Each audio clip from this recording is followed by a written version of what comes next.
Chapter 191. After some meaningless pleasantries, Shinshur felt a strange emotion when he saw the enormous ring before him. This was a warp drive entirely produced by humankind. It predates its original existence by many years. This was a symbol. It signified that human civilization had officially reached the E-level standard. Humanity had caught up with the vast centuries of development in just 10 years. Human development was currently in a very distorted state. Although with Shinshur's help, in terms of combat power and many other aspects, they were already comparable to D-level civilizations. Especially after the arrival of Ivan, they now genuinely possessed the power to threaten sea-level civilizations. However, to truly develop to the sea-level level, they needed to reach sea level in all areas. Only in this way could they maintain the continued development of their civilization after the trade ended, and only then could they possess the powerful strength for future human civilization. This was Shinshur's true reliance. Good, very good, Shinshur said. Everyone could see that he was indeed in a good mood. Even those behind him breathed a sigh of relief. I still remember 10 years ago, a distinguished scientist told me personally that he felt ashamed. Shinshur turned around and looked at everyone, that as a scientist, he couldn't play his due role in the future of all human civilization, that he was powerless in the face of a global crisis. This was not the outcome he envisioned when he dedicated himself to scientific research. The room fell silent. However, Shinshur could still sense a suppressed emotion in some of the scientists. Clearly, whatever their reasons for dedicating themselves to scientific research, having achieved this level of effort, they all possessed a sense of perseverance and pride. Technology is the primary driving force of civilization's development. However, facing the vast and terrifying interstellar space, they all felt incredibly frustrated. The gap was simply too great.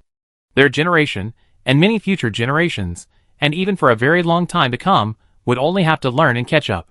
But what I want to say today is, Shinshur suddenly raised his voice, in the upcoming battle against the Dake civilization, you are the true warriors, the true main force.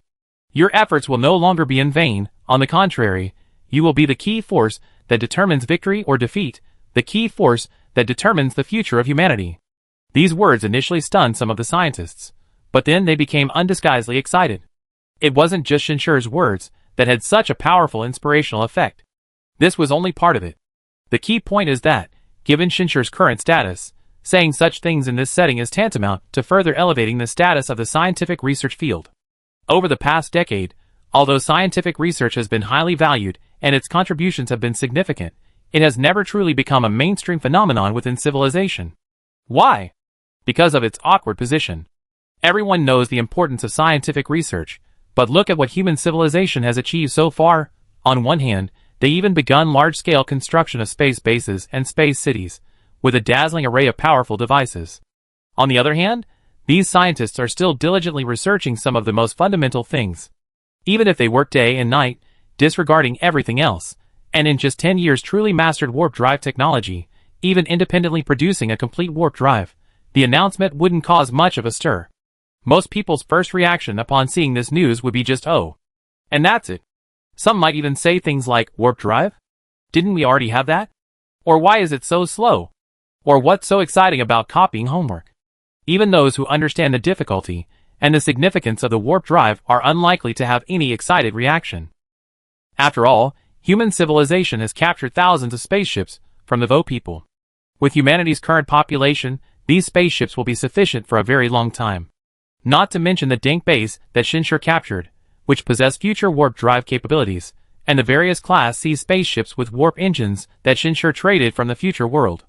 In other words, the breakthrough in warp drive technology didn't bring any immediately visible benefits. However, behind it all lay the painstaking efforts of countless scientists. This is the current awkward position of scientists. However, what Shinshur revealed in those words represented a completely different change. It was vindication. It was glory. It was status. For Shinshur, this wasn't just a statement, it represented the prevailing public opinion for a period of time. Researchers would enjoy the same status and honor as soldiers during wartime. The director of the Warp Drive Research Institute was so excited he couldn't speak, looking at the young man, who was actually decades younger than him, as if he were a true sage. However, Shinshur only made this statement and didn't continue. He needed to observe the reactions of the others before proceeding with more detailed actions. But given his current position, raising the social prestige of scientists was practically inevitable. After Shinshur finished touring the rest of the base, and was about to leave, Song Yao approached and whispered, Chairman, This is a summary I just wrote. Please take a look. Shinshir glanced at it. It was a summary about raising the status of researchers within Shanghai Company. It listed many methods. Besides public relations, it included many practical measures. It seems beneath your talent to use my secret techniques, Shinshir chuckled. I can only do outlines, that's a secretary's job, but I can't do anything more detailed, Song Yao said modestly. Okay. Shinshir circled a few points on the outline. Take it to Laowen and the others to discuss. Just outline a framework, it doesn't need to be too detailed, but some preliminary preparations can begin. Okay. Song Yao nodded. Given Shanghai Company's current size, such an action is no small matter, it could even have a profound impact on the future of human civilization. This made Shinshir even more eager to see the changes in future civilization. Over the past 10 years, many of his measures, including some of the devices he introduced, had brought about certain changes to the future world. However, these changes had not generated any more residual consciousness images. This was partly due to Shinshir's restraint. On the other hand, it was also due to the inherent limitations of human civilization itself. Without sufficient quantity, how could one build star system fortresses? Without sufficient quality, even powerful devices would be unusable. Furthermore, without enough primal energy experts, even if a large number of alien workers were brought in, they would be impossible to manage.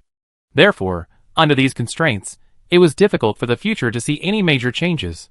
However, little by little, that was already enough. After returning home from get-off work, Shinshir eagerly entered his study. The moment his eyes entered the black market, sure enough, a residual consciousness image appeared. Slightly narrowing his eyes, after digesting this residual consciousness image, Shinshir couldn't help but feel a surge of surprise. Human civilization has already touched the edge of Class B? He murmured to himself. This was indeed unexpected news. Previously, human civilization was actually stronger than the drug civilization in future Timeline 1, and the expansionist policies implemented after winning the war had made human civilization far larger than the drug civilization, placing it among the top tier of Class C civilizations in the entire mold system. But, becoming a Class B civilization is no easy feat. At this level, the phenomenon of being arbitrarily suppressed by other powerful civilizations within the mud system would cease. This is because the emergence of each B-level civilization is considered a valuable asset, or even a core strength, by the mud system. They have even transcended the level of beasts to a certain extent, truly becoming employees of the mud system. The last B-level civilization destroyed was even ordered by the rancher himself. And that was thousands of years ago. However, the information Shinshir currently has is vague, gleaned only from the words and actions of Zhou Cixi and others. Especially Zhou Cixi, the strength of her Zhou clan seems to have increased significantly. Having previously delayed the expansion of her branch clan through several transactions, she has now, in just 10 years, restarted her expansion plans.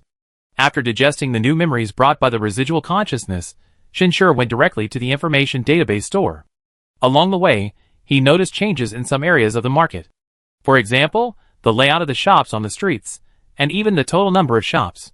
This point had appeared in several previous minor changes. But this time it was particularly prominent. Shinshir didn't dwell on it. After obtaining the latest information, he withdrew from the market. The first battle with the Dake civilization was still in the 312th year of the Star Era. It's not surprising that the Star System Fortress wasn't fully completed, Shinshir said, reviewing the historical information recorded. Even though he had already deployed a portion of the Star System Fortress's production base, building a complete Star System Fortress in such a short time was still impossible. Population is the biggest limitation. Even the human civilization of future Timeline 1 took over 2,000 years to complete its construction. But even so, thanks to Shinshir's numerous arrangements over the past decade, the strength of human civilization 300 years later is not to be underestimated. The evidence is the Legion of the Dake civilization. It has over 100 main warships. Each main warship carries tens of thousands of secondary warships. This is a true million-strong fleet. Even Shinshir is now somewhat nervous. This scale is indeed too powerful. You must remember, in the initial history of future Timeline 2, just 3 such main warships were enough to force Shinshir and Ivan to exert all their strength, and even then, they only managed to force and defeat them thanks to a certain degree of luck. Now, that number has increased dozens of times. This shows that the Dake civilization, from this point on, truly takes humanity as a potential threat. While not exactly exerting all their strength, they certainly want to wipe out human civilization in one fell swoop. However, human civilization at this time is no longer what it used to be. Shinshur clearly saw that he had mobilized 2 billion soldiers to intercept the enemy. Yes, 2 billion. This was clearly the power brought by the primal energy training device. Over the past 10 years, Shinshur had developed numerous technologies and devices to increase the population, as this was precisely what human civilization lacked most. As a result, the population 300 years later had reached hundreds of billions, more than 10 times that of 300 years ago. Furthermore, they had mastered warp drive technology, and combined with some advanced production lines brought by Shinshur, they were now capable of independently producing C-class warships. Although the quantity was still limited, it had already surpassed the level of D-class civilizations to some extent. This is the result of everything Shinshur has done over the past 10 years, and the changes it has brought about. If we had a complete star system fortress, there would be no need to risk sniping, Shinshur said with some regret. The purpose of sniping is to prevent the enemy from directly threatening the main base of human civilization. This is the drawback of star system fortresses, which are so important. Like ancient city walls, they have many gaps, making them unsuitable for offensive and defensive warfare. They can only be used for sniping and blocking from outside the city. Otherwise, if the enemy were to breach the city walls, the people would be wiped out. However, judging from the current state of humanity 3,000 years later, this war has clearly been won. Shinshur continued reading. Indeed, although the human civilization's fleet cannot match the million-strong army of the Daik civilization in terms of numbers, in just 300 years, the strength of the warriors has surpassed that of the Daik people. Add to that the C5 class main battleship that Shinshur brought, the dozen or so powerful warships he had acquired over the past 10 years, the Yuan, which had been truly upgraded to be 2-class during this period, and Shinshur himself, a powerful energy master wielding energy equipment. Ultimately, they barely managed a victory. Although the process was brutal, the gains were equally immense. In terms of the number of Daik people captured and taken prisoner, human civilization was actually stronger. Most importantly, the Daik dared not return. The turning point happened here. Shinshur's gaze narrowed slightly, as if he understood something. This was a turning point. Before this turning point, after this defeat, the Daik civilization regrouped and attacked again, engaging in battle with human civilization for hundreds, even thousands of years before finally being defeated. This time, however, the Daik suffered too heavy a loss, and on other battlefields, they were relentlessly pursued by other enemies, plunging them into immediate crisis. Chapter 192. Therefore, there was no second invasion by the Daik civilization. In the 578th year of the Starry Sky era, human civilization completed the construction of its star system fortress. In the 746th year of the Starry Sky era, human civilization launched a preemptive strike, conquering the Daik civilization in just 300 years and joining the Mud system in triumph. In the same year, human civilization welcomed an envoy from the B-level civilization, Ace. Shinshur's pupils constricted slightly upon reading this. He had almost understood why human civilization, 3,000 years later, was able to reach the B-level domain this time. The initial reason was clearly here. The Ace civilization, as a B-level civilization, did not view human civilization as a threat, unlike the Daik civilization. Truly powerful civilizations have absolute confidence in themselves. They don't stop progressing, nor are they afraid of competition. The strength of other civilizations is actually in their interest. In the Ace civilization, humanity seems to see a glimmer of light hidden beneath the cruel darkness of the Mud system. This is a direct quote from the article, and also a common view among human civilizations. They have a high degree of recognition of the Ace civilization. After all, this powerful Class B civilization did not invade or conquer humanity. They saw the potential of human civilization and sent envoys to provide assistance.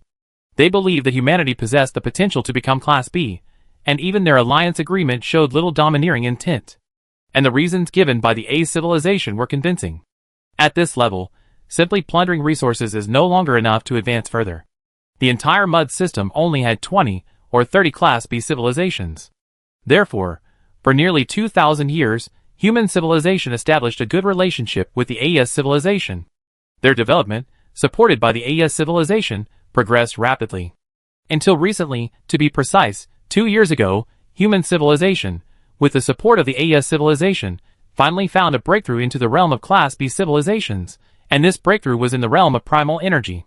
This was the very foundation of the Three Suns civilization, the realm of primal energy manifestation. With this powerful force, civilizations could even materialize illusions and bring myths to life, placing them among the top even among Class B civilizations. And 3,000 years later, Human civilization is now actively seizing this breakthrough. They plan to establish a large-scale, universal, primal energy world, which is indeed one of the fundamental technologies possessed by the Three Suns civilization. The Three Suns civilization is a powerful civilization detached from reality, existing between primal energy and reality. It seems quite good, Shinshur said, having finished reading the entire history, letting out a slight sigh. However, his brows furrowed slightly. This period of history is truly remarkable. So remarkable that it seems to be altering even the perception of the mud system within human civilization. And logically, it makes perfect sense. While the mud system is essentially a farming system, it is ultimately an interstellar social system. It can ruthlessly oppress and exploit the weak, but for the powerful, it always requires some form of incentive. This aligns with basic principles of self-interest. However, are these ranchers truly ranchers? While still powerful, it was no longer the supreme ruler. It needed to consider the interests of the other civilizations it had nurtured, and needed to use profit, coupled with a not-so-sturdy cage, to restrain its beasts. It was less like a rancher and more like a company CEO. This differed from Shinshur's consistent impression of ranchers and the mud system. Perhaps it's the real rule, perhaps a subtle weapon, or even another form of breeding. But one thing is certain, the weak cannot refuse anything from the strong, whether it's a gift or conquest, Shinshur murmured to himself. He could easily understand why future human civilizations had such a favorable impression of the A's civilization. They almost called it their big brother. Because they couldn't refuse. Just as they couldn't refuse the A's civilization's military coercion, they couldn't refuse its friendship. Still too weak, Shinshur had already made up his mind. Whether the A's civilization had ulterior motives or genuinely wanted to help human civilization and achieve common interests, at least for the current future world's human civilization, and for him, there were only benefits. That was enough. The rest was simply about making himself stronger, and making future human civilization stronger as well. The next step of the plan must be initiated, Shinshur muttered to himself, re-entering the market terminal. This time, however, he directly sent a message to the collector. Meet me, I want to trade. Okay. The collector replied instantly. This even made Shinshur wonder if the collector had set up some kind of special attention feature, or perhaps had been waiting for him to make a trade? It must be a coincidence. Shinshur couldn't help but smile. Over the past 10 years, he had conducted several transactions with the collector, but none were large, and most were related to human civilization in the first future timeline. After all, what modern society lacked at this moment wasn't more powerful devices, but time to develop. But this also allowed him to establish a good relationship with this exceptionally handsome collector. For example, right now, after receiving a reply, the collector appeared in the shop in less than a minute. He came to find Shinshur personally, not the other way around. There are fewer and fewer people in your shop, the collector said, looking around the shop. Because I don't lack gold coins or ordinary goods right now, transactions are naturally less frequent, Shinshur laughed. Moreover, the price of antiques has been steadily rising, especially recently, it's seen a surge. That's right, the collector nodded. A primal energy world that can link the entire civilization will allow our civilization to develop further, and at the same time, it will make antiques even more important. The moment news of the breakthrough in the basic theory spread, the value of antiques doubled, and it will continue to rise. You lost a fortune over the past 10 years. If I cared, I wouldn't be so generous, Shinshur said calmly. Of course, the collector's face, more handsome than most women's, wore a faint smile. Sometimes, I even wonder if you can go back in time, otherwise how could you have such an seemingly endless supply of antiques? Is this all there is to it? Shinshur's expression remained unchanged, still calm. The antiques I sold in the past 10 years probably don't even reach 1% of your collection. Shinshur knew the collector wasn't truly doubting anything, but merely using this exaggerated assumption to express praise for his vast collection. After all, while he seemed to have sold a large number of antiques over the past 10 years, in modern society, it was roughly equivalent to the sales of a small online store. He only sold 100 or 2 items a week. Converted to modern value, that's just a few $100s in sales per day.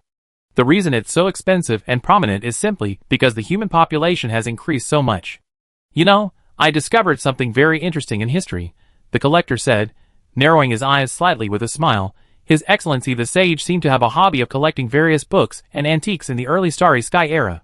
You don't think I discovered His Excellency the Sage's private treasure, do you? Shinshur laughed as well.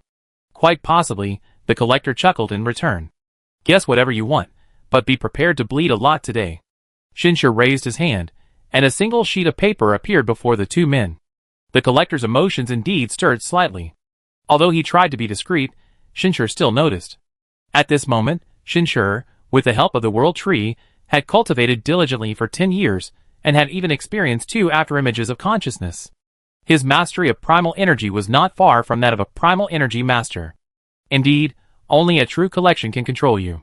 Shinshur laughed, making no attempt to hide his intention to manipulate the collector.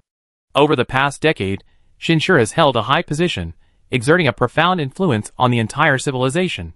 His personality, temperament, and abilities have undergone tremendous changes. Even in the presence of the collector, he remains remarkably composed. He exudes confidence and power at all times. You finally have a need. What do you want to trade?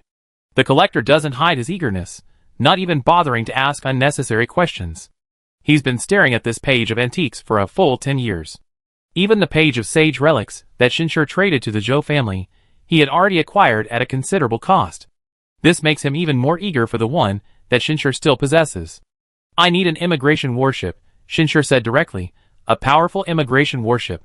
Sure, I can have my previous B3 class immigration warship, the collector said without hesitation. That's the price from 10 years ago, Shinshur said noncommittally. 10 years ago you didn't need it, but 10 years later you do. But even without you, I can get it from others. You certainly have the remaining pages. Quantity doesn't diminish the value of an antique, it only increases it. The two exchanged blows multiple times in this short period. Each displayed their own attitude. Although the collector desperately desired this relic, at this scale of transaction, even he couldn't feign generosity, even if he were one of the richest people in the world. However, in the end, the antique market remains a seller's market, especially at this particular time. So, the collector compromised.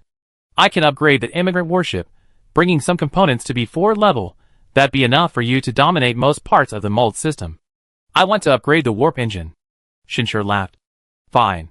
The collector gritted his teeth. But this only made Shinshur's smile widen. To be honest, he only had this feeling of this person is indeed a collector when dealing with antiques. Otherwise, he found it hard to connect this collector with the one in future line one who called him clan chief. Of course, there was a long-lost pleasure in taking advantage of him. Just like his first time trading a spaceship. The two quickly reached a deal under the witness of the market terminal. The modification will take about a year, the collector said. This upgrade is significant. Even in the land of Gus, the price I would have to pay is equivalent to 3 similar B3 class ships. But you still made a profit, Shinshur smiled.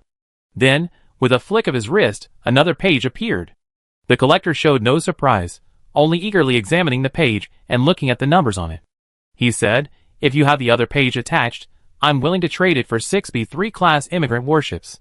In another 100 years, perhaps it will become 60, Shinshur said calmly. 1,000 years is possible. 100 years is impossible. The collector shook his head and sighed. He knew Shinshur possessed what he needed, and he knew that if Shinshur kept it, its value would only increase. However, he still anticipated the transaction. He wasn't afraid Shinshur had a need, he was afraid Shinshur didn't have one. Because as long as there was demand, even if it took 100 years, 1,000 years, or even 10,000 years, he would eventually acquire all the sage manuscripts. For the collector, this was practically his belief in achieving immortality. Shinshur naturally understood this. Send the instruction manual first, Shinshur said. A Class B warship isn't so easy to control. No problem, the collector replied. After completing the transaction, he wasn't in a hurry to leave. Instead, he strolled around Shinshur's shop. To him, Shinshur's shop was like another treasure trove, and he would even appear punctually every week when the merchandise was updated. Shinshur, on the other hand, left the market. It would take another year to acquire this immigrant warship, but in the meantime, there were other things to do. For example, dealing with the 100 million aliens at the Dike base. For these aliens, these 10 years were merely a dreamless sleep, but for human civilization, it was undoubtedly a decade of tremendous change. 10 years ago, apart from Shinshur, the entire human civilization couldn't even muster a single powerful origin energy user to command respect. But today, 10 years later, the most elite origin energy experts are ready to enter this interstellar realm. Thus, with the order issued, one after another, training pods resembling coffins in some hidden training bases on Earth lit up. Some of those inside had trained continuously for 10 years, essentially isolating themselves from society and family, sleeping for a full decade. Chen Feng was one of them. When he opened his eyes, His gaze seemed to contain a deep vortex. Chapter 193. Star Spirit, how much time has passed? This was Chen Feng's first question. 10 years, 3 months, 25 days, 13 hours, and 36 minutes have passed since you fell asleep, Star Spirit replied with remarkable precision. But Chen Feng's focus was entirely on the first number. 10 years. For him, it had passed in the blink of an eye. He slowly exhaled, a self-checking screen popping up before his eyes. For 10 years, his body had shown no problems. As a modified being, he didn't even need to adapt. What are the instructions? He asked again. Assemble. Star Spirit's voice was icy cold. In reality, each person's personal Star Spirit's personality and voice could be adjusted. Most people's Star Spirits even had unique names. However, Chen Feng, or most of those who followed Shenshi, inherited Shenshi's view on AI. An AI without a true self is merely a tool. Upon receiving the order, he immediately left his hibernation pod. Without even needing to rest, he simply packed up his training equipment and headed straight for the assembly point. He discovered that not only him, but hundreds, even thousands, of people throughout the training base had awakened. And they were all the most outstanding among them. He could even clearly sense the energy fluctuations of the others. He immediately understood that it was time to activate them.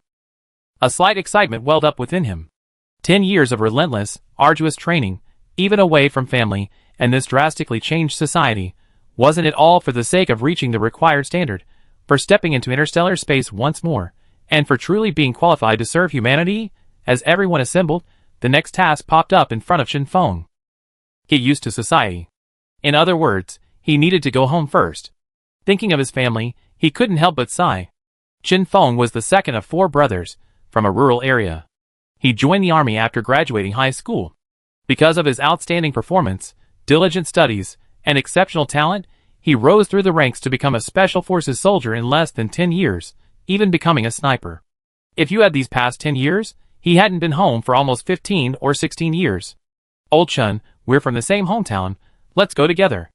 After the dismissal, someone approached him. Okay. Chen Feng recognized him. His name was Sun Yin, a very ordinary name. Although they were from the same hometown, they were only from the same city, not even the same county. And unlike Chen Feng, who distinguished himself in the army from the beginning, Sun Yin joined after the Starry Sky era, rising through the ranks due to his exceptional talent in primal energy. Their ranks differed significantly. However, when returning home, strict adherence to hierarchy wasn't necessary, so addressing him as Old Chun wasn't unusual. 10 years, Sun Yin said, a hint of trepidation creeping into his voice. 10 years without any news. I wonder how things are at home. My sister might even be married by now. Sun Yin only had one younger sister. His parents had actually opposed his joining the army, but at that time, humanity faced the threat of the Voran fleet, and he was filled with patriotic fervor. Let's go! Chen Feng spoke little, but acted decisively. The two boarded a small flying shuttle and headed towards Blue Star. Even upon approaching, the difference in Blue Star today becomes immediately apparent. The Azure protective shields aside, the most striking feature isn't the 200-plus space cities, but the countless spaceships shuttling between various ports. Protoss briefly introduced the current state of human civilization, Chen Feng said. Yes, currently human civilization has a population of 10.3 billion, of which only 5.6 billion reside permanently on Blue Star. The remaining 3.6 billion are scattered across the 4 major space regions: the Moon, Mars, Jupiter, and Saturn. As the Protoss explained, coupled with the scene before him, Chen Feng could clearly perceive the strength and weaknesses of human civilization. The strength, naturally, lies in the various space bases and space factories. These spaceships, which could even be described as densely packed, are not for transporting people, but for transporting cargo. Most of them carry core products from Blue Star's core industries and space factories. And the weaknesses are also particularly obvious. Insufficient population. Although the population has increased by nearly 50% in 10 years, which sounds good, this population is simply insufficient to absorb the various advanced devices brought by the Commander-in-Chief. Chen Feng, who had already roughly understood the Commander-in-Chief's thoughts before the closed-door training, now roughly guessed the main reason for summoning them out of seclusion. Indeed, it was time to truly prepare for interstellar travel. Chen Feng felt a surge of excitement. For someone like him, nothing was more important than seeing his country and his civilization grow stronger. The changes are truly remarkable, Sun Yin said, looking at the space city flashing past, making no attempt to hide his amazement. Such a huge change in just 10 years. Who knows what it will be like in another 100 years? This is nothing, Chen Feng rarely spoke up. Haven't you seen the Dake's base? That's a base capable of warp drive and warp travel. The Dake civilization has deployed it at every node. True, without the commander-in-chief, we'd probably be even inferior to the Varks now. Sun Yin nodded, then shook his head. But the changes are still significant. Yes, we're almost there, Chen Feng said. So fast? Sun Yin was taken aback. Didn't you check the destination? Our original hometown has become a pristine nature reserve. Not many people live there anymore, Chen Feng said. Only the city center still has people, but I checked, and our families have all been resettled as military dependents and moved to the space city. That's true, Sun Yin sighed. The population is still too small. Housing is distributed free of charge based on contribution points. Our contribution points can benefit our families, so we're not only from the same hometown, but we're now neighbors. Because their contribution points were similar, their families were resettled in the same community. We entered the high-speed zone, Chen Feng said again, then released his grip, handing control to the Protoss. The so-called high-speed zone refers to a flight path with a minimum speed of Mach 50, where reaching any destination takes only a few minutes. So, in just 1 minute, their shuttle automatically slowed down, and a few minutes later, they arrived at their destination. A massive building suspended above a space city. Indeed, it was enormous. The entire building was a regular polyhedron. If it weren't for the numerous passageways on its surface allowing for rapid movement, it would be indistinguishable from a spaceship. Old Chen, let's get together tonight, Sun Yin said, already eagerly heading out. Okay, Chen Feng replied calmly. Unlike Sun Yin, he didn't let his emotions run wild. Instead, he firmly controlled them. Or rather, it was simply his nature. He then slowly strolled around, surveying his surroundings. Another reason the building didn't resemble a spaceship was its excessive ornamentation. From the intricate wood carvings and patterns to the glittering crystals, the soft, comfortable carpets, and the clean, tidy walls. It was even more luxurious than the most opulent auditorium before the Starry Sky era. Not to mention the breathtaking view of space facing the stars and sunlight. Chen Feng also saw numerous shops and entertainment venues. But the most numerous were children.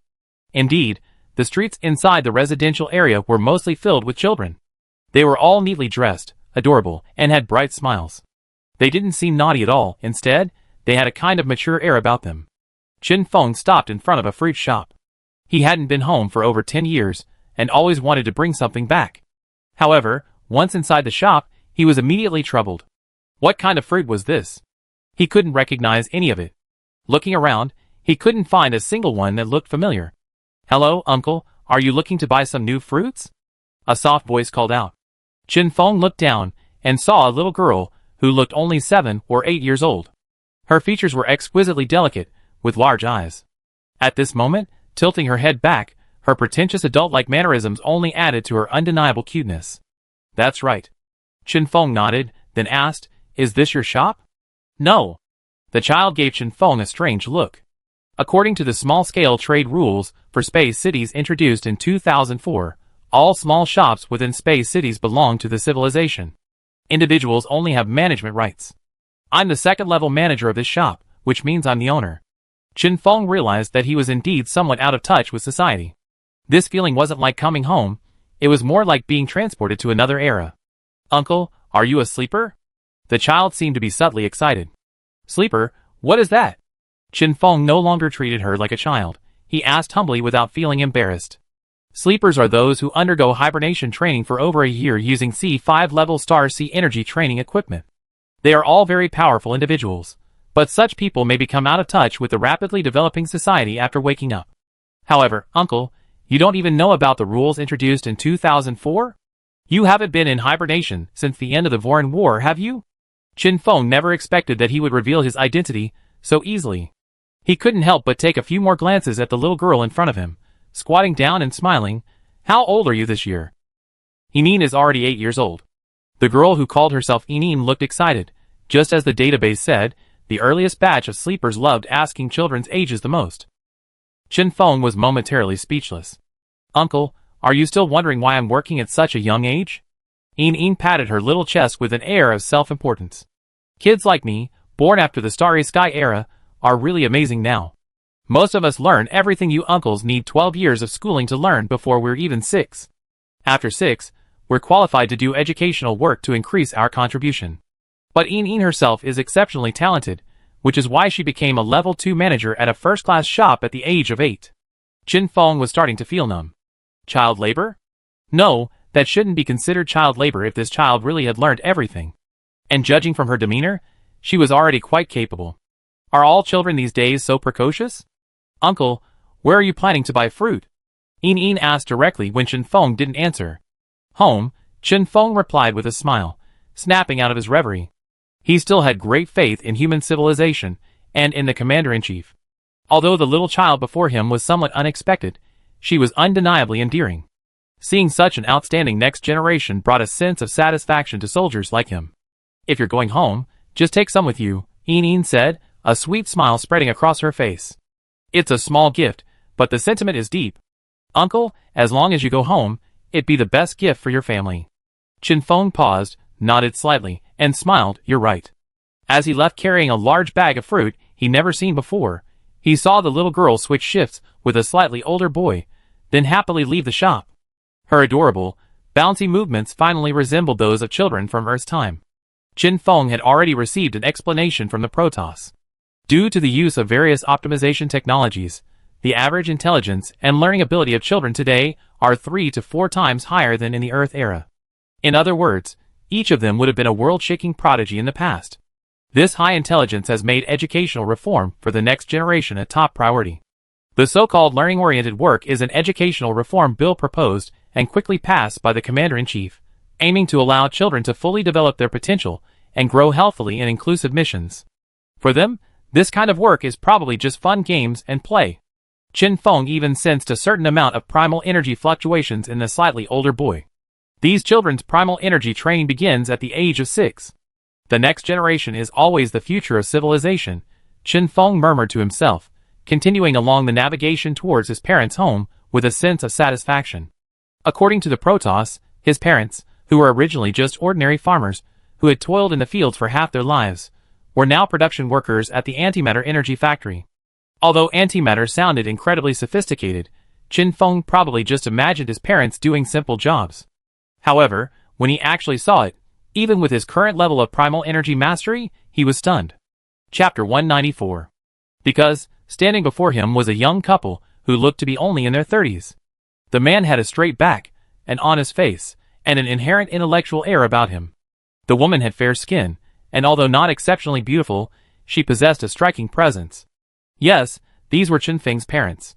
If it weren't for a faint recollection of their past, he would never have believed that these were his peasant parents.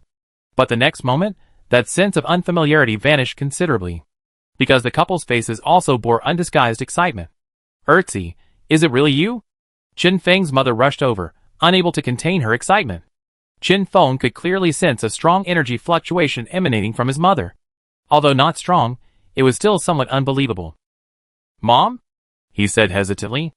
Hey! It's Mom! It's Mom! Chin Feng's mother's eyes were red-rimmed.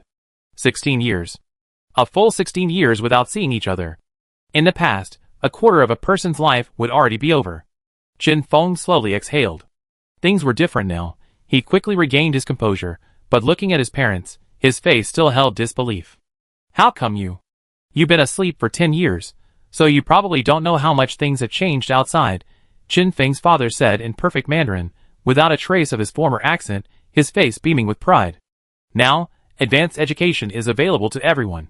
Your mother and I, because of our calm, hardworking, and reliable personalities, were assigned to a high-energy battery production factory. We underwent 4 years of intensive training alone. Our personal knowledge and skills far surpass those of past graduate students, even doctoral students. After 6 years of work, we're naturally different from before. As the old saying goes, knowledge changes destiny. Is that so? Chin Feng wasn't completely unable to understand, but his expression was somewhat strange. You all suddenly become so young and capable, I'm not used to it. He truly found it difficult to compare the father before him with his past father. It wasn't just that he was younger, his demeanor, speech, and even personality were vastly different. Silly boy, you really want to see your dad be a farmer, huh? Chin Feng's father's words, silly boy, made Chin Feng feel much more at ease. He scratched his head sheepishly. He followed his parents into the house. It was a house deep inside the residential complex, theoretically unable to see outside or receive sunlight, but the lighting was still excellent, and the scene outside the complex could be clearly seen from the windows. Is this fictional? Qin Feng asked curiously. That's right, but we much rather have a proper house outside, Qin Feng's father chuckled. It would be more convenient to go to work. Right now, it takes over half an hour to get to the factory within the complex, but once we're outside, it only takes a few minutes. However, that requires contribution points. Unless we move to another complex, your mother and I would have to work for another 10 years or so. That's unbelievable, Qin Feng murmured to himself. Yes, don't even mention you. It's not easy for us to adapt. Almost every year is very different now, Qin Feng's mother said, sitting down beside him. The fruit had already been cleaned and processed by a household robot. No wonder, the orders from above are for us to adapt to this era first, Qin Feng remarked. This wasn't exactly a secret. Fengzi, how long are you staying this time? Qin Feng's mother looked at him expectantly. The mission didn't say, but we could assemble at any time. We're probably on a space mission this time, Qin Feng said. Hearing it was a space mission, Qin Feng's mother's mood dimmed considerably. It's alright, the mission is the most important thing, Qin Feng's father said, bringing back a bottle of wine. Our average lifespan is now 300 years old. We have plenty of time to see each other in the future. Besides, you have brothers and sisters, so don't worry about home. Take care of yourself during the mission, be careful, but don't disgrace humanity. Counselor Shen said that interstellar society is barbaric and dark. Weakness will only hasten your death. Qin Feng listened patiently, his gaze fixed on his father, trying to connect his parents' present with their past. This process didn't take long. Because although their speech, temperament, and even appearance were very different, he quickly realized that his parents were still his parents. They still cared for him, loved him, and tried their best to provide the best life for their family. However, witnessing such a day feels like a dream. It feels like a dream. Sun Yin slammed the bottle onto the table. When I went home this time, I found I had 5 more younger siblings. Can you believe it? My dad is so handsome I didn't even recognize him. He's definitely changed his appearance. I can't believe this is what he looked like when he was young. It's unbelievable. That's not bad either, Qin Feng said, looking around the bustling bar and taking a leisurely sip. Although things have changed a lot, I can see they're happy, and that's the biggest encouragement for us. Hey, that's true. Sun Yin gulped down a large mouthful of water. I used to worry about how heartbroken they would be if I died in battle. Now, they definitely will be heartbroken, but how long is uncertain. And there are 5 little ones. My mother keeps saying those 5 are much more sensible than I was when I was a child. I didn't have genetic optimization technology back then. Qin Feng smiled. He didn't respond. In reality, he also gained a younger sister and brother. His parents not only look younger, but their mindset also became younger, truly experiencing a completely new life. And Sun Yin was right. After living at home for a while, his biggest feeling was, I have no regrets about dying. Yes, even if he died in the next mission, he would have no regrets. His parents and family still had a bright future, and he too had a glorious ending. This even made him somewhat eager to carry out the next mission. Old Chun, we've been back for half a month now. Why haven't they called us back to the unit yet? Sun Yin was already a little drunk. Actually, for them, it was impossible to get drunk if they didn't want to, but this was their leave. You want to leave too? Qin Feng laughed. Yeah, I always feel like I'm superfluous here, Sun Yin laughed heartily. This era, this civilization, is worth our utmost sacrifice, Qin Feng said. This was his biggest feeling these past few days. It wasn't that this era was without flaws. He had indeed seen many flaws these past few days. For example, some people excessively pursue contribution points, even to the point of sacrificing everything. Another example is the strict control over people's enjoyment. Even when material comforts are abundant, people are not allowed to indulge in them. Even entertainment and games have contribution requirements. This has sparked considerable discontent. The society, as a whole, still harbors contradictions.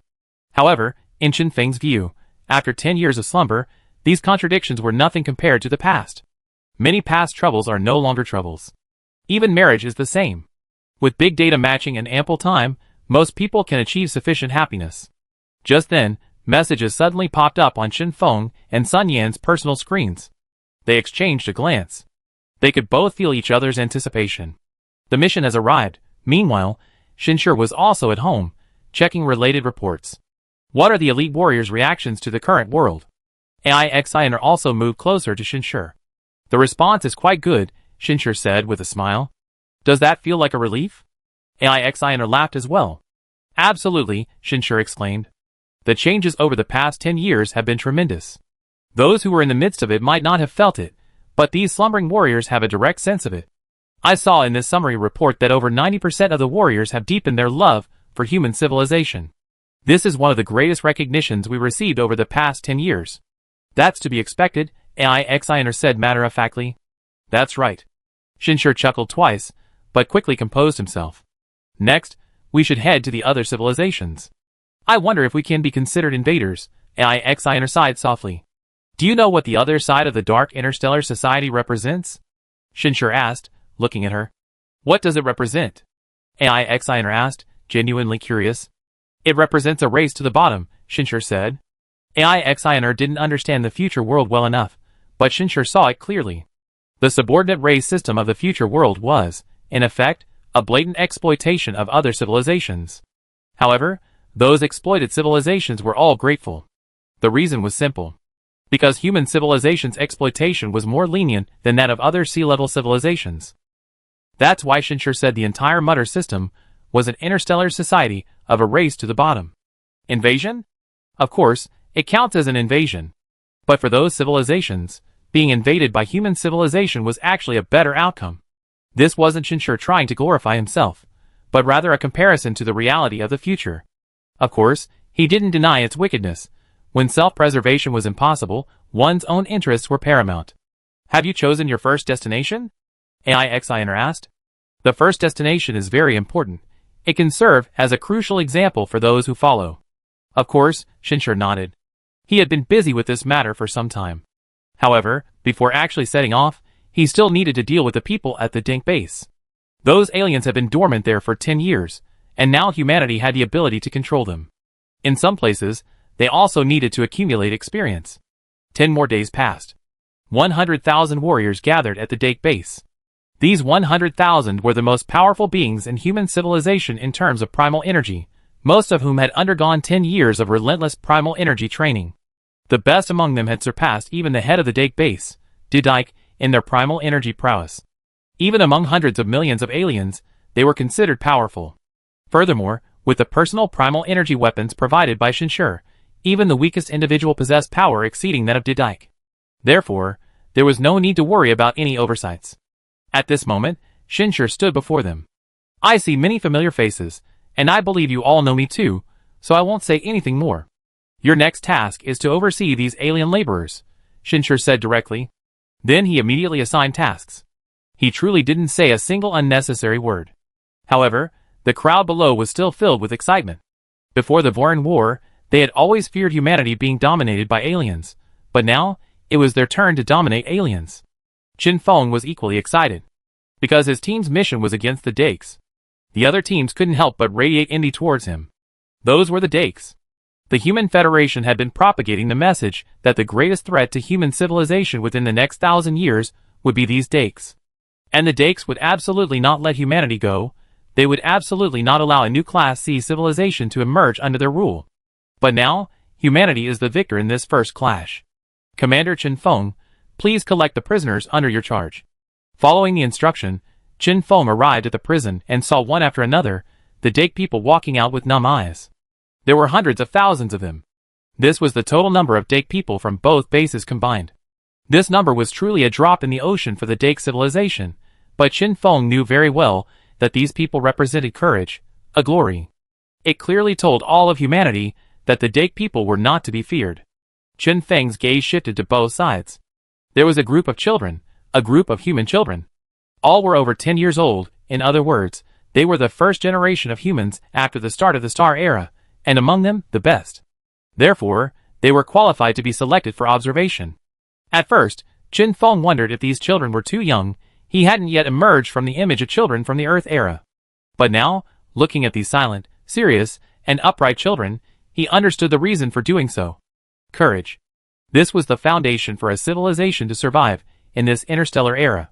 The rest of us are laborers, but these dykes are prisoners, Qin Feng suddenly spoke, his gaze turning to the new generation of children. Do you understand the difference?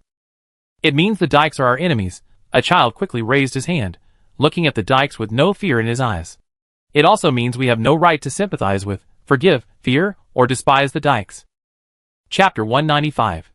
Well said. Qin Feng nodded, emphasizing his words. I don't treat you like children.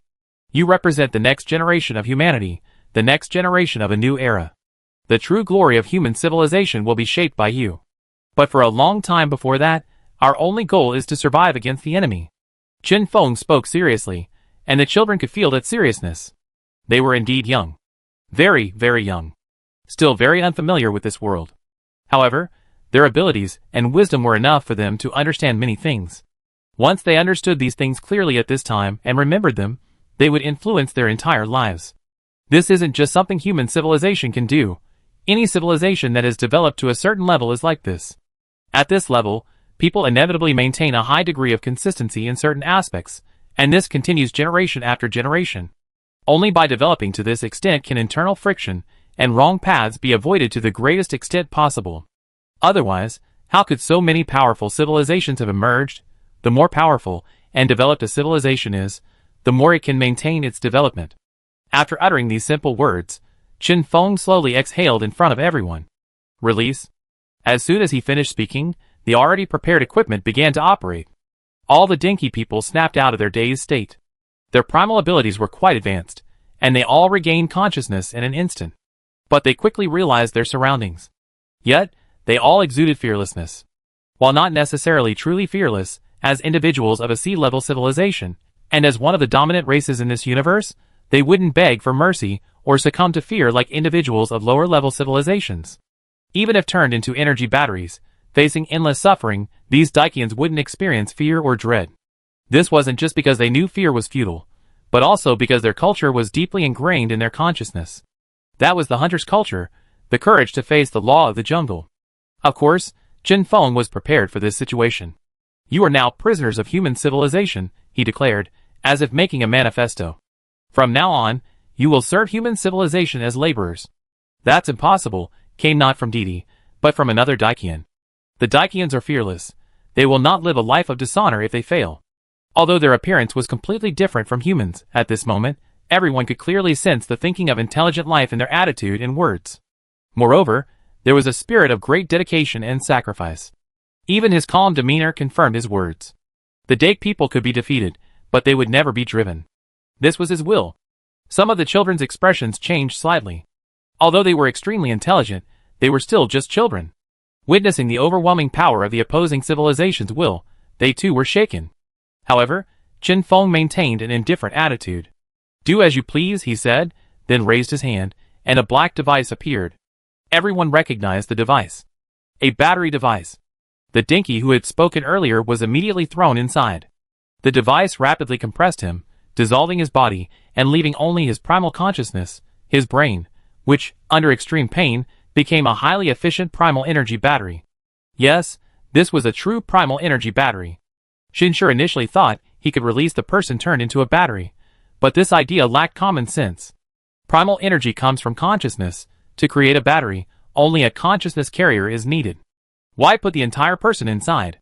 Some more advanced battery encapsulations completely bind the consciousness carrier to the entire device, making escape impossible.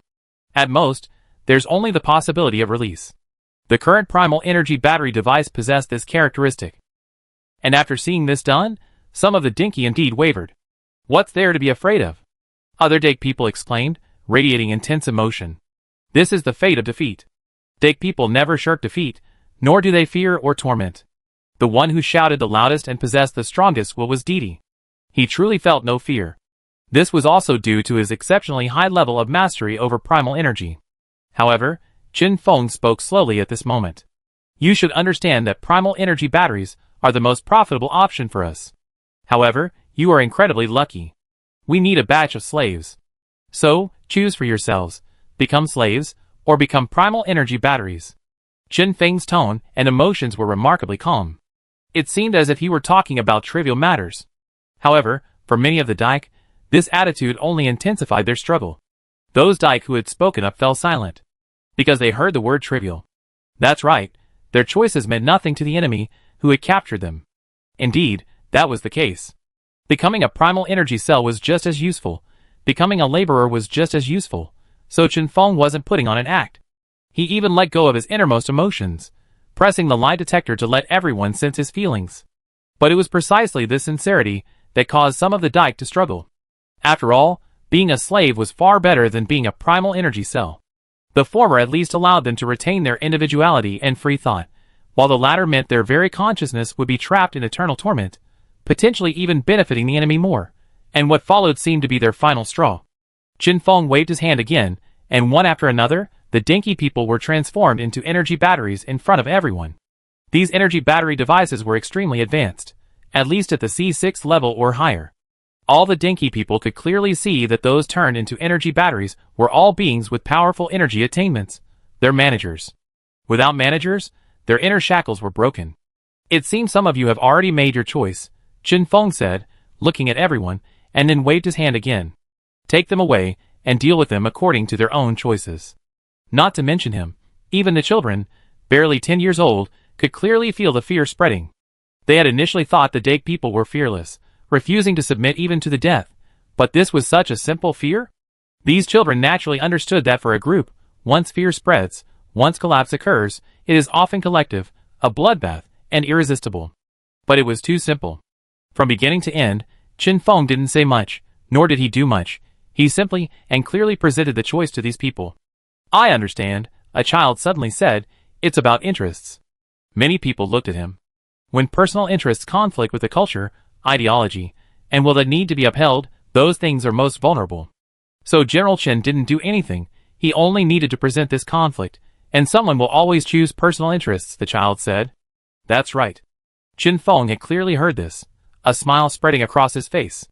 Of course, there's another reason, we genuinely don't care what they choose. Even if everyone sticks to their own culture, it won't harm our interests, because we are the victors. Many children seem to understand. Indeed, other civilizations in the interstellar space also possess their own brilliant cultures. And many of these cultures will inevitably be far more powerful than human civilization. However, this power can only help them develop and become stronger. But when the outcome is decided, cultural power becomes meaningless. This is a dark side of interstellar space. And one of the things we need to understand from today's observation. As Shinshur remained out of sight of the others, watching the children leave, he could still hear their enthusiastic discussions. A strong culture does have an effect. The rate of submission among the Dakes is far lower than that of other civilizations. Culture determines potential. General Chen is right too. Potential is just potential. Once you lose, no culture matters. Strength is fundamental. If those Dakes had a choice, they would probably choose a quick and painless death, but unfortunately, they don't even have the right to choose death. Have you noticed that the stronger the technology and civilization, the simpler some things become? Shinshur listened to these intense yet calm discussions, listening to the views and consciousness constantly shared by the next generation of humanity. Gradually, a smile appeared on his face. These past 10 years, what I'm most proud of are these children, he said. Me too, Chen Feng laughed behind him. Although I slept for 10 years, the happiest thing for me after waking up was seeing these children. The other generals nodded in agreement. It was clear they were deeply moved. The changes technology has brought to human civilization are not just about becoming stronger and more advanced. There are many profound changes that have penetrated civilization itself. The next generation is one of them. Shinshur, recalling the humans of the future world, felt this even more deeply. The resurgence of the clan system alone was enough for him to understand just how vast the changes were between future humans and those of the past. That touched upon something fundamental. All right, Shinshur turned to them. Your time from now on is to truly subdue these alien laborers. Don't assume that their current submission is genuine. Given the opportunity, they will definitely test our strength. Your task is to control them. Those who perform exceptionally well will be qualified to accompany me on the conquest of interstellar space. The last sentence caused many to brighten. Indeed, human civilization cannot remain forever confined to a corner, hiding within the solar system, if it wants to develop. They need to make contact with other interstellar beings, to gain benefits through diplomacy, and to truly step into this dangerous and dark universe as a hegemon. Even disregarding this grand mission to the stars, just for personal development, they must seize this opportunity. Staying on Earth as a jailer is nothing compared to conquering the stars alongside the Commander-in-Chief. But what if all the best ones leave? Someone couldn't help but voice. Idiot. Before Shinshur could say anything, someone retorted directly, we set the rules. After completing the most difficult step, the rest is naturally left to the others. Don't forget, there are already tens of millions of sleepers. Tens of millions? When I was asleep, there were only 200,000. The speaker clicked his tongue in astonishment.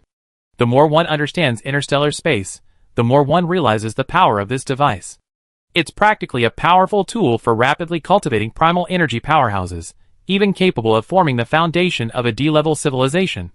They thought a few dozen would be good enough. But there are tens of millions? We thought we could shoulder heavy responsibilities after waking up, but it turns out we still have to rely entirely on the Commander-in-Chief, Chen Feng suddenly said, his tone devoid of bitterness or resentment. He simply lamented that they still needed to work harder. That's a good thing, Shinshur said softly. If I could, I'd like to directly make our civilization a powerful one, even one that could easily defeat A-Strike and the Ranchers. But unfortunately, we still need the combined efforts of you all, and even all of humanity, to have any hope of struggling to survive. The Commander-in-Chief is pulling us along. We can't just sit back and do nothing, someone laughed. Before, I wanted to see the Commander-in-Chief step down, but now I want to see him completely retire. Coincidentally, that's one of my life goals too. I'm different from you. I hope the Commander-in-Chief never retires, and always comes up with devices and technologies that surpass civilizations. That makes sense. Shinshur looked at his old comrades, simply shaking his head with a smile, but said nothing. He watched the children board the departing shuttle. If he could truly never retire, constantly bringing forth even more powerful devices from the future, ensuring humanity's rapid advancement and a perpetual path forward, that wouldn't be so bad. With these 100,000 origin energy warriors, the hundreds of millions of aliens could finally play a role, and as their individual skills unfolded, Shinshur felt his eyes were opened. Almost no one was completely ignorant. Every alien, even those from extremely weak E-level civilizations, living in abject poverty, possess one or two genuine technologies. Chapter 196.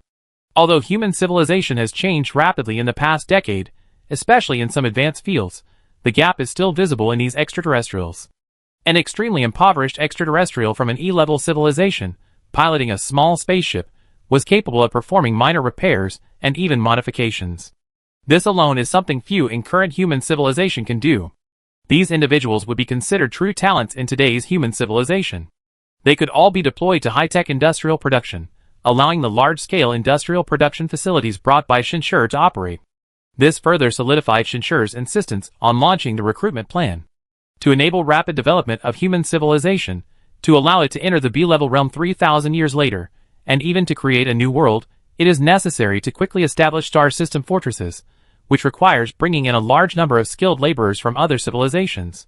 However, this cannot be rushed. First, the target must be selected. Within the territory of the Dake civilization, there are 8 D-level civilizations, 23 E-level civilizations, and over 300 lower-level G-level Earth-star indigenous civilizations. Shinshur was sharing the information he had gathered with the others at the special planning meeting. Todd was also among them. Todd's current position was far higher than before, not because of any arrangements made by the others, but because Shinshur had actively requested it, a form of promotion for him. After all, Todd's abilities were indeed quite good, and having spent so much time together, he was naturally more familiar with Todd as a liaison. Compared to other sea-level civilizations, is this number large or small? Someone asked. Of course it's small, Shinshur said. The Dake civilization has only been a sea-level civilization for 1,000 years. Civilizations develop faster as they progress, and they haven't yet entered the high-speed development phase of the sea-level realm. So, in reality, they're only equivalent to C3 to C4. Of course, this is a very vague division. It's difficult to have a detailed ranking of a civilization's strength. We ourselves are the best example. Everyone nodded. This was actually easy to understand. Human civilization was at one extreme. On one hand, they even possessed B-level spaceships, but on the other hand, they didn't even have a star system fortress. Their population and energy cultivation were terrifyingly weak. But if they could have someone like Shinshur, other civilizations might also be able to obtain powerful devices from higher-level civilizations. I didn't expect that within just these few hundred nodes, a diameter of no more than 2,000 light-years, there would be so many civilizations. Todd couldn't help but sigh. In the past, humanity couldn't even be certain whether other intelligent life existed in the universe. They made countless guesses and fantasies about the existence of aliens. They were simply too weak to do anything but observe from afar. So, which civilization should we choose as our target first? Someone asked. This was a general named Tianjun, roughly 70 years old, a veteran, but he looked no more than 40 at the moment. He was also part of this plan. Shinshur wasn't very familiar with him, but it was an arrangement made by the other counselors. After reviewing his resume, he agreed, because Tianjun had been in charge of recruiting and training new soldiers for a long time, and this experience could be applied to managing aliens. Moreover, he had a complete team behind him. Shinshur valued this plan highly. As long as someone had ability and made contributions, he didn't care if there were connections or other ulterior motives. Currently, human civilization is still relatively pure in its development. Only when the new generation grows up can it truly embark on its journey, truly becoming a civilization with development and strength as its core objective. I have a plan. Shinshur raised his hand, and a vast star map appeared before everyone. As the image rapidly rotated, a huge yellow star appeared before humanity. It was within about 17 nodes of human civilization. From this star system, which appeared to be of the same type as their sun, they could see buildings predominantly white. Clearly, this was a highly advanced civilization within the solar system. Everyone looked at Shinshur, awaiting his explanation and introduction. This civilization calls themselves U, a transliteration. We simply call them the U people. The U people's strength has roughly reached the peak of E level, about to become D level or already D level. Of course, more importantly, they haven't yet been discovered by the mud system. Shinshur's words surprised everyone. Undiscovered? A civilization that was almost a D-level civilization hadn't been discovered? That's quite normal, Shinshur said with a faint smile. Although it seems most civilizations are constantly exploring deeper into the universe, in reality, this is only a minority. The universe is fraught with endless dangers, and most star systems already have sufficient resources for development. Therefore, many civilizations still choose to approach the universe cautiously. Even in space travel, very few civilizations actually open new routes. Moreover, the universe is simply too vast. How many star systems are there in the entire Milky Way? Over 400 billion. Most civilizations couldn't possibly explore them all, and more importantly, it wasn't necessary. For the Dake civilization, finding all civilizations would be extremely costly.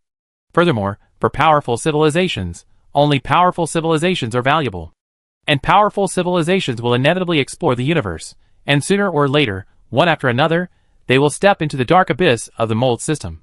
So, this civilization is the type that develops cautiously? Todd quickly asked. That's right. Shinshur nodded, then waved his hand again, causing the entire galaxy to magnify until it finally focused on a single planet. The moment they saw this planet, everyone's eyes widened. The reason was simple.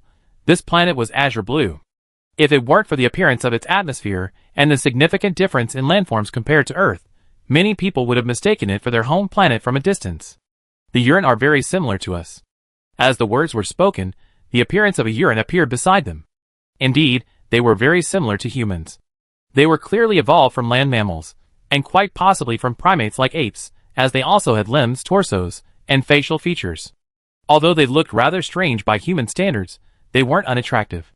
The only difference was that their eyes were larger, probably more than twice the size of the largest human eyes. Their physique was slender and tall.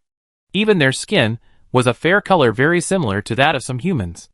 If there was any difference, it was probably that they had red hair, some light reddish downy hair, no eyebrows, and an extra red tail. Yes, they were also a race with tails. I've seen many races with tails. It helps them maintain balance to some extent, someone couldn't help but say. That's right. Shinshur glanced at the speaker and smiled, but it also means that such a civilization hasn't abandoned its primitive violence because of technological advancements. Some people also realized. Indeed, when is it necessary to maintain balance? Of course, during highly agile activities. Apes need to climb mountains and jump, humans don't.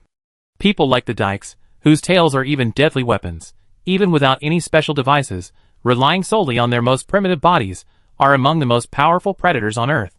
This also shaped the wildness of the Dake people and their culture. All eyes once again focused on the Uran before them. So, this race is also. The Uran are a very interesting race, Shinshur began, recounting their story. Their star system environment is very similar to Earth's. Both are warm and habitable planets. The Uran themselves evolved from a type of ape-like creature. Beside the Urin appeared a slender monkey with fiery red fur. Tall and thin. This was people's first impression of this monkey. But someone seemed to realize something. They looked like flames. Yes, Shinshur smiled. The Urin's fur glows. At night, it truly looks like a raging fire. In their ancient times, they probably survived in this way in the harsh and primitive jungle. However, the reason I say the Urin are special is because their civilization was actually built upon ruins. Ruins? Someone paused, taken aback. Actually, it can't really be called a relic. This planet was visited by a powerful civilization tens of thousands of years ago, before the dikes even appeared. They left traces there, and then left.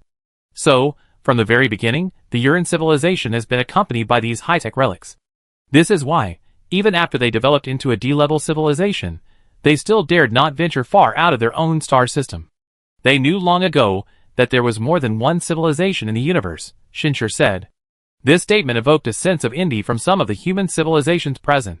Humans are too naive. That's why they keep thinking about delving into and exploring the universe.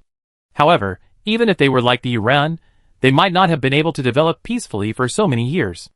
Who could blame them for being so close to the Dake people? The Dake people had already discovered Earth, but were simply too lazy to reap the benefits.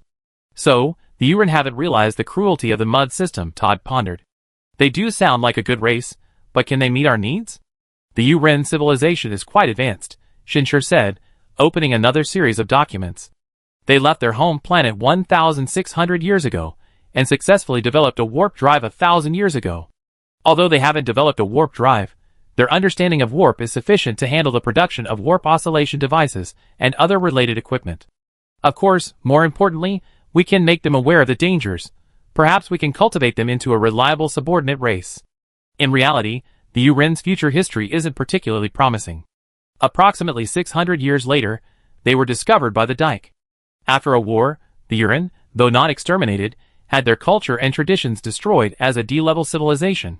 They languished for over 2,400 years, remaining a D-level civilization, arguably even inferior to the human civilization of future World 1. Therefore, upon realizing that this civilization had not yet been discovered by the mud system, Shinshur made his plans. Perhaps he could utilize this civilization as a savior. Yes, utilize it. Shinshur wasn't naive enough to believe that human civilization had the right to save others in this universe. Nor was he naive enough to believe that the participation of human civilization would guarantee a better future for the Urin. He didn't care about these things. He simply believed that compared to other civilizations that had already joined the mud system and established a fear of the Dake people, or even the mud system itself, this Urin civilization was more useful and sufficient. Although they were at most just entering the D-level civilization stage, their population wasn't small, and their quality wasn't low. With some training, they should be able to accelerate the construction of their star system fortresses. However, as Shinshur spoke, he noticed many people looking at him. Surprised that I know so much about this? Shinshur laughed. Indeed, a little. Todd didn't mince words, asking with considerable curiosity, does Xinghai's understanding of this star system surpass that of the mud system? Shinshur had just said that even the mud system hadn't discovered this civilization that had reached D-level, yet Shinshur seemed to know exactly how far this civilization's technology had progressed. This undeniably gave them a new understanding of Shinshur and Xinghai in terms of intelligence. To be precise, it's not that it surpasses the mud system, it surpasses the Dake civilization. Shinshur shook his head and said, at our level, Xinghai's greatest advantage lies in warp drive. You probably noticed that long ago, when we conquered the node, Xinghai could already silently warp thousands of ships without warp drives to Earth. This technology alone actually surpasses B-level, and might even have reached A-level, but it's already widespread in Xinghai, with costs minimized. You should understand what this means. Chapter 197. Everyone naturally understood what this meant. Such powerful teleportation ability, almost ignoring space, meant that exploring the entire vast universe wasn't so difficult. Were over 400 billion galaxies a lot? If one could truly reach any point in the Milky Way galaxy in an instant, then exploring a mere 400 billion galaxies would be effortless.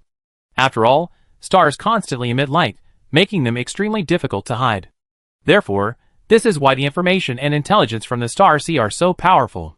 Seeing that everyone understood, Shinshur didn't say anything more. He had only used the star sea to explain all the information, including data, he had brought from the future. Let's get back to the main topic. Shinshur steered the conversation. This civilization isn't weak, but at this stage, their development has slowed down. After all, the relics they acquired are only around C5 or C6 level, and with their technology at this level, the remaining relics have begun to hinder their development. As far as I know, the current Uran civilization is divided into 3 factions: the Creator faction, the Development faction, and the Adventurer faction. Of course, they don't have those names, but the disagreements are roughly these 3 points.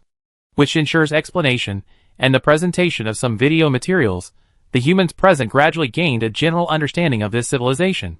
For example, although they were only at the initial D level, they had actually forged a path in the field of primal energy technology because of the relics. They had quite a few primal energy experts. Furthermore, the Creator faction and the Development faction joined forces to completely seal off the entire star system and occupy a crucial position, while the Adventurer faction was jointly attacked and was practically considered a reactionary force. Besides these, Shinshir also explained the history and culture of this race.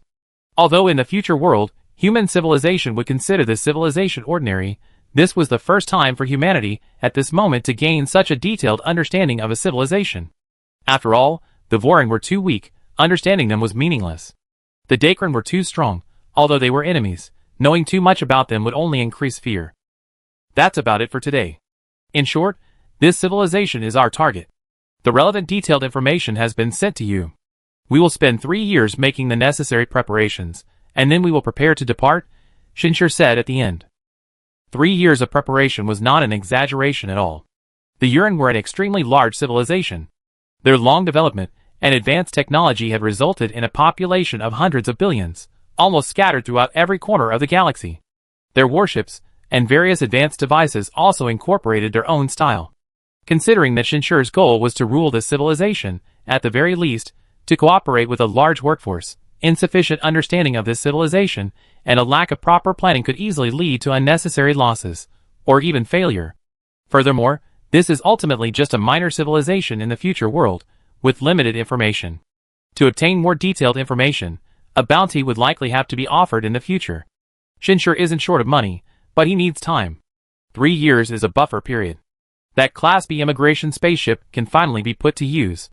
Shinshir thought for a moment, and decided that this immigration spaceship should be properly prepared. After acquiring this spaceship, he was stunned for a long time. And he truly understood why the collector had initially said, with this, we can establish an eternal civilization. This B3 class immigration spaceship could indeed serve as a fallback plan for human civilization. So, after resolving a series of trivial matters, he directly took AIXINR aboard the Yiwen and traveled to a secluded location in space. The matter of the seamless jump should be kept as secret as possible, he explained to Yiwen and AIXINR. The next instant, an incredibly massive celestial body appeared before them. Yes, a celestial body. On the surface, it looked like an ordinary asteroid, roughly twice the size of the moon, with many impact marks on its surface, utterly insignificant in the vast universe. This is the immigration spaceship? AIXINR was quite surprised, but quickly realized, it's in disguise mode, isn't it? She naturally didn't think that this celestial body was just as ugly as it appeared. It was easy to see that this was a disguise. That's right, Shinshir nodded. This is an immigration spaceship, and can even be considered a mobile life-bearing planet. It can truly nurture and develop civilization. Moreover, what you see now is only its smallest disguise mode. If it were fully deployed. As soon as Shinshir finished speaking, the asteroid in front of them rapidly expanded. The underlying mechanism was completely indiscernible. It was like a magical artifact from mythology. As it expanded, its surface even changed rapidly, with forests, oceans, and all sorts of primitive creatures appearing. In the end, it even reached a size more than 10 times that of Earth. AIXINR was dumbfounded. Her heart was filled with immense shock. Because this scene looked as if she had witnessed a god creating a world. Is this an illusion? She couldn't help but ask. She even wondered if this was another kind of primordial energy illusion. No, it's real, Shinshir said. All the plants and animals here are real. He was also somewhat amazed. This was one of the important technologies of its B-class immigration warship. Spatial superposition. Another level in the field of spatial curvature, it allows for the superposition of spaces through highly manipulated spatial curvature. In other words, even if it appears only the size of the moon on the outside, the actual internal space can reach hundreds of times larger. Perhaps it also contains a large number of other advanced technologies, a level that is unimaginable to humanity at present, even to Shinshir himself. It can only be said that after reaching B-class civilization, the power of civilization is truly incredible. After hesitating for a moment, the planet before him shrank once again. Yes, this immigration spaceship could already be called a planet. When it returned to its previous camouflage level, Shinshirkai said, "Let's go in and take a look. Yuan, the relevant permissions have been granted to you." "Roger." Yuan nodded, and the entire Yuan began to slowly advance. To Shinshirkai and AI Xiner, it was as if they had simply landed on a small asteroid similar to the moon. They could even see craters right next to them. But in an instant, everything changed. Like teleportation, the bright sunlight enveloped them in an instant, and they found themselves on the enlarged life-bearing planet they had just witnessed. Many pterosaur-like creatures flew across the azure sky, below which stretched an endless ancient forest. Even more astonishing was the enormous yet incredibly gentle sun overhead. Among countless life-bearing planets, there are countless appearances, but most are fundamentally the same, Shinshir said. Including the composition of the atmosphere, the core components are very similar. After all, carbon-based life is the most numerous and easiest life form to emerge in the universe. Alright, let's go out. This immigration spaceship has already been modified. The interior of such an immigration spaceship still required some modifications. After all, it was an immigration spaceship, and the establishment of an ecosystem had to be adapted to the species itself. However, this wasn't difficult. It was even at a one-click level. Any species could use its own devices to comprehensively modify the entire planet. This included the atmosphere, gravity, temperature, and ecosystem, especially the microbial ecosystem. It could be said that the captain of this immigration spaceship was a god on this planet, dozens of times larger than Earth. This was an immigration spaceship from a Class B civilization. "It's unbelievably powerful," AI Xiner exclaimed, reaching out to pinch a handful of soil after exiting the space. Some powerful civilizations establish planets or civilizations like this, calling themselves gods, and hiding in the universe, living a life almost indistinguishable from that of deities, Shinshir also observing this world. To be honest, after seeing the spaceship's instruction manual, he was briefly tempted. He could take some humans away on this spaceship, or hide somewhere and remain disguised forever. Then, he would be the ruler of this world, possessing godlike power, immortal, and able to create any human civilization he desired, living any life he wanted. That way, his dream, the life he wanted, would have already been realized. Moreover, if he really had this idea, he was certain AI Xiner would support him. After all, what his wife wanted was actually very simple. A safe future, a happy life, and an audience for her music. If this spaceship had existed from the beginning, and Shinshir had said he wanted to take all of humanity away, AI Xiner would have agreed without hesitation, and might even have preferred that option. However, the reason Shinshir ultimately dismissed the idea was simple. It was precisely because of the word safety. Is escape truly safe? This is merely a B3 class spaceship, not even among the strongest B class civilizations. Besides, there are A class civilizations, ranchers, and even beyond the mold system lies a vast expanse of space. Even if humanity could develop here, the pace would inevitably slow, and the limitations would increase. It's important to understand that Shinshir only possesses a future 3,000 years from now. The more steps humanity takes in those short 3,000 years, the stronger Shinshir will become. Most importantly, using this as a last resort won't affect our current journey, Shinshir murmured. I can have it all. AI Xiner's eyes lit up upon hearing this. Yes, we have a way out. She took Shinshir's arm, looking up at her with indescribable excitement in her eyes. Seeing everything on this planet, her sense of security soared. Indeed, even in the worst-case scenario, she could still leave with Shinshir. However, leaving with tens of thousands of people versus leaving with all of humanity was vastly different. The former would bring immense suffering, while the latter was a not-too-bad option. We will grow stronger and stronger, Shinshir smiled, putting his arm around her waist. Let's go, back to Blue Star. As the massive asteroid slowly approached Blue Star, many people on the planet received the news, including Shinshir's message. Suddenly many eyes were drawn to the asteroid. A delegation rapidly approached. Todd, Shinshir's trusted liaison, was naturally among them. And when they entered the spaceship, they were equally stunned. This is a spaceship. You can also consider it a mobile planet, Shinshir said, approaching them. This immigration spaceship's technological level has reached B3. B3, Todd slowly exhaled, looking at the completely new world before him, his shock undiminished. It wasn't that he hadn't encountered B-level technology before. Evan was one example. However, this still exceeded his imagination. It was as if he was being forced to reevaluate the B-level concept. Space superposition, life-bearing planets, even the creation of ecosystems. At this level, what's the difference between us and God? Counselor Shin, this planet is so enormous. Could it accommodate our entire human civilization? Todd suddenly became excited, realizing something. That's right, Shinshur said decisively. Therefore, this is a way out for all of humanity. However, in my capacity, as a member of the Supreme Council of the Human Federation, I hereby order that the existence of this spaceship be classified as top secret. It must not be leaked except to relevant personnel and members of the Supreme Council. Yes. Todd and the others quickly understood Shinshur's meaning. A way out, but only a way out. Human civilization is currently advancing rapidly under the threat of the Daikians.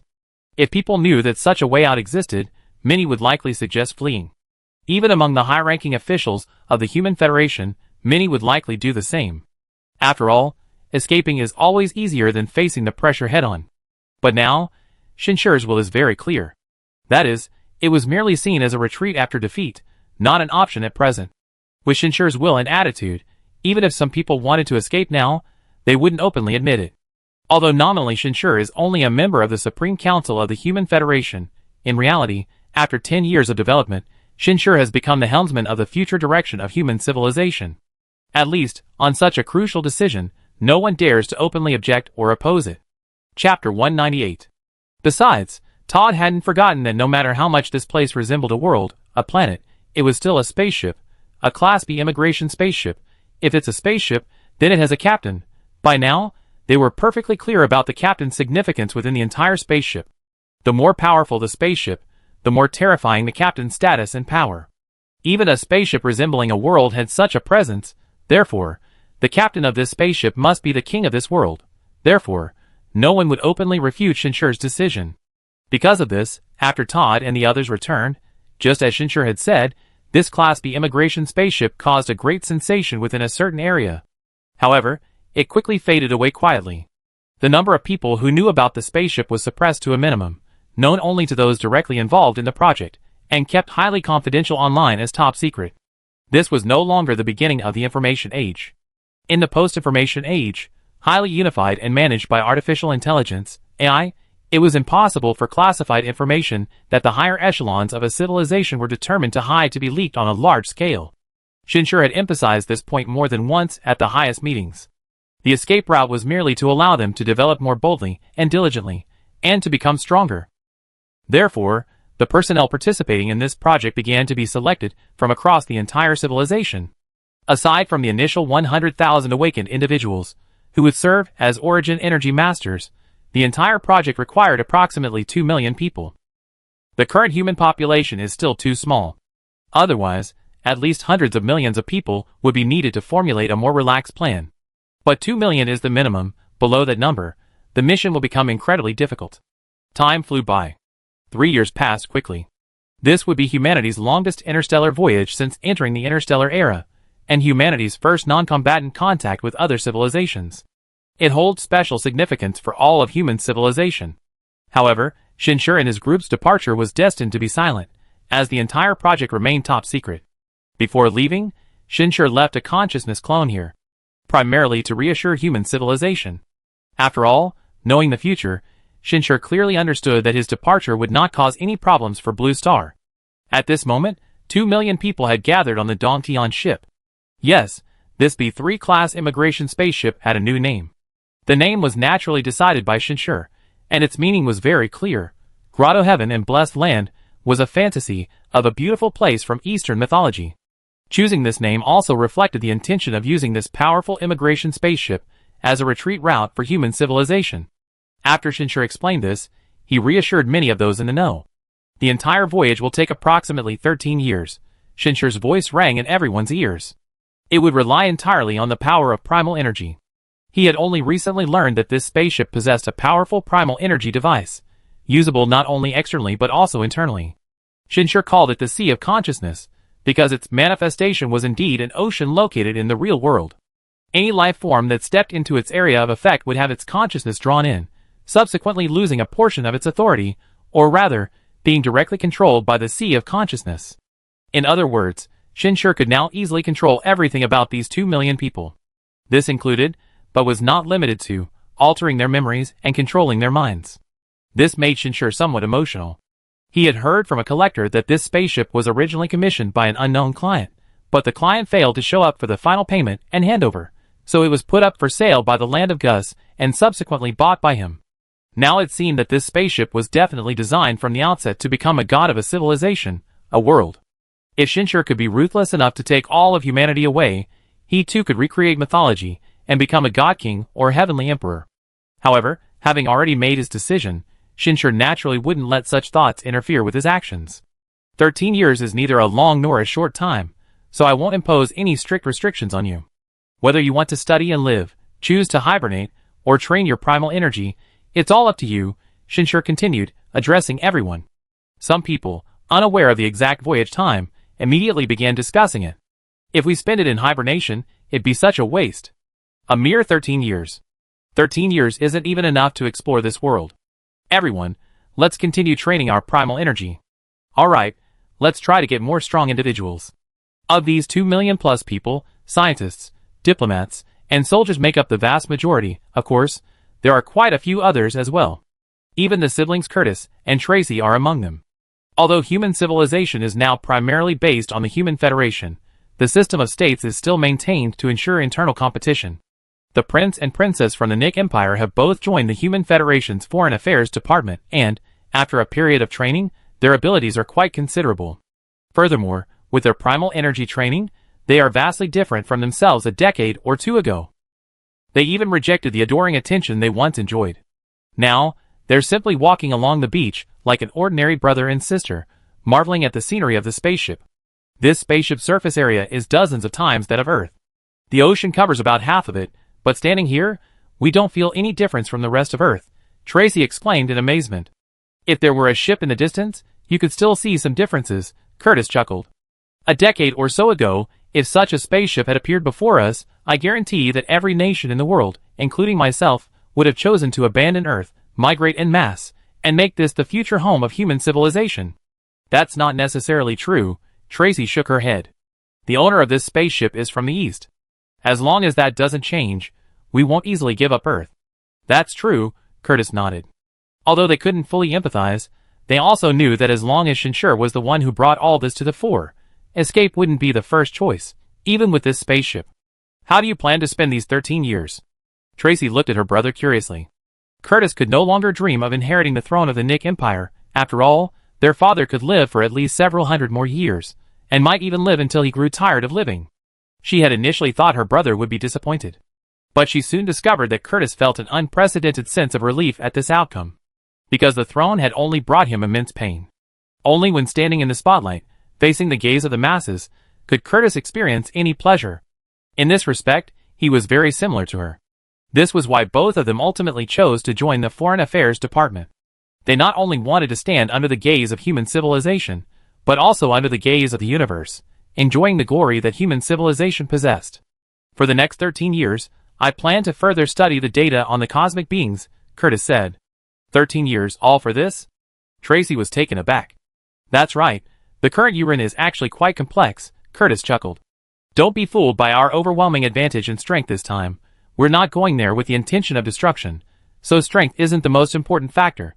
Therefore, the more we understand the Uran, the more composed we be. This is why our key figures in the diplomatic negotiations department. Since we have ample time, we naturally need to be well prepared. That would be too much work, Tracy sighed, but still said, then I go too. We can't let Counselor Shin do such trivial things. Exactly, Curtis laughed. Compared to the gratitude ordinary people felt toward Shinshur, and the soldiers' trust in him, the attitude of humanity's past high-ranking officials toward Shinshur was largely based on the interests of individuals and the overall civilization. However, these two were different. They were among the few who truly appreciated everything Shinshur had brought them. Tracy was the same. That trip to outer space had shattered all her arrogance, allowing her to see herself more clearly. Combined with the training in primal energy, she felt reborn, even feeling ashamed of her past self. Now, her life was fulfilling and satisfying, with a promising future. Therefore, she didn't hesitate to be selected for this mission, even if it meant not seeing her beloved fans for a long time. So, the two quickly left the beach and began their work. Shinshur didn't pay much attention to these people, But he wasn't completely oblivious either. Seeing that most people quickly found what they wanted to do, he shifted his focus to the voyage. What do you think about taking out some of the Dake's bases on the way to the Uran? Shinshur was only facing Ivy and AIXINer. This decision could only be made by him, because the others couldn't foresee the future or know his trump cards. Therefore, this question was less of a discussion and more of casual conversation. Even so, since he had asked, Ivy still spoke up. Captain, although the Dake's communication is weak, if we clear out their node bases along the way, it will be easy for them to guess our warp technology when the information is gathered. That's right, Shinshur said with some regret. It's unlikely that two forces powerful enough to threaten them could simultaneously exist within a star system, so it's best not to alert them. However, even a Class B spaceship can't move freely within 1,000 light-years. Shinshur had originally thought this immigration warship could easily traverse all the nodes and, after several jumps, directly reach the Uran civilization. But unexpectedly, it would still take 13 years. This was because the distance of one of the planned jump nodes exceeded its maximum concealed jump distance. Yes, it wasn't that a direct jump was impossible, but rather that it was difficult to ensure the jump process wouldn't be detected. After all, the larger the jump distance, the greater the turmoil it would cause, exceeding the capabilities of concealment devices. Therefore, these 13 years had to be wasted, unless they wanted to alert them. This led to Shinshur's seemingly self-talking question, Wife, how do you plan to spend these 13 years? Shinshur looked at AIXINer. I plan to train the energy device you gave me, AIXINer said without hesitation. That's a good idea, Shinshur nodded. On their 10th anniversary, he gave AIXINer a personal energy device. It was a musical instrument. That's right, a musical instrument. Not a piano, but under the influence of energy, it could be used as any musical instrument. Its function was to release energy in the form of music, which could exert a powerful effect. If AIXINer's strength was sufficient, she could even use this device to directly hypnotize and control all living beings on an entire planet.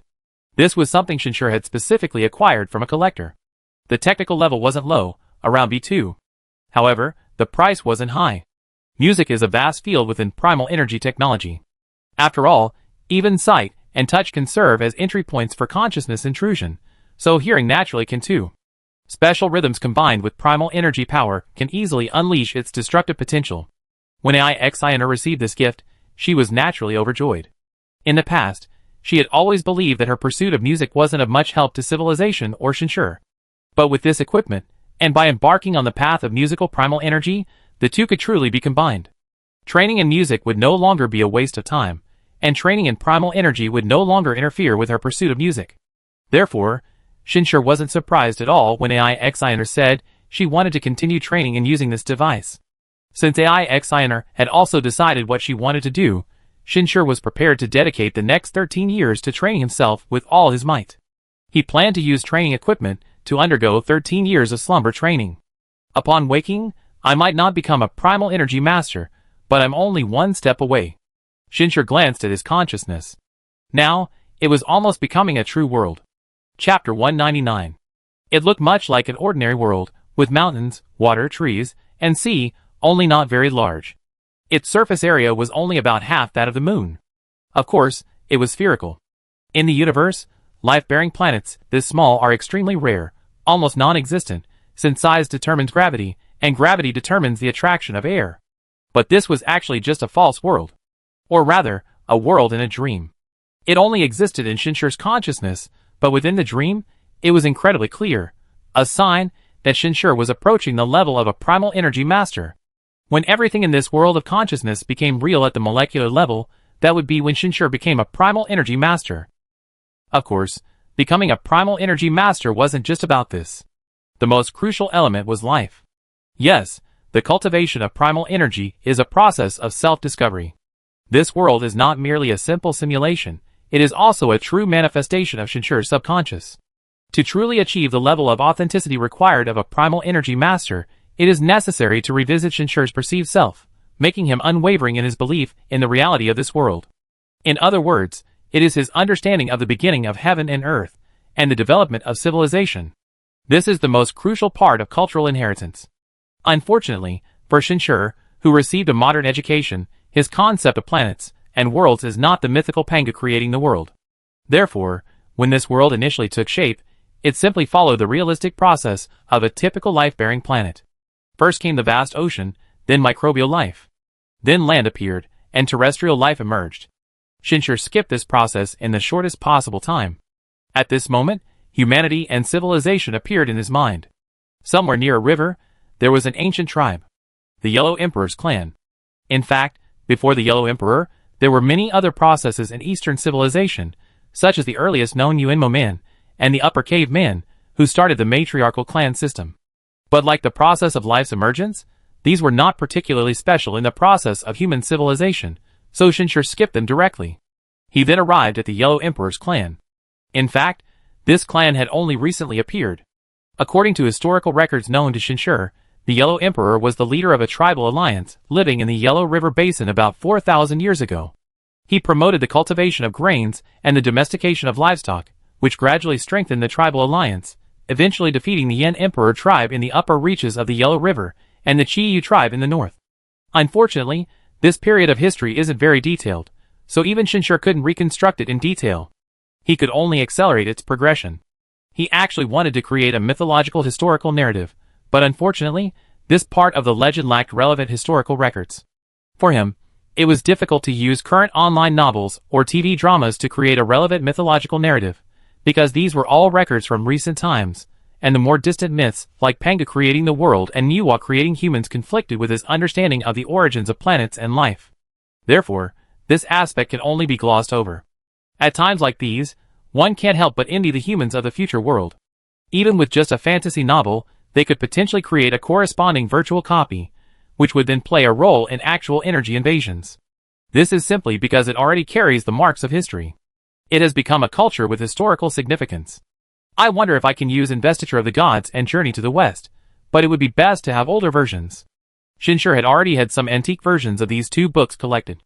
Only when there is such a need can one understand why the humans of the future world are so eager for the cultural inheritance of human civilization. For the next 10 years or so, Shinshir planned to focus on developing his consciousness world. Even if he didn't successfully break through to the level of an energy master, he would at least reach a level close to that. Then, coupled with his powerful energy device, he wouldn't be defeated even if he encountered a true energy master alone. Therefore, Shinshir entered a period of deep training. After the entire spaceship began its journey, it fell into an extremely quiet state. Everyone was doing their own thing. Modern human civilization has begun to adapt to the concept of time held by immortals. The passage of time doesn't significantly change their appearance or personality, the only changes are in their abilities, not in the sense of age and decay.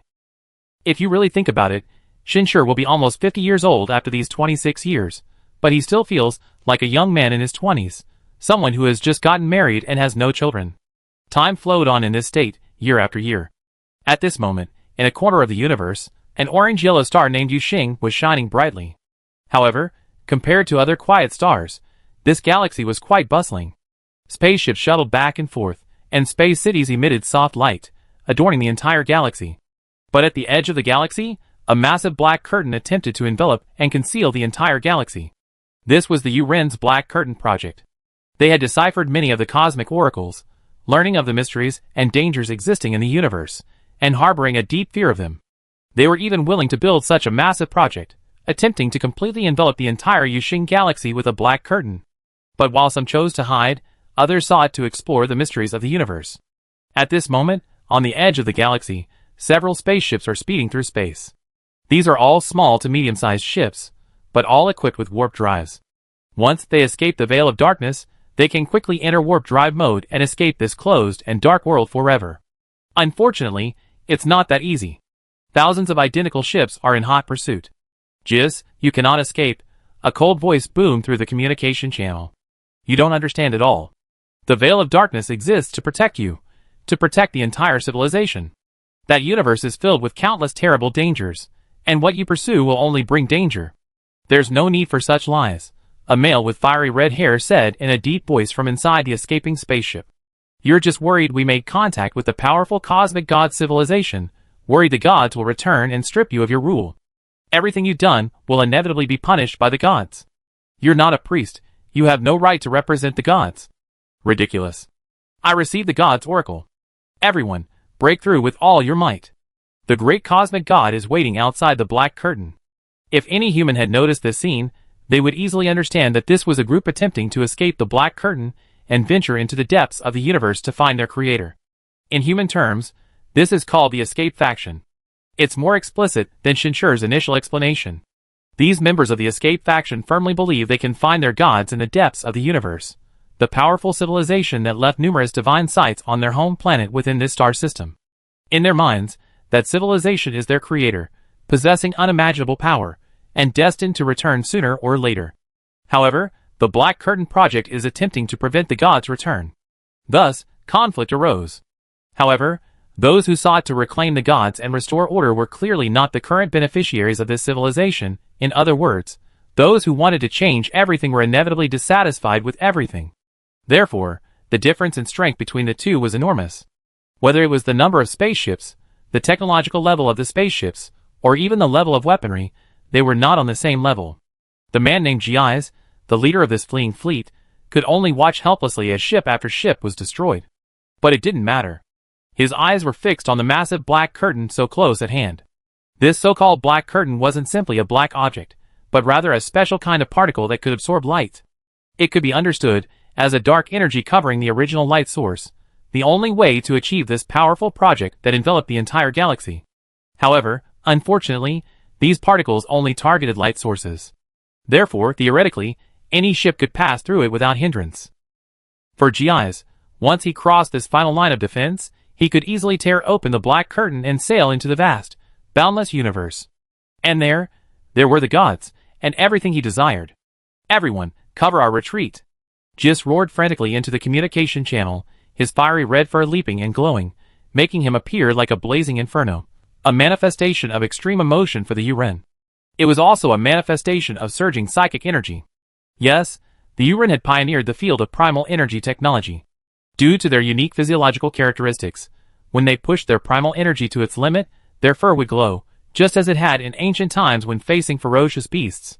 With the help of psychic energy and the fearless efforts of their companions, breaking through the final line of defense was within reach. However, those who were the pursuers didn't seem to care much. What good would escaping the final line of defense do? Over the years, some had successfully escaped the dark curtain, but that alone was meaningless, as they could still be pursued into the vast universe. Moreover, even if they completely escaped, finding the gods would be incredibly difficult. Everything they did, including obscuring the star system, was simply to minimize the chances of their civilization being discovered by other powerful civilizations in the universe. Even so, they still had to do everything in their power to prevent it. As a high-ranking member of the Uran civilization, the leader of the pursuers knew a huge secret. The gods had fled to their planet in the past. They had powerful pursuers. From the few divine inscriptions they had deciphered, the gods were filled with fear. This was one of the reasons why the Dark Curtain had to be established, and one of the reasons why the Uran civilization forbade leaving the star system.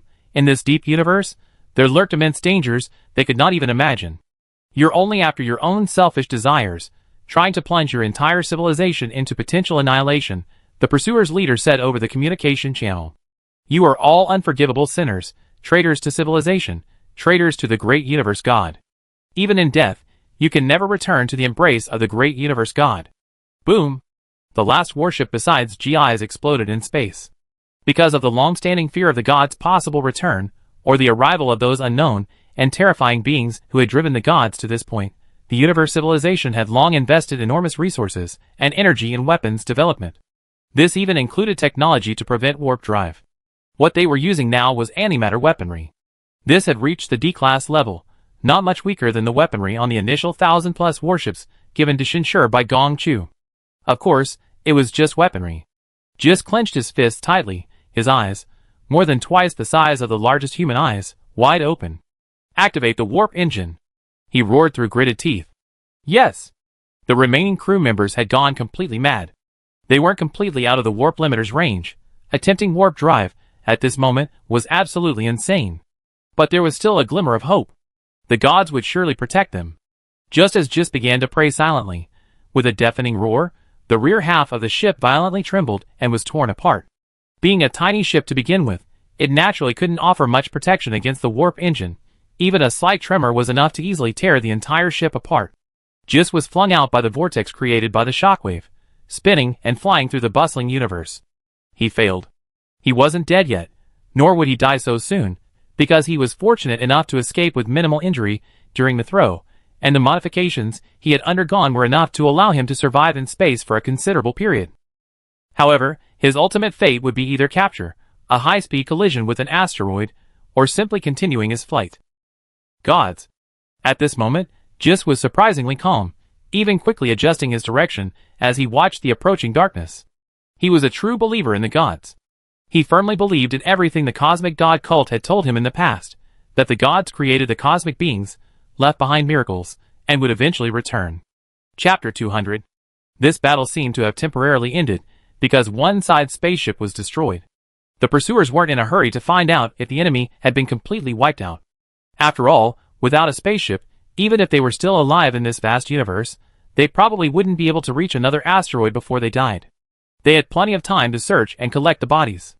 Even if they didn't search, it wouldn't matter much.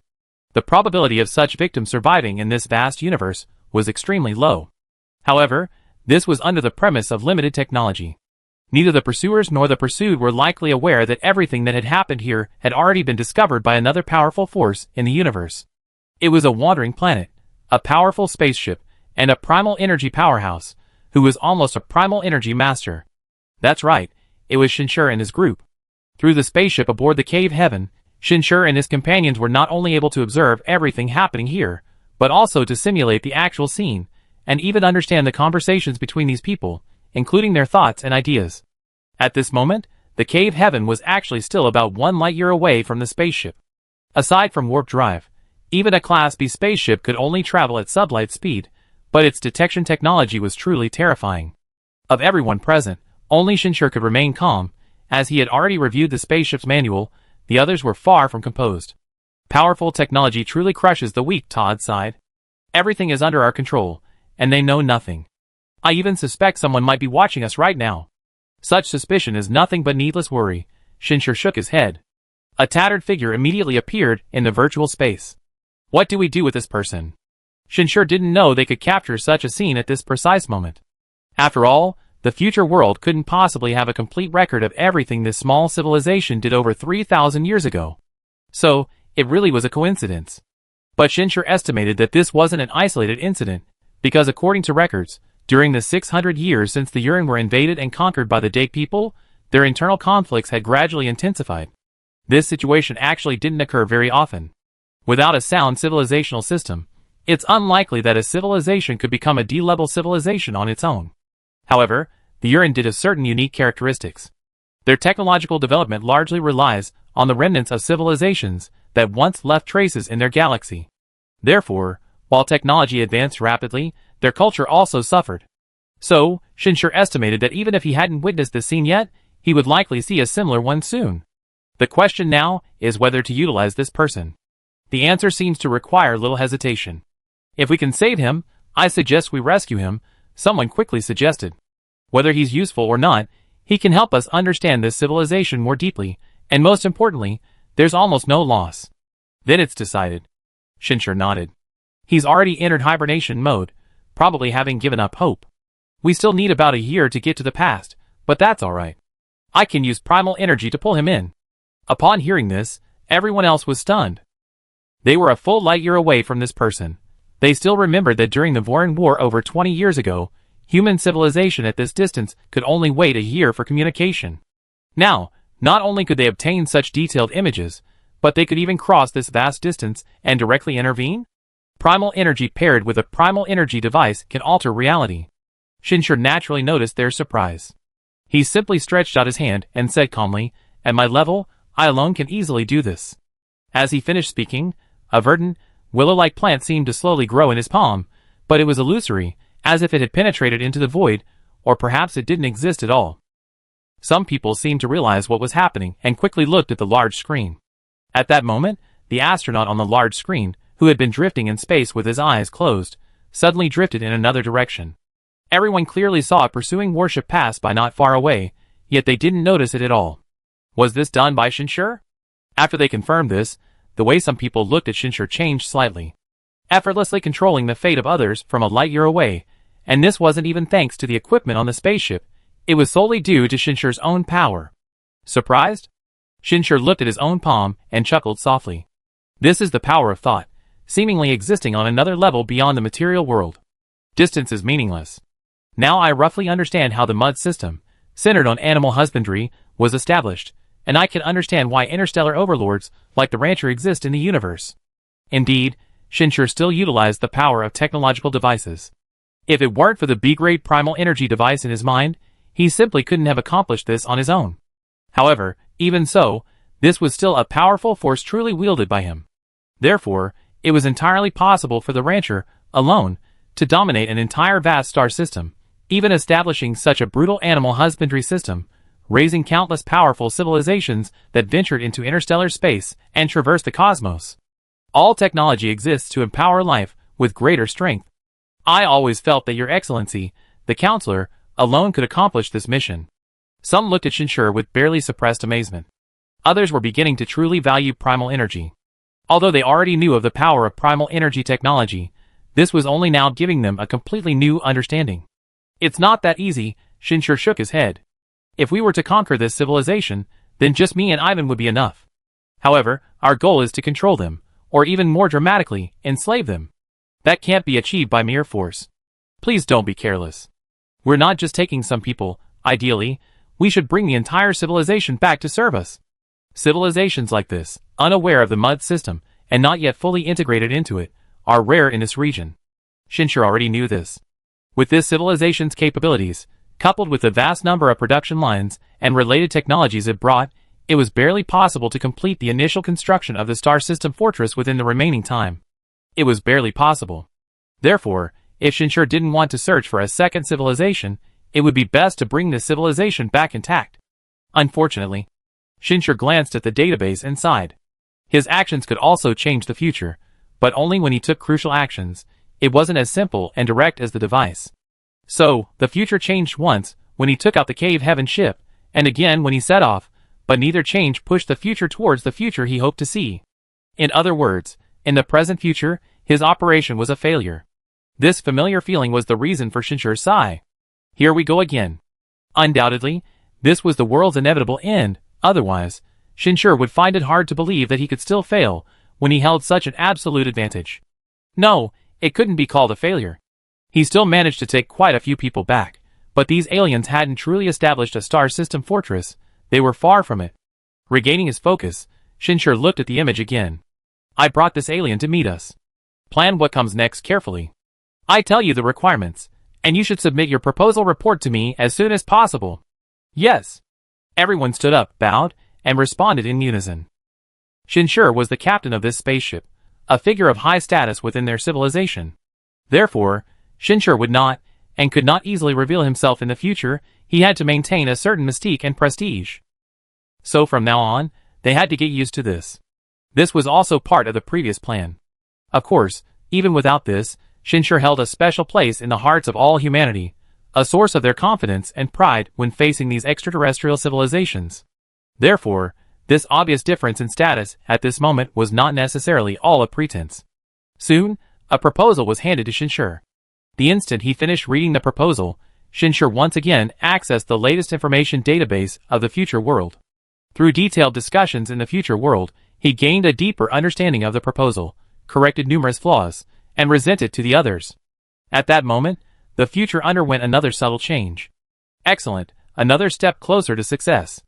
Shinshir had become accustomed to using the perspective and knowledge of the future world to mend the past, and the others had long been accustomed to Counselor Shin's powerful decision-making abilities.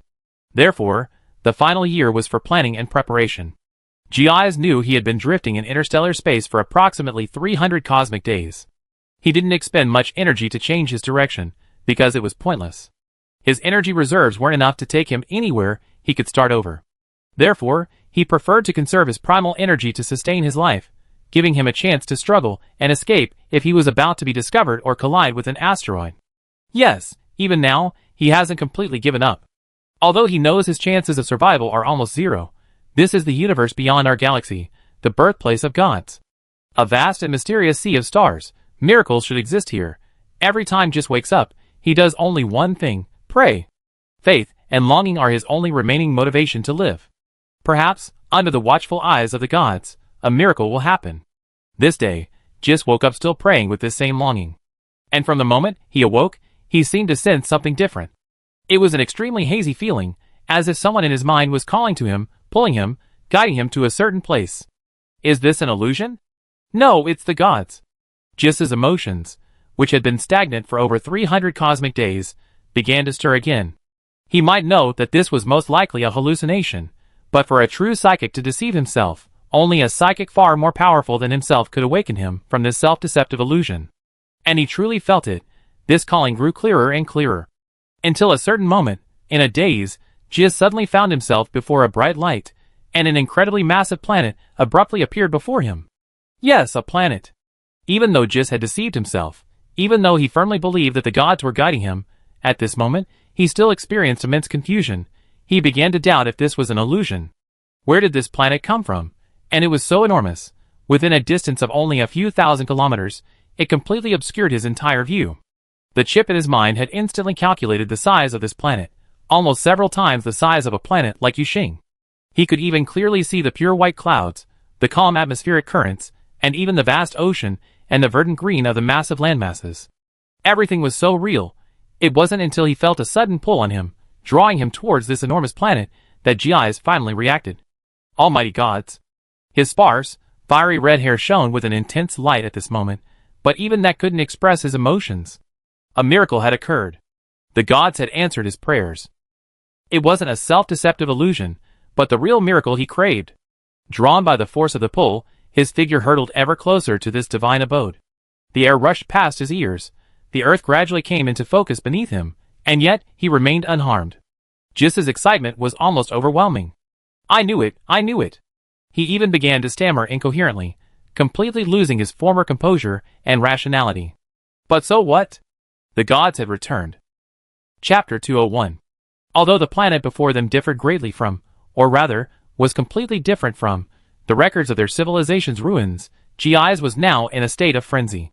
Having been trapped in dire straits, he suddenly witnessed such an unimaginable upheaval.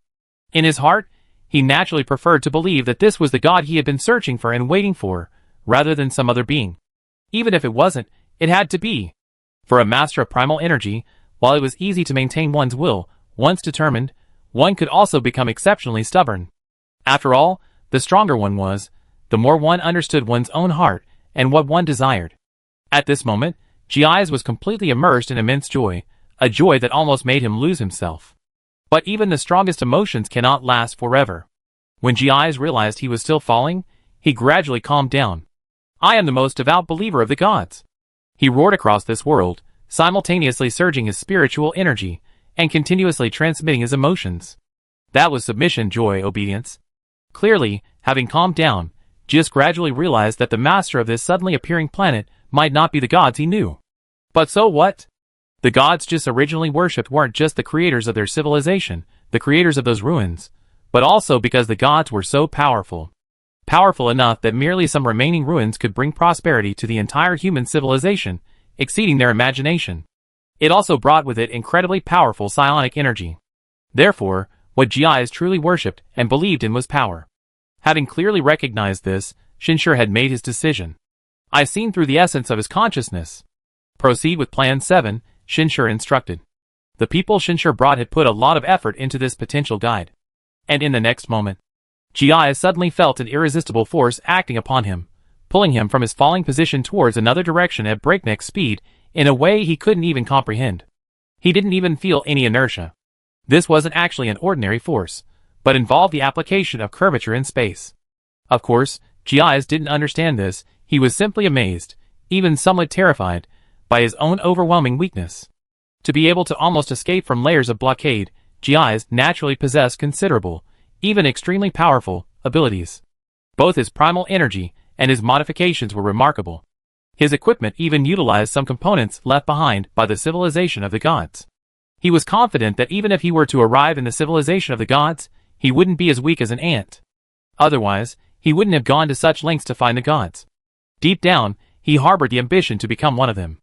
However, at this moment, Jis felt a power he absolutely could not resist. This could very well be a civilization far more powerful than the gods, perhaps countless times more powerful. This thought suddenly flashed through Jis's mind. He didn't know the secret of the gods being hunted by an unknown civilization, but he roughly guessed that this universe wasn't so simple. Otherwise, those high-ranking rulers wouldn't be so fearful as to want to conceal the entire galaxy. So, was this the kind of civilization he was encountering? Jis felt little fear, only excitement. He wasn't afraid of death, he only wanted to witness and gain power. Finally, under this unimaginable power, a colossal celestial palace suddenly appeared before Jis's eyes. Yes, a celestial palace in the truest sense. Floating in a vast, shimmering sea of silver, it appeared almost ethereal, yet incredibly majestic and awe-inspiring. This wasn't referring to its size or decoration. In a world where productivity had been greatly liberated, size and shape were simply imaginable and could be manufactured. What truly horrified GIs about this celestial palace was the sheer number of incredibly small, overlapping spaces. Yes, from the outside, the entire palace resembled a structure within a kaleidoscope, everything overlapping, indistinguishable from reality. Even the most magnificent myths couldn't imagine such a palace. GIs could even clearly see light refracted like that of a warp effect bubble.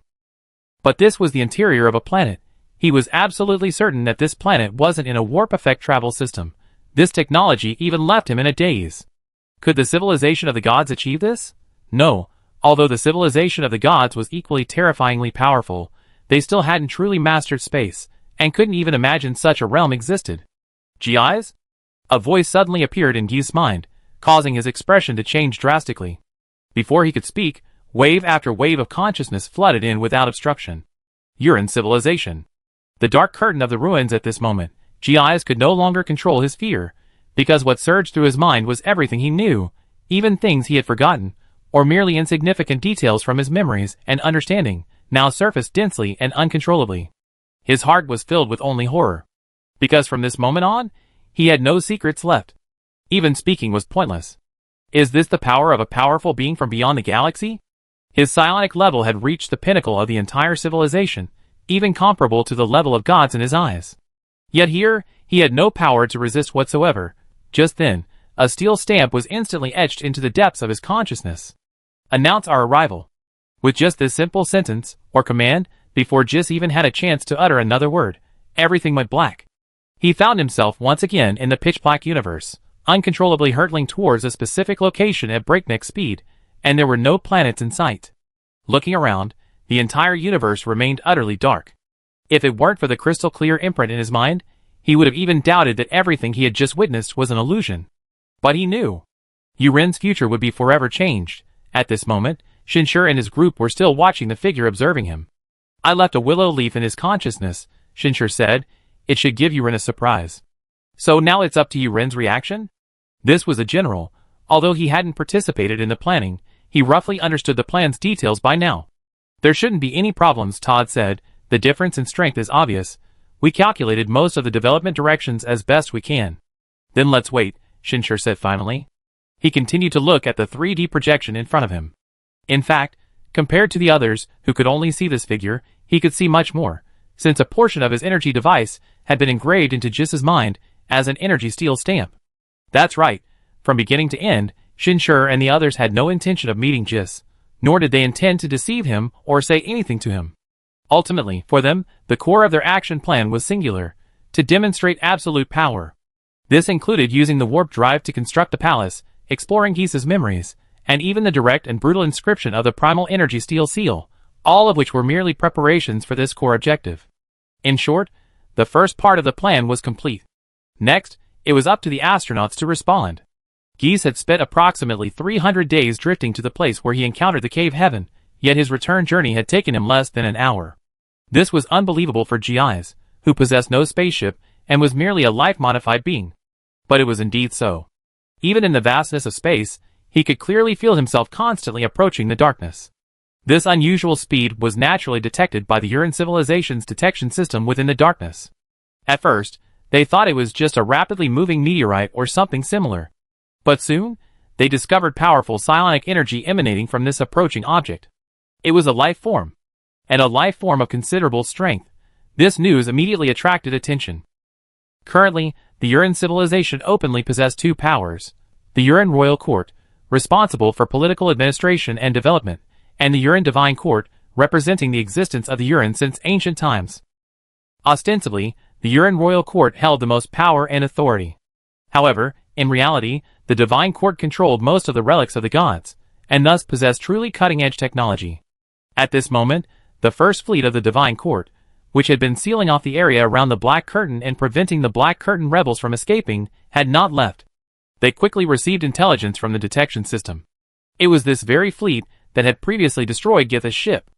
As Gith drew closer, they gradually confirmed the identity of this life form with its powerful psionic energy. This psionic fluctuation, it's Gith. The first fleet's captain, L, said coldly. There's no mistake. At this distance, he could clearly sense the other party. Without hesitation, the order was given. Proceed. Regardless of his reason for appearing, capture him first. Yes, sir. Small warships detached from the mothership. The military technology development of the Uran civilization was actually similar to that of most civilizations in interstellar space, employing a large mothership paired with medium and small warships. Having developed a certain level of primal energy technology, they had also recognized the limitations of intelligent AI, so they didn't have many unmanned attack vehicles. The powerful and unique psionic beings were also what made the divine court stronger than the royal court. But at this moment, L, a powerful figure in the divine court, who held a high position throughout the Uran civilization, felt an unspeakable worry. It was an unease that seemed almost instinctive.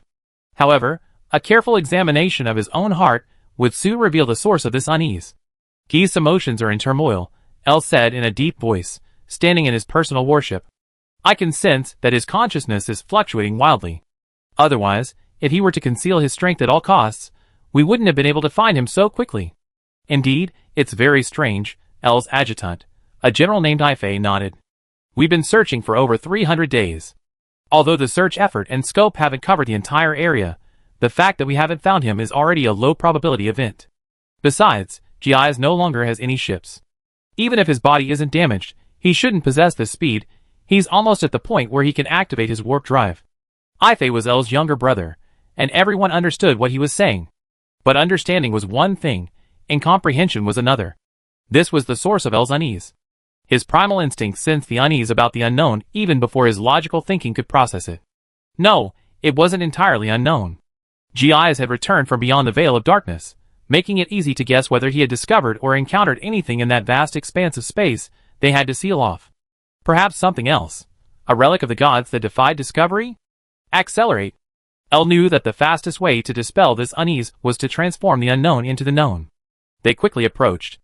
Guy's speed was rapid, but he made no attempt to conceal himself or change course. They could easily calculate the interception route. As they drew closer, their presence became clear.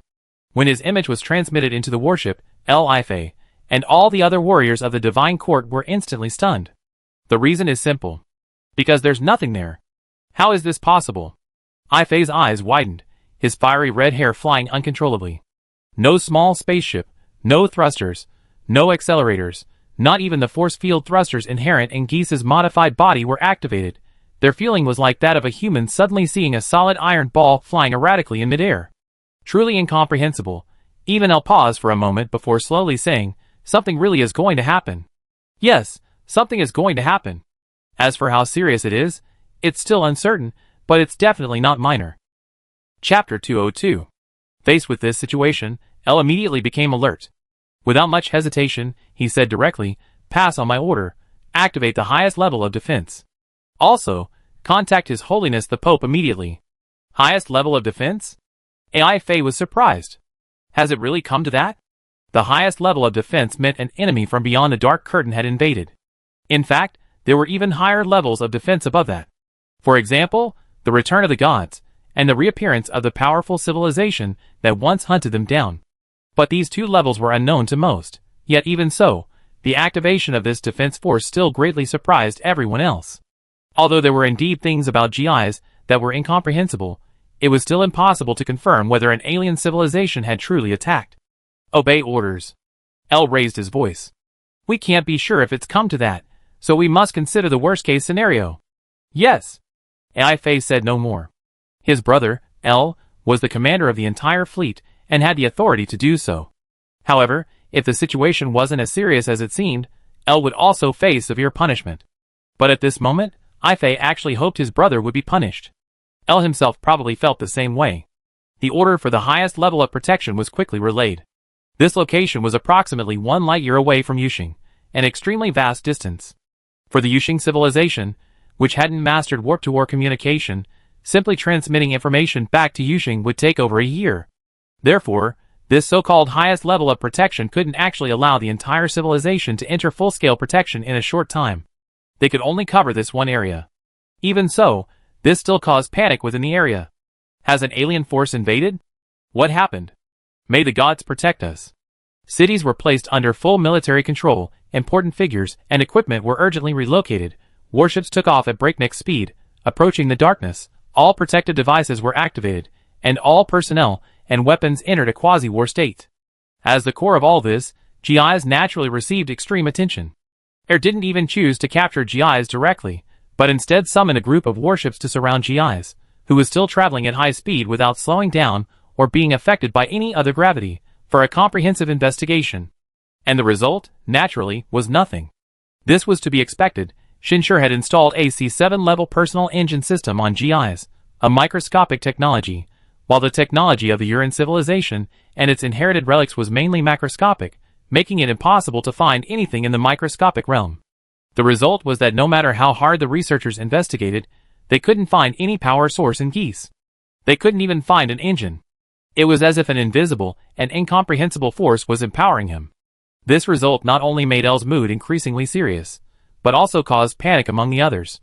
Still nothing. We tried everything.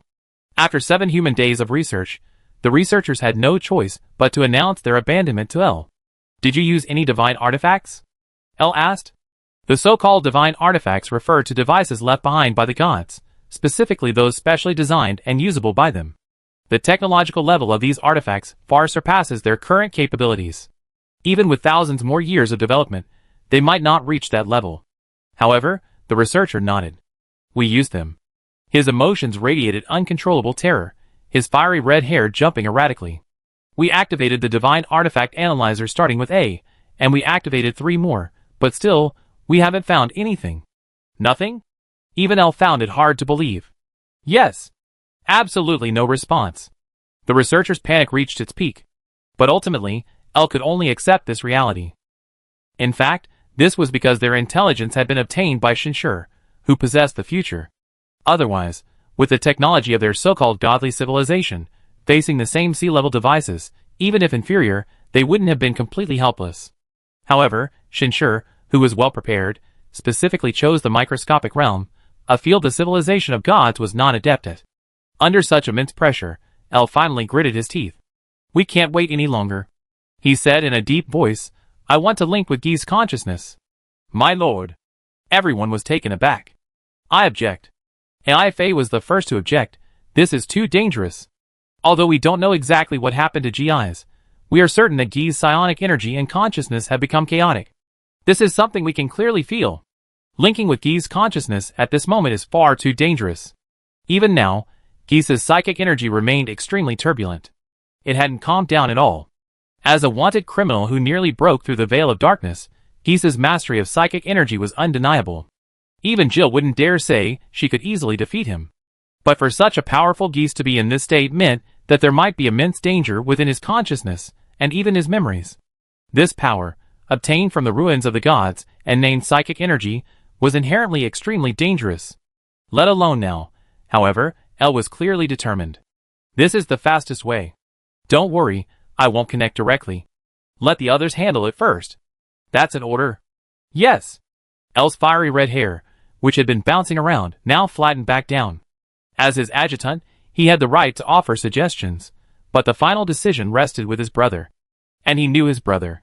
Although he held a high position and possessed great power, he always disregarded his own life. His elder brother was a staunch believer, and compared to his brother's faith, this glory, status, and strength were meaningless. However, it was precisely because of this that he and everyone else remained by his brother's side. Thus, the first volunteer quickly approached Jis. There are many types of consciousness links, some simple, some complex. Some people with powerful psychic abilities can even link their consciousness with any other life form without relying on any devices. This is far more terrifying than control. At this moment, the adventurer was still using the device, and a divine artifact at that, capable of deep connections. But the instant the connection was established, a deafening boom. The connected individual's mind exploded. They're here! They're here! The person screamed in agony. His mastery of primal energy was actually quite strong, but at this moment, he was utterly powerless to resist, as if his mind, his consciousness, had been completely controlled. Only this one voice remained. After all, the difference was stark. Shinshur was not merely someone approaching a primal energy master, he possessed a B-grade primal energy specific device. If he wished, he could even instantly control everyone connected to Geese, or shatter their will, driving them to utter madness. But Shinshur did not do that. After all, his goal was conquest, not destruction. Even Geese wasn't actually seriously damaged. His current state was merely due to the primal energy imprint inscribed on a world tree leaf, by Shinshur occupying most of his consciousness, making it difficult for him to think clearly about anything else. Simply retrieving the world tree leaf would restore Geese to normal. Of course, until then, he could only obediently act as a tool. At that moment, the instant this participant screamed, the others had already quickly severed the connection. Even so, this person remained deathly pale, and his wildly jumping fiery red hair clearly indicated the turmoil of his inner emotions. Moreover, it was overwhelming fear. Look into my eyes. It's all right. It's all right. You're a hero. Muster your courage. L used his psionic energy to quickly soothe the hero, and his power took effect soon enough, allowing L to breathe a slight sigh of relief. Once the courageous hero had finally calmed down a bit, L asked, "What did you see?" I only saw one sentence." The hero's face was still deathly pale. "Yes, only one sentence, but that sentence, in that instant, felt like it was about to completely burst my brain. I couldn't even think of anything else. One sentence." Both L and the others paled at this moment, because they easily realized that this sentence was from the mysterious being who had brought Jis back. Perhaps it was an ancient ruin, but perhaps it was from another civilization.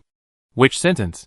L, after all, was a strong man, and even though his heart was trembling, he still asked in a deep voice.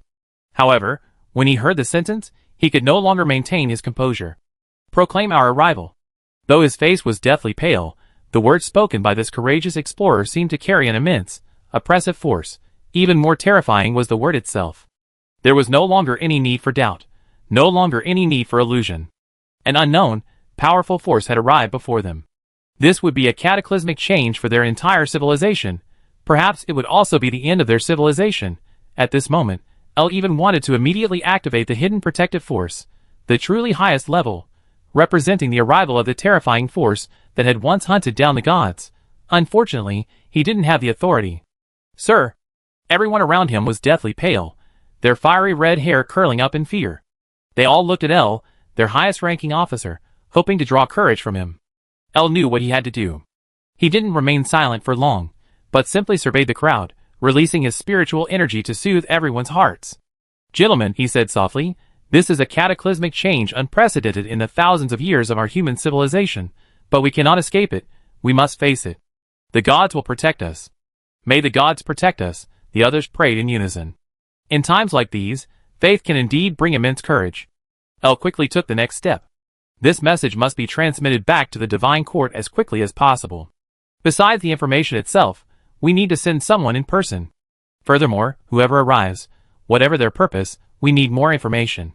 Therefore, I must establish a mental connection with GIs to see if we can hold out longer and learn more.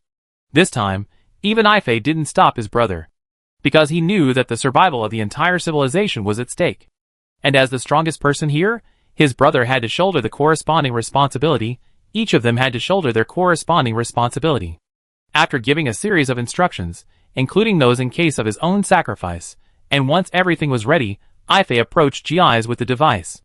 Gazing at the man he had once hunted, L remained silent for a long time. In his eyes, Jis was merely a pitiful man dominated by faith, desire, and fantasy. Such a person was unaware of the dangers of this dark universe. They were filled with longing for its mysteries, believing they could access a wider world and gain immense power and benefits. But what was the result? Jis now drifted aimlessly in this vast universe. "I wonder if what you encountered is the god you sought." L's hair seemed to leap mockingly. Then he activated the device. In that instant, even though he was prepared, he couldn't help but scream, simply because a sentence carrying terrifying oppressive force flooded his consciousness. He now understood why a single sentence could bring such pain. It was because that sentence seemed to occupy his entire consciousness, to be engraved deep within his soul, to cover everything about him, to become the sole focus of his entire future. But L still remembered his mission. He resisted with all his might, desperately trying to see more. Then, with a deafening roar, through the shattered images, he saw it. He saw Geese, facing everything before him with overwhelming shock, a beautiful, enormous, sky-blue planet, and then, nothing more. L fainted. In the moments before he lost consciousness, it seemed that only that planet existed in his mind. Chapter 203. Everyone tensed up because of L's dizziness. Meanwhile, Shinshur, who was very close to the Yu-Xingxing system and closely monitoring the situation of the Yu-Run, also showed a change in expression. Someone had actually triggered the primal energy steel imprint he had inscribed and unlocked a scene in Guy's memory. He simply used the primal energy steel imprint he had left in Guy's body to check the surrounding situation. He quickly discovered L. Through Guy's memory, he naturally knew who this was. A high-ranking papal punishment general in the Divine Court Army. According to Guy's memory, Gil's psionic strength was already close to the pinnacle of the Yuran civilization, and the fact that he could unlock a layer of Guy's memory, even after immediately becoming dizzy, was still quite impressive. However, he hadn't yet reached the level to be called a master. In other words, he couldn't yet create a separate consciousness clone. But he could boldly guess that there must be masters within the Yuran civilization who had reached this level. The Yuran civilization has very likely reached the D level in terms of primal energy technology, and it might even be quite strong, Shinshur said through the consciousness link. If that's true, then their overall level of primal energy technology might even surpass that of humanity. Currently, apart from Shinshur and E1, no one else in the entire human civilization has been able to differentiate. Then we need to be careful, someone else said through the consciousness link. If some of us fall into the hands of the Yuran civilization, they might be able to obtain our detailed information through primal energy technology, which would be troublesome. Indeed. Furthermore, the devices possessed by the Yuran civilization, belonging to some sea-level civilizations, can enhance their power in cutting-edge fields. In comparison, human civilization still holds a clear advantage, but it's not at a point where it can be easily resolved. It still requires careful consideration. Continue to observe. Inform everyone of this news. At the same time, everyone needs to have their spaceship's access chip temporarily implanted, managed by Sebastian. No one can fall into the hands of the Yuran civilization, Shinshur instructed again. Yes. The order was relayed. As a B-level spaceship, the Dongtian naturally possesses its own intelligent AI, but it's not a life-type AI. For convenience, Shinshur directly copied a Sebastian personality from his first spaceship. Control chips, for example, were not originally present. However, as an immigration spaceship, many things on the Dongtian can be quickly designed and produced, especially such things. In any case, Shinshur is now increasingly certain that this spaceship was originally designed to become a god of a civilization, a world. Many of these things could be disguised as powerful divine power, including the previous heavenly palace, which had an air of omnipotence. As the order was issued, Shinshur was constantly adjusting himself, making preparations as best he could. He wasn't in a hurry to appear before the Yuran civilization immediately. As long as the mission was completed within the time limit, there was no need to rush. And at this moment, L finally awoke. In L's eyes, there seemed to be a lingering sense of bewilderment, which was almost unbelievable for a master of primal energy. In the understanding of the Yuran civilization, this meant his consciousness had been severely damaged. Of course, this wasn't actually the case. It was simply because the invading information had occupied too much of his consciousness in a short period. Sir Ai Fei stood before L, suppressing his worry and concern, and still asked in a deep voice, "Can you undergo a consciousness audit?" L remained silent. This made everyone tense. Unlike the person before. Given L's status and position, after experiencing a shock to his consciousness, he would have to undergo a detailed personality audit to regain his position. It was precisely because the Yuran civilization's primal energy technology was far superior to other fields that they understood the terrifying nature of this field. Tampering with consciousness, manipulating minds, exploring secrets. Previously, no one could persistently and resolutely alter the consciousness of a powerful individual like L, but now it was different. The previous investigation and L's current dizziness had made them realize that this event was extraordinary. Okay. L finally spoke, taking a slow breath, his eyes even filled with a hint of fear. But you must be quick. I have crucial intelligence to convey to our home planet through special channels. The others exchanged glances. A heavy atmosphere permeated the air between them. In short, El spent a day conducting the review, then hurriedly returned to the largest city in the vicinity. He went directly to the highest-ranking official of the Divine Court in this region, the regional leader. "I must contact the elders," he said. "Understood." The cult leader, roughly aware of what had happened, nodded in agreement. He then led El to a place with extremely strong protective barriers. If Shinshur were here, he would certainly see something familiar: liquid metal. This liquid metal, possessing powerful energy absorption and conversion capabilities, even at its most basic level, belongs to D-level technology. Therefore, the E-level Vorin fleet can only possess a very small amount. They all purchase it. They cannot produce it themselves. The Uran civilization clearly hasn't reached the point of mass-producing such a powerful material, yet here, a large amount of liquid metal is used for protection. This is enough to demonstrate the importance of this place. At this moment, El and the highest-ranking official reached the deepest part and saw what was protected by this protective force. It was a crystal. A vertical crystal. But if magnified, countless shimmering streams of light could be seen within. This was actually a high-performance computer. From the ruins of the gods. At this moment, El stood before it with utmost respect, even a touch of reverence. Respectfully requesting the elder. As the words fell, a figure appeared before them. It was the figure of a Uran. Yes, this crystal, or rather this computer, was actually a vessel for a consciousness avatar. Just as Shinshur had guessed, the Uran civilization indeed possessed such a master. El, I remember you. Although this figure was a virtual body manifested using the crystal's computing power, it looked indistinguishable from a real being. Reporting to the elder, it is my honor. El's expression was excited, but then his expression turned solemn. I have something extremely important to report to the elder. It's about GIs, isn't it? The elder said. Although this was only a consciousness clone, it still possessed a certain level of cognitive ability, and could monitor external information. And as long as the main body recalled this clone, it could instantly know everything here. Even for Shinshur, this was currently the fastest and longest distance method of information transmission he knew of, even surpassing warp teleportation. Even here, if he recalled the consciousness clone left on Blue Star, Shinshur could instantly know everything happening on Blue Star. Unfortunately, this method of communication was extremely precious even for a sea-level civilization. And at this moment, El was preparing to use this trump card. That's right, we can't let our home planet wait another year. We even need to activate Project Fireseed and prepare as soon as possible. Project Fireseed? The elder's gaze sharpened, his fiery red hair bobbing slightly. What did you see? I saw a planet. A deep shock still lingered in El's eyes. An incredibly massive inhabited planet. It appeared right before Jis. It wasn't an illusion, but a real planet. Even, it seemed like the abode of gods. An inhabited planet. Not only El, but even the elder, and the Divine Court regional chief, who stood quietly to the side, were all shocked. Although they planned to completely conceal the galaxy with a black curtain, they weren't entirely ignorant of what lay beyond it. With technology having advanced to this point, the level of astronomical detection technology is naturally quite high. Outside the galaxy, where are there any massive planets with life? I believe, El gritted his teeth and continued, that it's a moving planet, even, one could consider it a spaceship. A spaceship capable of carrying an entire powerful civilization. Are you sure? The elder's gaze changed drastically. I'm not sure, but when this image appeared, it almost completely occupied my consciousness for a short time. El's eyes were filled with deep fear, even his fiery red hair curled up. I can't describe the feeling in words. It's like witnessing an unparalleled miracle.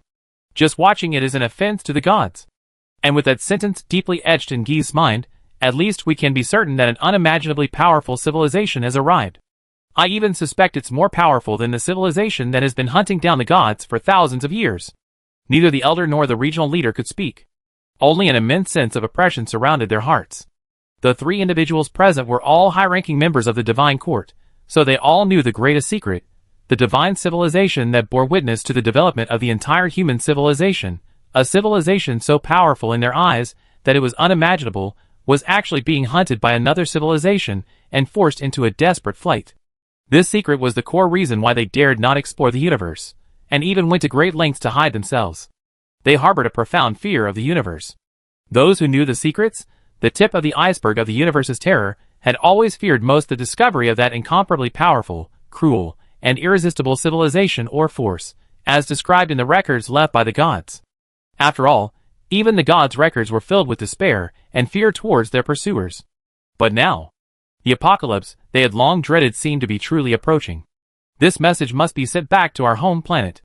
The Elder's consciousness avatar was the first to react. He was, after all, only a consciousness avatar. Although possessing the thinking abilities of a main body, he wasn't the true main body. Yet, he too deeply understood the gravity of the situation. He looked at El, and said in a deep voice, "You done very well. El, I remembered your name. Your descendants will be qualified to join the Firesea Project.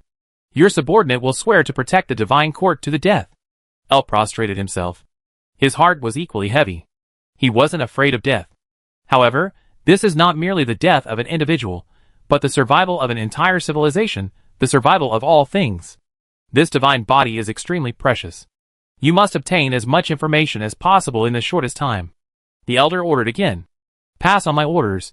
Capture Jis, whether to expose him or delve into the center of his consciousness. Simultaneously, dispatch reconnaissance troops out of the darkness to conduct a comprehensive investigation along the direction Jis came from. The use of detection-type artifacts is permitted. In short, I need to know more before I return. Yes, El replied. He already knew that there was no longer any chance for them to cautiously investigate, because it's now confirmed that a mysterious and powerful civilization has appeared. Time is of the essence. After El left, everyone in the know sensed that their actions suddenly became much more aggressive. Initially, they merely surrounded Geese, but now they directly dispatched warships to try and take him away. And the moment the mechanical arm touched Geese, the undetectable, incredibly mysterious power that had been surrounding him vanished without a trace. Yes, it disappeared immediately upon contact. Geese's purpose was merely to announce their arrival. El understood. His fists clenched involuntarily, his emotions remaining turbulent. For a powerful individual, this was enough to demonstrate the pressure he felt. "I want to truly meet Geese," he declared. And so, El quickly met with Geese. It wouldn't have been so easy before, but now, he needed to obtain as much information as possible in the shortest amount of time.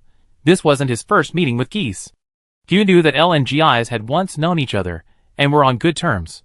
Back then, G.I.S was a captain of the Royal Guard, young and exceptionally talented, highly regarded, and harboring a deep yearning and respect for the gods, as well as a profound reverence for the Divine Court. It was precisely because of this relationship that Gil personally hunted him down after Gee's identity was exposed. But now, he could hardly recognize his old adversary. His hair, the symbol of the cosmos, seemed lifeless, limp and utterly disheveled. G.I.S, its owner, also seemed to have lost all strength, slumped in his restrained chair, his eyes vacant, only muttering one sentence repeatedly, "They're here, they're here." Chapter 204. G.I.S. El's voice suddenly intensified, primal energy surging forth.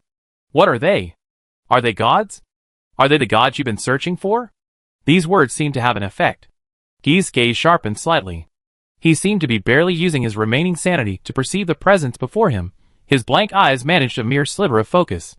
This sliver of focus was naturally caught by El, a flicker of joy in his heart. He immediately gathered powerful energy to carefully help maintain Geese's remaining sanity. He probably couldn't have imagined that he would one day be helping one of the most wanted criminals. But at this moment, nothing mattered except the information from the unknown force from deep space. G.I.S was also struggling to maintain his sanity. Finally, he was able to manage to say something. "They are not the gods." Jis seemed to recall something, his eyes filled with unspeakable fear and an indescribable longing. "They are more powerful than the gods. I saw the overlapping depths of space, I saw the abode of the true gods, and I saw. He trailed off, suddenly unable to utter a single word, his expression contorting into a grotesque grimace, as if recalling something utterly terrifying. In his final, frantic struggle, he roared at El, "They know everything.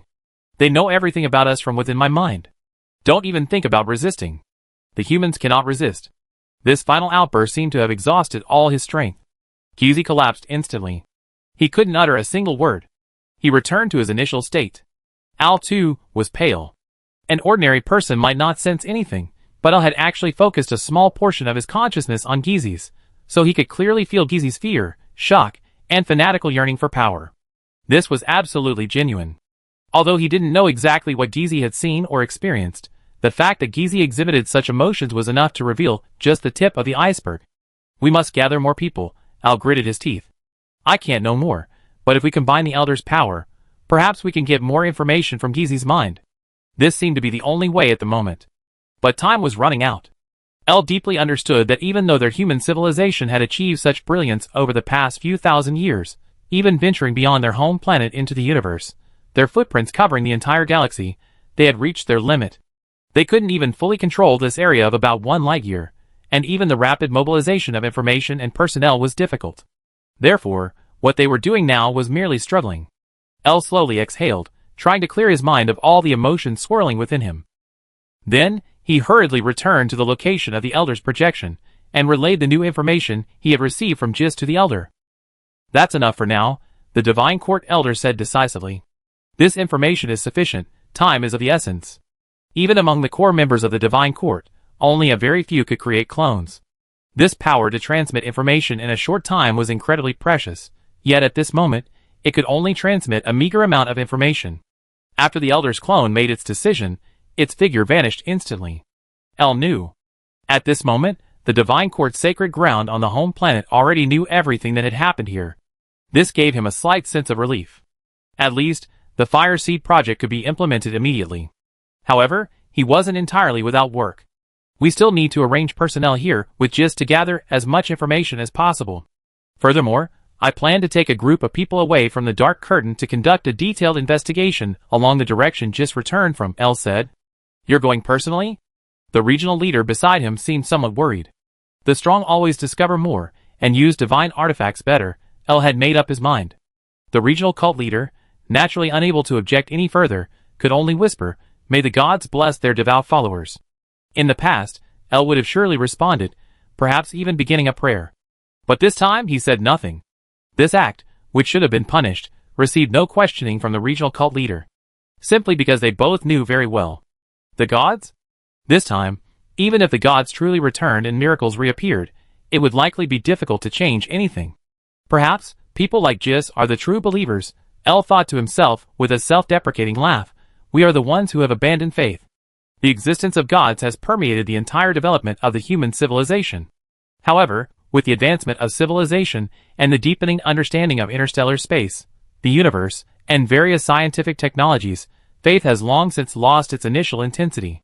The new generation of the Divine Court, including many elders and figures like El, are acutely aware that their faith is merely in the gods of their own minds, not in the real gods that existed thousands of years ago.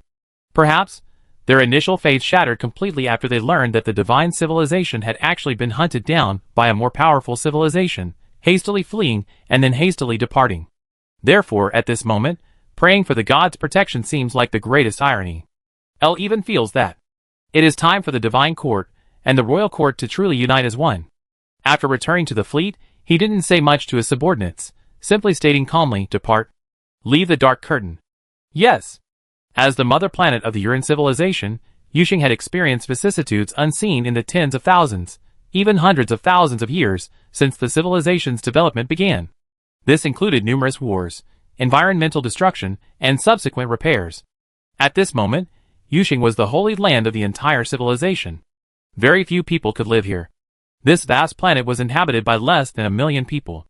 A portion of them were members of the royal court, including the king, queen, and many high-ranking officials. The other portion belonged to the Divine Court. This included the Pope, many elders of the Divine Court, and numerous other high-ranking and powerful individuals. Calling this the center of power for the entire Uran civilization is no exaggeration. Even the highest levels of management throughout this vast civilization originated from here. Naturally, the environment on this planet is incredibly beautiful, even pristine. But at this moment, this place, resembling a sacred ground, is causing a tremor. Are the elders telling the truth? The king of Uran, a king who has ruled the entire Uran civilization for over 1,000 years, whose achievements and status are unparalleled in the entire Uran civilization, even deified in the hearts of many, possessing an influence no less than that of the gods, has almost single-handedly established a balance between the royal court and the divine court. But at this moment, this figure, a legend in the Uran civilization, cannot control his shock. Before him stands the current pope of the divine court, and numerous elders of the divine court. And just now, he learned this horrifying news from these people. A powerful being from deep space has arrived in their star system. Although we only discovered this through GI so far, the changes that have occurred in Dee's life are enough to essentially confirm this fact. The Pope is much younger than the Universe King. In fact, the popes of the Universe King's generation have long since perished. During the 1,000 years of the Universe King's reign, the Divine Court has been in a state of continuous decline. If it weren't for the fact that the traces of the gods occupy an irreplaceable position in the development history of the universe civilization, and are even deeply integrated into the self-awareness of every universe person, the Divine Court would likely have already ceased to exist. However, even in what currently appears to be a stalemate, the Divine Court has already undergone significant changes. However, according to the history Shinshur knows, for the next 600 years, until the emergence of the Daik civilization, the Uran civilization remained embroiled in internal strife between the royal court and the Divine Court. Therefore, at this moment, the Yu King's first reaction wasn't how to face this unprecedented upheaval, but rather whether the news was true. So, facing the Pope's words, the Feather Emperor remained silent. His gaze became incredibly profound, revealing not a trace of emotion. After a long pause, he slowly said, "I have an avatar of one of my subordinates, who is not far from that region and should arrive in about half a month. Perhaps he can obtain more information after half a month. Furthermore, with the launch of Project Fireseed, a group of people will leave the star system from other directions." This was probably the best outcome he could come up with after his initial shock and comprehensive consideration. However, the Pope's understanding was clearly far greater. "King Yu," he said directly, "in terms of ability, love for civilization, and responsibility towards civilization, I cannot compare to you. Therefore, for the time to come, I, and the entire Divine Court, will obey your commands." Upon hearing this, King Yu's emotions flickered for a moment. There was a hint of disbelief. However, he quickly regained his composure. But his heart had completely changed. He knew very well that for the Pope to say such a thing, there was absolutely no room for any scheming or trickery. After all, the Pope was the representative of the gods in the Divine Court, the substitute for their faith. In other words, the entire Uran civilization has truly reached a critical juncture, a matter of life and death. I understand. At this moment, the Yu King felt immense pressure, far exceeding even the pressure of the war with the Divine Court hundreds of years ago. At this moment, Shinshur, the culprit who stirred up the entire Uran civilization's upper echelons, was naturally unaware of the decisions made by the Yu King and the Pope, the two figures representing the highest authority of the Uran civilization. Although he still maintained a high level of attention to the changes in the Uran civilization, he ultimately couldn't be as meticulous as this. However, he wasn't completely ignorant, merely waiting idly. Using the detectors on the Dongtian, Shinshur had already drawn a real-time star map of the entire star system.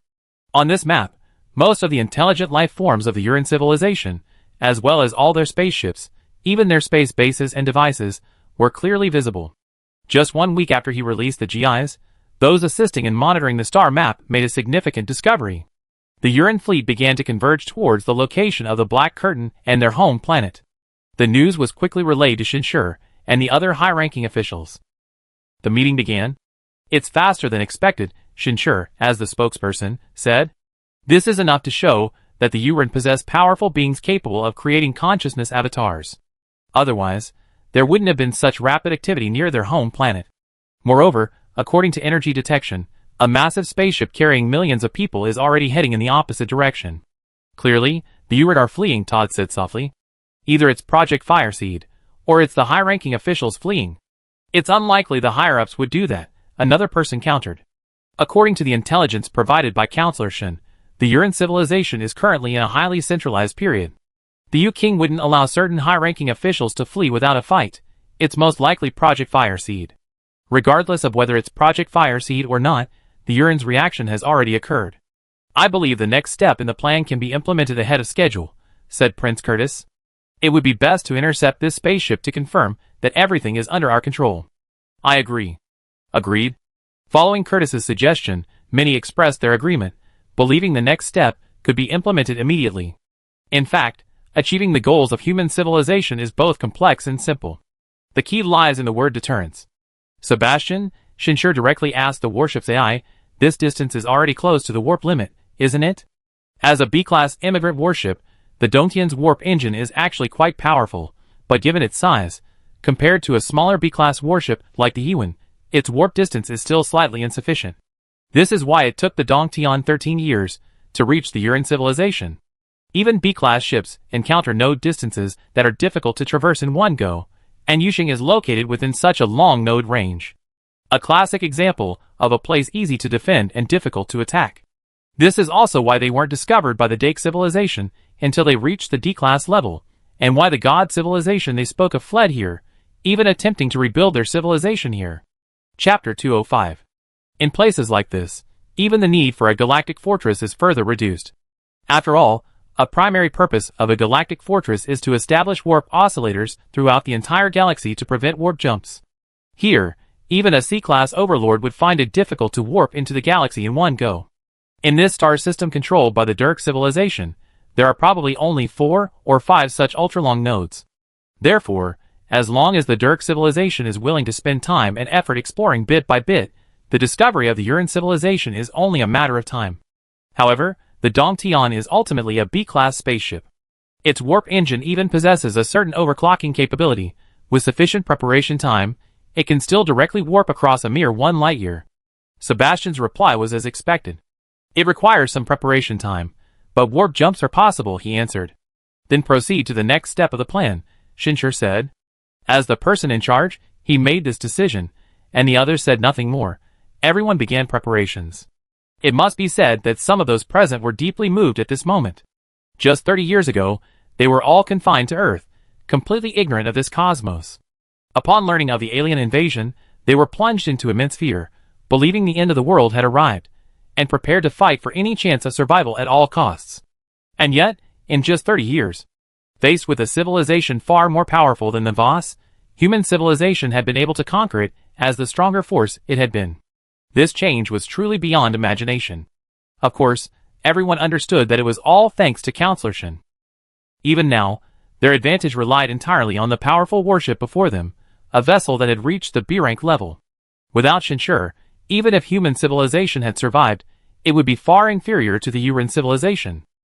In fact, this time, they themselves were the biggest oversight in the entire plan. They didn't even have a single expert capable of creating separate consciousness clones. Some might accept this, but others channeled this resentment into pressure, striving to grow stronger. Regardless, time was running out. They were about to formally confront the Uran civilization. While Shinsher was preparing, the Uran civilization was also preparing in a state of apprehension. The fear they faced even surpassed that of humanity in some aspects.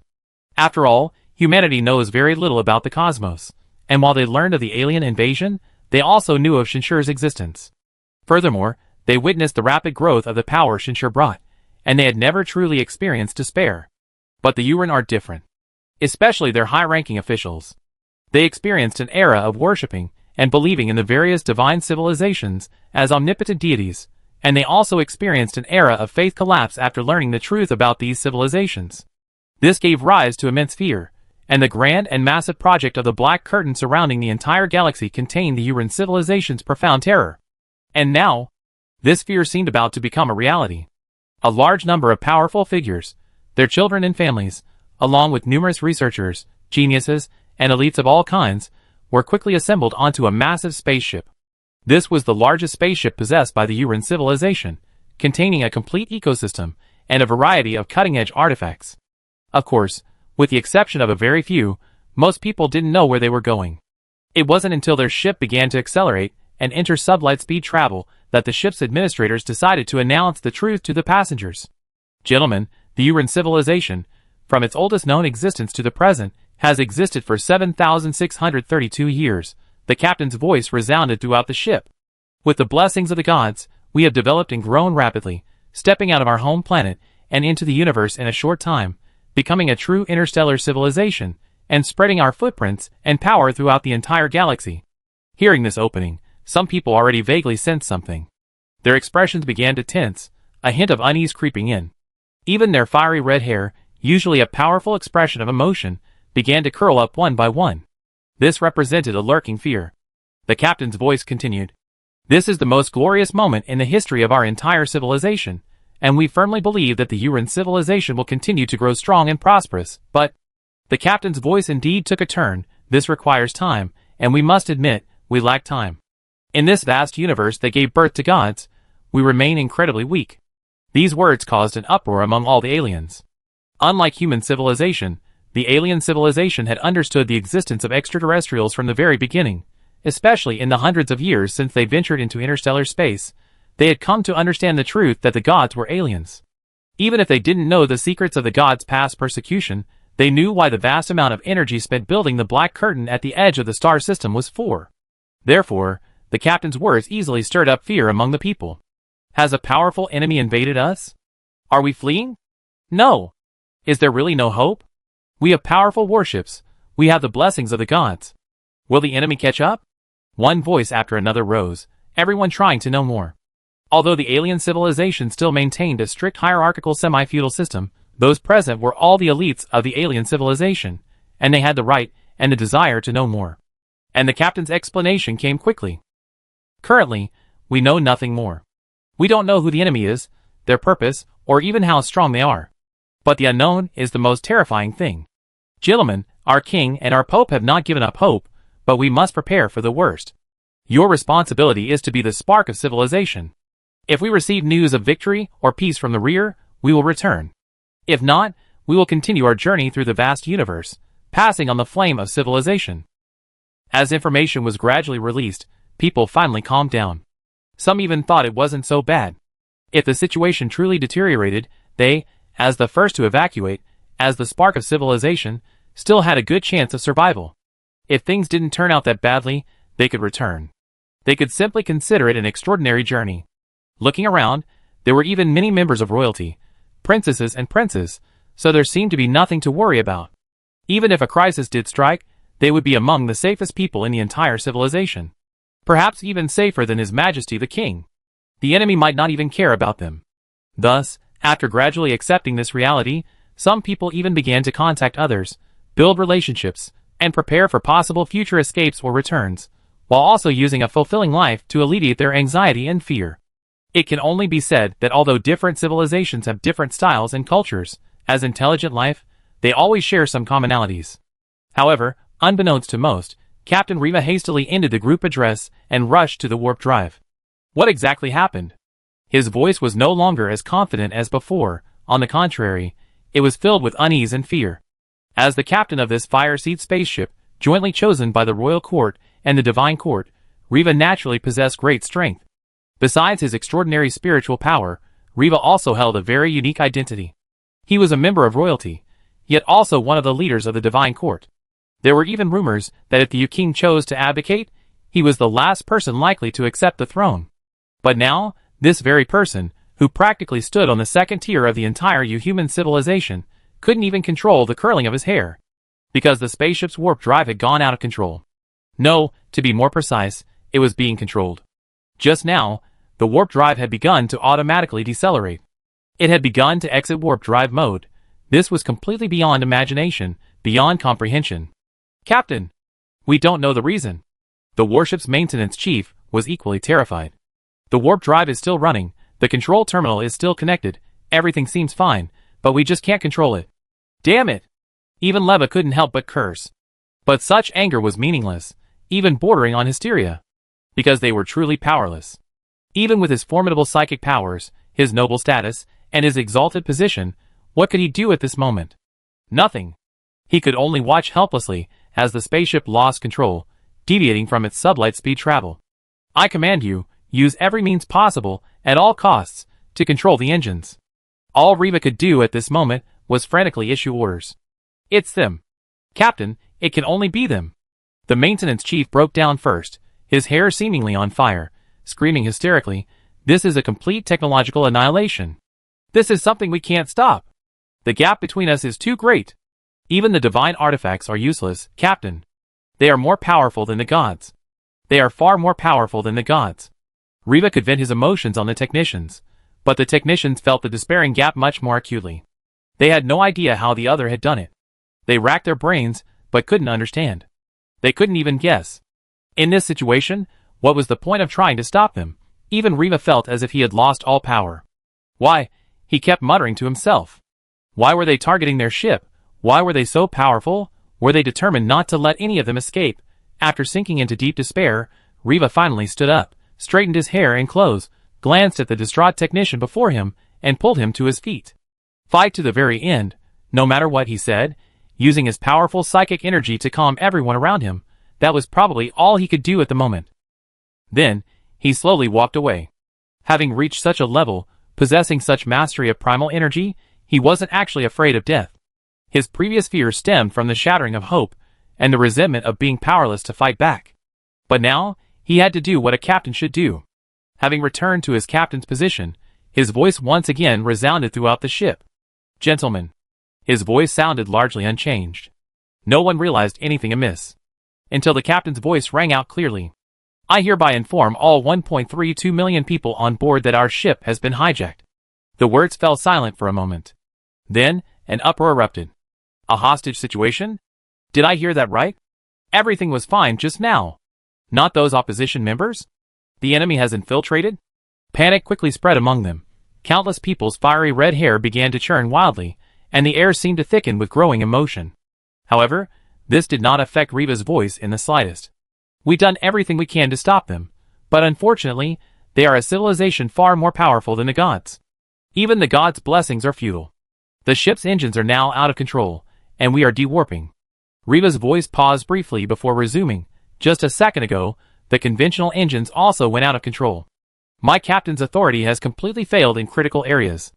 I urge everyone to remain where you are, remain calm, and face this with dignity. We are descendants of the gods, the elite of civilization, and should not be as foolish as the Tali worms. Whatever we face next, I will stand with you." The so-called Tali worms are small insects found on the homeworld of the humans. Even the slightest shock will cause their nervous systems to collapse instantly, causing them to panic and flee in all directions, continuing even after escaping danger until they exhaust themselves to death. Chapter 206. None of the people on this spaceship could have imagined that Shinshur, the very culprit behind all this, was witnessing everything happening inside the ship. This included the reactions of the passengers and the captain. This made him clearly realize that even a civilization as insignificant as this in the universe possessed its own history, its own culture, and its own brilliance. In terms of these alone, it might not be much inferior to those powerful civilizations. For example, right now, if humans in the past had encountered the same situation, frankly, Shinshur couldn't guarantee he would have accepted everything so quickly. Of course, humans now should be able to. Moreover, such mental fortitude is clearly related to the development of primal energy technology. Shinshur now had a deeper understanding of the development of civilization. All life forms and civilizations, regardless of their differences, maintain a certain degree of consistency at the level of consciousness. This is why primal energy technology is one of the three major development directions of the universal technology tree. In short, Shinshur and the rest of humanity silently witnessed all of this, witnessed the other civilizations. Meanwhile, the people on the spaceship, amidst a kind of despair, calmed down. They were no longer panicked. Even the powerful and wealthy, those in power who, in most cases, prioritized their own interests, seemed to have returned to their most primal desires. Some stayed with their families, some savored the moment alone, and some continued to struggle as much as they could, until their spaceship completely exited warp drive. Under the captain's control, a massive projection descended into the ship's interior, allowing them to understand its current situation. But the deathly silence within the ship was shattered in the next instant. For they saw an incredibly massive planet. And clearly a habitable planet, several times larger than Yuxing. When did our star system acquire such a planet? No! This is an outsider. When did it appear? Such a planet entered our star system, and we were completely unaware? Are we currently heading towards this planet? Gentlemen, I don't think it's necessarily here to destroy us. If it were to destroy us, we wouldn't have any power to resist. We would have been destroyed long ago. Captain, can you still contact our king? If before it was despair, now it was immense shock, to the point of almost forgetting despair and fear. Although the Uran civilization had developed warp drives, enabling them to travel at sublight speeds and even conquer entire star systems, they remained extremely weak within the vast universe, especially within the Mud system. Ordinary people were completely unaware of the existence of warp drives. They could only feel disbelief at this incomprehensible reality. Such a massive inhabited planet had suddenly appeared in their star system. But what ordinary people didn't expect was that during the space jump, Leva, a high-ranking member of the civilization, was now drenched in sweat. Even his powerful psionic abilities couldn't suppress his emotions. Yes, Riva knew about warp drives. However, records from the divine civilization indicated that their planet's location was extremely difficult to warp into, which was why they chose to take refuge here, remaining hidden for over a century before being discovered by their pursuers. But this planet before them, was it a direct warp-in? What did this mean? It meant that something neither the divine civilization nor the unknown, terrifying force hunting them could accomplish, this planet had achieved. Riva's emotions surged for a long time, but in the end, he slumped into despair. Whether it was the descent of the gods, the descent of the beings hunting them, or the descent of this completely unknown being, it made little difference to them, the humans. Their lives, their future, everything they had, all were in the hands of this being. Report everything that happened here back to our home planet, to our king, but our king probably already knows. That was all Leva could say in the end. He seemed to have lost all his strength, sitting in the captain's chair, gazing at the enormous and beautiful planet. Leva was actually right. The place Shinshur jumped to was actually very close to Yuxing. This system had a total of 16 planets, more than our solar system, probably due to their connection to a star. Yuxing was the 5th, and the Winter was currently orbiting the 6th planet, maintaining its revolution, but directly aligned with Yuxing. With such undisguised activity, the Yu people easily discovered this enormous planet. Even on the planet Yuxing, it could be easily detected. Unlike before, when only a very few people knew about the arrival of extraterrestrial life, Yuxing was now completely shaken. Various voices rang out in succession. A new life-bearing planet has appeared in our star system. Someone was fortunate enough to witness its sudden appearance. Yes, it appeared suddenly, without a sound. Could it be a new relic of the gods? This is a miracle, the return of the temple of the gods. We better be careful. At this moment, Shinshur and a group of high-ranking human officials were also paying close attention to the reaction within the Uran civilization. This was not a difficult task for them. The Uran civilization had naturally entered the information age, and their information technology was utterly powerless against the information intrusion system of the Dongtian ship, just as easily as Shinshur had previously used the Void to intrude into and control the entire network on Blue Star. Shinshur's ability to directly control everything on the Uran's immigrant ship was also due to the information intrusion technology of the Dongtian ship. However, they were merely observing at the moment, without taking any special action. The reaction of the Uran civilization gives me a very familiar feeling, Todd remarked, looking at the compiled information. Aside from some differences in customs, culture, and manners, they aren't much different from us humans. After all, they are all intelligent life forms, the others replied, not finding it particularly strange. Before arriving, they had already conducted a comprehensive understanding and analysis of the Uran civilization based on the information provided by Shinshur. Naturally, there were some speculations about this reaction. Next, we need to observe the reaction of the Yu-King, Shinshur said at this moment. Since the reactions of these ordinary people are not significantly different from our predictions, we don't need to pay too much attention to them. The Yu-human civilization is currently a standard semi-feudal society. A Yu-King who has reigned for over 1,000 years possesses unparalleled influence. According to the plan, our core focus should still be on the Yu-King. Everyone nodded. This was also the result of their research on Yu-human culture. The Yu-King is indeed an extremely special existence within the Yu-human civilization, and his own life is highly legendary. According to Yu-human history, the Yu-King was initially just an ordinary person. At that time, the Yu-human civilization was still under a system of divine right of kings. However, the Yu-King, through good fortune, found a relic of the gods, inherited a powerful personal device, and used it to rise step by step in a chaotic world, establish a royal court, unify the Yu-human civilization, and become the first monarch in history to surpass the divine court, leading the entire civilization into the interstellar age. This history, this achievement. If the influence of the divine court hadn't already permeated the culture of the Yu people, it would have been perfectly natural for the Yu-King to become the sole god of the entire civilization. In other words, if both the Yu-King and the divine court could resolve the situation, taking the entire civilization away would be an effortless task. Therefore, Shinshur and the others were waiting for the Yu-King's reaction. And the Yu-King's response came quickly. Everyone is forbidden from approaching that planet.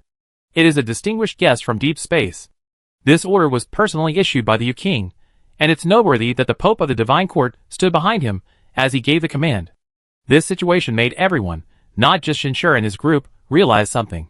While the royal court currently seemed to have a stronger presence than the divine court, the Pope, representing the gods and their faith, held a higher position in terms of status. Therefore, even when they occasionally appeared together, they always stood side by side. When had the Pope ever stood behind the Yu-King? Ordinary people might simply be amazed and puzzled. But for the higher-ups, this was a monumental change, a complete upheaval.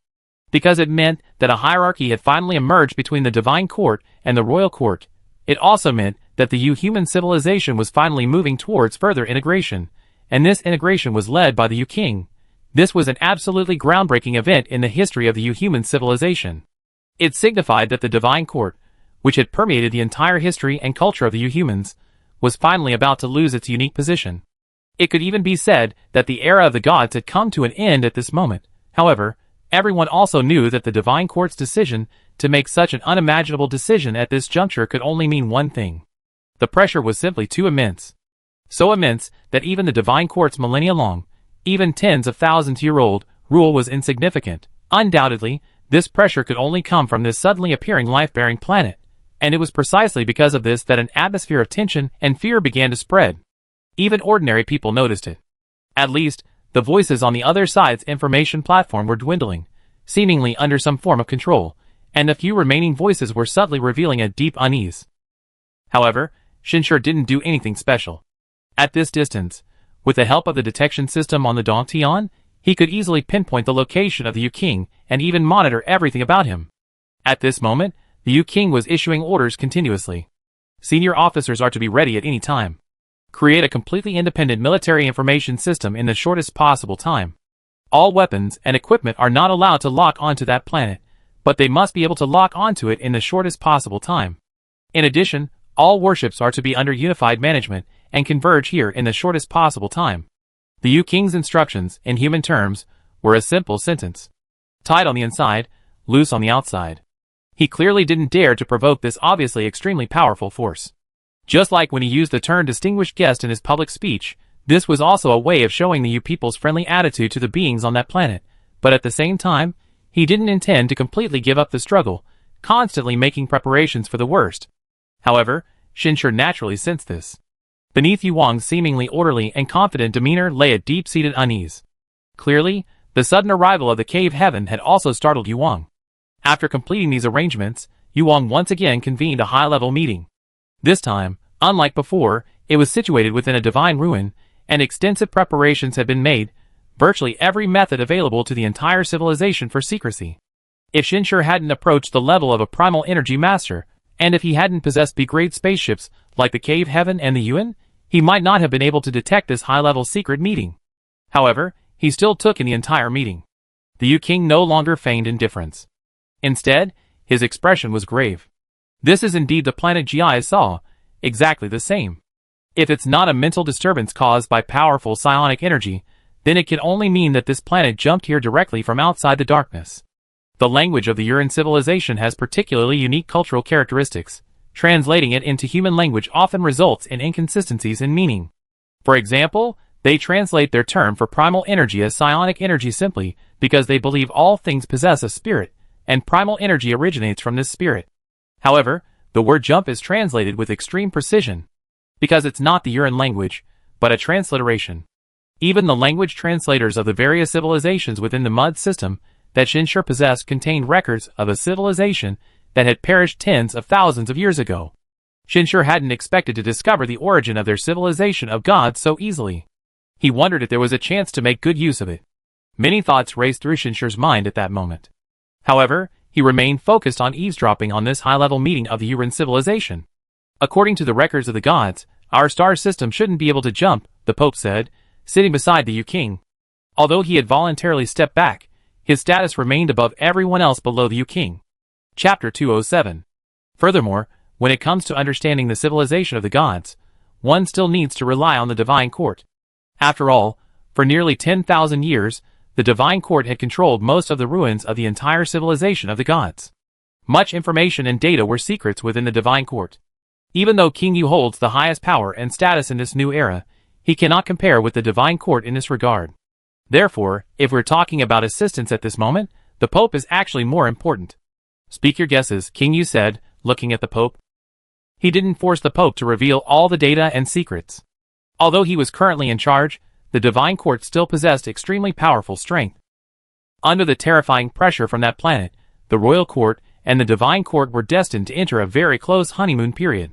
Indeed, there are some conclusions, but they can be broadly divided into two possibilities, the Pope stated bluntly.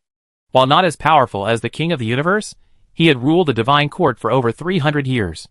He continued, one possibility is that this planet didn't jump here, but rather traveled here secretly. Given their informational advantage over us, this wouldn't be impossible. The second possibility is that it jumped. If that's the case, it can only mean one thing. The existence of this planet is beyond the comprehension of the gods, even surpassing the capabilities of the civilizations that hunt them down. The atmosphere grew increasingly tense. They weren't entirely ignorant about star systems. But precisely because of this, the more they learned, the greater their fear became. Although King Yu harbored ambitions to surpass the civilizations of the gods, he was also acutely aware that even the civilizations of the gods were far beyond the reach of the current Uran civilization, let alone a civilization capable of hunting down even the gods. If the power of this suddenly appearing planet surpassed even that, then there was no point in making any futile struggles. They could only passively accept whatever methods the other side would employ. Are there any other methods to prove this? King Yu asked the Pope. Or rather, which possibility do you think is more likely? The second one, the Pope replied without hesitation. Everyone present was immediately taken aback. Are you certain? What are your reasons? Your Holiness, is it truly impossible for our Uran civilization to resist in the slightest? Among those present were important figures from the royal court and the divine court, each possessing extremely powerful spiritual energy, yet at this moment, a sense of pessimism and despair still surrounded them. No one was willing to entrust their fate to another being. Even if one cannot defeat it by force, the greater the power, the better future one can secure. If one truly has no ability to resist whatsoever, the outcome is unimaginable. Becoming a slave might even be better. I have carefully observed that planet. The Pope was probably the calmest among everyone present, and the answer I received is, it's not a planet at all, but a spaceship, a warship. Hearing this, even Shinshur, who was listening at the moment, narrowed his eyes. Transforming a planet into a warship, while inconceivable, isn't it to the point of being insurmountable? Someone said. You don't understand, the Pope shook his head. Unlike warp drives, the larger the structure a warp drive can jump to, the greater the difficulty increases exponentially. If such a warship could truly be warped here, its technological level would likely far surpass the understanding of the gods. But my judgment isn't solely based on that, it's because that spaceship is covered in psionic protection. You tried it? Yu Wang's gaze sharpened. The Pope didn't speak, but his silence was tantamount to acquiescence. Shinshur raised an eyebrow.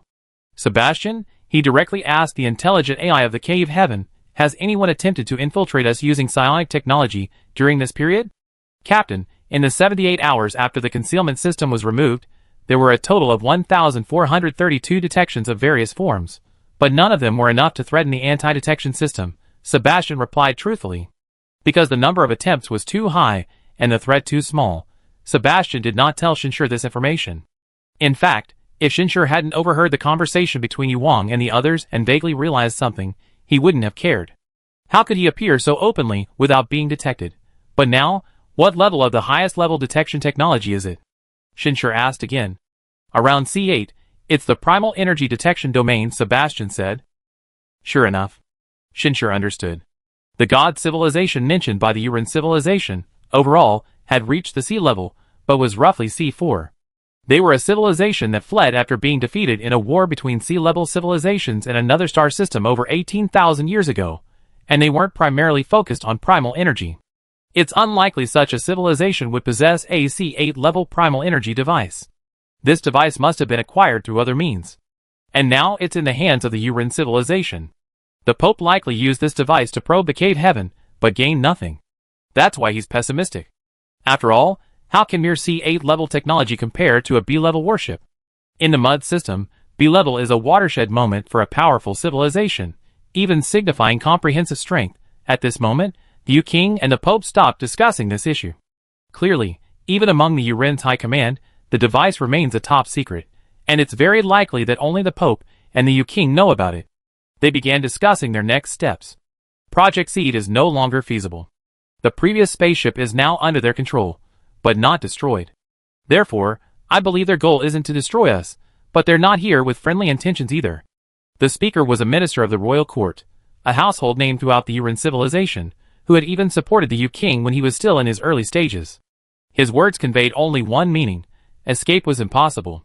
The future of the Uran civilization had reached a turning point. Regarding our next move, I believe we shouldn't wait for further action from them. We should take the initiative, the minister concluded. Send an envoy. Make contact. Even adopt a submissive attitude. In any case, we need to know their purpose. These words plunged everyone present into thought. Some were already quite tempted. Indeed, the most crucial thing right now was to quickly ascertain their true intentions. The worst-case scenario was that they wanted to destroy their civilization. If they couldn't avoid it, they would sooner or later. It was better to proactively send an envoy to probe, at least to make a proper show of force. The Uran civilization also possessed historical wisdom regarding weaker nations facing stronger ones. After further discussion, the Yu King also made his decision. Send an envoy. The meeting concluded there. Although Shinshur discovered some unexpected things, overall, it was still within the expected scope of the plan. Since the plan is sound, let's proceed accordingly, he said, setting the tone for humanity's reaction. Following this, the Uran civilization began preparations for the mission. The entire process was conducted without any concealment. In fact, it was deliberately publicized, making it common knowledge throughout the Uran civilization. Everyone in the Uran civilization knew that they were sending a mission, carrying gifts, and with a peaceful purpose, to this suddenly appearing mysterious planet. Worry, unease, anticipation, a mix of emotions permeated the entire Uran civilization. The choice of delegation also reflected the appearance of friendly exchange between the two civilizations. As far as Shinshur knew, the Uran civilization had not only prepared numerous gifts showcasing their cultural characteristics, but had also gathered elites from various fields within their civilization, including cultural elites. This even included the Uran civilization's most famous singer, a female Uran named Faisai. It must be said that even Shinshur felt somewhat enlightened. While human civilization in the future world had undergone significant changes, as long as cultural transmission had not been interrupted, many things were still connected to modern society. However, the Uran civilization was different. This was a civilization quite different from human civilization. Their music, their food, their way of communication, and even many of their life philosophies and social concepts were completely different from those of humans. If humans had truly come with the purpose of peaceful exchange, they might have actually witnessed some of the brilliance of this other civilization. Unfortunately, they did not come with that purpose. As the delegation from the Uran civilization boarded the ceremonial spaceship amidst great anticipation and slowly approached the Dongtian, they were immediately taken into custody. Yes, Shinshur had no intention of receiving this delegation. This was the solution outlined in the plan. Since we have abducted the entire Uran civilization with overwhelming power, there's no need for meaningless communication. What we need to do is demonstrate our strength and power, and then achieve our goals. As for the Uran's attitude and will, we should pay attention, but not openly. This statement was made by an expert from the Foreign Affairs Department at a previous meeting discussing the plan. Shinshur agreed. Many others were similarly persuaded. The power disparity between galactic civilizations is sometimes too great. Many past ideas and experiences must be discarded within this new and vast system. Human civilization's external policy is to avoid meaningless destruction and death without compromising its own interests. But that's all. Perhaps, when human civilization is qualified to establish a vast galactic society like ranchers, it will consider establishing a new system of peaceful communication and mutual respect. But now, humanity is not yet qualified. Therefore, under the horrified gaze of the entire human civilization, their envoy ship lost control before even getting close and headed in another direction, to the location of the previous Fireseed project ship. Yes, the envoy ship met the same fate. They were captured, but communication was not severed either. The royal court is urgently inquiring about the situation. Were the other systems on the spaceship damaged? No, only the engines are out of control. How are you all now? Everyone is relatively calm. Not being completely destroyed isn't the worst-case scenario. Have you tried to communicate with them? We've been trying. We used all sorts of methods to convey our message, even including using pictures and videos to express our friendship, and we even tried singing, but we haven't received any response. The spaceship wasn't damaged, and its crew was unharmed, but it refused to communicate, even gathering all the personnel sent there together. This situation completely exceeded Yuang's expectations. Faced with such a powerful, mysterious force, whose motives were unknown and for which they were utterly powerless, even Yuang felt a sense of helplessness. The meeting resumed. What can we do now? Yuang even asked. This left some of those present speechless. In everyone's minds, Yuang was a powerful, confident, seemingly invincible legend, a mythical figure leading the entire Uran civilization out of its home planet, into the galaxy, and towards power. It was precisely because of this that the Pope made the decision to prioritize the royal court over the divine court at this juncture. However, at this moment, Yuang no longer concealed his helplessness. His once eternally fiery red hair had lost its former luster. This plunged the room into deep despair and sorrow. They spared no expense in building a dark veil, relentlessly developing themselves. The Divine Court was even willing to relinquish its nearly 10,000-year-old status. Yet, even so, their worst fears still came true. Faced with a powerful foreign civilization, they were weak to the point of despair. "We can only wait," the Pope said slowly, his voice carrying immense weight. "At least, they haven't attacked us yet, which means the worst isn't over. Everything from now on is in their hands." Yes, after the other side refused to communicate, they were powerless. Even after the attack truly began, they couldn't prepare their legions for a final, decisive battle. Some looked at the Prince of Yu, seemingly understanding. It wasn't that the Prince of Yu didn't know what to do. It was that he couldn't accept doing it this way, yet he had no choice but to accept it. Chapter 208. The current situation seems to have fallen into an eerie calm. While maintaining a high level of vigilance and anxiety in secret, the Uran civilization dared not make any further moves openly. Even the two spaceships now under human control dared not be moved, maintaining only minimal communication. Time passed slowly. The Uran civilization forbade any personnel from approaching the location of the cave heaven, but their focus on this suddenly appearing planet did not diminish with time. Instead, it grew stronger. In particular, news of this planet began to spread throughout the Uran civilization. Even some distant regions gradually learned of the information. The atmosphere within the Uran civilization grew increasingly tense. And what was the human civilization doing at this moment? Gathering all information within the Uran civilization. The number of spaceships from the Uran civilization far exceeds our expectations. Shinshur pondered after seeing the intelligence obtained by the Dongtian ship through its intrusion. Although they lack warp drive capabilities, the sheer number of these ships, enough to transport the entire Uran civilization out of the star system in one go, is truly impressive for a civilization that is at most at the early D level. Although Shinshur had previously gathered a lot of information related to the Uran through the future world, in that future world, the Uran civilization was, after all, just an ordinary D-level civilization that had experienced cultural annihilation. Therefore, the information obtained under those circumstances was obviously flawed. Therefore, intelligence gathering is essential. And the plan for this gathering also needs to be updated. In this situation, we can speed things up, Todd said at this moment. That's right, Shinshur nodded. They hadn't planned to communicate or negotiate with the Uran civilization before starting their operation. After all, any negotiation implies a need. No matter how small, it would inevitably relinquish some initiative. Thus, at a certain moment, the information intrusion weapons already prepared on the Dongtian were fully activated. Attacks, imperceptible to the Uran civilization's technological level, swept across the entire star system through information jump technology. The attack on the Uran has arrived. Throughout the entire star system, whether near the home planet or near the Black Curtain, all spaceships lost control at this moment. Countless Uran cried out in terror. After all, some remote areas were completely unaware of the arrival of the cave heaven, but whether it was cargo ships, personal spaceships, or military warships, all the ships automatically changed course at this moment, heading towards the location of the cave heaven. This was the power of the cave heaven.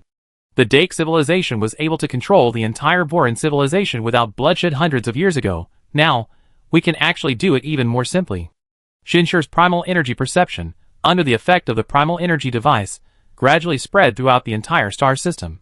He could clearly feel countless fears and countless anxieties. If he wanted, he could actually launch a primal energy attack on this star system directly, taking control of all life within the entire civilization in a short period of time. Just like how the Dirks treated the Voran. However, his ultimate goal wasn't to turn the astronauts into energy batteries, but to utilize their intelligence for long-term intellectual labor. Therefore, it was best not to control them through energy. After all, energy cannot control a living being's will forever. This is a principle in energy technology that hasn't yet been refuted. For now, letting the astronauts experience powerlessness and fear would save a lot of trouble. Some astronauts did indeed feel it. Not just those who were completely unaware, but even those who already knew some things. For example, L. At this moment, L had actually left the Dark Veil. He was leading the fleet back along the direction Gith had come from, searching carefully for the planet Gith had seen. But at this moment, he discovered that the ships had lost control. Not just him, but all the ships in the fleet were in the same situation. Check the system. No! Reset the system. L shouted loudly in the command system. As a high-ranking commander of the Divine Court, he rarely lost his composure like this. After all, both faith and what they considered psychic energy could actually greatly assist their form. However, at this moment, they were of no use whatsoever. Report. System cannot be reset. Report. Warp drive has completely lost control. We are entering warp drive mode. Setting the flight path is also useless. Power cannot be cut off. If we physically cut off it, we will be in great danger. One message after another arrived, all of them terrible news. They didn't even know what was happening. The scene before them was completely incomprehensible. It was as if divine power was at work, as if some unseen deity was watching over them, manipulating them. But El understood. His faith in the gods had long since crumbled. He believed in the gods within his own heart. And this being before him was far more powerful than any god. Captain, should we abandon ship? Someone asked. If they abandoned ship now, they still had a chance to return to the nearest base. But El shook his head. No, there's nowhere to escape their will. We stay on the ship and see where they want to lead us. Yes. Everyone responded in unison. They weren't afraid of death. In this near despair, dying with more knowledge was better than dying with no knowledge. And when the ship returned to the star system, everyone stared at the scene on the star map, utterly stunned. As warships with high-level clearance, their star charts marked all surrounding ships, and at this moment, every point of light representing a ship they saw was heading in one direction. Regardless of size, purpose, design, or equipment, at this moment, it was as if they had received divine guidance, all altering their original course. Even El could only silently watch this awe-inspiring scene. And compared to those far away, those closer to the cave heaven were even more deeply immersed in indescribable emotions. All the spaceships had been hijacked. This was the loudest voice within the Uran civilization at that moment. Yes, hijacked. That was the only term they could think of. The warships are also out of control. We have absolutely no ability to resist. We can't understand the technology used to hijack the spaceships. Perhaps it's the power of true gods. What do they want? Although the Uran civilization was a semi-feudal society, even the most ordinary Uran were not ignorant. They clearly understood what this scene meant. It meant they had lost all ability to resist. Spaceships were the only home for life in the universe, the only means by which life could enter space. Everything, exploration, movement, attack, and self-defense, depended entirely on spaceships. And now, in just an instant, the Uran civilization no longer had any spaceships of its own. As for those fixed weapon systems, if they could control the spaceships, they could control all the other systems. Even ordinary people could feel their powerlessness. As the supreme leader of the Uran civilization at this moment, the Yu-King naturally felt this powerlessness. He stood in his palace, completely exposed and defenseless at the highest point, looking up to see spaceships constantly taking off. Yes, even the spaceships docked on Yushing were under control. This is the difference in levels. He seemed to be talking to himself, but his voice was incredibly clear. This is the ending we always feared. The more we develop, the stronger we become, the more we fear an even stronger one. Yes, even the king of the universe could only accept what lay before him at this moment. He had devoted all his efforts to developing civilization, suppressing the divine court, and spearheading the Black Curtain project, all to avoid this feeling of powerlessness. Yet, it had still manifested. Your Majesty, the Pope appeared behind him. You still have things to do. Yes, the King of the Universe replied calmly, as long as I live, I will always do what I can. The King of the Universe was unaware that he was being watched. Or rather, even if he knew, he probably wouldn't care. Shinshur could clearly sense that he had accepted everything. And indeed, that was the case. Afterward, the King of the Universe's voice began to resonate throughout the entire civilization. All my people, I am your king. Now, I formally declare that the Uran civilization has encountered an insurmountable force. We have lost all ability to resist. Our fate, our future, depend entirely on the mercy of the enemy. This is the tragedy of the week. However, as king, I issue my final command.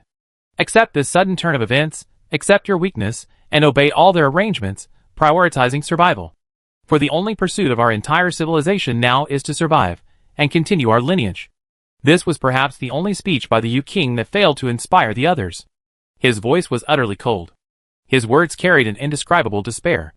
At this moment, countless Uran were plunged into immense sorrow. They wept, they cried out. But after the initial turmoil subsided, just as the Yu-King had stated, they could only accept it all. At this moment, the humans aboard the cave heaven were also listening to the King of the Universe's speech and observing the events unfolding within the universe civilization. They were somewhat moved. After all, 30 years ago, they were just a bunch of frogs in a well. How could they have ever truly faced the despair of an entire civilization, especially since they were the ones who brought it all upon themselves? Without Mr. Shin, Our fate would be far worse than theirs, someone suddenly whispered. The king of the universe was right. This is the tragedy of the week. Therefore, we must become strong. The universe civilization is actually quite lucky to have encountered us.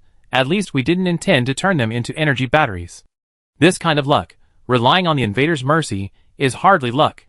From the moment we set our sights on them, tragedy had already struck. Shinshur took in the reactions and discussions of the people. But he didn't pay much attention. This was even a good thing. Despite the apparent despair the Uran civilization may be currently experiencing, humanity has never denied its role as invaders. Therefore, they feel no remorse towards the Uran, only the sorrow of the weak. They even believe that, having personally experienced the cruelty and reality of the universe as invaders, human civilization will harbor an even greater thirst for power. Just as some have said, they must become stronger to avoid being invaded again, to avoid an even more tragic and hopeless outcome. Everyone, get ready, Shinshur's voice echoed in everyone's ears. Now comes the most crucial part. Yes, they had to make contact. The previous avoidance of contact was to maintain complete control. However, if there were needs based on the other party's own interests, then contact was necessary, and some control would inevitably be lost. Their task was to suppress this loss to the minimum, the absolute minimum. Even to the point where the other party themselves wouldn't be aware that they actually possessed a slight degree of control. This was the true test of this operation. Even with the future within him, Shinshur couldn't rely too much on his abilities, because every decision he made could potentially alter the future. Suddenly, everyone sprang into action. At this moment, more and more spaceships, under the control of the cave heaven, were flying towards it. They had all arrived at the location of the previous delegation, including the first Seed Project spaceship, and stopped there, gradually forming a dense, overwhelming swarm of ships. However, the population hadn't gathered in large numbers. Some spaceships that took off from the star system had their inhabitants escape well before takeoff, while some capable individuals on ships already in space also managed to escape. This was clearly normal, but even so, within just 1 month, the number of aliens completely under human control had reached nearly 100 million. Moreover, these individuals were generally of high caliber. After all, although the alien civilization had a large population, clearly not everyone was qualified to leave the star system and venture into space.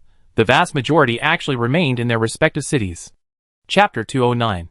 Therefore, while these people might not seem like a large number within the entire Uran civilization, they were actually enough to shake the entire civilization. Especially after all the spaceships lost control, the Uran civilization was effectively trapped in its various space cities and bases. The overwhelming power disparity was vividly demonstrated in this operation. But this was only the beginning. Phisai had been living in a state of constant fear.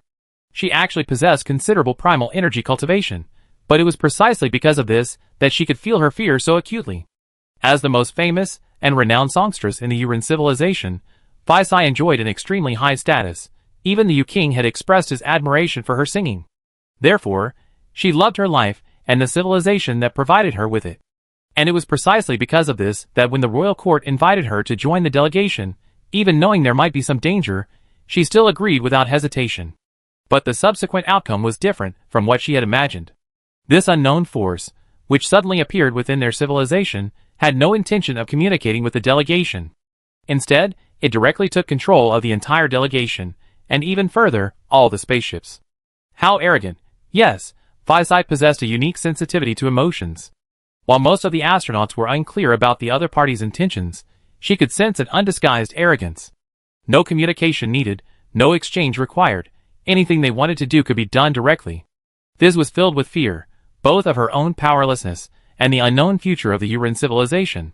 But she continued to struggle. "This is my latest song," Fiz said to the captain. "I poured strong emotions into it, a yearning for peace." "It's no use," the captain, the head of the delegation, said, his gaze towards Fiz tinged with pity and regret.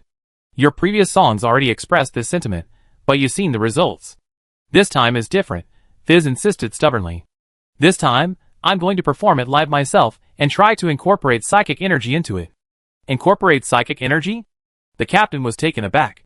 "Yes, psychic energy is actually a power that can be used for telepathic communication. I've been researching its evolution and have made some progress, though not perfect, but I want to try." At this moment, Shinshur also received a reminder from Sebastian.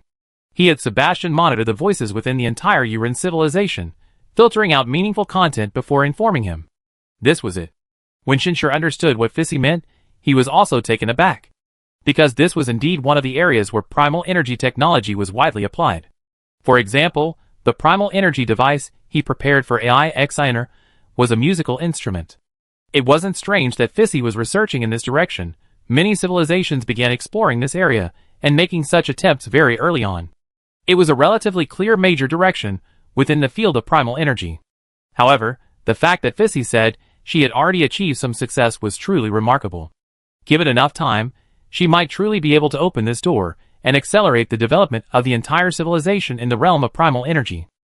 However, in the information Shinshir obtained from the future world, there was absolutely no reason for Fish. There was only one possibility. Fish's name had been completely erased by the Dake civilization. The growth of the mud system is built on the sacrifice of countless civilizations, Shinshir murmured. He had always been puzzled by the efficiency of the mud system's establishment. The more he understood, the stranger it became, because it was fundamentally not a sound development system. Even if it could benefit ranchers in the short term through the exploitation of lower-level civilizations, in the long run, it would certainly do more harm than good to the overall development of the mud system. However, the rancher level was still too far off. Shinshir didn't dwell on this at the moment. He thought for a moment, and made a decision. Start the next step ahead of schedule, he ordered. He couldn't let the Yuren feel that Song was useful. Once they felt that way, the Yuren would still have hope and room to struggle.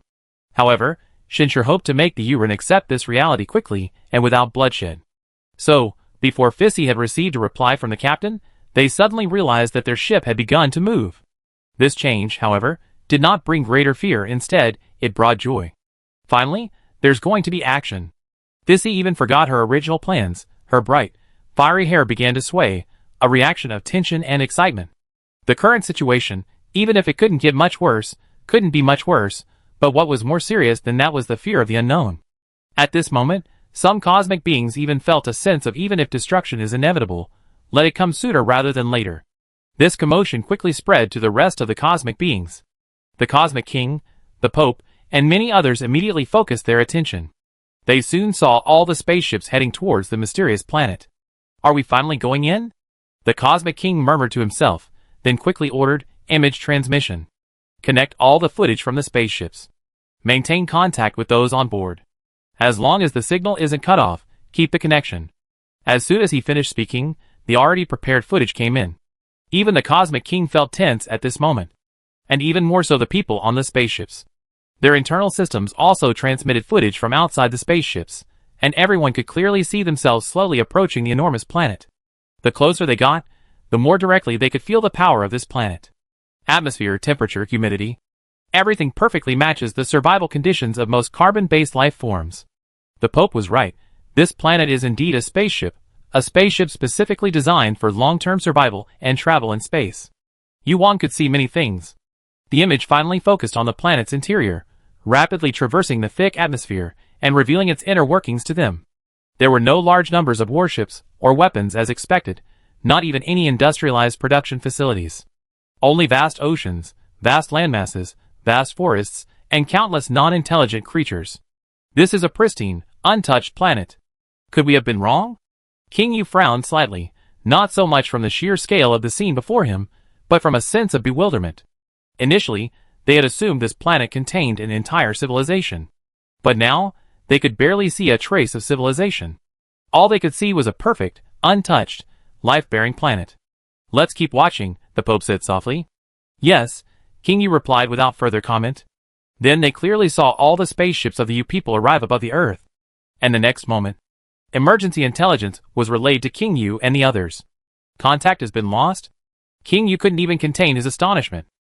Yes, the communication channel is still there, the video feed is there, but all the liaisons stopped speaking at the same time. Some of them, even those who were in the middle of a conversation, suddenly stopped talking. The liaison's voice carried a hint of fear. He was worried about the worst-case scenario. Switch in the footage from inside the spaceships, King Yu ordered. The scene quickly cuts to the very first Fireseed spaceship. And when they saw the interior, a chill ran through them. They saw everyone on board, young and old, high-ranking and lowly, all marching in neat rows, step by step, out of their quarters, expressionless, heading in a certain direction. Then, in the external view, they could clearly see the astronauts from each spaceship, step by step, silently disembarking and standing in rows on the open ground below. More and more of them appeared, motionless like robots, the entire astronaut formation growing ever larger. The King of the Universe and the Pope locked eyes. Both could feel the chill and fear in each other's hearts. Is this psychic energy? The King of the Universe's voice was filled with unspeakable despair. Perhaps, the Pope replied similarly. Because of the ruins left behind by the civilization of the gods, the development of the universe's primal energy technology had always surpassed that of other technologies. They knew how to train their primal energy, and how to utilize it in a rudimentary way. However, it was ultimately very rudimentary. They simply couldn't imagine that such a power existed, capable of silently and easily controlling everyone. What if the other side could control everyone within the entire universe civilization? Although the King of the Universe and his companions had long been aware of the vast difference in power, it was only at this moment that they were truly plunged into despair. Your Majesty, the liaison officer's voice came through. The information platform is somewhat chaotic. Should we take control? The King of the Universe remained silent for a long time. He simply continued to stare at the screen before him. Under this orderly arrangement, nearly 100 million astronauts quickly landed on the ground. But the instant the spaceship took off, these seemingly machine-like astronauts suddenly awoke to their senses. What's going on? Why are we here? I just suddenly lost control of my thoughts. What are we planning to do? This was among them. Unlike some, she didn't panic. Instead, she looked up, silently surveying the sky. However, standing like this in the crowd, she was quickly noticed by the others. Is that the songstress Fissy? It really is Fissy. I never thought I'd see Fissy in person. More and more people excitedly surged towards Fissy's location. Although they were currently in a state of bewilderment, since no one was injured and no danger was in sight, they were still drawn to the incredibly popular songstress Fissy. But before Fissy could even mutter "oh no," the crowd seemed to suddenly lose control. They became expressionless, scattered, and then regained consciousness. Lightning seemed to appear in the void, and many even screamed in pain. Order? The word flashed through Fissy's mind. Here, everyone was under a forced order, and that was indeed the case. Everyone quickly discovered that they couldn't have excessive physical contact with other humans, couldn't attack, couldn't crowd, or they would soon lose consciousness and even suffer punishment that appeared out of nowhere, not just lightning, but also conscious pain. This scene was unmistakably captured by some of the ships that hadn't yet evacuated and transmitted to Yuang. At that moment, Yuang finally understood. What they want is our people. Throughout the entire ordeal, the enemy hadn't destroyed a single ship or killed a single person. They were after our population. Perhaps they wanted to enslave us, perhaps there were other reasons, but this was their objective. For some reason, upon learning this objective, Yuang felt not anger, but rather a sense of relief. Realizing this, Yuang himself felt a deep sense of helplessness. If that's really the case, it's already good enough, the Pope said in a low voice. The sight of those people being directly controlled had indeed robbed them of the courage to resist. After all, if they couldn't even resist, what else could they do? Watching their ships leave the cave heaven and begin to disperse, flying towards the city of the people, Yuang suddenly made a decision. Your Holiness, I have a request, Yuang said. I will go, the Pope said before Yuang could finish speaking. When Yuang uttered the word request, he knew what Yuang wanted to say. On that planet, there was indeed a need for someone with sufficient authority to command everyone's obedience. As the greatest faith of the people at this moment, Yuang couldn't just leave like this. But the Pope could. To survive. That is our greatest goal now, Yuang said finally. Shinshur, who had been watching them closely, understood that the previous groundwork had yielded results. From their mysterious and abrupt appearance, to controlling the spaceship, and then to controlling people, step by step, they suppressed all hope of the extraterrestrial civilization. They drove them to utter despair, forcing them to accept reality, with survival as their sole objective, to avoid violent conflict and death. Under such circumstances, freedom was not something irreplaceable. Of course, this did not mean their mission was accomplished. Chapter 210. All the actions so far, though intense, seemed somewhat logical to Shinshur and his group. After all, they hadn't given the Yuren many choices. At most, there might be slight differences in the Yuren's reactions, but after detailed analysis, intelligence gathering, and contingency plans for various possible scenarios, the outcome wouldn't deviate significantly. But things changed afterward. The most crucial factor was the first negotiation. At least, the information the future world had given Shinshur now revealed a significant problem in this final link of the future timeline. A portion of the Yuren chose fierce resistance. Don't underestimate this part. The construction of the star system fortress and the next attack from the Dake civilization were already extremely close together. Shinshur even suspected that the problems in the negotiations within the future timeline were related to the world's fate. Otherwise, it wouldn't have been such a coincidence. The impact was just right, delaying the star system fortress construction plan by a single step. In short, Shinshur was prepared. At this moment, the Uren's reaction was the same as in the latest future. The Pope, one of the pillars of the Uren civilization, boarded the spaceship intended to transport people into the cave heaven. But the future began to change here. In the future, Shinshur knew, due to the Pope's special status and his initiative, he did not control the Pope. And all the other Uren, besides the Pope, boarded the spaceship under the control of the primal energy.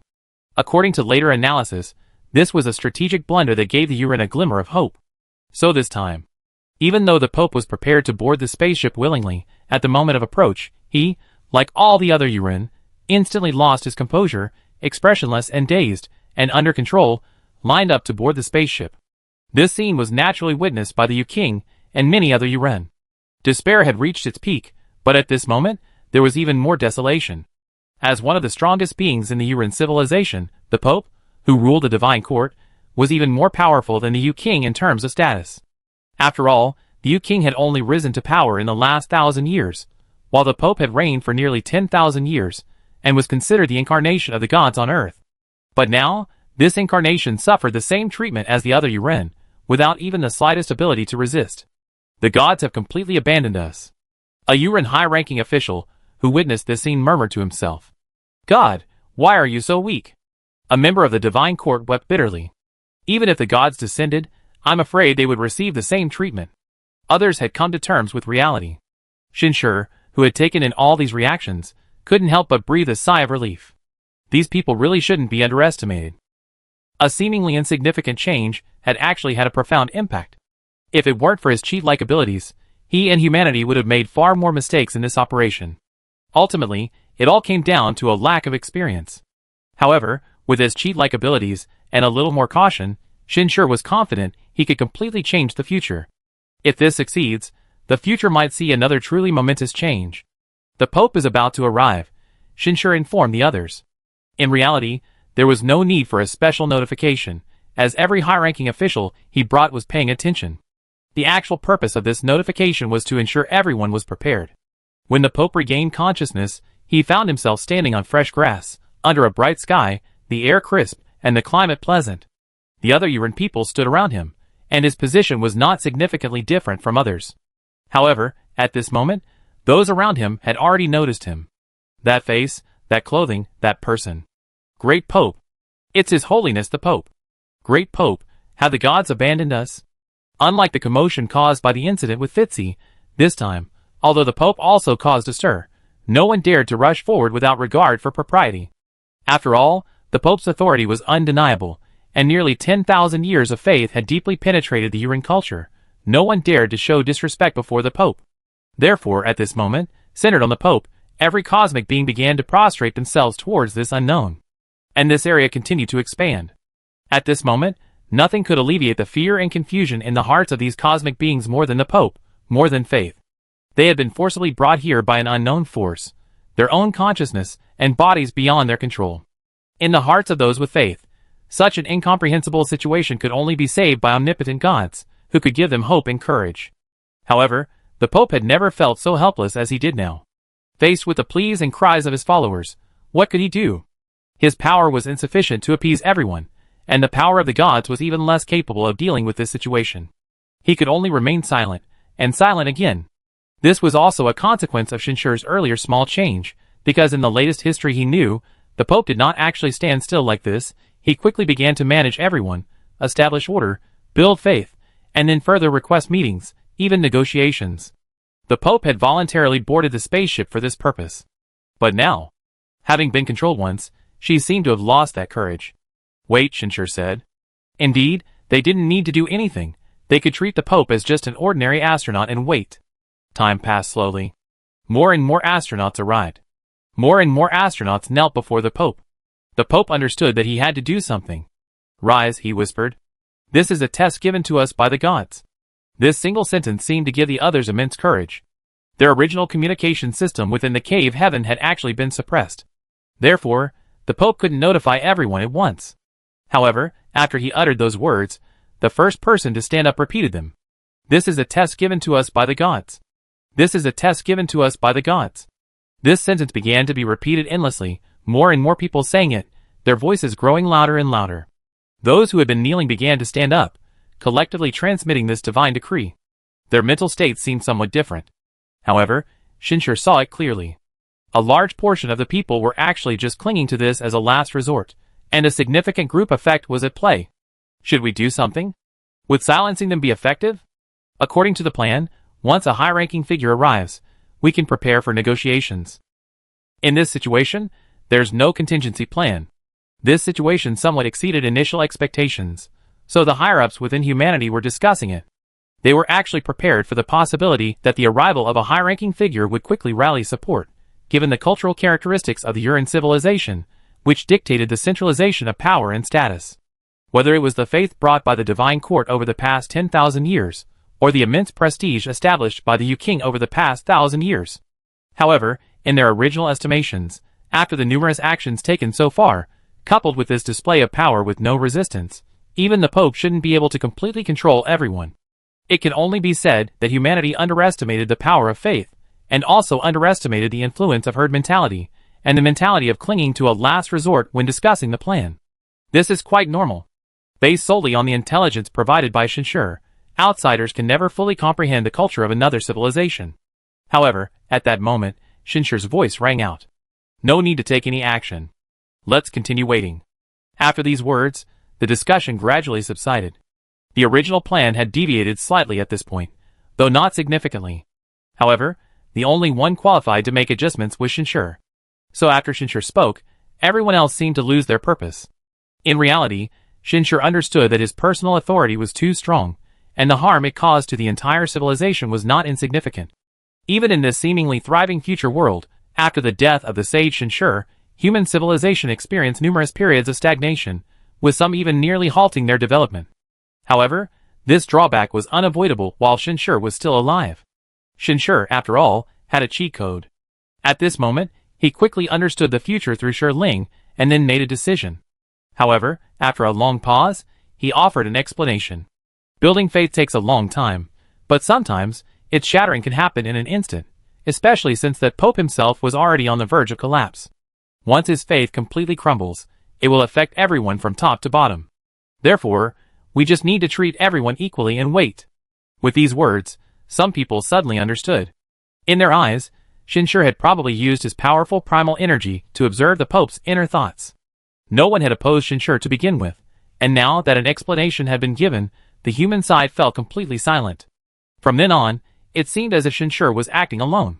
The spaceships directly controlled from the Uran civilization were constantly shuttling back and forth, cooperating with a force powerful enough to control the entire civilization, transporting more and more Uran aboard the Dongtian. As a Class B immigration warship, the Dongtian's true strength lay in the word immigration. There's absolutely no need to worry about accommodating so many people. While life might be inconvenient, everything is under control for everyone. Those who haven't undergone much physical modification won't starve here. Invisible particles in the air continuously supply energy to their bodies, which is easy for the cave heaven. When some people realized they wouldn't go hungry, they even caused a commotion within a certain area. Given the Uran's technological level, this is practically incomprehensible. There are many other restrictions as well. The Pope originally planned to explore this space thoroughly, but they quickly realized their movements were highly restricted. They were only allowed to move within a certain area. Leaving or attempting to leave would quickly result in losing control of their bodies, forcing them to walk back to their original positions. Whether it's excessive crowding, mutual harm, or self-mutilation, all such actions are controlled. Even excessive emotional excitement is affected. Everyone feels as if they become tools, property, and have lost all freedom. Worse still, even the Pope could not escape this control. When the Pope first lost his self-awareness in front of everyone, some people's faith completely collapsed. After all, their long-held beliefs were based on the idea that the gods are omnipotent, the divine court is the descendant of the gods, and the Pope is the incarnation of the gods. Now, the Pope was facing the same treatment as them, equally incapable of reacting, like a domesticated insect, a manufactured machine, a tool to be used. The Pope sensed this change. But he was powerless. His faith had long since crumbled. And he knew the consequences of continuing like this. Until one day, someone finally couldn't bear it any longer. He prostrated himself before the Pope, but instead of bowing his head, he raised it to look directly at this former deity. "Your Holiness," his voice was crystal clear, "please tell us, are the gods truly so powerful?" Insolence. Before the Pope could say anything, the others around him could no longer tolerate it. "Do you know what you're saying? How dare you blaspheme the gods? You will be punished by the gods. You will be punished by fate." Some of the more emotionally charged individuals even rushed forward, but before they could even touch this person who dared to question the gods, their faces hardened, and they retreated to their original positions. "Look!" This scene drove the kneeling skeptic even more mad. "The omnipotent gods cannot even punish me, a blasphemer. The Pope, as the embodiment of the gods, must abide by the same rules. Your Majesty, please tell us, are those high and mighty gods truly omnipotent?" More and more people had gathered around. Many were still angry. However, the number of bewildered, and even those who shared the same skepticism, seemed to be increasing as well. Chapter 211. Shinshur witnessed this scene, and knew that the Pope was nearing his limit. Theocracy is built on the notion of omnipotence and supreme authority. People need faith primarily because they need a spiritual anchor, which allows them to easily obtain a sense of satisfaction. To some extent, such faith is beneficial. However, the collapse of theocracy sometimes stems from this very premise. When people realize that gods are not omnipotent, this supreme authority becomes irredeemably tainted with blasphemy. Moreover, the Yu people's theocracy was already on the verge of collapse. The decline of the divine court was not solely due to the emergence of the Yu king and the royal court. It was more due to their development and growing power. In ancient times, the relics left behind by the so-called divine civilization could indeed demonstrate, to some extent, supreme power of omnipotence. However, as civilization grew stronger, as humanity ventured beyond the planet and began to explore the universe, uncovering the secrets and weaknesses of the divine civilization, its former influence gradually declined. Even without the emergence of humanity or the Dick civilization, when the cosmic beings truly reached the level of a C-class civilization and truly caught up with the gods, divine authority would still collapse. Because at that time, they themselves would become gods. However, that collapse would inevitably be gradual, while the collapse brought about by the arrival of humanity would be instantaneous. The Pope's faith had already collapsed long ago. His current persistence was merely an attempt to uphold the glory of the divine court for nearly 10,000 years, and to maintain his loyalty to the divine court. Humanity, at this moment, did little more. They simply forcibly guided one cosmic being after another into the cave heaven, and then forcibly controlled them. The cave heaven space couldn't actually support so many people, but it was more than enough to sustain their survival. In fact, after the first layer of space on the ground was largely covered, a second layer appeared above all the cosmic beings' heads. That was the sky, appearing out of thin air. Only a few hundred meters high, yet it radiated a warm light. When the cosmic beings looked up, they could even clearly see more cosmic beings descending into the sky. This was a miracle more powerful than the ruins of a god. Even the Pope, at this moment, looked up, murmuring as he witnessed all this. A certain unspeakable wavering even stirred within him. The divine civilization worshipped by the cosmic beings might be incredibly weak in the entire universe. But what about this civilization before them? This civilization, which has yet to see a single human, yet has easily gathered all the Yurin together, leaving them defenseless and unable to resist, is undoubtedly more like the gods than the gods themselves. If we believe in them, can the glory of the divine court continue forever? This thought suddenly surfaced in the Pope's mind. At that moment, Shinshur, who had just issued the order to settle the new batch of Yurin, suddenly trembled slightly. He could sense that Ling, who had long since penetrated deep into his consciousness from the back of his hand, seemed to have suddenly undergone some kind of change. This feeling was similar to when the second future timeline appeared. But it wasn't entirely the same.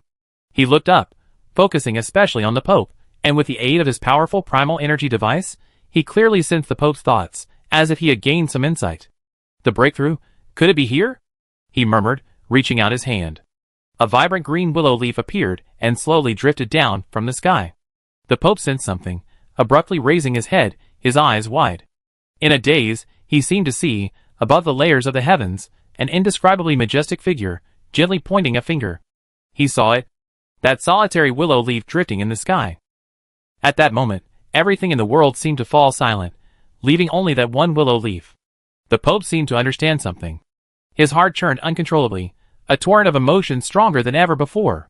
Struggle, hesitation, decisiveness, faith. Shinshur could clearly feel his struggle. Primal energy has a fixed rule. That is, no matter how powerful the primal energy technology or how immense the primal energy power, it is impossible to eternally control the thoughts of a consciousness. This is because the essence of primal energy is the exploration of the self. The power of the self within one's own consciousness approaches infinity, and force control will ultimately be broken by this exploration. However, there is another rule. That is, the choices of the self under the control of primal energy will never change. This is like the self-inscribed stamps of the collector and the primal one in the future line. Without these stamps, perhaps one day in the future they would oppose, even rebel against, Shinshur. However, once they inscribe these stamps, that day will never come, because it is their own choice, the solidification of their self. So at this moment, the Pope's wavering was a breakthrough. Shinshur wasn't worried about it being too early, because when this wavering appeared, the outcome was essentially predetermined. Moreover, in terms of understanding primal energy technology, Yuren was far too inexperienced, especially since the training within the Divine Court largely relied on false faith, making it more prone to collapse. The result was as expected. Shinshur gave the Pope ample time to struggle, but when the willow leaf finally reached the Pope and slowly fell before him, just before it touched the earth, the Pope made a decision. He prostrated himself. He stretched out his hands, humbly placing them beneath the willow leaf. The instant they touched it, a tremendous roar resounded in the Pope's mind. It was a magnificent figure high above the clouds, growing ever larger, completely overwhelming the numerous, already incredibly shallow, figures. The steel seal engraved. Shinshur hadn't expected such a change to occur at Yuren's last moment. Humans will replace the gods. This should be the best outcome. Compared to force control or violent coercion, replacing faith is more likely to make the humans serve humanity and achieve the goals of this operation. However, Shinshur had no time to consider the changes in the humans. His attention was focused on Shirling in his mind. This feeling was unmistakable. He didn't even need to look to the future to roughly guess the changes, because indescribable forces were constantly surging into his consciousness. Everything seemed to be accelerating. The Yellow Emperor, originally based on the upper reaches of the Yellow River, launched attacks on the other clans. Their power grew stronger and stronger. Every punch shook the earth, even affecting plants and animals. Countless legendary beasts began to appear, and the mounts of the Chi-Yu clan transformed into ferocious, iron-eating beasts. Shinshur was witnessing all of this from a godlike perspective. He knew what this was. The world of consciousness was becoming more real and more powerful. The world tree at its very center was constantly growing, even beginning to split into the heavens and expand the earth. When all this ended, Shinshur slowly withdrew from the world of consciousness, experiencing his new self. Then, his voice appeared in the minds of all humanity. Relax your minds. This voice seemed to possess a magical power. Some people, before they could fully react, had already complied. They felt as if their consciousness had entered a magical world, becoming members of ancient clans, yet possessing the strength to tear apart tigers and leopards. Some of the stronger ones seemed to realize something. Expressions of surprise and delight surged within them. Counselor Shin has become a primal energy master? Humanity's knowledge and understanding far surpassed the actual level, so they all clearly knew the mark of a primal energy master, the ability to draw upon the power of an entire race. They understood even more the significance of a primal energy master. Within the Mult system, a D-level civilization didn't even qualify for a primal energy master. Sufficient numbers and quality, coupled with primal energy masters, meant that even the worst primal energy devices were enough to resist a C-level civilization. This was a sign of a powerful civilization. A civilization with primal energy masters was like a civilization with a star system fortress, truly possessing its own strength. However, Shinshur frowned slightly. He could indeed feel the sudden surge of power. Previously, he had to rely on the primal energy weapons on the cave heaven to control the entire galaxy of humans. Now, with just the power of 1 million humans and the existence of the world tree, he could already do the same. At this moment, however, a cacophony of thoughts also surfaced in his mind. These were people's emotions. Especially since these people seemed to have a wisp of consciousness entering his own consciousness world, he felt a vague sense of losing control.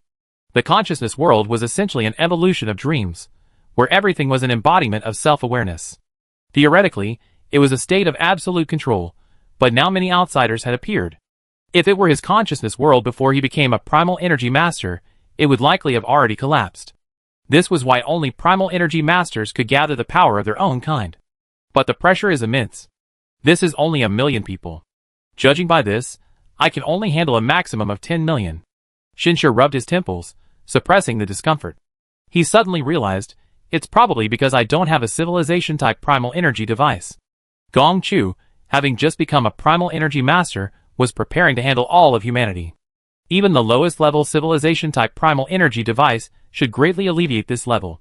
But, if my consciousness world became stronger, could it also accommodate the power of other races? Shinshir's thoughts drifted slightly. His understanding of primal energy technology was decent, but it was actually only at the C level. He couldn't even comprehend the basic primal energy technology of a B-level civilization, let alone higher technological fields. Therefore, at this moment, he could only speculate. However, the fact that he could even speculate demonstrated his qualifications, indicating that he had indeed stepped into a completely new level. Ultimately, Shinshir brought his wandering thoughts back. I have indeed broken through to become a primal energy master. He instantly shared this good news with everyone. Naturally, through his own consciousness. But what was originally a simple transmission of information, at this moment, exploded like thunder. Many people were even startled. This left Shinshir rather helpless. He simply expelled everyone, then spoke again through the consciousness link. I need some time to get used to this new power. Perhaps I need to acquire a civilization-based primal energy device. In short, it's enough for you all to know this news. The power of a primal energy master is still built upon the power of a civilization. Relying solely on the current population and average primal energy level of our human civilization, even having one primal energy master would be a very limited help. You all still need to work hard. Yes. Everyone responded in unison. But they were still incredibly excited. Regardless, this was a primal energy master. According to their understanding, a civilization that had produced a primal energy master could stand taller, not only because of actual power, but also because it was the best recognition of their cultural level. Thus, without the knowledge of the Yuren, the humans on the cave heaven celebrated joyfully. But at this moment, the Yuren civilization also underwent a change. The Pope, who had previously been somber and passive, unable to respond to doubts, now seemed completely transformed. He once again radiated the power belonging to the Pope, the incarnation of the gods. It was emotion. A passionate and devout emotion. I have received divine revelation, he said to those around him. I know everything, I know the secrets of the gods. You were right, the gods we originally believed in are far from omnipotent. These words caused a complete uproar among the surrounding Yuren. Such remarks had been circulating continuously for some time. Although they had caused some impact, nearly 10,000 years of faith had long been ingrained in the hearts of the Yuren. Even those who questioned the gods were mostly driven by resentment, by the overwhelming emotion of someone on the verge of collapse. But now, it is the Pope who is voicing this question. In the beginning, we discovered the ruins of the gods, so powerful, far beyond our imagination. The Pope's voice continued, growing louder and louder, and at this moment, he seemed to be radiating a kind of holiness born of piety. But as we grow stronger, as we develop, as our understanding of the gods increases, we begin to realize that the gods' power is relative. To us in the beginning, the gods were indeed omnipotent, but to this boundless universe, they were so weak. And now, I know, the gods are merely servants of great humanity. Chapter 212. The Pope's words indeed caused a tremendous uproar. Everyone was dumbfounded. Some even nearly fainted. The gods were merely servants, these were the gods. The faith of their Yuren civilization for nearly 10,000 years. Regardless of the changing times, regardless of what happened within the civilization, the gods had always been the spiritual support of the Yuren civilization. Even now, with the civilization having developed to this extent, this faith had only slightly faded. And now, these blasphemous words came from the Pope, from the mouth of this representative of the gods. At this moment, many even thought that the Pope might be under control. Yes, that must be it. Your Majesty, are you being controlled? Yes, how could you blaspheme the gods? You must be being controlled. Many people shouted excitedly, they simply could not accept it. But the Pope merely shook his head slightly. His voice appeared calmly. You may question my will, you may question everything, but the one thing you cannot question is reality. In fact, this is not something we discovered now. Long ago, we learned this secret from the records left behind by the gods. Initially, I, like you, could not accept it, and even before arriving here, I still couldn't accept it. We created a veil of secrecy, we forbade everyone to travel beyond the galaxy, hoping to close our eyes, never to encounter this truth, forever confined to our own history, our own understanding.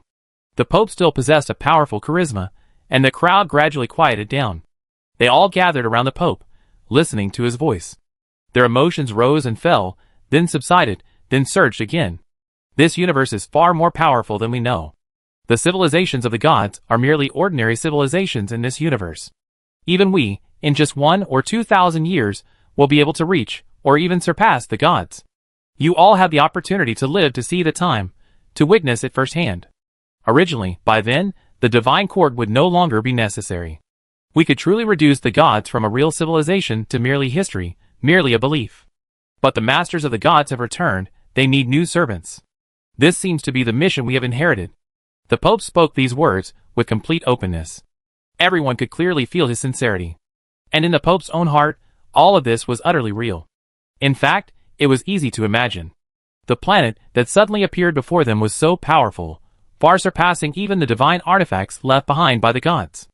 And yet, possessing such power, they hadn't harmed a single human. Instead, they had simply gathered them all here, as if intending to take them all away. Isn't this exactly what the Pope had described? Even the most steadfast believer, at this moment, had no choice but to accept reality, to accept logic. In fact, this was the extent to which the human civilization had developed. 1,000 years ago, even if the Pope himself had spoken of these things, no one would have believed him, they would have simply assumed he was being manipulated. But now, the people, already on the verge of wavering, were completely shaken. Even if some still persisted, still questioned, this group would inevitably dwindle with time.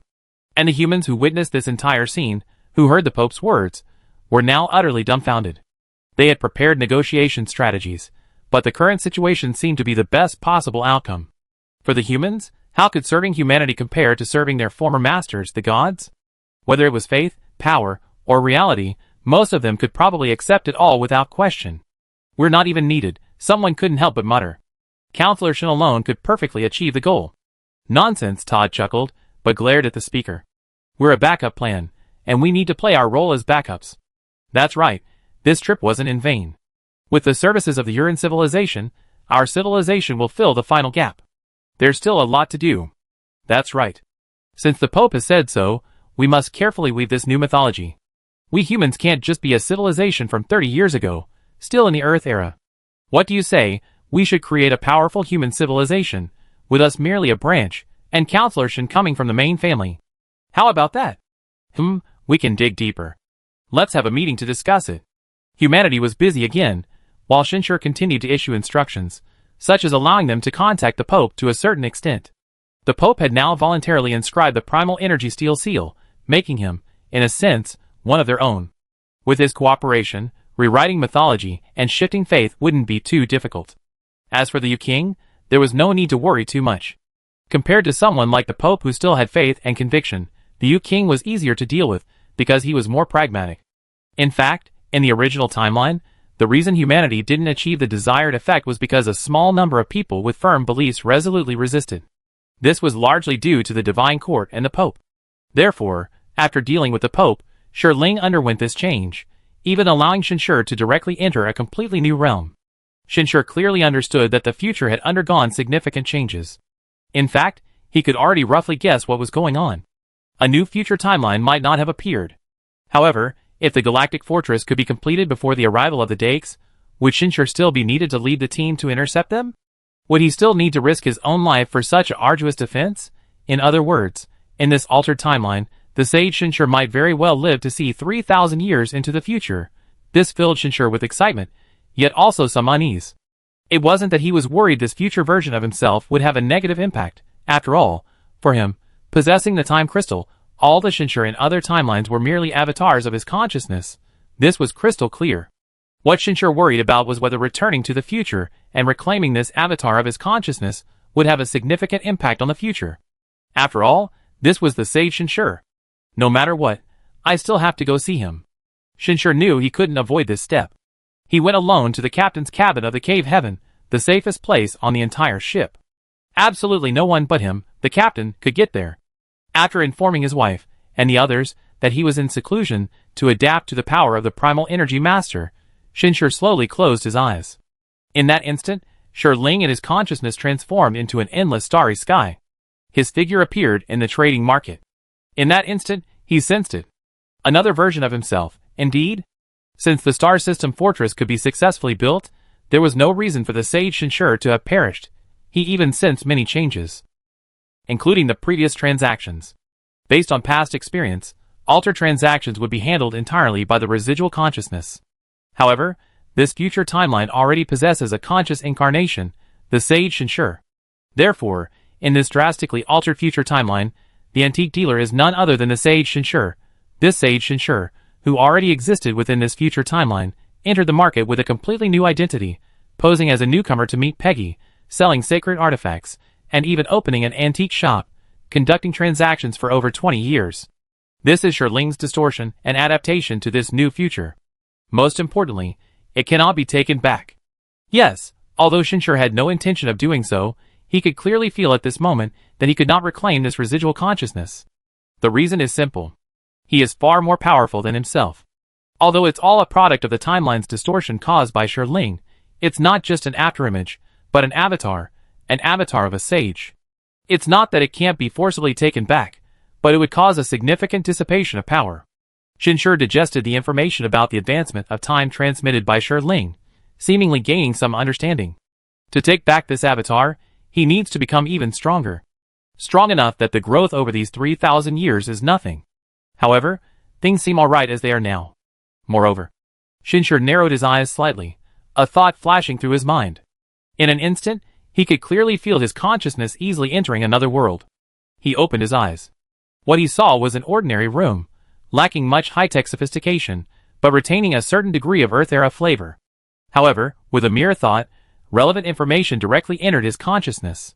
Shinshur understood this was his home on Earth. It wasn't located in a space city, but rather in the center of a star-covered island, in the same spot as his home 3,000 years ago. 3,000 years have passed, and I'm still living here, Shinshur chuckled, his eyes narrowing. Old age certainly makes one nostalgic. It seems I can't escape it either. He looked down at his current body, stood up, and stretched slightly, but felt a certain discomfort. This body was far more powerful than his original one. As this thought surfaced, the explanation from his memories also emerged. It was because he had used a B5 level life evolution device brought from the land of ancients by the collector. His body was still biological, but far more powerful. He could even raise his head, and his gaze easily pierced through the room, reaching the universe, traversing space, and seeing this incredibly vast and magnificent civilization. Shinshur suddenly realized. Although he was using his future self's body, this was the first time he had truly arrived 3,000 years in the future. Previously, traveling 3,000 years into the future had only led him to the virtual market, but now, he had truly arrived in this era, this universe. And he was a sage of human civilization. This is true time travel, Shinshur murmured to himself. Even with his current level of primal energy cultivation, he felt a strange excitement. However, he also realized that this avatar's primal energy cultivation was far superior to his original self. Despite his intense emotions, he could easily control himself. He subconsciously entered his own world of consciousness, and what he saw was an incredibly real and immense world.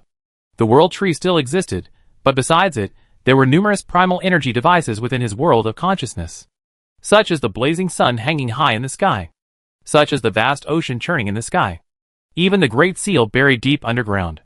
A single glance revealed at least a dozen primal energy devices. In comparison, the world tree was the weakest, its overall power unbelievable, and that wasn't all.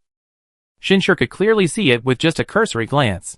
At this moment, a battle was raging within his consciousness. He saw a strange figure with an indigo face, vermilion hair, a body 2 zhang tall, a watercolored body, and a pair of wind and thunder wings sprouting from its back and ribs, soaring through the sky, accompanied by thunderous roars wherever it went. He also saw a young man riding on wheels of wind and fire, with 3 heads and 6 arms, wielding a flaming spear, moving at incredible speed. Besides these, there were giant dragons churning in the sea, venerable elders with an air of otherworldly grace, and a general with a vertical eye on his forehead. Investiture of the gods. Shinshur slowly uttered these 3 words. He felt incredulous. A mythical world has actually been created. Even those who purchased ancient mythological texts weren't aiming to construct a mythical world. Simply creating a glimpse of a mythical entity would be a powerful trump card. This isn't just about fabricating wondrous powers like a dream. To create immense power within the realm of consciousness, the first requirement is unwavering conviction. This is why antiques are needed. The sense of reality and belonging derived from one's own civilization's culture is something no other fictional power can provide. But beyond this conviction, the real difficulty lies in achieving authenticity. After becoming a primal energy master, the realm of consciousness can essentially be considered another dimension of reality. Except for the fact that it can only exist within consciousness, everything within it is practically indistinguishable from the real world. Even members of one's own race can enter. It's like a virtual world constructed by computers and programs. It is indeed illusory, but isn't it also real? It is precisely because of these requirements that creating a myth is so incredibly difficult. At the very least, this is far beyond the reach of Shinshur, who has just entered the realm of Primal Energy Master. Chapter 213. Although corresponding information would emerge as his thoughts surfaced, there was always a certain delay. This was because Shinshur hadn't actually absorbed or integrated this avatar, he was currently only controlling it, like controlling a powerful character or a powerful external mecha through a layer of separation. This made Shinshur quite fortunate. If he could have absorbed this avatar at this moment, the loss would be negligible, but for humanity in the future world, it might mean losing a powerful trump card. Speaking of which, the changes over these 3,000 years haven't been as significant as I imagined. Shinshur's thoughts flowed continuously, with a constant stream of information surfacing. Most of it was related to everything that had happened in these 3,000 years. Shinshur had thought that, as a sage, after living for so long, he would surely bring about earth-shattering changes to the entire civilization. But in reality, that wasn't the case. In the timeline of Sage Shinshur's death, 3,000 years later, human civilization was roughly at the peak of Class C civilization, even having touched upon some Class B technology. However, in the future timeline 3,000 years later, Sage Shinshur still hadn't reached Class B civilization, he was merely slightly more powerful, and had made deeper progress in some Class B technological fields. This change was more due to the earlier ending Daika War than to the still-living Shinshur. With just a moment's thought, Shinshur quickly understood the reason. The moment the timeline separated from Shinshur, the Sage Shinshur lost the ability to trade with the future. Therefore, for the next 3,000 years, all the Sage Shinshur possessed was the knowledge and experience of the future that the present Shinshur had. While this was enough to earn him the title of Sage, it was ultimately insufficient to propel the entire civilization to a leap forward. Becoming a B-level civilization is still a long and arduous journey, Shinshur murmured, his brow furrowing slightly. He saw traces of the B-level civilization ace once again in the memories of this avatar. This time, it appeared even earlier than before. Probably because human civilization had more easily defeated the Dake civilization and developed much faster. Ace still presented itself as an ally to assist human civilization's development, displaying considerable friendliness and leniency.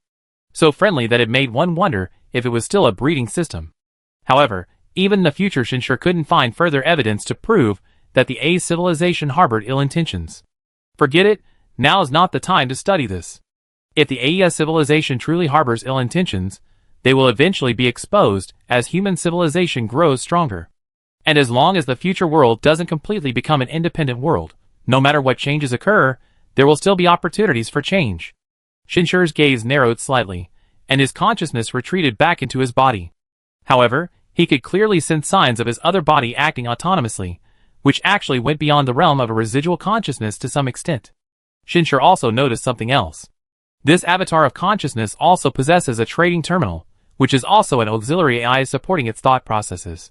However, it seems to originate from the same source as my terminal. In other words, when I enter the trading market, it cannot appear here. This pattern is quite strange, because normally, the main body and the residual consciousness can appear in the market simultaneously. Although this change in the future seems to have significantly increased profits and benefits, it has also introduced many incomprehensible aspects. However, Shinshur has enough patience and time to gradually understand it. He withdrew from the market. He returned to his own era. At this time, Sherling continued to transmit information about time to him, and one of them made Shinshur's gaze slightly narrow. After becoming a primal energy master, one can create a true avatar of consciousness within a completely independent timeline? This isn't information about time, but rather a function of the time crystal. Long before Future Line 1 suddenly detached from the timeline, Shinshur had repeatedly wondered if he would have the opportunity to truly travel to this universe that was no longer a future line. Now, although he still couldn't go personally, creating an avatar like the Sage Shinshur of Future Line 2 to travel to this future line seemed quite appealing. However, creating an avatar wasn't so easy. This was different from a residual consciousness. Before this change, Shinshur had never even heard of such a thing. Clearly, even as a master of primal energy, he still needed time to act. Therefore, Shinshur didn't rush into division, he focused his attention back on the present. The Pope had completely submitted, and the new mythology he and humanity had created was beginning to be passed down orally to all the cosmic beings. Of course, some still couldn't accept it. But on the cave heaven, they couldn't resist. Violence was forbidden here, even self-harm was prohibited, and who could rival the Pope and the numerous followers of the divine court in the power of language? Moreover, believing in the new mythology meant they could easily accept everything before them, even if it was just an instinct to escape, enough to gradually change the cosmic beings. Thus, more and more people accepted the new mythology and new faith. And this further accelerated the shift in faith. As more and more aliens arrived at the cave heaven, their fear dissipated rapidly. The shift in their faith even began to extend beyond the cave heaven, spreading throughout the entire alien civilization.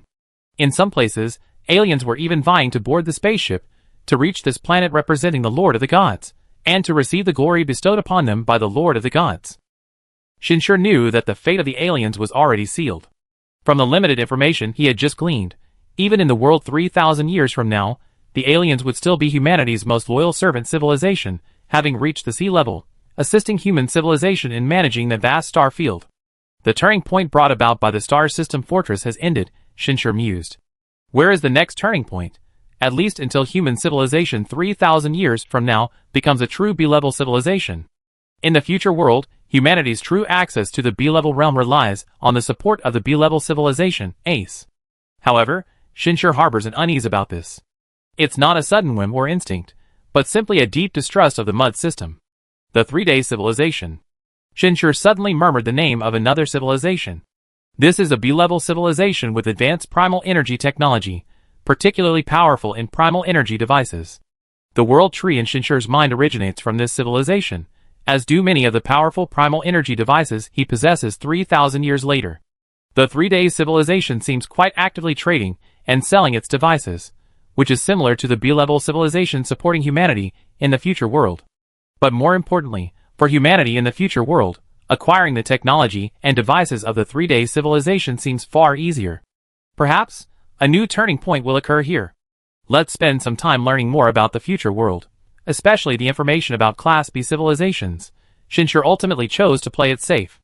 Due to the travel time, relocating the entire Uran civilization to the cave heaven would take approximately 3 years. Given the limited capacity of those transport ships, 3 years was already quite fast. And these 3 years would pass in the blink of an eye. Yuan was the last to arrive. He already knew about the new myth fabricated by the Pope, but as Shinshur had initially said, Yuan was actually easier to accept than the Pope. Although he wasn't inscribed with the primal energy steel seal, based on both Shinshur's judgment and the intelligence of the future world, Yuan would always be a loyal servant of human civilization, at least as long as human civilization remained forever superior to the Uran civilization. This would never change. The Dongtian spaceship finally began its return journey. It took 13 years to arrive, but the departure would take far less. The reason is simple. Shinshur upgraded the Dongtian's engine. While the future world is still only at the sea level, its connections with B-level civilizations are much closer. Even without the ancient lands and the collector, obtaining B-level devices is relatively easy. And with Shinshur's status as a sage in the future world, acquiring resources has become even easier. This more powerful warp engine was just a small test. Thus, a few days later, the Dongtian appeared in the solar system. Human civilization was startled, but they had become accustomed to Shinshur occasionally unleashing more powerful devices and technologies, disrupting their original plans.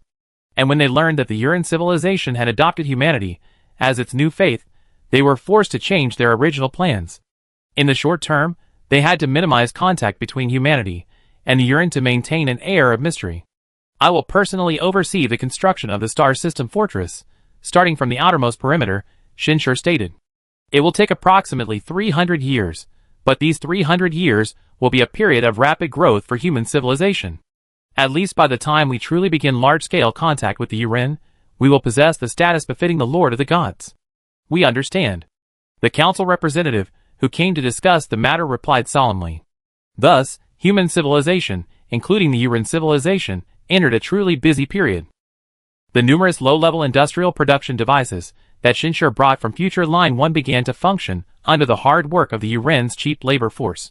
With the support of the Pope and the King of the Universe, coupled with the deep-rooted faith within the universe culture, there wasn't much to worry about. Once everything was on track, Shinshur began to focus his attention on another matter. That was the creation of consciousness avatars. Of course, it was for Future Line 1. Although the benefits Future Line 1 brought to modern humanity seemed far less than those of the still evolving and powerful Future Line 2, this didn't mean Shinshur should abandon this future line. Leaving aside the fact that they were also a human civilization, and their direct and significant contributions to the early discoveries of modern humanity, the very position Shinshur had painstakingly built within this future line, and the power of this future line, as a sea-level civilization, were not to be underestimated. Moreover, they were also growing, and with Shinshur's help, their growth would undoubtedly surpass that of modern society. That was a foundation laid over 3,000 years. 3 years after returning to the solar system with Uren, Shinshur finally succeeded in differentiating a consciousness avatar. This could no longer be considered a kind of primal energy technology. It was more like a result of using the time rift. In Shinshur's view, it was as if he had pulled out another version of himself from the timeline, one that wasn't in the current one. This allowed him to traverse the universe and reach another timeline, even one that had become independent. In short, at this moment, Shinshur drifted quietly in the universe. He could see the orange-red sun, and he could also see the azure-blue planet before him, completely enveloped by layers of protection. This is Future Line 1. Human civilization has entered its highest level of war defense. They face the drug civilization, which is nearing the pinnacle of sea level. The difference in strength between the two is vast, yet humanity has held out for over 30 years. Shinshur's gaze narrowed slightly. The consciousness avatar is a product of time, so it possesses everything the original body has, including the B-level life evolution device acquired over the past 3 years. In its current fully concealed state, the technological level of the human civilization in Future Line 1 is simply insufficient to detect it. On the contrary, Shinshur can clearly sense a certain power condensed within this star system. That is Gong Chu. As expected, they've been holding out in the civilization-level energy device for 24 hours straight. Shinshur pondered for a moment, then suddenly released his consciousness, delving deeply into Gong Chu's consciousness without reservation. Who? Gong Chu's voice suddenly rang out, but the emotion it conveyed quickly shifted from threat and wariness to surprise. The commander? If he hadn't already been imprinted with the primal energy steel seal, if he hadn't firmly memorized the commander's consciousness, Gong Chu would hardly believe his own perception at this moment.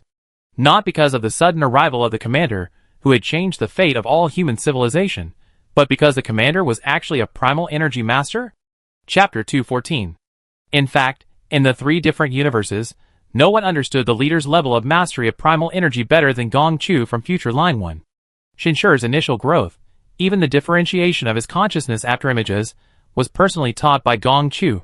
Therefore, Gong Chu knew perfectly well that 30 years ago, the leader for whom he swore loyalty and dedicated everything was merely someone who had just begun to master primal energy.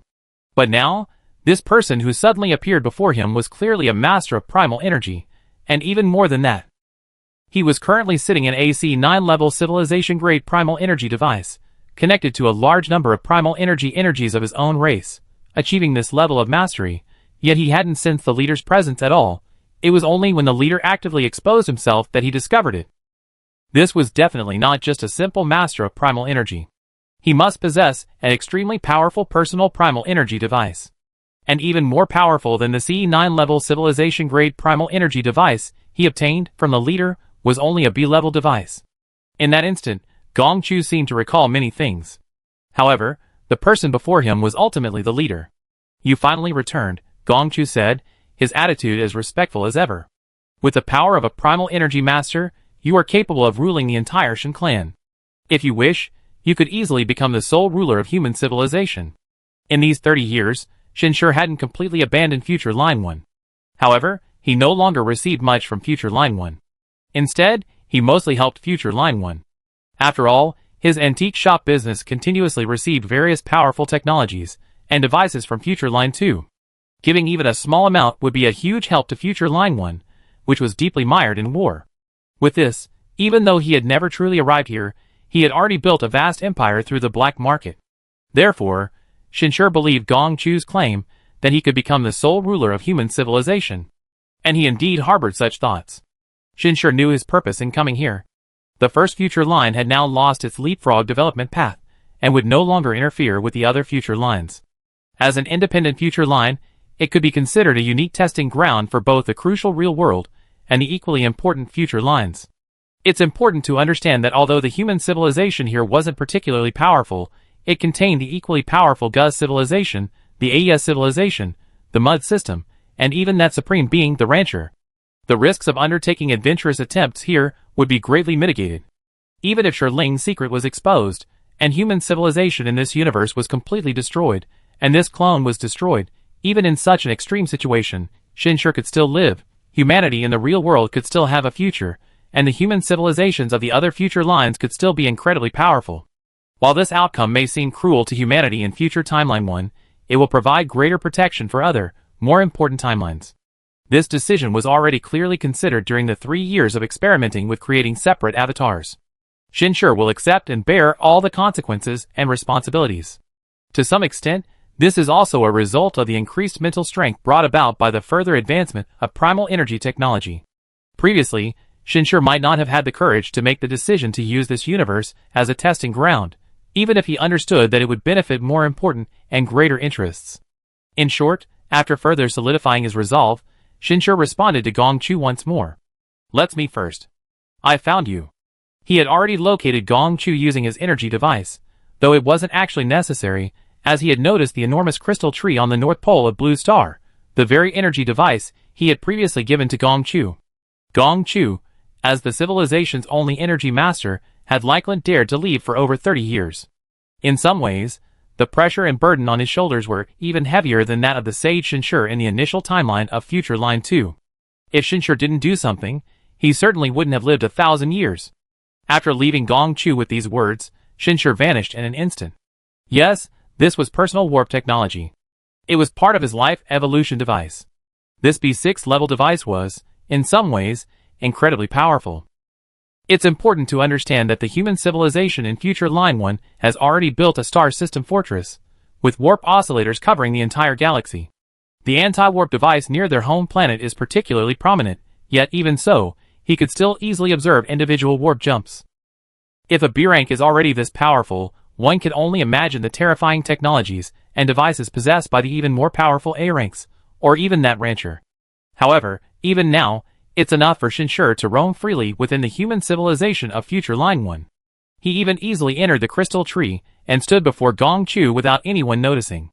At this moment, Gong Chu was completely enveloped by layers of crystal-like branches.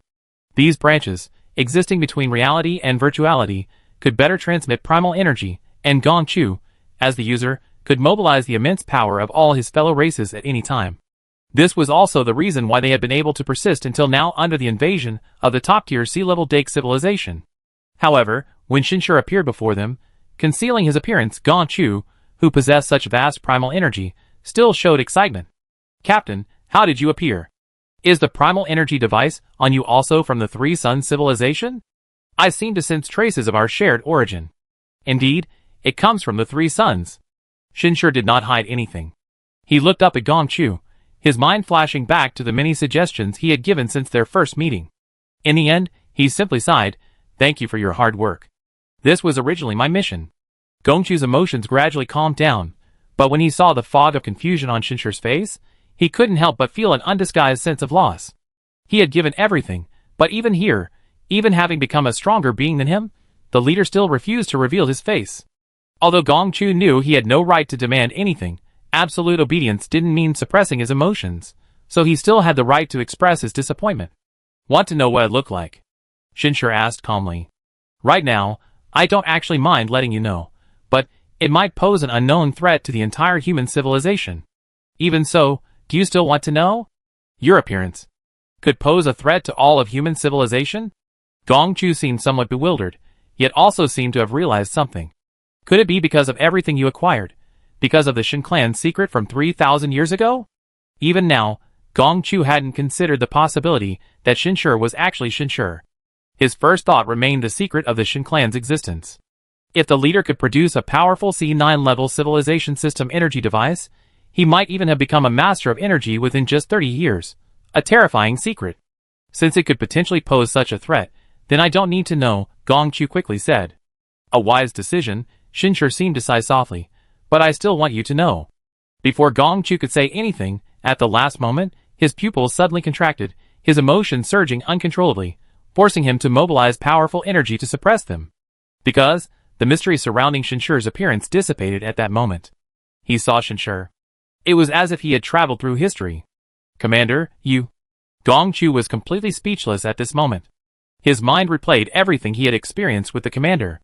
When he learned the commander's name, when he traded the warship to the commander, when the commander produced those endless, brand new antiques. One conjecture after another surged forth, constantly explaining everything. And finally, a terrifying explanation appeared. So terrifying that Gong Chu's entire consciousness trembled. "Now, you should understand everything I said," Shinshur sighed softly. He had guessed that when Gong Chu saw his appearance, the fact that he was trading through time would be immediately exposed. This would only happen in future Timeline 1. Because everything Shinshur initially obtained came from here. The void, the fleet. In the past, this might have been just a coincidence, but now, that coincidence became the biggest flaw. After a long while, Gong Chu's consciousness slowly returned. "You shouldn't have told me." His emotions hadn't subsided, they were filled with surprise, worry, realization, and fear.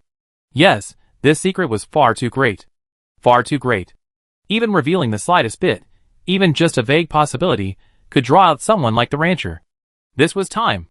Controlling time meant controlling everything. "I given you some breathing room," Shinshur shook his head and said, "I naturally only did this because I was certain of my abilities. What appears here now is just an avatar, my true self is still in the past." "I understand." Gong Chu finally breathed a sigh of relief. "But you can't escape here." Shinshur glanced at him. In his mind, Gong Chu's first priority had always been human civilization. Even his complete loyalty stemmed from his unwavering belief that humanity's only hope, its only glimmer of hope, lay with Shinshur. But at this moment, Shinshur was about to plunge the entire human civilization into terrible danger. Therefore, Shinshur was quite concerned about Gong Chu's reaction, which was one of the reasons he so readily revealed his true form. A decision has been made, and the longer it's delayed, the more trouble it will cause. Of course there are risks, but in reality, they pale in comparison to the risks facing human civilization today. Gong Chu seemed to have fully recovered his composure, maintaining his usual rationality. "Besides, my judgment was correct. You truly are human civilization's only hope. As long as you exist, human civilization will never perish. For you, even if all of our human civilization here were to perish, it would still be worthwhile." "It seems you guessed quite a bit." Shinshur was rather surprised. "At this moment, I am actually concentrating the power of human civilization, which has greatly enhanced my thinking abilities." As Gong Chu spoke these words, the entire energy device was already in a certain operational state. "Therefore, I can guess many things. For example, the moment we became a sea-level civilization, you could no longer influence us, which perhaps also means that we can no longer influence you." "Indeed?" Shinshur nodded. "My place and your place can already be considered two independent entities." "Then there should be another one," Gong Chu said. "It seems it indeed doesn't stand up to scrutiny." Shinshur shook his head. "There's an almost obvious logic between the past and the future. If you haven't thought of it, there's no question, but once you do, many things become clear. Take future Timeline 1, for example. It was precisely after human civilization reached level C that the items they traded to Shinshur disappeared from history. Furthermore, Shinshur suddenly produced an incredibly powerful device for them. Combining this with the remaining information, guessing the truth isn't difficult. At this moment, a silence seemed to fall between Shinshur and Gong Chu. After initially revealing his appearance, Shinshur concealed it again. Even Gong Chu, in his mental communication with Shinshur, remained exceptionally cautious and careful. Someone unfamiliar with their true nature, even if they overheard this exchange, might not be able to discern the truth. The current silence was because Gong Chu believed he couldn't know anymore.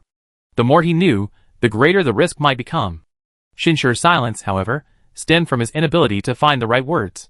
From the moment he obtained the time crystal, he had been extremely cautious and sensitive. He considered this secret everything. Even when the first future line had already diverged, he never considered revealing his origins in the past, his ability to travel to the future, or even his secret of trading items. If it weren't for the ability to appear here directly as an avatar, providing security and greater flexibility, he probably would never have chosen to speak out. And now, a second person knew this secret. "I want to use this place as a testing ground." Shinshur finally broke the silence. He slowly said, "On the one hand, we can test whether exposing our secrets will attract unknown enemies, or whether there are unknown enemies monitoring our star system. On the other hand, we can also make some risky attempts, such as exploring the deeper secrets of the mud system. Chapter 215. Yes, Shinshur said it directly. This was also one of the experiments. He wanted to see just how trustworthy the Origin Energy Seal could be. On the other hand, since they had decided to take some risks in future Line 1, there was no need to be overly cautious at this level. If even the Origin Energy Seal, inscribed with absolute obedience, couldn't be absolutely trusted, then they would have to be even more careful in other worlds. After saying this, Shinshur also observed Gong Chu's reaction. Indeed, Gong Chu seemed quite agreeable. He clearly understood Shinshur's meaning. The first important thing is the past, and the second is the future that can be changed. As long as we are certain that we cannot affect these 2 points under any circumstances, then we can be bolder. Even so, sacrifices must have a worthwhile meaning. Without the last sentence, Shinshur might not have fully believed this, since Gong Chu could speak insincerely in front of him without orders. However, with the last sentence, he could be trusted to some extent. Don't worry, Shinshur said calmly. Gong Chu seemed to hesitate for a moment, then asked, since you, Commander, exist, then the hero. Heh. Shinshur chuckled twice. He knew that Gong Chu's greatest idol in future Timeline 1 was the hero who existed in that future timeline. If given a choice, Gong Chu would definitely choose to inscribe the primal energy seal of obedience to Shinli, not him. After all, in this future timeline, there was no saintly Shinshur, only the father of heroes. Only here do heroes exist. Despite the laughter, Shinshur replied seriously. I understand. Gong Chu grasped Shinshur's meaning. At this level, people could perform calculations in their brains with the intensity of a high-powered computer, so many things could be understood with simple communication. This tacit understanding was especially prominent among the primal energy masters. Seeing this, Shinshur bypassed information about his identity and the timeline. He asked directly, how is the current battle situation? Not good. Gong Chu's emotions, and the consciousness he conveyed instantly turned serious. Although we will be on the defensive for at least 300 years, the current situation makes it difficult to defend for that long. If nothing changes, around 234 years from now, human civilization will begin a collapse. A collapse means that the very foundation of the resistance will suffer massive losses. For example, the death of Gong Chu, the only primal energy master. For example, a severe blow to humanity's military industry. Once this situation arises, the outcome of the war is already predetermined. But Shinshur's brows furrowed. Why is this happening? He asked.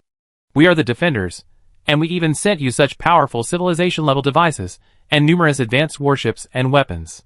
It's important to understand that the overall strength of human civilization in this world is many times greater than the initial version of Future Line 2. Hundreds of billions of people, C9-level civilization-level devices, already completed star system fortresses. Even if their enemy is far more powerful, according to Shinshur's calculations, human civilization should have been in a precarious but ultimately victorious situation. It's precisely because of our connection to these weapons and equipment that the Dake civilization suspects we have the support of other powerful civilizations, Gong Chu said. Isn't this normal? Shinshur's brows remained furrowed. The essence of this war is a war between sea-level civilizations within the mud system. Protected and supported by the mud system, humanity has the right to seek help from other civilizations. Doesn't the Dake civilization also have allies among other sea-level civilizations?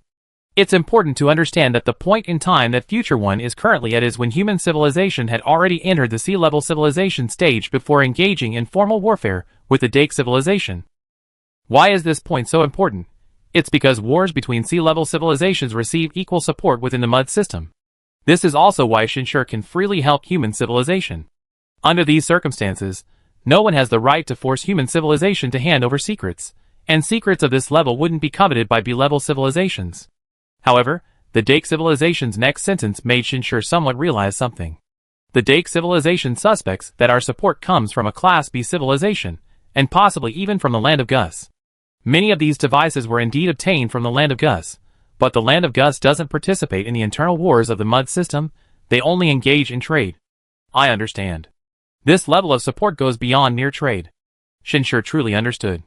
The land of Gus's position within the mud system is actually quite awkward. The reason it remains merely a legend and isn't openly discussed is precisely because the existence of the land of Gus represents a certain powerlessness within the mud system. This was a powerful civilization, one not belonging to the mud system. Even without absolute evidence that human civilization had received support from the ancient lands, mere suspicion was enough to instill a degree of animosity towards human civilization within the mud system. This was one reason why the war situation remained bleak despite Shinshur's support.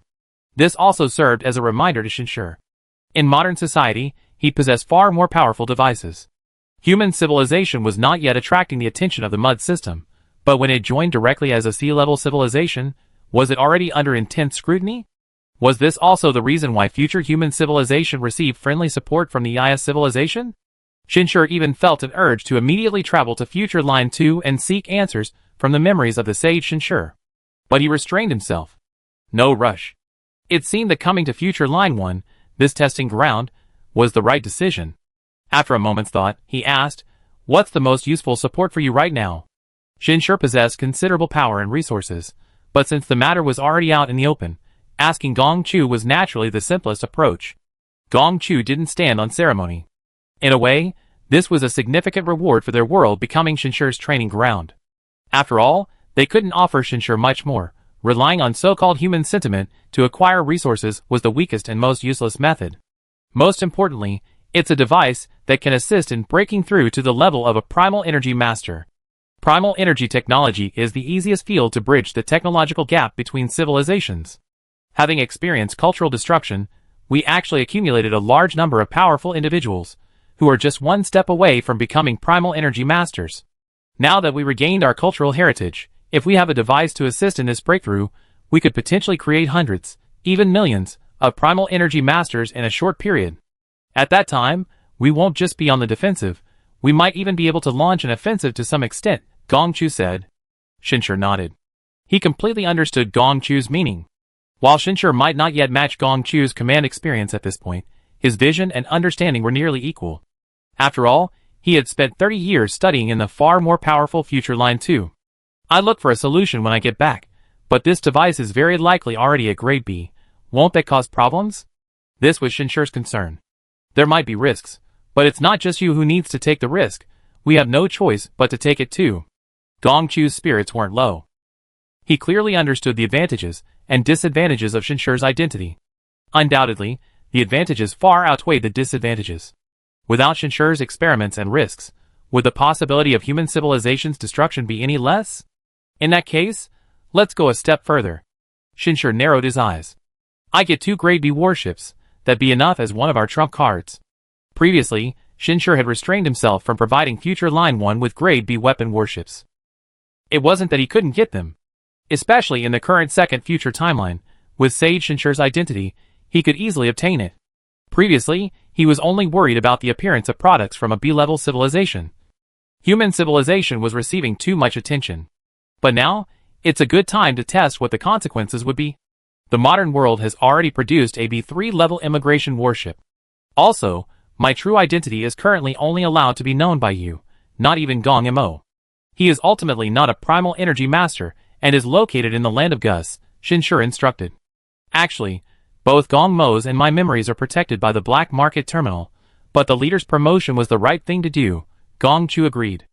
Adventure isn't recklessness. I will experiment and test step by step. My next step is to become the king of your civilization, and this avatar will remain here with you, Shinshur said again. He wanted to try to attract attention to himself. Especially the attention of the A civilization. Becoming king was only the first step. In fact, although Shinshur was known as a sage in Future Timeline 2 and had a great reputation, he was quite low-key, always residing on Blue Star and rarely appearing in public. This is why Sage's artifacts still held extremely high value in this future timeline, where the sage was still alive. Shinshur initially thought this low-key demeanor was due to his personality, but now it seemed it might be due to the attention from the A civilization, or even from the mud system.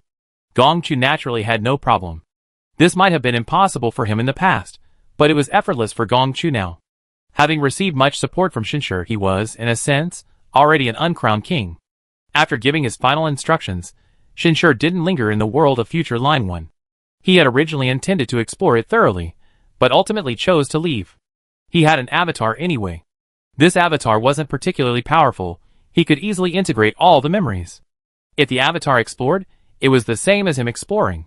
After his main consciousness returned to the modern world, Shinshur didn't delay any longer, and went directly to future line 2, becoming Sage Shinshur. And based on Sage Shinshur's memories, he carefully searched for the level of attention the A civilization paid to him. It must be said that the A civilization has been remarkably friendly. As a powerful Class B civilization capable of easily destroying human civilization, the A civilization has been excessively friendly towards humanity. They attempted to contact Shinshur several times, and even after Shinshur adopted a low-key approach, they didn't back down. Instead, they provided substantial and crucial support to human civilization, especially in the technological aspects of Class B design. This is the main reason why human civilization has been able to subtly touch the level of a Class B civilization. It is precisely because of this that Shinshur, over the past 3 years, has only had an instinctive skepticism about this friendliness, akin to the saying there's no such thing as a free lunch, but he hasn't found any substantial evidence. However, at this moment, focusing his attention on himself, he has noticed something. After the appearance of the A civilization, the level of attention some humans have paid to the Star Sea has noticeably increased. The increase isn't huge, but it's at least leaving a trace. After pondering for a moment, Shinshur suddenly ordered, "Summon Gong Chu to see me." Yes, it's Gong Chu from this world. Sage Shinshur possessed all of Shinshur's memories from before the point of divergence in the world, thus showing a certain degree of concern for Gong Chu. Furthermore, Gong Chu in future timeline 2 also had the origin energy imprint of absolute obedience inscribed on him. And this was something only Shinshur and Gong Chu knew. After all, given Shinshur's status in this future timeline, he was entitled to command Gong Chu, so no one would believe that Gong Chu would willingly have the origin energy imprint inscribed on him. He was a high-ranking origin energy master. And precisely because of this, through deliberate maintenance, Gong Chu wasn't even considered one of Shinshur's direct subordinates. Therefore, entrusting certain tasks to Gong Chu was perfectly appropriate. Shinshur didn't wait long. As one of the most powerful origin energy masters in human civilization, Gong Chu also possessed a powerful life evolution device, arguably second only to Shinshur. He directly teleported to Blue Star, respectfully waiting in front of Shinshur's villa. This efficiency also demonstrates the high status of Sage Shinshur. It's important to know that Gong Chu isn't officially part of the inner circle. "Come in," Shinshur ordered. "Yes." A slender, tall figure with exquisitely refined features, long black hair tied back, and an imposing presence entered. Just like the collector, this Gong Chu from the future timeline hadn't undergone any inhuman modifications, retaining his original appearance. Even so, his gender remained indiscernible. Thinking about this, even Shinshur felt an urge to complain. Androgynous appearance was one thing, but his physique was also androgynous, coupled with the self-modification capabilities of the life evolution device. It truly was Schrödinger's gender. Chapter 216. However, despite his complaints, Shinshur didn't actually care too much. This was because he was born in the Earth era, and many of his concepts still retained their original forms. But in reality, with the continuous development of technology, a prominent characteristic is that the primal aspects of life are constantly fading. Gender is just one example. This is especially true for instincts engraved in genes. After all, even the original body has changed. How much of the genetic influence can remain? That's why, in the future world, probably only Shinshur would complain about such things. At this moment, only Shinshur and Gong Chu were present, so Gong Chu's respect surpassed that of a top-tier origin energy master towards Shinshur. He even lowered his head slightly upon entering. It should be noted that although Shinshur in the future world carries the title of Sage, his actual status is not as high as in modern society. The reason is simple. The development of modern society, even its main forces and future, are largely concentrated in the hands of Shinshur. However, the Shinshur in this future timeline doesn't possess the power to dominate the entire civilization. His lofty position is more based on merit, which naturally cannot be compared to something based on power and reality. Therefore, some people would be astonished if they knew of Gong Chu's current attitude. But Shinshur already knew this from the memories of this avatar, so he wasn't surprised. He didn't say any polite words, and simply presented Gong Chu with a list, following the pattern of interaction from his memories. Go and thoroughly investigate these individuals. If necessary, you can resort to extreme measures, but be careful not to let it leak out. They're all counselors. Gong Chu received the list, his heart visibly skipping a beat. The list Shinshur provided was no small matter. It consisted primarily of people at the very top of the pyramid of human civilization. They occupied the highest-ranking counselor positions. For the sage Shinshur to investigate these people, even uttering words like extreme measures are possible, was enough to show that this was no small matter. if it were to leak out, it could even cause internal turmoil within the entire human civilization. This was why even someone as composed as Gong Chu was so astonished. The main focus of the investigation should be their relationship with the AES civilization, to see if there are any hidden dangers, Shinshur added. This time, Gong Chu didn't even bother to hide his emotions. His expression of surprise was clearly visible. The AES civilization, to put it bluntly, while the AES civilization's influence and reputation within human civilization cannot compare to that of the sage Shinshur, it surpasses that of a typical member of the Supreme Council. This is because, over the past few centuries, the AES civilization has undeniably brought immense benefits to human civilization.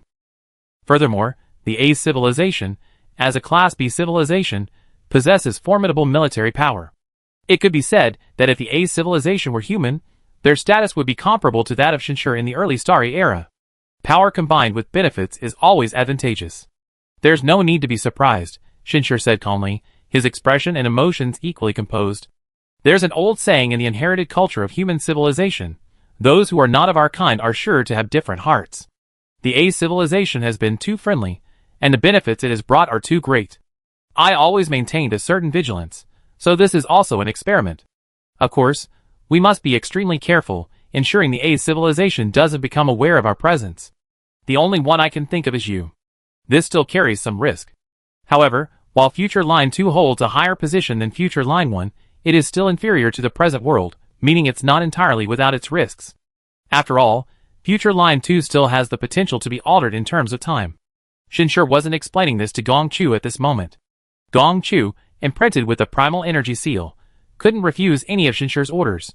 These words merely gave him a deeper understanding of the objective, allowing him to handle the order more flexibly.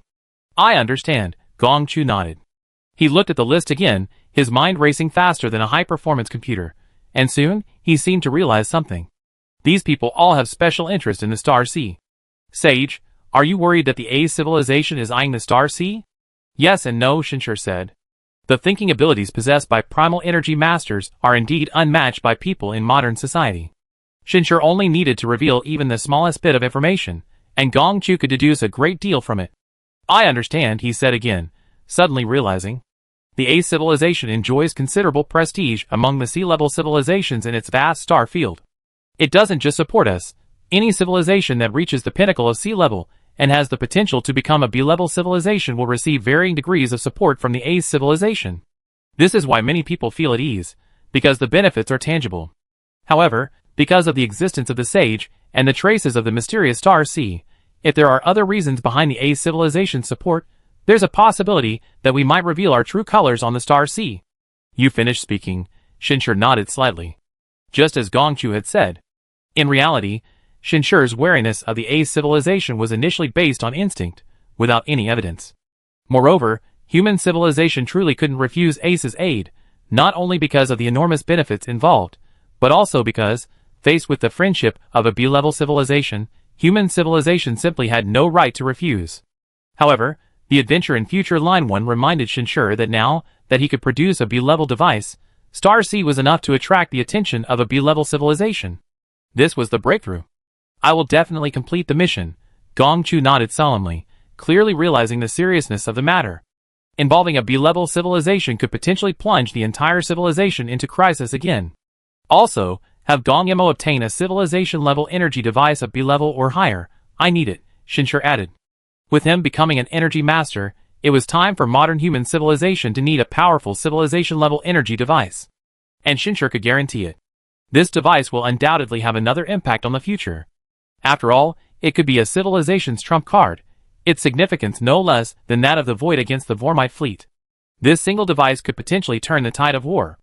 And the appearance of such a powerful device in history might reveal something. Therefore, Shinshur no longer intends to use his identity as an antique dealer for transactions, but rather to make good use of the Sage Shinshur persona. Understood? Gong Chu stopped wasting words. Then let's do it one by one. Shinshur nodded. Gong Chu stood up to say goodbye. Shinshur had already noticed that the Gong Chu in this future timeline and the Gong Chu in Future Timeline 1 had undergone certain changes in appearance, strength, and even personality, but his essence remained the same. Still capable, decisive, and trustworthy. I hope to find out something, Shinshur said softly.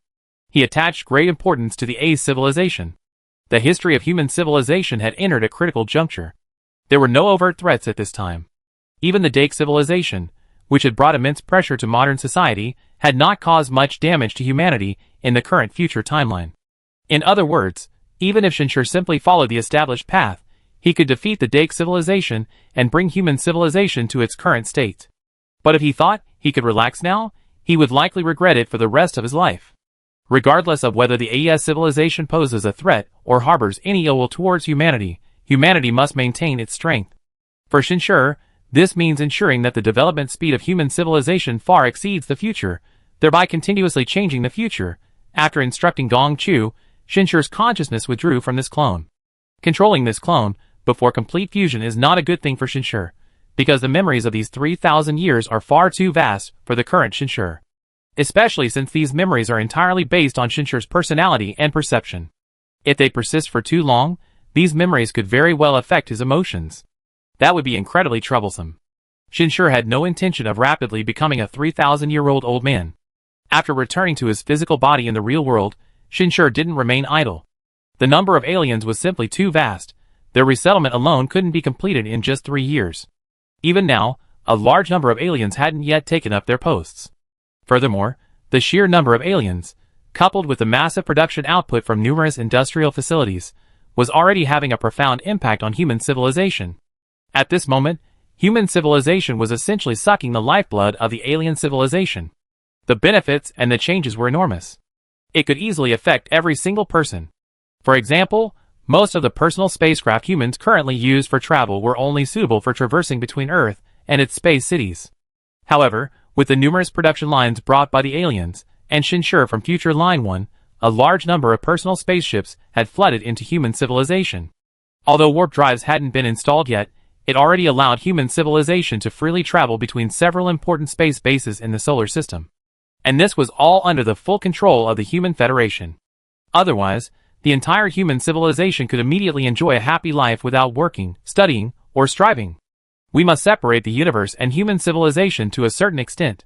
When facing the universe, we will describe humanity as a newly awakened race of the Lord of Gods, explaining humanity's weakness.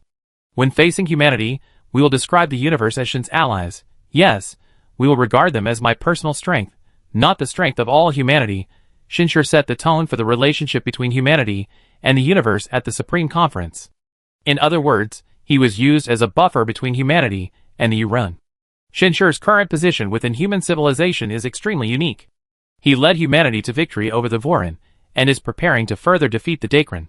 He also has a continuous supply of extremely powerful devices to support and protect humanity. The ultimate result of all this understanding is that Shinshur is a part of humanity, but not entirely. Indeed, to some extent, in the perception of most humans, Shinshur has already become somewhat separate from humanity. Therefore, regarding the Urun as Shinshur's subordinates in force, there is less of a sense of natural compulsion in human perception and understanding. And when this understanding gradually integrates into both human and Urun civilizations over the past 6 years, the future changes again. Human civilization becomes stronger. Because the foundation laid by Shinshur was originally intended to correct the errors that appeared in the future timeline. The erroneous modifications, however, brought even more positive effects to humanity. The history of the counterattack against the Daik civilization was accelerated once again. The AES civilization's attention to and support for the development of human civilization was also accelerated once more, and the development of human civilization, particularly in the B-level technology field, also saw further growth. Development, in the short term, doesn't have as much impact as directly changing the outcome of a war, but over the long term, it may even surpass changing the war itself, Shinshur realized with a deeper understanding.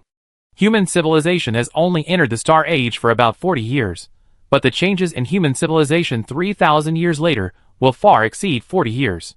Besides, Shinshur finally obtained the device he had been seeking over the past 6 years. It was a B4 level civilization-based energy device. B4 level. The collector had indeed given Shinshur a huge surprise this time. Even in the land of Gus, such a civilization-based energy device was definitely a treasure. It was extremely difficult for any non-B-level civilization to obtain one. Shinshur's original expectation was only B2, or at most B3. When this device was directly traded to Sage Shinshur, it was already in Shinshur's hands. Moreover, it didn't originate from the Three Suns civilization. The three Sun civilizations' energy devices were renowned throughout the entire Mud system, but energy technology, as one of the three major technological fields of the universe, naturally couldn't be limited to the three Sun civilization. The one the collector obtained this time came from another civilization, whose overall strength far surpassed that of the three Sun civilization. It was slightly regrettable that this was a mass-produced device. Civilization-based energy devices are rarely mass-produced because the demand for them is not high. Generally, one device is enough for the entire civilization to use. Therefore, the focus of production is usually on quality. For example, the crystal tree given to future Line 1 was actually a failed product of the 3 Days civilization. So, despite originating from such a powerful B-level civilization, it was only rated as C9. Chapter 217. Even such a failed product could be considered top-tier C9 level, and even touched upon B-level technology in some core technologies, the edge of primal energy manifestation technology. This demonstrates that the three Sun civilizations' manufacturing and production capabilities for primal energy devices were indeed first-rate. Shinshur originally went there expecting a primal energy device from the three Sun civilization. His initial hope was to obtain a B3 level civilization-grade primal energy device, which would be the best outcome. But now, the device the collector had acquired was indeed beyond Shinshur's expectations, yet also a great surprise. At this moment, Shinshur had already obtained the instruction manual for this device. From its appearance, it was a black sphere, completely different from the plant-like devices commonly used by the three Sun civilization. Even the domain was significantly different. This black sphere can be considered, to some extent, a consciousness server. While a civilization-level device, it can also be used as a personal device, limited to primal energy masters. It can absorb the consciousness of everyone within a certain radius of the entire civilization, achieving unified management, use, and even control. It's more brutal and sophisticated than the 3-Day civilization's device, suitable for dictators. While not as powerful as the 3-Day civilization's device, it excels in its comprehensive functionality. Furthermore, its B4 level rating is primarily due to its breakthrough in operational range. The operational range of a civilization-level primal energy device is crucial. For example, the Dike civilization, poised to attack 300 years from now, also carries a civilization-level primal energy device, but it can only concentrate the power of its hundreds of millions of Dike people. However, if it could connect across distances to the Dike civilization's main star system, it would be equivalent to the entire Dike civilization attacking. Even if only a single Dike primal energy master were to arrive, humanity in this future timeline would be no match and would be utterly crushed. Fortunately, the Daikians didn't possess such equipment. However, Shinshur had acquired it. The power of this equipment was evident. I long heard that the Kong civilization focused solely on researching and producing this one series, and with it, they managed to carve out a portion of the market share in the field of primal energy devices from the three Sun civilization. Only today do I realize the power of this device, Shinshur exclaimed. I was fortunate to obtain this device, and the price was also very favorable. I got a great deal, Gongchu said. Is something wrong with the Gus land? Shinshur easily suspected. Over the past few decades, his understanding of the Gus land had grown considerably. The collectors of Future Line 1 and Future Line 2 were both based in the Gus land. In a sense, the Gus land had become one of the foundations of human civilization. Indeed, Gongchu nodded. Gong Mo has also submitted a report, which I will pass on to the sage shortly. Judging from the report's contents, the Gus lands may have already approached, or even reached, the level of an A-grade civilization. This is because recently, the quantity of goods from several B-grade civilizations in the Gus lands has increased dramatically, and prices have decreased, indicating significant price concessions. Shinshur nodded slightly. He wasn't particularly surprised. In fact, through his understanding of the Gus lands over this period, he had already vaguely sensed that this civilization was not simple, at least not an ordinary B-grade civilization. While B-grade civilizations are powerful, the ranchers had destroyed them before, and quite easily. Initially, he thought the Gus lands were using Eternal Voyage to evade the Mud system's concentrated attacks, but Shinshur was now certain that most of the B-grade civilizations within the Mud system had long-term trade relations with the Gus lands. Those devices were the best evidence. As long as there was trade, the location would inevitably be exposed to some extent. Since it's not because of Eternal Voyage, it can only be because of strength. The entire Mud system, excluding the ranchers and their civilization, only has 3 A-level civilizations. Speaking of which, the current A-level, B-level, and other civilization ranking classifications are only internal to the mud system. The ancient lands, however, originated outside the mud system, perhaps due to other reasons, such as some incredibly powerful ruins or other powerful systems outside the mud system. In short, this level is still too far removed from humanity today. However, this information can be utilized. During this time, provide Gongma with more support. No matter what needs the ES civilization has of us, we cannot put all our eggs in one basket. This stance can be extended to some extent. I will have several other trustworthy people cooperate with you, Shinshur said at the end. Understood, Gongma nodded. Since the appearance of the ES civilization, Shinshur has been absent for a long time. Many of his stances have been conveyed through others. Although the name of Sage has become increasingly renowned, to the point that even ordinary items associated with him are incredibly valuable, his actual power has been steadily diminishing. He has even become, in a subtle sense, a symbol. Of course, even so, Sage Shinshur can still easily influence the entire civilization, even making decisive decisions on some crucial matters. Aside from Gong Chu, there are still many who absolutely obey him. Not to mention, the influence of the vast number of Sage faction primal energy cultivators alone is considerable. Therefore, even though there was a lingering unease about the prestige and influence of the AES civilization within human civilization, no major problems were expected to arise within the civilization itself in the short term. Shinshur instructed Gong Chu to investigate the counselors who had shown some interest in the Star Sea, not because he suspected them of betraying humanity or siding with the AES civilization, but simply because he felt they might be influenced by it. Once this was confirmed, the true purpose of the AES civilization could be determined. Since the ancient lands have encountered such an opportunity, your investigation can be slowed down. We don't need to rush. We can prepare for the worst-case scenario, Shinshur concluded. Yes, Gong Chu replied and withdrew. Shinshur's consciousness returned to the consciousness of modern society. Then, he couldn't help but slowly exhale. Even now, when he entered the avatar of the sage Shinshur, he could clearly feel the influence of this avatar on him. This influence stemmed from the shift in thought brought about by the vast memories. After all, the Shinshur of modern society only possesses a few decades of memories and experience, while the sage Shinshur has lived for 3,000 years as a ruler and key decision-maker in human civilization. His rich experience and way of thinking are vastly different from the Shinshur of today. The mere need to adapt keeps Shinshur on edge. But it's not without its benefits. Shinshur can clearly feel his decision-making ability rapidly increasing. This change is even more pronounced when facing numerous matters within human civilization, especially now that he manages hundreds of billions of universe beings, allowing him to quickly integrate and apply his knowledge. He had meticulously managed the construction of the star system fortress, and the various relationships arising from contact between the two civilizations. This enhanced his reputation. It even subtly influenced the future. The most obvious change was that the strength and memories of Sage Shinshur changed periodically. Shinshur's growth also propelled the growth of Sage Shinshur. I wonder what astonishing changes will occur when the third future line appears.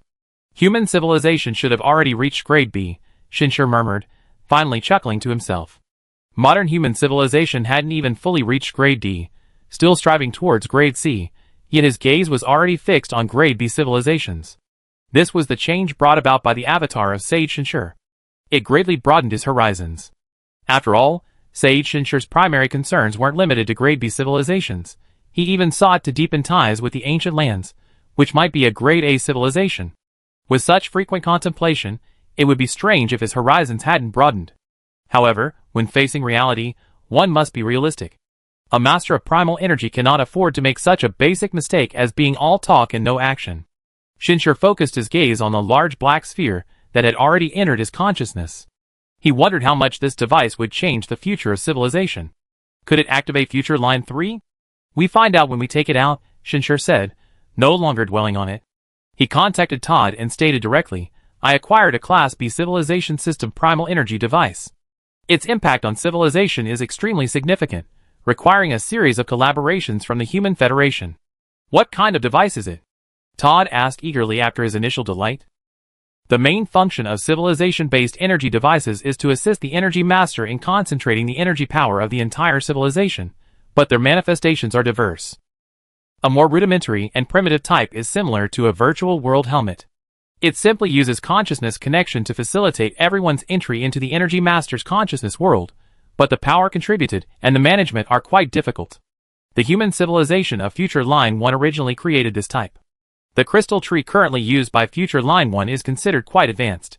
The tree has countless branches that exist between reality and illusion, capable of traversing spatial distances to connect to and manage the consciousness of every individual. Besides this, there are many other manifestations. Some even connect through music, while others gather portions of everyone's consciousness into a collective human consciousness similar to Alea. But regardless of the type, it will inevitably have different and profound impacts on the entire civilization. This is why Todd asked so urgently. They had already conducted complex research on this, and unanimously agreed that a powerful civilization-based energy device could potentially be a turning point for humanity. Shinshur pondered for a moment, and then used the most apt description. Have you heard of the main god space? Todd was clearly stunned. He had naturally never read such a novel, but for him at this moment, he could find the answer in an instant from the personal terminal implanted in his mind. If someone obtains this device, it's possible to establish a true god space, secretly pulling people into another world and drawing primal energy from the turbulent emotions of the reincarnators through various instances and storylines, Shinshur explained. What he said was entirely accurate, and it wasn't even a metaphor. The god space has 3 core elements: recruiting, instances, and punishment. The first core element is that this primal energy device doesn't require humans to actively wear helmets or connect to tree branches. If Shinshur so desires, he can freely absorb the consciousness of every human through information transmission. This is the advantage of the device's effective range, and the key technology that makes it a AB4 level device, not AB3 level 1. The second core element is the black sphere within Shinshur's consciousness world, which can be considered a high-performance computer, far surpassing most virtual world servers. Furthermore, due to the realism of the consciousness world, it can effortlessly create countless real instance worlds at the consciousness level. Even from its initial design, this function was intended to agitate emotions and forcibly draw large amounts of primal energy, making it almost equivalent to a civilization-level primal energy battery device. As for the last point, this is why Shinshur said this device is suitable for dictators. It can truly punish, even directly annihilate, anyone whose consciousness is absorbed, including primal energy masters, since its owner can mobilize the power of an entire civilization. In short, this device is truly powerful. In some ways, it could support the protagonist of an interstellar novel. If Shinshur had obtained this device instead of Shurling, he could still build a god space in the city, continuously enhancing his own primal energy strength through the collective power of human civilization, and then in turn enhancing the primal energy strength of other humans, entering a virtuous cycle, and gradually building a powerful primal energy civilization. Not to mention the Vorin, even the Dake civilization could potentially win. With enough luck, becoming a B-level civilization wouldn't be impossible. Shinshur's thoughts drifted to this point, and he suddenly paused. Speaking of which, are the 3-day civilization and the Void civilization really selling these incredibly powerful devices solely for trade profits?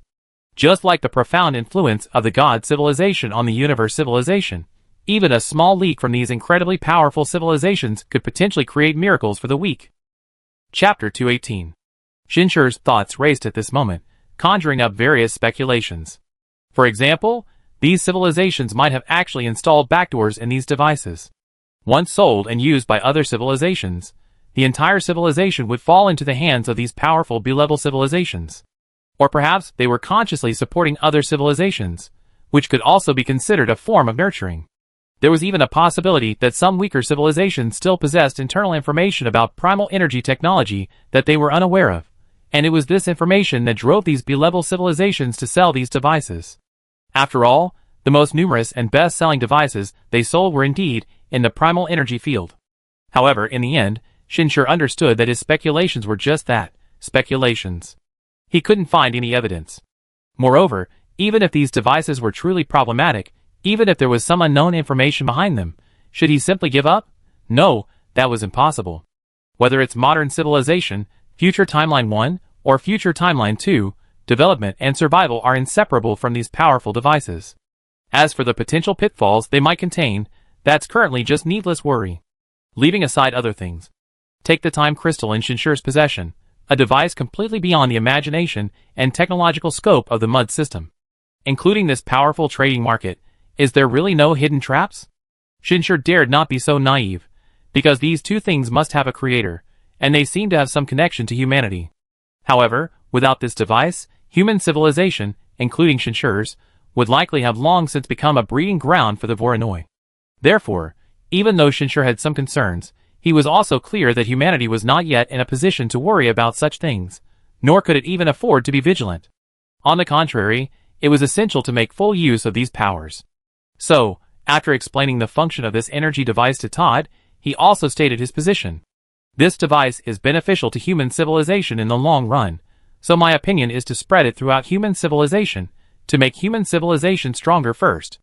As for later, when the number of energy masters on the human side gradually increases, the risks can be diversified. That's my stance. Shinshur didn't hide anything. This was also one of the lessons learned from the sage Shinshur. It wasn't that he truly believed there were no opposing forces within human civilization. It was just that this kind of event could easily expose some of those opposing forces, making subsequent matters simpler. After all, although Shinshur was nominally only one of the counselors, in this era, and even in the foreseeable future, his power and will would not be inferior to any powerful dictator. And when Todd returned to the Supreme Federation, burdened with the information given to him by Shinshur, unsurprisingly, most of the counselors ultimately agreed to fully support the use and promotion of this energy device. As for the few who opposed it, they quickly ceased to be counselors. This, to some extent, further elevated Shinshur's status and power, turning what were previously implicit into tangible rules. Against this backdrop of high-level propaganda, a message called the Primal Energy World began to circulate globally. This is an absolutely real second world, another place for human civilization to survive. If you are truly useless, then go on an adventure, you can still make a significant contribution to the human federation. Emotions are a power, and this power will become the most powerful weapon to protect civilization. Join the Primal Energy World and experience another life. With this overwhelming propaganda, the vast majority of society paid close attention with great anticipation. Virtual reality technology has existed for the past few decades. On the contrary, this technology is quite mature, even fully capable of fulfilling most of humanity's expectations and yearnings for virtual worlds during its Earth-era existence. Immersive experiences, a world with infinite possibilities. However, human civilization today is no longer the same as it was in the past. As people's mastery of primal energy continues to improve, this virtual world simulated by electrical signals or brainwave information will appear increasingly illusory. People can clearly understand that it is all fake. Not to mention, the entire virtual world market appears rather chaotic. In order to achieve rapid development, human civilization has strictly controlled all forms of entertainment. Even the most enjoyable virtual games are not allowed to be played for extended periods, let alone made a living from entertainment. Therefore, the virtual world is primarily used for practical purposes such as learning, experimentation, and training. Furthermore, the entire civilization lacks a unified world. This was also intended to prevent people from becoming overly immersed in illusions. However, the primal energy world is entirely different. It's not virtual. When people's consciousness is engaged within it, everything there is real. People can even train their primal energy within it, concentrating all the dissipated primal energy as energy, transforming it into one of the powerful forces of human civilization. They can also learn, grow, and enjoy within it. All activities are no longer meaningless. This is a true second world. With such propaganda, people's attention has been completely captured, and more people are paying close attention. The moment the public beta began, everyone with public beta qualifications couldn't wait to jump in. Xiaoyu was one of them. Born in the Starry Sky era, she finished her basic courses at the age of 6 and began engaging in social practice, while choosing her future development direction. She chose the field of primal energy technology, and at the age of 18, she successfully obtained a usable primal energy training device. In the following 10 years, she remained conscious for less than 3 years. The rest of the time was spent in a state of slumber-like training. Unfortunately, her training time was up. Modern human civilization is no longer in the era of cultivating a new generation of powerful beings. Prolonged periods of slumber in today's rapidly developing world would cause these exceptional individuals to become disconnected from the progress of human society, posing certain risks. Therefore, Xiaoyu could no longer experience the feeling of rapidly increasing her strength simply by sleeping. But she didn't give up on her original goal. So, after seeing the efficient training of primal energy mentioned in the promotional materials for the primal energy world, Xiaoyu resolved to obtain a public beta qualification. And she succeeded. At the moment of the public beta launch, no helmet or any equipment was needed. The option to enter appeared directly in her mind. Yes, Xiaoyu said expectantly. The next moment, she found herself abruptly in a large hall. Looking down, her body felt exactly as she remembered it. Even her clothes were her original ones. Most importantly, she could clearly feel her primal energy and the realism of her surroundings. For a primal energy prodigy like her, this was an experience unparalleled by other virtual reality experiences. It's like my physical body has been transported to a completely new world, Xiao Yu heard someone say beside her. She turned her head and saw a young woman with stunning looks and a powerful aura. Most importantly, she looked somewhat familiar. Xiao Yu, relying on her powerful primal energy, easily identified the other person, then her mouth dropped open in surprise. Ms. AI? That's right, it was AI Xiner. Huh, I was actually recognized. AI Xiner was standing with Qin Lan at the moment, and she looked at Xiao Yu with considerable surprise, then playfully pointed to her lips. Keep your voice down, or I have to cover my face. Okay. Xiao Yu nodded repeatedly, even her primal energy surging slightly. Actually, more than 30 years ago, it was already quite difficult to find pictures of Mrs. Shen online. The reason given was that Mrs. Shen often went shopping with Counselor Shen, but didn't want to have to cover her face every time to avoid being stared at. She wanted to enjoy a normal life. But why was Xiao Yu able to recognize AI Xiner? Besides her exceptionally fast reaction speed, as a master of primal energy, the more important reason was that she was one of AI Xiner's most loyal piano fans. She had once searched for information about this Mrs. Shen and successfully found some photographic information that only existed in printed documents. Therefore, Xiao Yu was extremely excited at this moment. More than just meeting her idol, this was a precious opportunity. I'm your fan. Xiao Yu leaned closer, her voice low yet filled with excitement. I studied every song you composed, especially your recent Starry River and Sea. I can feel the advanced primal energy technology within it. With each practice session, I feel my own primal energy skills improving. You can feel it? AI Xiner asked, somewhat surprised. That song does indeed contain some primal energy training techniques, but it's very rudimentary. Creating a truly introductory music song at my level would be too difficult, so it wasn't released. I believe it's only a matter of time, Xiao Yu said firmly. Your brilliance is simply overshadowed by Counselor Shen's radiance, but I believe the world will eventually recognize your greatness. After hearing this, AI Xiner remained silent, but Qin Lan chuckled softly. This caught Xiao Yu's attention. You must be Miss Qin Lan. Xiao Yu recognized her immediately. You even know about me? Qin Lan was equally surprised. Although she was a singer in her early days, she didn't stay in the industry for very long, quickly transitioning to behind-the-scenes work in music. This was at AI Xiner's suggestion. AI Xiner believed that while she had a beautiful appearance and a captivating voice, her personality wasn't suited for being on stage. Moreover, not many people knew that Qin Lan was AI Xiner's best friend. So, being recognized at a glance, Qin Lan was genuinely surprised.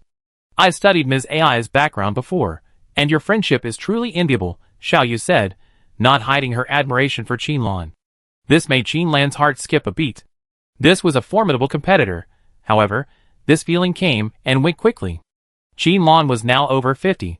She couldn't have remained unchanged. She simply chuckled, indeed, a loyal fan. In that case, let me remind you, your comment just now was a bit of a blunder. Xiao Yu was taken aback. I don't think my husband has overshadowed my brilliance, AI Xiner said softly. In fact, the more I understand him, the more I can feel that indescribable radiance. However, I'm only happy about it, and enjoy the title of Mrs. Shen. These words made Xiao Yu's breath catch in her throat. She could also feel the difference in this world. Her emotions, physical reactions, and even her expressions were all so real. But at this moment, she didn't care about any of that. She only regretted saying the wrong thing. Alright, we're here to test this primal energy world. Want to join us? AI Xiner seemed completely unconcerned, instead extending her hand to Xiao Yu. Since you have some knowledge of music, why don't you try out the music instance with us? Music instance? Xiao Yu immediately understood, excitedly and cautiously taking AI Xiner's hand, and continued, is it those 4 civilizations with advanced music primal energy technology? I managed to get some information. Those 4 are all at least sea-level civilizations. Counselor Shen, using some information and technical data, fabricated parts of their history in the primal energy world in the form of instance worlds. I'm very interested in the primal energy path of music, but I'm not confident I can succeed. This is also the power of the primal energy world. What Shinshur actually possessed wasn't the powerful technology, but rather intelligence information from the future timeline. even including some extremely valuable technical data. Originally, Shinshur intended to deliver these materials to the research teams within the civilization in batches, according to the needs of the technology tree, so they could thoroughly learn and master them. However, after acquiring this B4-level energy device, he had a different idea. Instead of rigid teaching, why not use it to create realistic, fictional worlds, allowing humanity to choose to enter these civilizations for in-depth learning and experience? It's important to understand that the development of some technologies is actually closely related to the cultural and historical development of a civilization. Moreover, experiencing different civilizations, even if they are only virtual based on information, is far more efficient than rigid book learning. Ultimately, once the bloody and cruel elements are removed, the God space is using countless worlds to cultivate truly talented individuals. Chapter 219. This is why Shinshur said earlier that this device is not simply providing humanity with a powerful trump card, but rather a turning point in its development. Because the power it brings will greatly promote the development of human civilization. For other civilizations, perhaps it won't have such an effect. But for human civilization, it is of great significance. The reason is simple. Ordinary civilizations simply cannot obtain a large amount of information about other civilizations more powerful than themselves, especially technology. Even if they do, it will be limited, far from enough to warrant relying on this method to accelerate development. But human civilization is different, because of Shinshur's existence. At this moment, human civilization is essentially like a weakling in a fantasy world who has stumbled upon a powerful treasure trove. They can easily possess all sorts of powerful treasures, elixirs, and spells, but their growth takes time. However, the use of the primal energy world can accelerate this growth at an extremely fast pace. Shinshur can even foresee that the future will inevitably undergo profound changes. Even, the Dake civilization may no longer be a threat. However, Shinshur had no intention of going to the future world, because it was too dangerous. He was well aware that the more human civilization developed in the future world in the coming period, the closer the danger would actually be. This was because it meant that the emergence of the A civilization would also be constantly pushed forward. If the A civilization was indeed as he predicted, then the moment when its true colors were revealed would also be rapidly approaching with the development of human civilization. Furthermore, another crucial reason is that Shinshur has realized he can no longer leverage timeline shifts for leapfrog growth. His previous leaps in power stemmed primarily from two sources. First, the changes in Shurling. Second, the distorted consciousness clones that appeared amidst the shifts in the future timeline. However, at this moment, the future timeline only has one consciousness avatar, Sage Shinshur. Unless Shinshur is willing to forcibly merge with Sage Shinshur at the cost of losing most of his power, he is destined to be unable to acquire Sage Shinshur's power in the short term. And he clearly cannot do that. Sage Shinshur is the strongest being in the future world, and given the potential unknown dangers in future timeline too, it's best not to lack this crucial power. This also means that Shinshur lacks a rapid path to power. Therefore, for Shinshur at this moment, the best choice is to stay here, remotely control future timeline 2, manage the crisis, and simultaneously grow rapidly. We always need to settle down, both for myself and for human civilization, Shinshur said. As the controller of the entire primal energy world, his gaze was also fixed on every human who entered, including his own wife. He could easily judge their potential and suitable development paths based on their performance in the instance worlds. For example, Xiaoyu, who was currently accompanying AI Xiner into a musical civilization instance. Although this was her first time encountering music-based primal energy technology, and she had only ever had a casual interest in music, she still displayed a talent that astonished even Shinshur, even far surpassing AI Xiner. To be honest, while AI Xiner's musical talent was good, it was merely good. Her current mastery of primal energy was all built up through resources. However, Shinshur didn't care about these things. In his heart, AI Xiner was the anchor of his soul, his beloved partner. Realistically speaking, just having her by his side brought Shinshur a power originating from his soul. As for music, it was merely giving AI Xiner a pursuit, a goal, just like Shinshur's goal of making human civilization stronger. Without Shurling's cheat code, Shinshur's own primal energy talent might not even be comparable to AI Xiner's. But Xiaoyu was different. Her talent even surprised Shinshur. If she were born in a civilization where music-based primal energy technology was the primary focus, she would undoubtedly receive intensive training. This kind of talent could only be fully realized within the atmosphere of such a civilization. To some extent, Xiaoyu's appearance had already begun to demonstrate the value of the primal energy world. Shinshur pondered how to further refine this direction. Time began to slowly pass. Until one day 10 years later, Xiao Yu still didn't realize she was being watched by Counselor Shen, the ruler of the primal world. At that moment, she felt herself immersed in a long-awaited dream. Sister Xiner, we really arrived here, the heart of music. Xiao Yu couldn't contain her excitement. She slowly closed her eyes, and countless flower petals appeared around her, each trembling slightly, as if about to merge into the beautiful sounds that permeated the air. This is the heart of music. The most important city of the Dark Moon civilization, standing atop the vast ocean of its home planet, forever facing the pale purple moon in space. At this moment, she seemed to have forgotten that it was all an illusion. It was as if she had truly arrived in this civilization, whose name literally translates to Dark Moon. And here, she was experiencing being an ordinary Dark Moon girl, starting from humble beginnings, rising step by step, constantly learning, constantly showcasing herself, until she arrived here, in the sacred land of every Dark Moon person, and would reach the pinnacle. Yes, congratulations, Xiner said, genuinely happy beside her. Her arrival here was also due to her own abilities, but this was all based on the premise that her foundation far surpassed Xiao Yu's. In fact, within this instant's world, Xiner had already recognized her shortcomings and talent. But she didn't feel much disappointment. Even after getting married, music was no longer her everything. Compared to climbing to the top, she now enjoys the journey itself, even if she might not reach the finish line, even if many people surpass her. It doesn't matter, after all, she wasn't the type to pursue her career with everything. Thank you, Sister Xiner. Xiao Yu's emotions gradually calmed, but her face still held joy. Before coming here, although I wasn't bad, it was all based on ambition, on the responsibility of being a genius. I hadn't found my path, but here, I can feel my direction. You're not an exception, Xiner said, seemingly with a touch of melancholy.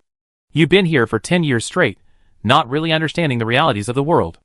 Since the primal energy world opened, everyone has had ample paths to find their own way. Human civilization as a whole has grown rapidly, riding on the coattails of hundreds of sea-level civilizations. In reality, even the human civilization of the second future timeline would struggle to acquire the core technologies of so many civilizations all at once. However, acquiring technology from 3,000 years ago is relatively straightforward. These technologies are essentially obsolete in those civilizations. Given the power of human civilization, acquiring them wouldn't be difficult, but in modern society, they are precisely the cutting-edge technologies of those civilizations. For example, the music currently permeating the heart of music. It's actually a powerful technology that continuously accelerates the cultivation of musical primal energy. This is one of the core technologies of the Dark Moon civilization for cultivating primal energy powerhouses, and now it's perfectly suited for cultivating musically gifted individuals within human civilization. And the other civilization instances are similar. No matter which direction you want, you can always find what you need among these thousands of D-level civilizations. The pace of human civilization's development is accelerating at an unprecedented speed. Of course, Shinshur wasn't idle either. Early on, he realized another benefit of the primal energy world, its convenience for his own growth. Yes, it was also a training aid. Originally, after becoming a primal energy master, the primal energy devices he used before were no longer very useful. However, the emergence and use of the primal energy world compensated for this deficiency. Drawing upon the primal energy emanating from the entirety of human civilization's life, learning, and training, Shinshur remained in an extremely powerful state, a state that itself was the best training. However, as long as this device exists, Shinshur of the future world will inevitably have undergone the same level of training. Shinshur roughly calculated that it would only take 1,300 years for him to catch up to the point where he could seamlessly merge with the sage Shinshur. Although Shinshur didn't mind waiting this time, and then rapidly improving, as long as the A civilization gave him that time. Yes, in these 10 years, although the investigation into the A civilization in future timeline 2 hadn't yielded any significant breakthroughs, out of caution, it was already vaguely certain that the A civilization support was not merely well-intentioned. Even with prior preparation, this still gave Shinshur a certain sense of urgency. He even ordered Gong Chu to stop the investigation to avoid alerting them. He reserved the next probing by the A civilization for future timeline 1. After all, in future timeline 2, the A civilization initially appeared shortly after humanity's full-scale advancement to the C9 level. So what if we defeat a C9 level civilization? Isn't the civilization currently at war with humanity in future line 1 A C9 civilization? The plan needs to be even bolder. I will provide you with 4 more B-level warships. Shinshur's consciousness was currently within his avatar in Future Line 1. Over the past 10 years, this avatar had effectively become the nominal ruler of humanity in Future Line 1. After all, it possessed all of Shinshur's power, a power that had already surpassed Gong Chu's. Coupled with the continuous influx of advanced and powerful devices, it could be said that Shinshur was now only one coronation away from becoming the human emperor. To support the civilization of Future Line 1, he directly utilized the identity of Sage Shinshur from Future Line 2. The counselors of Future Line 2 now know that Sage Shinshur is involved in a war against another Class C civilization. This can be considered a very radical action. However, compared to directly probing the A civilization in Future Line 2, this method is undoubtedly safer. Moreover, Shinshur even suspects that the A civilization of Future Line 2 may have vaguely discovered the existence of the trading market, but hasn't yet realized its strength. They probably believe it to be the ruins of a Class B civilization. While they value it, they haven't gone to the point of recklessness. After realizing this, Shinshur's support became less hesitant. Since some traces have already been discovered, instead of continuing to conceal them, it's better to make full use of these traces. The consequence of this is that the human civilization of Future Line 1 has not only withstood the pressure from the Dake civilization, but even shows signs of a counterattack. Of course, in the eyes of the Dake civilization, and even many civilizations within the Mud system that were paying attention to this war, human civilization had most likely gained the support of a powerful civilization, possibly even a Class B civilization, and the possibility of support from the Gus lands was also not low. Therefore, the current situation of Future Line 1 can be described as one of immense glory fraught with immeasurable crisis. Gong Chu was also aware of this. However, having chosen this path, there was no turning back. I want to use these 4 Class B warships as a surprise attack on the Dake civilization's URU asteroid belt base. Are you sure? After hearing Gong Chu's words, Shinshur raised an eyebrow. If we fail, these 4 Class B warships will likely not be able to exert much power. But if we succeed, the Dake civilization might even be able to temporarily retreat, and this retreat might not necessarily be beneficial. I know, but, Commander, you seem rather impatient, Gong Chu said. You noticed? Shinshur didn't refute him. After all, his actions were quite obvious. He simply said, but you should have stopped it. This is too risky for you. My intention was for you to put the brakes on me. Then you misunderstood? I will absolutely obey your will. Gong Chu's tone seemed to be a reminder. After a long silence, Shinshur's expression turned serious, and he slowly said, in that case, I give you another 20 B-class warships. If you're going to show off, then show off properly. Although they were only B2 class warships, each one far surpassed the Ivan that Shinshur initially acquired. One could imagine how powerful this force was. If it weren't for Shinshur's status as a sage, even trading with antiques wouldn't have been so easy, and this was far from being his trump card. Chapter 220. With the power and resources of the sage Shinshur in the future world, supporting a civilization that had just entered the sea level was not a difficult task. In fact, Shinshur had also tried bringing some powerful warships back to the modern world. However, unlike in the past, these B-level warships, placed in the modern world, did not bring about the same positive changes to the future. A little thought reveals the reason. What constrains the level of human civilization 3,000 years later is no longer military force. It is technology development. Therefore, bringing back the universe was useful, and the primal energy world was also useful, but providing a series of weapons and equipment could not drastically change the future as it had initially. It is precisely for this reason that Shinshur has, over the years, gradually deployed warships, weapons, and various powerful military devices to Future Line 1. The 20 B-level warships he has brought out at once are merely the regular force among them, and cannot even be considered a trump card. With these warships, we can completely repel the Daikians this time. Gong Chu's gaze also turned serious. After the retreat, 3 scenarios are possible. First, the Daikians might abandon their attacks on us and retreat into hiding. However, given the distance between us, unless the Daikians are willing to abandon their homeworld and relocate their entire race, one of us will inevitably perish. Second, the Daikians might continue to invest more resources in another attack. Given that we have clearly demonstrated support from a Class B civilization, the scale of the Daikians' attack will be unprecedented.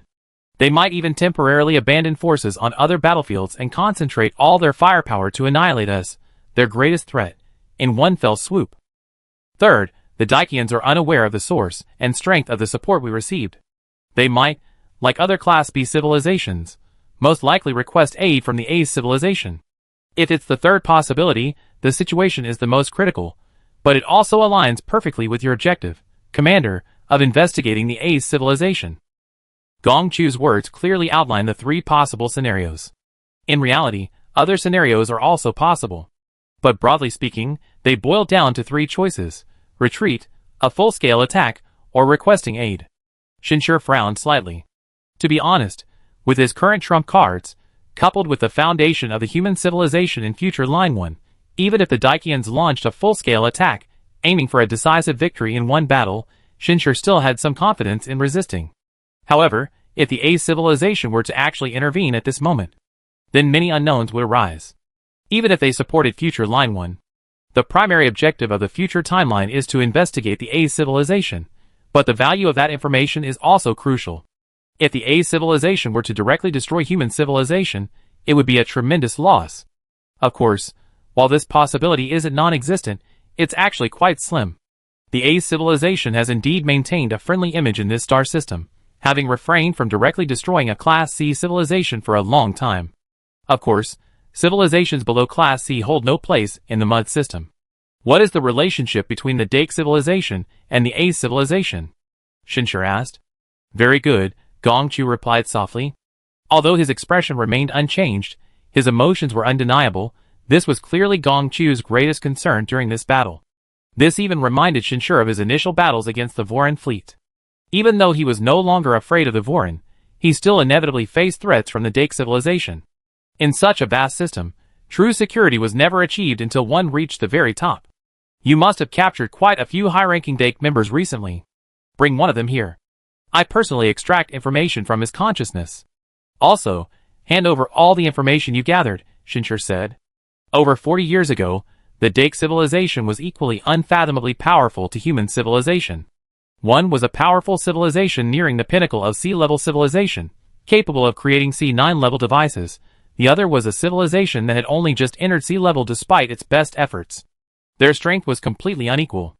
If it weren't for the appearance of Gong Chu, the Dake's distraction on another battlefield, and Shinshir's continuous stream of trump cards, this war wouldn't have lasted this long. However, in just 40 years, humanity's high-ranking members had essentially lost their fear of the Dake. This was naturally because they no longer knew anything about the Dakes. The continuous influx of captives provided a constant stream of information. The Dake's technology, their system, their strengths and weaknesses, all of this gradually became clear. Ironically, it was the Dakes who began to feel threatened by the ever-evolving nature of human civilization, experiencing a fear of the unknown. This reversal also meant that humanity had gained the strategic advantage. Therefore, it was only then that Gong Chu and his companions had the time to consider the other threat, the AES civilization. When Shinshir met the utterly dejected General Dake, he had already gleaned considerable information from the intelligence gathered by Gong Chu.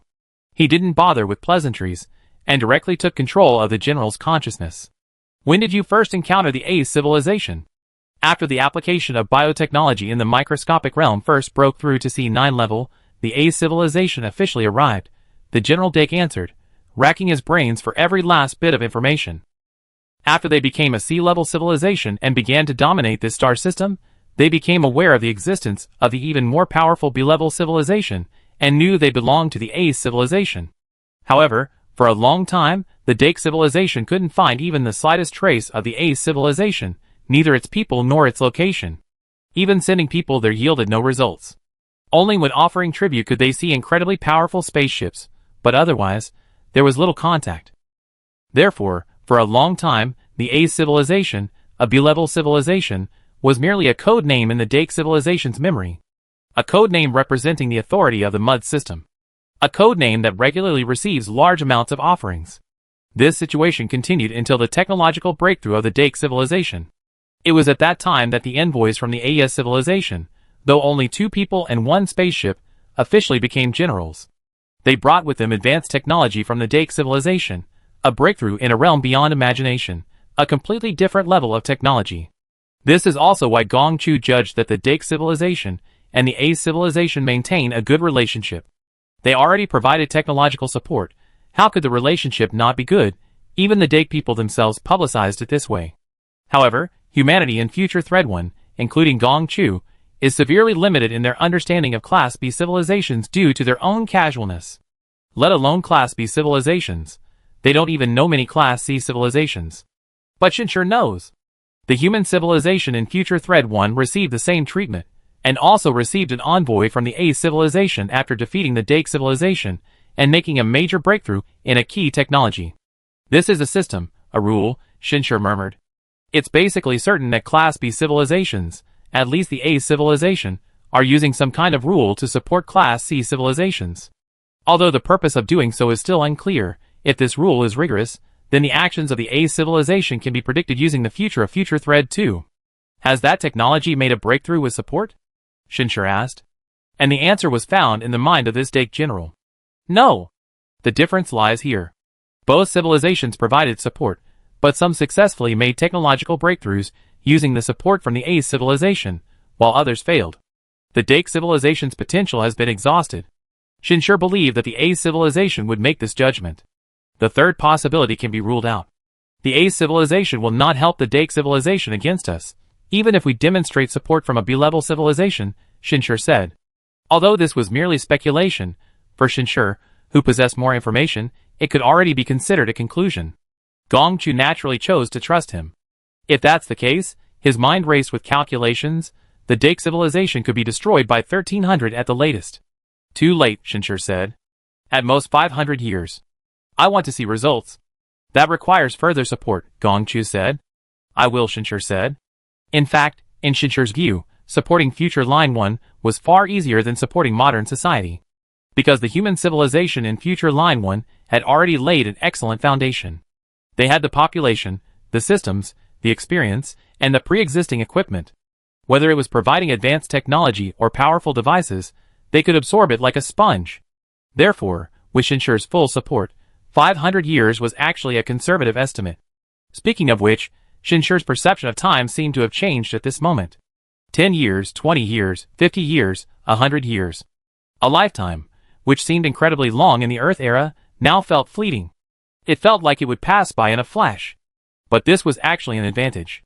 After all, what human civilization lacked most in any timeline was the accumulation of time, especially in the modern world, which was in the process of laying the foundation. Too much rushing would be detrimental. I trade the warship to you through the market. If any emergency arises, don't contact this avatar, contact the main body directly through the market terminal. Shinshur left Gongchu with these words before departing. In Future Line 1, Shinshur didn't need to personally oversee everything, especially in warfare. He only needed to strategize and deploy key devices. Everything else could be entrusted to the humans of Future Line 1. If they failed, even his personal command might not guarantee success. According to the history of Future Line 2, it would take at least 800 years for the modern world to achieve this. That would be the time when the sage Shinshur left the front lines. After sorting things out in his house, Shinshur turned his attention to the primal energy world. The entire real world was now incredibly quiet, because the vast majority of people had channeled their consciousness into the primal energy world. Even factories had suspended production. This labor activity had been entirely handed over to the aliens, while human workers were learning more advanced production techniques and undergoing more comprehensive and realistic simulation training in the primal energy world. The Starry Sky era has passed for over 50 years. Shinshur looked at the countless humans diligently learning and growing in the primal energy world, and felt an indescribable sense of satisfaction. In just 50 years, human civilization had undergone earth-shattering changes. Population, technology, culture, strength, everything has reached the D level, not much weaker than the human civilization of the future he first visited, 3,000 years in the future. In fact, it might only take another 100 years or so to truly catch up. 150 years, covering what should have been a 3,000-year journey. This is the miracle he and Shirling created. The next step should be to further cultivate the selected promising talents, Shinshur murmured. He then released the pre-programmed new version of the primal energy world. At that moment, everyone within the primal energy world could clearly hear the notification transmitted directly into their consciousness. Rankings for all areas of human civilization updated. This was a list that used the primal energy world's superior computing power to evaluate and rank everyone's individual strength in various fields. It was a form of internal competition, and also an important incentive measure that Shinshur had released in advance based on his experience with future timelines. At this moment, everyone in the world was discussing it. Music chart number 1, AIXINR, Donghua. That name sounds familiar. Oh, isn't that Madame Shin? The number 1 on the primal energy chart is indeed a primal energy master. Second is General Chen Feng. Wow, General Chen Feng is that strong? Macro Technology Research Ranking, researcher Zhao Sheng successfully achieved information leap in the laboratory. That's sea-level technology, right? I know Dr. Zhao. I saw his name in the Xiaozhou Civilizations instance. It's a research institute specializing in macro technology. Dr. Zhao is already a well-known genius researcher there. This ranking is more about glory, a stimulus. It tells all of humanity that as long as you put in the effort, you can realize your self-worth. Today's human civilization possesses the best platform, and this kind of version update isn't the first time. After all, Xinshi holds the future in his hands. He can always know what improvements are beneficial to the development of human civilization, and what mistakes are detrimental. Chapter 221. However, besides rapidly cultivating talent and developing humanity's own technological system by borrowing systems from other civilizations within the primal energy world, Xinshi also felt it was time to further advance the actual production system of the real world.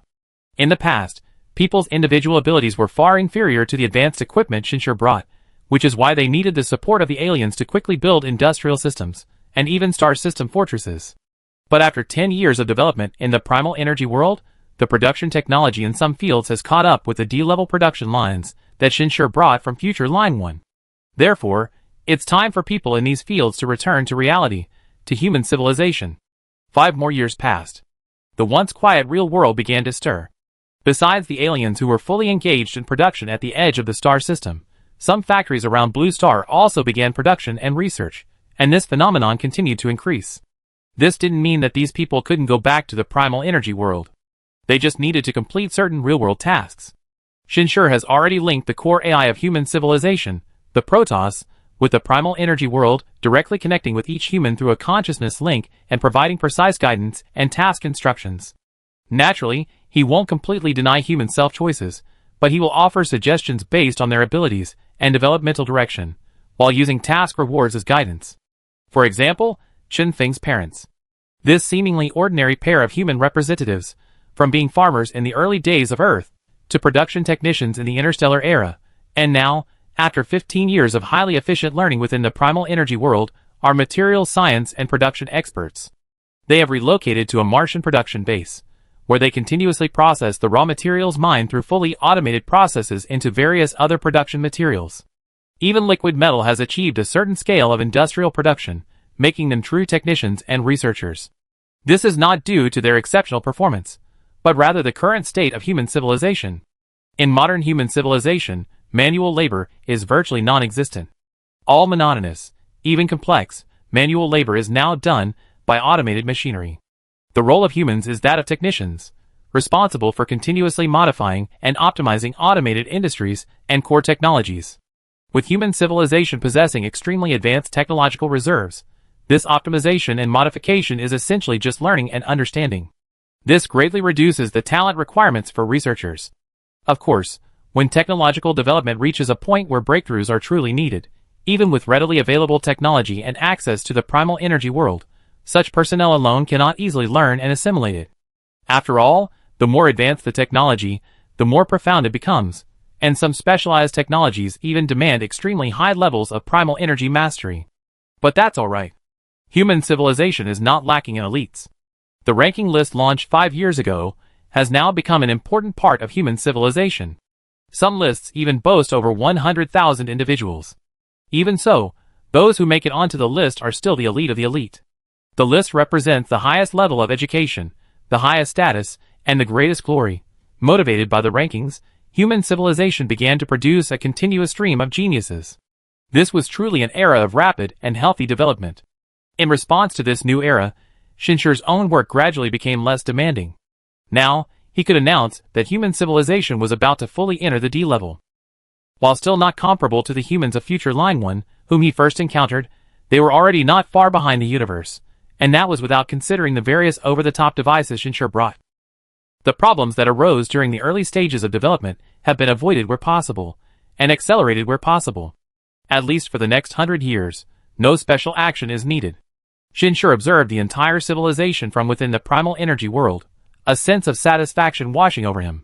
In fact, after the primal energy world began absorbing all of humanity, he had a sense of being a god among men. This wasn't referring to any kind of inflated ego, but rather to tangible power. He could observe the state and actions of every human being, assign tasks to each individual, and also observe the overall development level of human civilization, encompassing all aspects.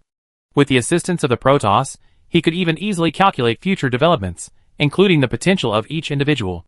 He was almost akin to destiny. Of course, with Shinshir's current mastery of primal energy, he wouldn't be unable to resist such temptation. If he wanted to become a god, the cave heaven alone would be enough, and he could even excel at it. Shinshir was currently contemplating the ranch owner. Through over a decade of continuous attention to future Line 2 and careful observation of the ES civilization, Shinshir's understanding of the Mud system has evolved. The entire Mud system actually encompasses more than just the Milky Way galaxy. After all, a Class C civilization can possess a star field with a diameter of nearly 1,000 light-years, while the Milky Way's diameter is only 30 to 50,000 light-years. Based on this distribution, the entire Milky Way would roughly be the domain of a Class B civilization. Of course, in reality, it's not just one, but two. The Mud system comprises 18 Class B civilizations, 3 Class A civilizations, plus an unknown rancher, occupying approximately 13 star systems, mostly located near the Milky Way. So, is the rancher someone who has absorbed their entire civilization into their consciousness, achieving a body and civilization model?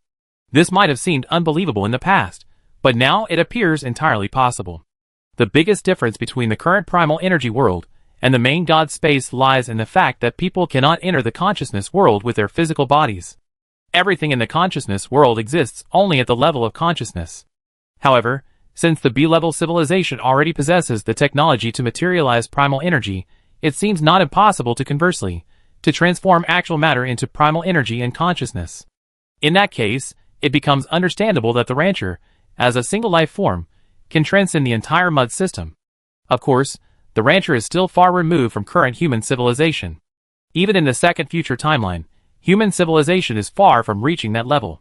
What Shinshir is doing is simply using this conjecture to speculate on the A civilization's support for the C-level civilization. If this conjecture is correct, then the rancher might possess the ability to integrate civilizations of grade B or higher into himself. While origin energy masters can indeed only absorb the consciousness of their own kind, there's no rule stating that once origin energy technology reaches a certain level, it cannot absorb the consciousness of other civilizations.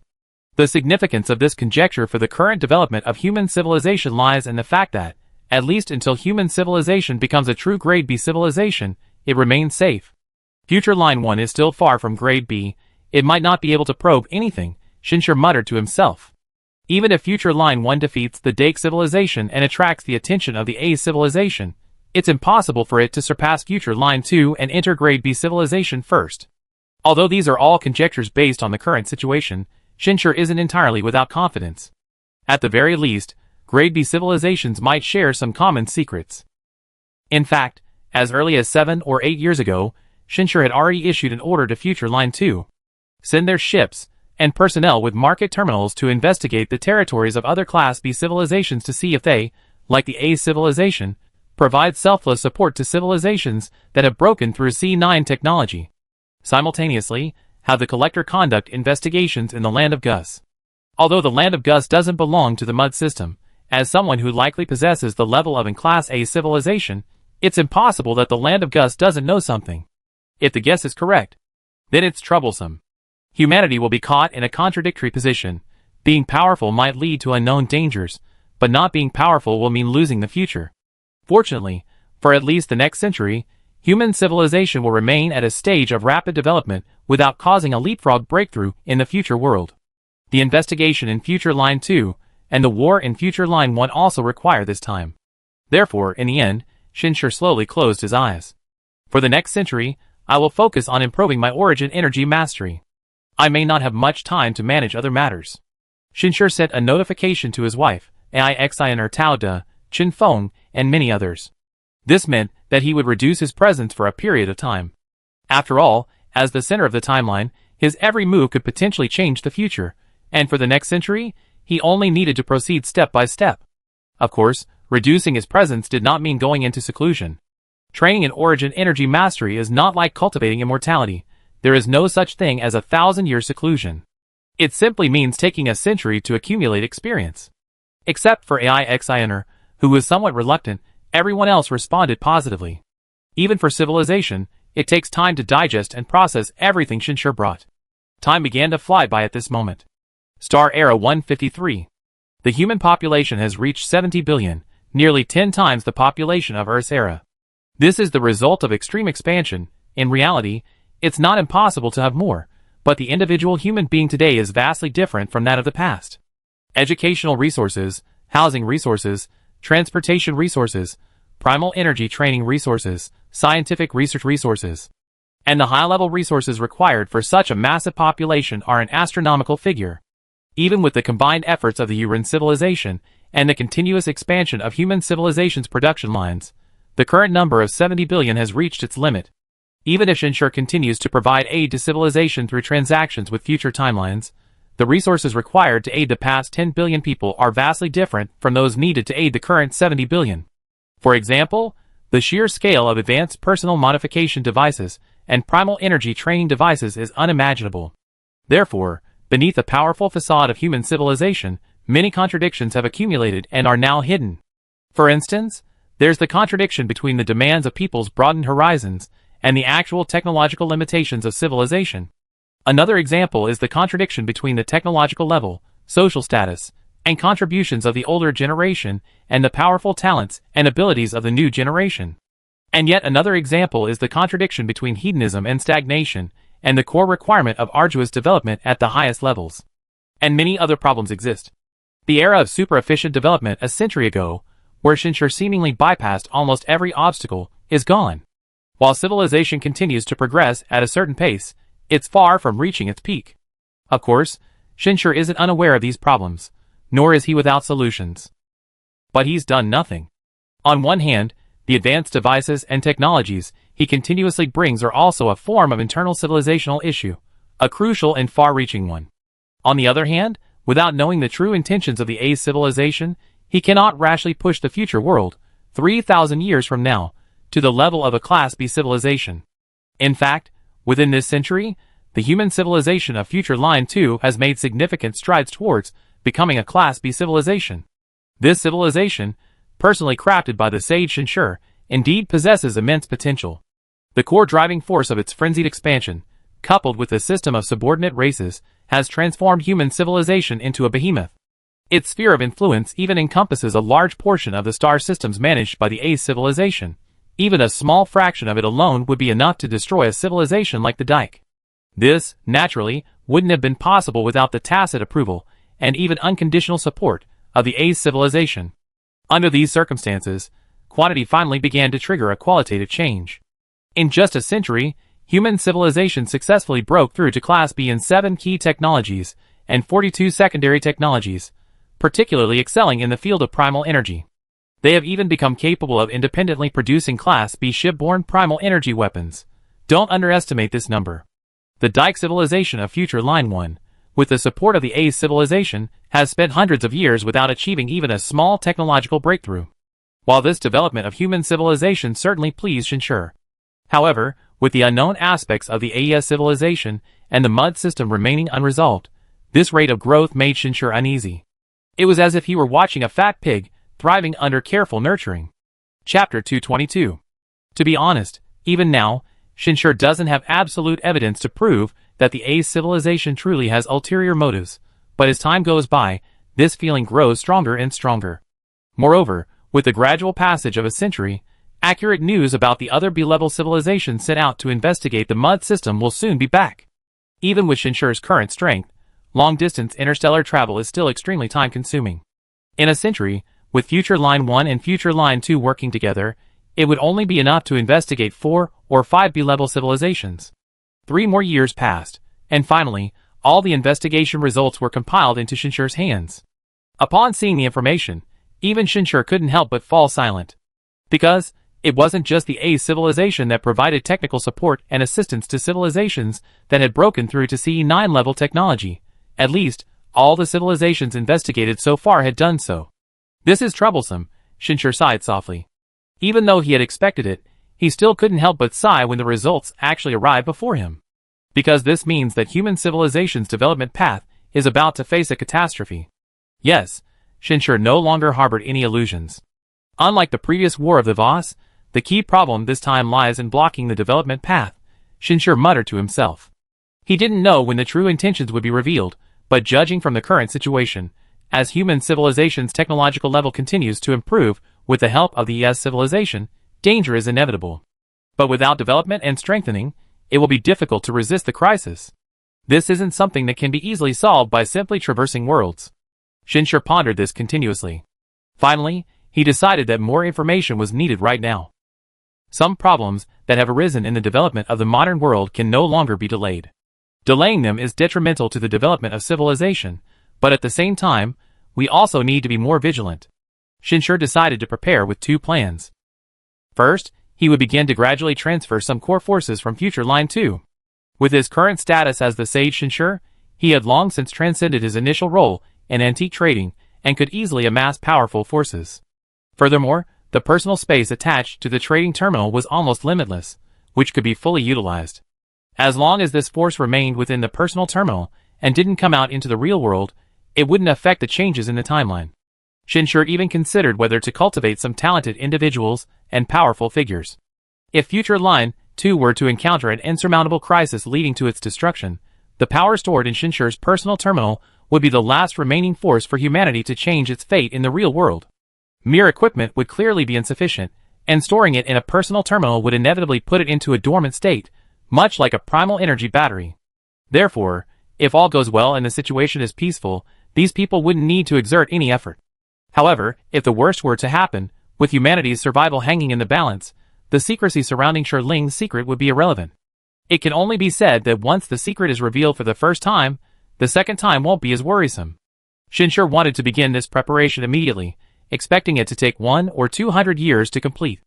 Afterward, while maintaining the overall scale, he would continuously update and upgrade based on actual circumstances. As for the second step, that was naturally preparing for confrontation.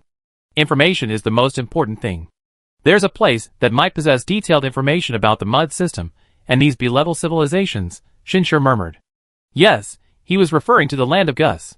This civilization, which was very likely already an A-level civilization, existed outside the mud system, yet maintained constant contact with it. It wasn't just geographically on the periphery of the mud system.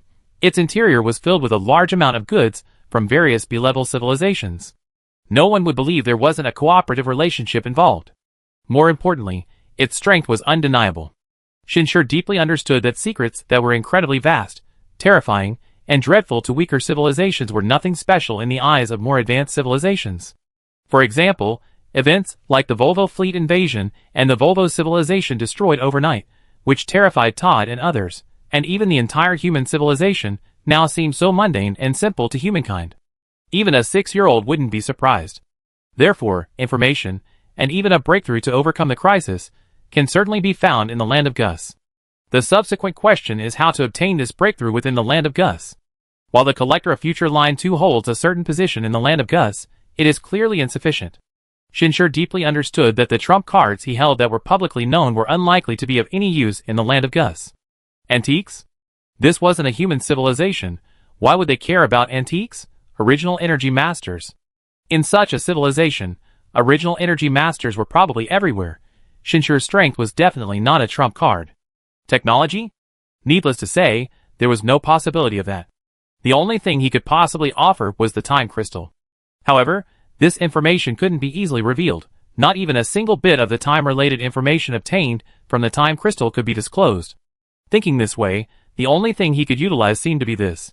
That was the time difference within the land of Gus itself over the past 3,000 years. If I went in the first future timeline, I'm afraid I wouldn't have any advantage, but if it's the modern world. Shinshur's mind raced, considering the feasibility. It had to be said, the feasibility was very high, extremely high, and for a prophet, safety was assured. Although the land of Gus is powerful, it doesn't openly refuse visitors. Collectors from any future timeline can successfully settle down there, with collectors from the second future timeline often achieving a certain status. Even B-grade devices are continuously being sent over. It can be said that most of the B-grade devices in Shinshur's possession, whether the Cave Heaven or the Origin Energy device, were acquired by collectors. The land of Gus doesn't openly slaughter outsiders. This is their fundamental principle of development. The collector could settle safely there, But what about Shinshur? Even disregarding his abilities, don't forget that everything Shinshur does is reflected in the future. With the help of the future, he becomes a true prophet. Therefore, in the ancient lands of the modern world, he will possess a tremendous advantage that the collector lacks. If the enemy is the entire mud system, then the only way to find a breakthrough is to step outside the mud system. After much deliberation, Shinshur finally made his decision. Human civilization at this moment is no longer the same as the one that ventured into the universe star system 100 years ago. Although its overall strength is only around D level, with these powerful devices and the mobilization of some true elites, it's entirely possible to assemble a team from a top-tier sea-level civilization, one that wouldn't be completely ignored even in the ancient lands of Gus. After all, there are only 18 Class B civilizations, and Class A civilizations are practically nowhere to be seen. Besides these, the forces deployed by human civilization are among the most powerful. We need to plan this carefully. Having made his decision, Shinshur no longer hesitated, determined to make thorough preparations and utilize all available resources of himself and human civilization. This time, he didn't summon Todd, but instead convened the Supreme Conference of the Human Federation directly. Human civilization has developed for 150 years in the Starry Sky era. Firstly, with the powerful technological support provided by Shinshur, and secondly, with numerous powerful civilizations simulated in the primal energy world for comparison and learning, the Supreme Conference of the Human Federation, as the highest institution, is no longer what it once was. Many have been eliminated, and many have also arrived. Whether it's capability, core ideology, internal competition, or competition between nations, all of these aspects have been formalized into standardized systems and are undergoing dynamic changes. It can be said that while Shinshur has intentionally relaxed many contradictions and shortcomings, he has always maintained a tight grip on the Supreme Council meetings. It's worth mentioning that Todd is now also a member of the Supreme Council, albeit a lower-ranking member rather than a middle or upper-ranking member, but he is still eligible to participate in such meetings. Furthermore, Todd is a staunch Shin faction member. However, he, like Shinshur, had not received any information before this meeting began. Everyone was taken aback by Shinshur's very first words. As time has passed, Shinhai has gained a deeper understanding of the Mutter system. However, the higher up the hierarchy, the more obscure much information becomes. Given Shinhai's reluctance to expose it on a large scale and trigger investigations and vigilance, they are no longer able to do much in terms of intelligence. But one thing is certain, the Mutter system is far from benevolent. Given our current inescapable situation, we must find ways to obtain more information. This statement essentially sets the tone for the meeting. And what Shinshur said is true. In fact, everyone at the meeting was aware of this. Over 100 years ago, Shinshur, citing Shinhai's support, presented two incredibly powerful B-grade pieces of equipment, the Cave Heaven and the Original Energy World. After these two pieces of equipment were presented, there was already a certain understanding within human civilization. Perhaps this was the greatest support Shinhai could offer them. Even with further support, escape from Class A is impossible. The risks are too great. The strongest force within the entire Mutter system, aside from the enigmatic ranchers, is Class A. Unlike Class B devices, which have the potential for circulation, Class A devices are virtually untouchable by weaker civilizations. Even if Starsea could provide them, humanity wouldn't dare accept them. As human civilization grows stronger, the assistance Starsea can provide will inevitably diminish. As for the inability to escape, this has already been settled. With humanity's current capabilities, orchestrating a wandering Earth plan is effortless. Even the Cave Heaven could accommodate the entirety of human civilization. However, setting aside the fact that numerous production facilities cannot be taken, conducting such a large-scale migration within the Mutter system is simply unrealistic. They might evade some Class C civilizations' jump nodes, but they can't evade Class B civilizations' jump nodes. Therefore, besides continuously strengthening themselves and constantly moving away from the Mutter system, they must not create any other illusions. This is both the pressure and the driving force behind humanity's continued full-fledged development. When Shinshur began the meeting with such remarks, everyone realized that Counselor Shin was likely about to take significant action against the Mutter system. And indeed, that was the case. I intend to assemble a team and personally lead it to a powerful civilization outside the Mutter system. This civilization, conservatively estimated, possesses top-tier B-level strength, Shinshur stated. Instantly, everyone tensed up. It's too dangerous. Someone immediately raised their hand and said, if this civilization is truly that powerful, then Counselor Shin, you can't take the risk. We can send others to investigate first. That's right. Even sending more than 10 counselors isn't enough. We can't let Counselor Shin take the risk. Counselor Shin, you still bear the heavy responsibility of the primal energy world. Before Shinshur could even release the intelligence information about the ancient land, he faced a series of objections. Shinshur is indeed crucial to human civilization now. Not just because of the device or the primal energy world. Nor is it because of his status as the only primal energy master in human civilization. It's because since entering the Starry Sky era, Shinshur has demonstrated a powerful ability to guide the development path of the entire civilization. Many subtle problems could be detected in advance, many intractable problems could be easily solved, and many forward-thinking suggestions were even offered. A widely accepted reality at the Supreme Council is that Shinshur's vision and abilities in guiding the development and strengthening of civilization surpass those of all human civilization by at least 1,000 years. He seems to be leading human civilization forward from a millennium in the future. Within this understanding, Shinshur's importance is beyond description. Therefore, upon hearing that Shinshur was going to personally lead a team to a top-tier B-level civilization, everyone vehemently opposed it. They reasoned that such a powerful civilization would undoubtedly possess forces capable of easily killing Shinshur. Even if the civilization itself harbored no ill will towards human civilization, there was no guarantee that every individual within it would be without malice. The destructive power of a powerful civilization against a weaker one is simply too great. Gentlemen, Shinshur's voice gradually calmed the crowd. Since I brought this up, I naturally made preparations. I know your concerns, but the problem is, I have no choice but to go. Chapter 223. Shinshur also longed for a peaceful and stable development path. If possible, becoming the sword god of Shirley Slope would undoubtedly be the most desirable development method. With a 3,000-year time gap maintained here, given enough time for human civilization to develop, let alone a B-level civilization, even an A-level civilization, or even the level of the ranchers, Shinshur had a certain degree of confidence.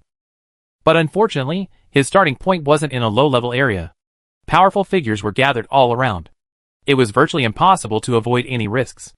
The land of Gus is a civilization whose core strategy is openness and inclusiveness. I'm not completely ignorant of it, in fact, I know quite a bit. I have a certain degree of confidence in this operation. If successful, it could potentially free us from the threat posed by advanced civilizations within the mud system. Therefore, the other benefits are also extremely significant. This is an operation concerning the life and death of human civilization. Shinshur didn't elaborate on the threat posed by the AES civilization. He only mentioned it as a consequence of the Star Sea support. It can be said that humanity's survival from the Vormund fleet's invasion, and even its ability to resist a powerful civilization like the Dake civilization, was largely due to the support of the Starsea Corporation. Without this support, humanity would not exist as it is today. However, everyone should clearly understand that the Starsea Corporation is not part of the mud system. Humanity at this moment is like someone in a slave-owning nation who has obtained support from another country to escape slavery. Their interests are not aligned with their original location, and the level of risk they face is no less than that of an agent in an enemy country. In a sense, their lives hang by a thread. However, everyone previously believed that when human civilization joined the mud system as a sea-level civilization, it wouldn't face overly rigorous scrutiny or vigilance. But Shinshur's words at this moment directly shattered the deepest pressure weighing on the hearts of every counselor. From the very beginning, our enemy wasn't the Vorin, nor the Dirks, but the mud system. As long as we still yearn for power, for true freedom and true security, there will be an irreconcilable conflict between us and the mud system, whose core interests are cruel farming. Shinshur looked at everyone at the end. Therefore, we must abandon illusions and prepare early. The Starsea's future investment in us will depend on this. And when we officially step into sea level, the easy leveling up and easy overcoming of difficulties is over. These last words weren't just for the others, but also for Shinshur himself. Shi Ling was simply too powerful. So powerful that it seemed all difficulties were insignificant. However, the investigation results from other star systems clearly told Shinshur that no matter how powerful Shi Ling was, no matter how terrifying her origins were, Shinshur and human civilization at this moment were still incredibly weak. Thus, silence fell over the room. Few people discussed it. Because there was no need to discuss it, reality and weighing the pros and cons were already laid bare in their words. Now, let's vote on the project I proposed, Shinshur said finally. The current Supreme Council differs from some of the past meeting systems on Blue Star. The most obvious difference is that not everything needs to be voted on in a meeting. That would be a huge waste of resources, and a huge waste of procedures. Essentially, each counselor has their own jurisdiction. Normally, when they are in charge of their own jurisdiction, all decisions do not require the approval of the Supreme Council. The Supreme Council only has supervisory power. However, if a matter involves the jurisdiction of other councillors, a smaller meeting is held, bringing together all relevant councillors to calculate the voting weight based on the scope of involvement. If no result is reached, higher-level councillors can be invited to participate. Overall, it seems quite complex, but all the complexities are simplified by technology. For example, the voting weight is calculated by the Protoss. Furthermore, genuine ideas can be submitted to the primal energy world, or even to Shinshur, a primal energy master, for a mental examination to determine whether the vote was made based on their authority rather than personal interests or other factors. These various systems have formed the current Supreme Council. According to this procedure, even Shinshur must obtain a vote from the Supreme Council when implementing such a project. This is why he initiated this meeting and clearly explained the necessity of the matter. Under normal circumstances, the voting on projects proposed by Shinshur was merely a formality. He didn't need to say anything. His personal prestige and the trust he had earned were enough to ensure the projects passed easily.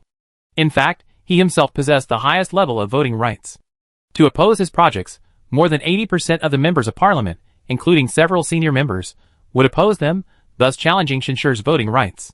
Even if it really comes to that, Shinshur can apply for a reassessment of his parliamentary qualifications, which requires the participation of the vast majority of humanity. If, in the end, Shinshur's project still faces opposition, it can only mean that the entire human civilization is against him. If it really comes to that, then whether Shinshur accepts the outcome with a clear conscience or overturns the table and uses force and resources to become a dictator, the choice remains his. Clearly, while there are some opponents to this project, they are far from reaching that level. The project was ultimately approved. I will travel aboard the Cave Heaven, along with a fleet, carrying over 1 billion humans. The requirement is that this force must reach the level of a top-tier sea-level civilization in terms of equipment, technology, and vision. It is estimated that 10 years will be spent on preparation, and 30 years on the journey itself, Shinshur concluded. This is indeed an extremely massive project. Despite humanity's current population of 70 billion, its actual strength is only around the upper level of D rank. Building a force of 1 billion people at the peak of C rank is still no easy feat. Even for humanity in future Thread 1, it's not so simple. For one thing, the number of Origin Energy Masters alone cannot be limited to just Shinshur. The Dake civilization of future Thread 1 serves as a benchmark, boasting hundreds of Origin Energy Masters. Sending 4 or 5 Origin Energy Masters to such a team wouldn't be excessive, and at the very least, 2 would be necessary.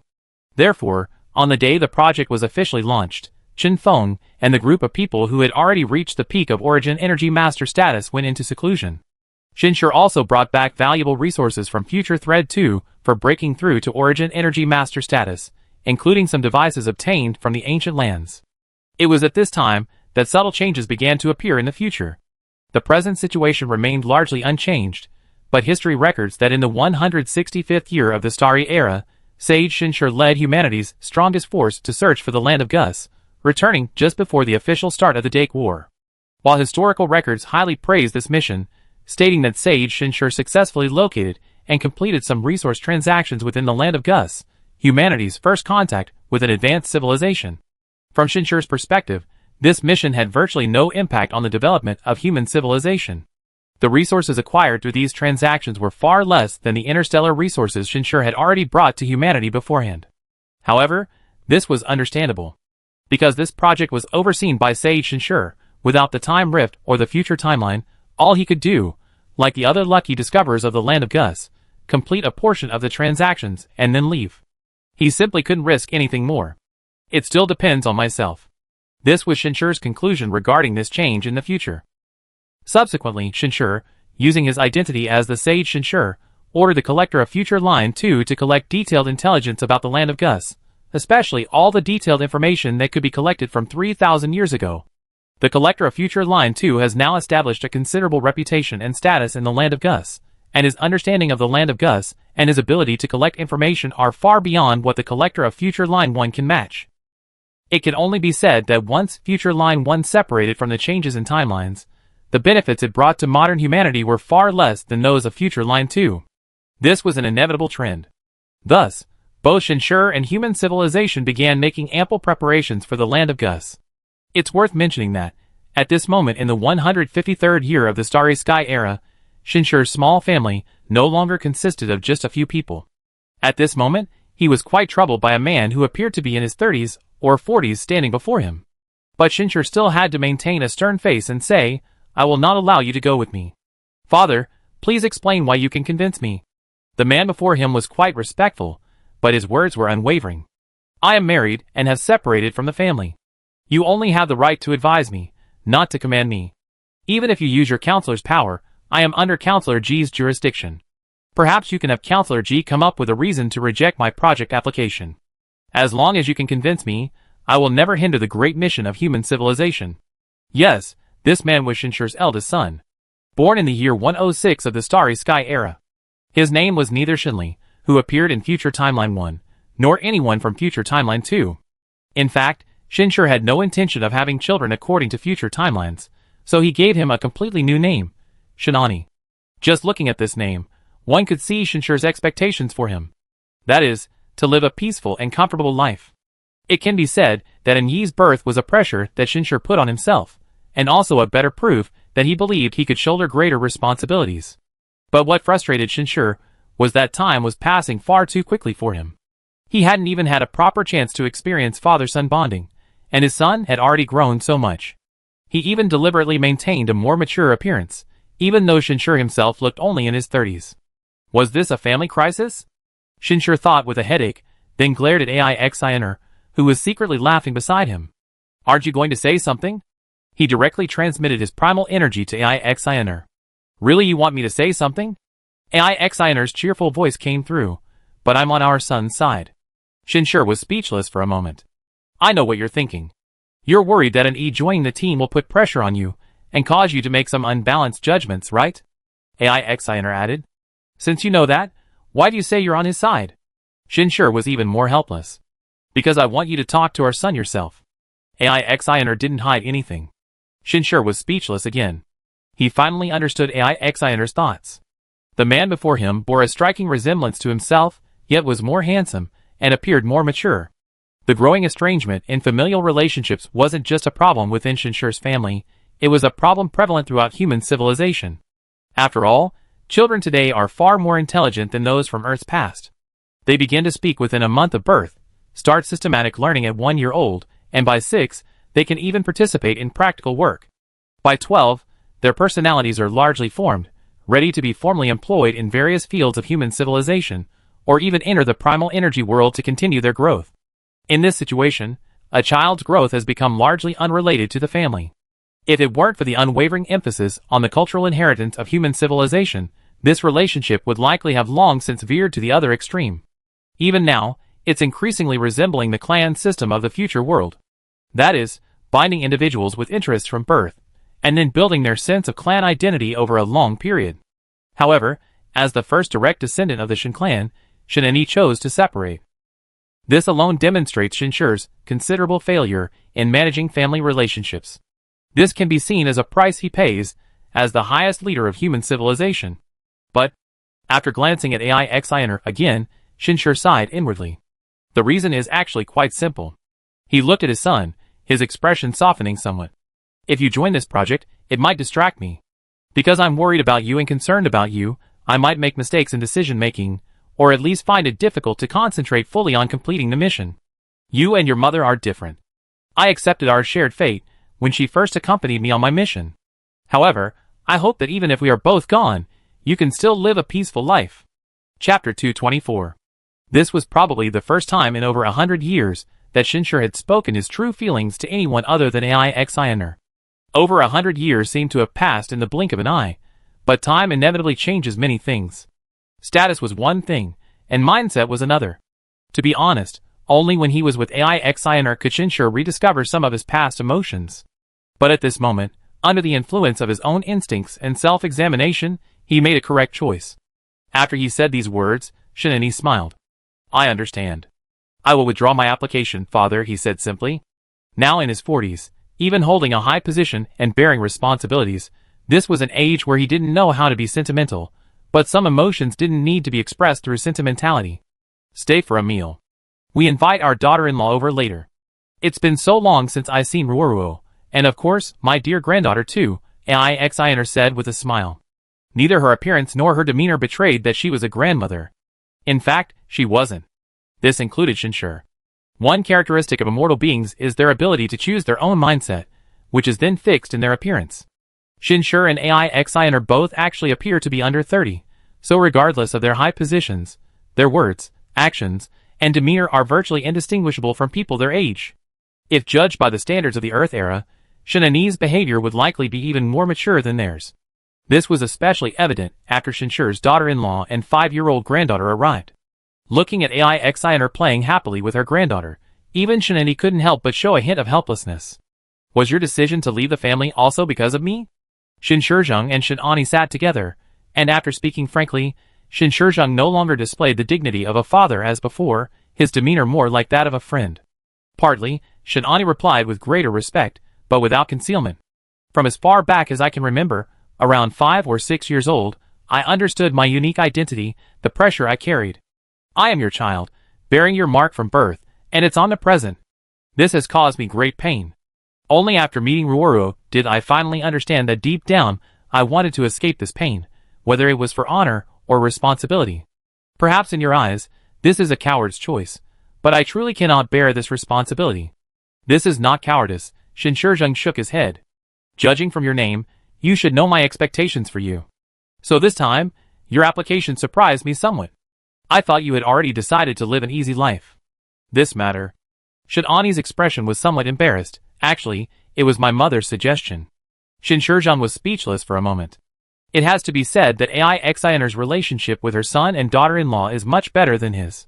It's said that even Ruoro was introduced to her son by her. Before meeting her son, Ruoro was practically her best friend. Your mother, and I have a promise, that the education of the younger generation will be entrusted to her. Shinshur rubbed his temples, so I'm not worried that you grow up wrong or go astray. It's not that I don't care about you, it's just that I trust your mother. It took me a long time to understand, and I only just realized it, Shinani said, a subtle expression on his face. You probably truly understand when your granddaughter grows up, Shinshur said quietly. That's one of the reasons I didn't agree to you going. By the time I come back, my great-granddaughter might already be married. Shinani's expression became even more complex. He wasn't unaware of this, but only now did he truly grasp its meaning. Shinshur fell silent.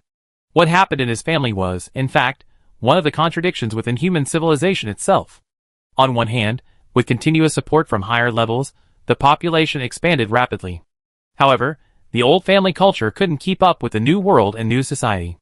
Even with Shinshur's deliberate preparations, some more advanced culture from the future spread ahead of time, but culture is not so easily changed, especially for the older generation. Even Shinshur was not immune to this. For example, he always felt somewhat embarrassed in front of his son and younger generations, because the old-fashioned family culture was deeply ingrained in him. But regardless, he didn't regret choosing to raise children.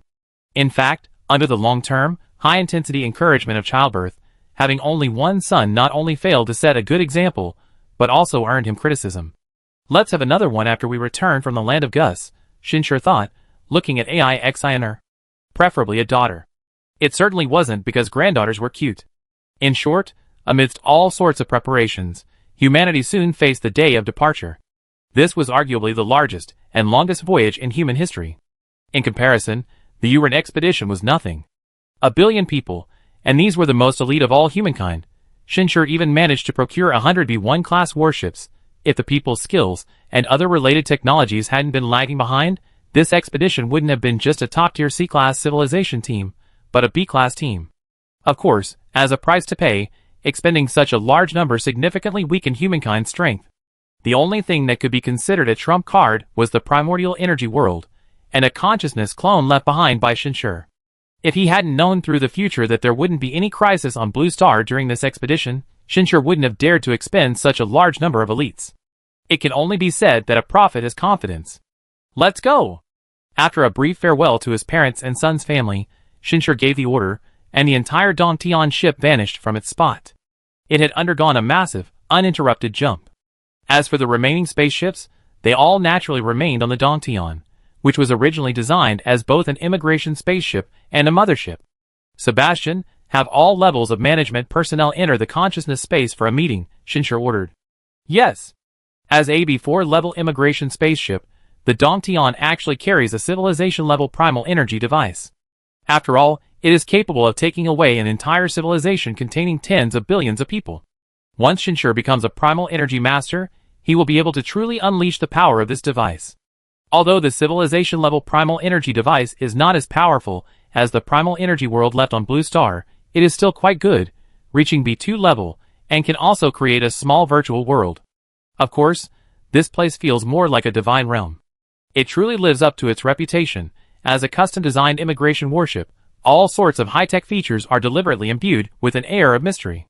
At this moment, as one high-ranking administrator after another activated their permissions, they all felt their consciousness enter a vast celestial palace, their bodies becoming incredibly enormous, exuding an overwhelming pressure from their clothing to their demeanor.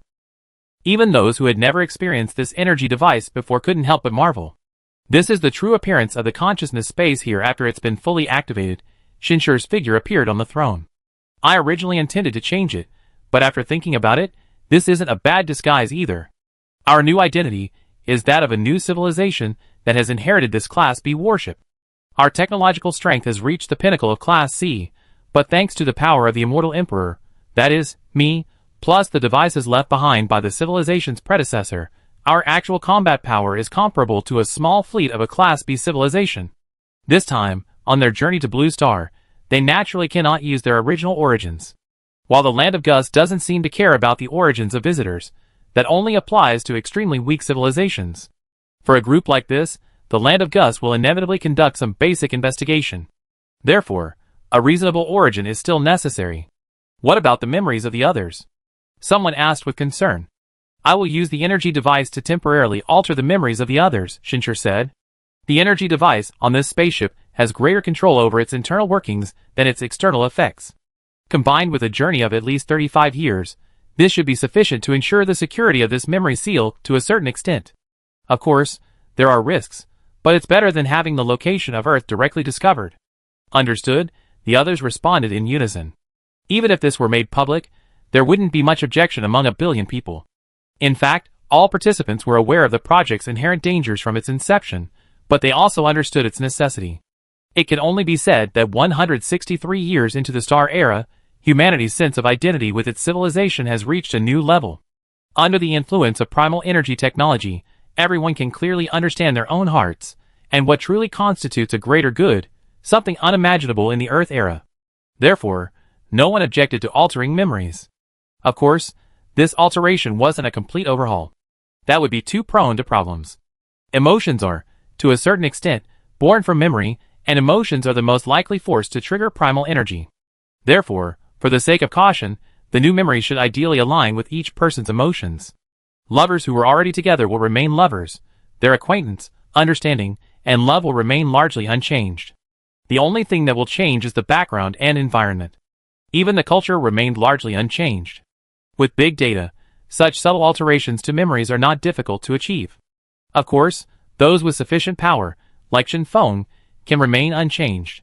But when Shinshur completed all this in 3 years, the entire cave heaven was completely transformed.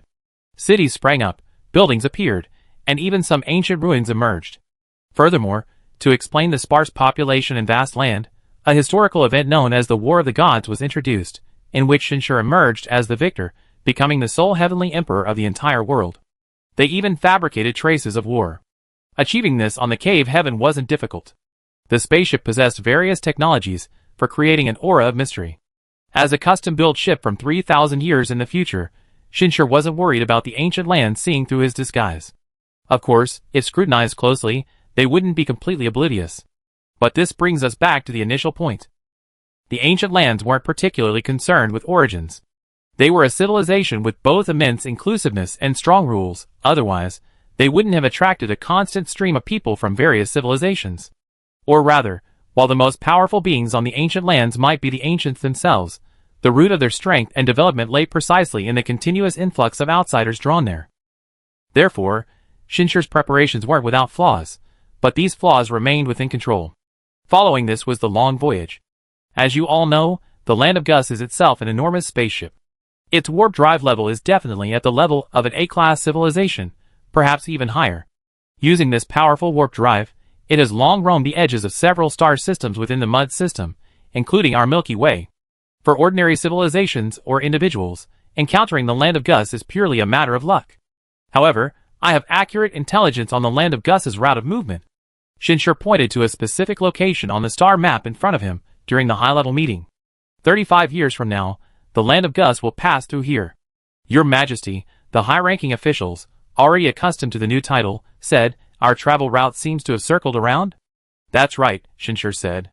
You should know that we don't have a name in the land of Gus. Since the Great War more than 30 years ago, our civilization has suffered heavy losses. As the victor, I decided to travel from the empty spaces between star systems to planetary and resource-rich star systems to seek new opportunities, and there, by chance, we encountered the land of Gus. Everyone then understood. It's easy to understand, but their knowledge of the ancient lands is still too limited. Shinshur waved his hand again. A thick document was directly transmitted to everyone. This contains basic information about the ancient lands, as well as our initial plans. Give you some time to understand it, and it would be best if you could offer some feedback. Of course, Shinshur wouldn't share any information about the future. He was simply using this process to deepen everyone's understanding of the ancient lands.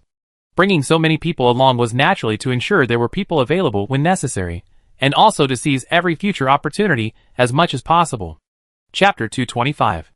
Shinshur hadn't forgotten his core objective, investigating the hidden information between the B-level civilization and the high-level forces of the Mud system. To achieve this objective, the primary requirement was to possess a certain status and value. In reality, his time was extremely limited. He had to return with this elite force before the Dake civilization attacked, otherwise. After deducting travel time, he only had about 60 or 70 years. He needed to establish a certain position within the land of Gus within those 60 or 70 years. Frankly, without Shinshur possessing information about the future and a certain degree of prophetic ability, this plan would have been virtually impossible. The history of the sage Shinshur during this journey was enough to illustrate this point. However, Shinshur still hoped to find an opportunity within this situation. The land of Gus doesn't outwardly refuse any visitor. It constantly extends invitations to any spaceship or civilization within a certain area, and openly guarantees the safety of every visitor. Only those who cannot afford the exorbitant accommodation fees and refuse to leave face the possibility of being taken away and turned into energy batteries. However, all these rules are merely on the surface. Shinshur was also analyzing the information provided by collectors from two different future timelines. It described a side of the land of Gus that differed from the legends. Indeed, the land of Gus highly values rules. However, beneath these rules lie various ways to circumvent them. If someone targets you, they might not act directly, but they can easily use methods within the rules to bankrupt you, or even leave you with a huge debt. In the land of Gus, there's only one consequence for owing money. And it's not that they can't act directly. The materials submitted by Collector Number 2 clearly state that he has experienced over 50 armed attacks, 36 of which were outside the rules, and over 20 were within the rules. The attacks within the rules are self-explanatory, but of the attacks outside the rules, he only found evidence and used the rules to retaliate 6 times. The remaining 30 were left unresolved.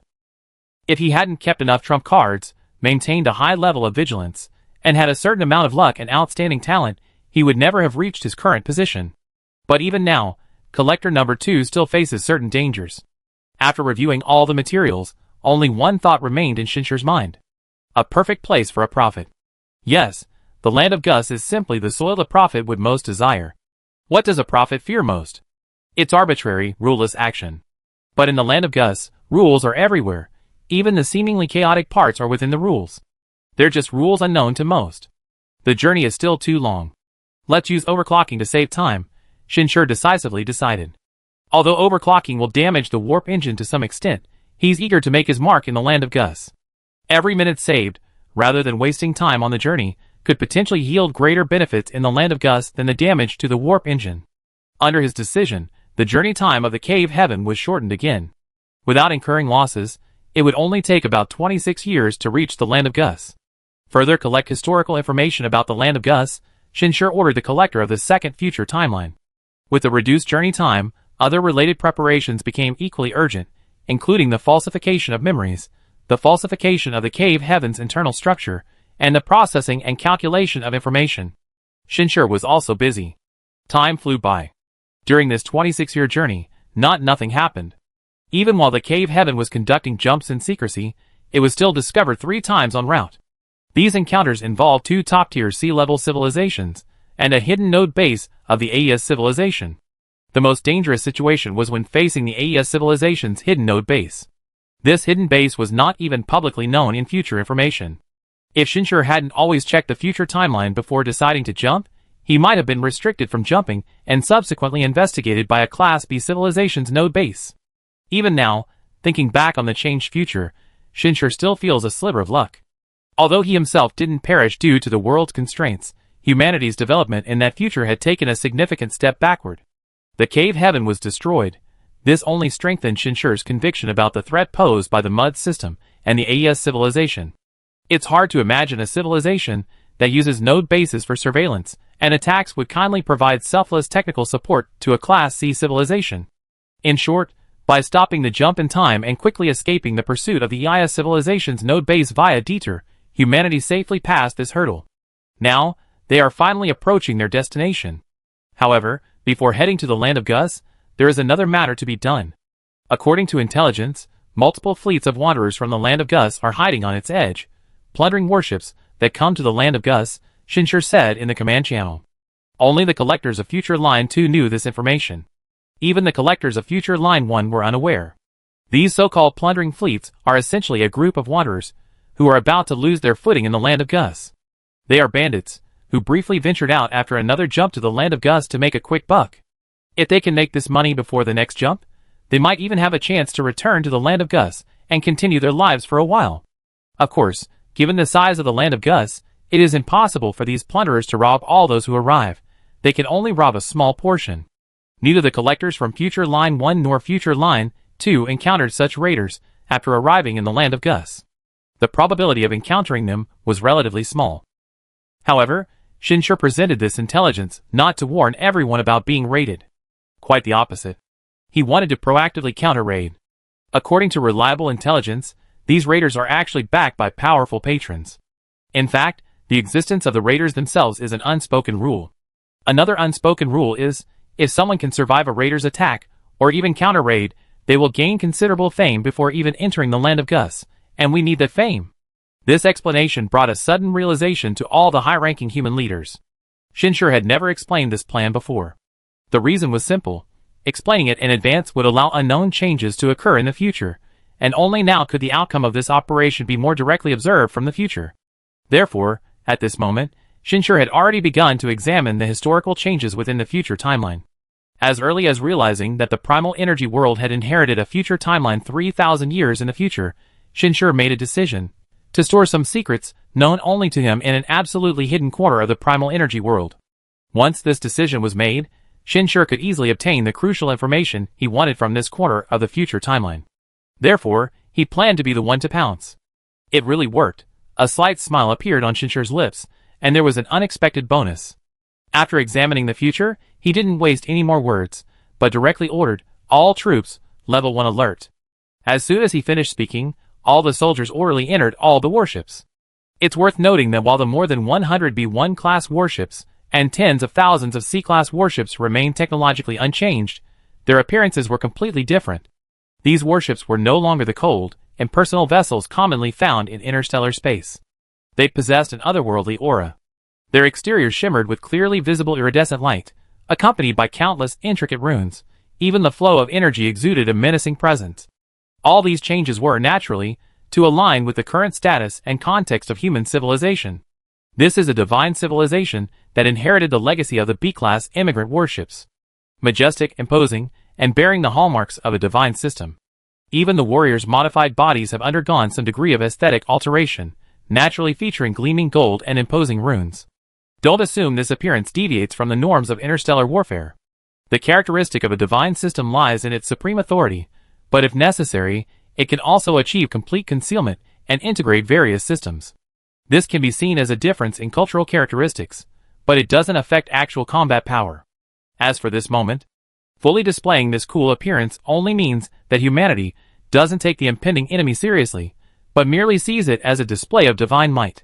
And at this moment, the raider fleet that Shinshur carefully selected was unaware of the approaching danger. This was a fleet with typical interstellar pirate characteristics. That is, warships of various sizes, types, and classes. The weakest of them all, barely a D-class small warship, equipped with the cheapest bioarmor, lacking even liquid metal armor, and with pitifully small weapons, its technological level is only slightly better than humanity's first fleet. That was a training ship that the Dongfeng Legion in the original future timeline had already phased out hundreds of years ago. This shows just how weak this warship truly is. Its owner most likely owed a huge sum of money in the land of Gus, and only after going bankrupt did they manage to acquire this warship to participate in the raids. If they fail, the energy cell will be the only outcome.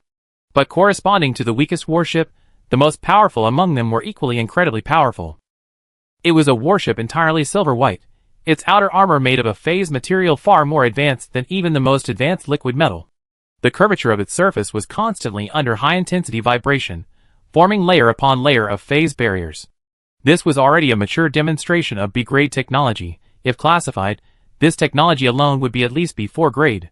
Such a spaceship would be considered extremely valuable even in the land of Gus. Yet, it had joined this raider fleet to bully scattered, weaker survivors. This was, undeniably, a distorted manifestation of the rules of the land of Gus. However, this fleet was unaware that while they were watching their prey, they were also being watched. They locked onto their target. It's a sizable fleet. Shinshur was currently listening to Ivan's report on the cave heaven. It's worth mentioning that Evan now possesses the Origin Energy Master's level of expertise, and thanks to Shinshur's relentless modifications over the past century, she is now at least a small B5 class warship. Note that this is a full B5 class. Even the most powerful ship in that raider fleet only had exceptionally prominent phase armor. But Evan has become a crucial trump card for human civilization. At this moment, Evan is using her powerful detection system to completely encompass the entire battlefield ahead. That fleet looks like a wandering fleet from a top-tier C-class civilization, Shinshur said, looking at the star map. Probably a loser in a war between C-class civilizations. No wonder they've been targeted. Shinshur actually knew more. Even in the land of Gus 3,000 years later, this raiding war had a certain reputation. The reason lies in the fact that this exceptionally powerful prey possessed an extraordinary ruin. Yes, this is one of the reasons for their demise. It's important to understand that while there are many Class C civilizations in the Mulder system, the number of top-tier Class C civilizations is relatively small. To achieve this ranking, one must at least reach Class C9 in a certain technological field.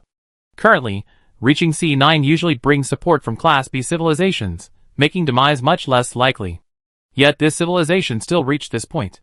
The main reason for this is undoubtedly the exhaustion of their potential and defeat in the war, much like the drug civilization in Future 2.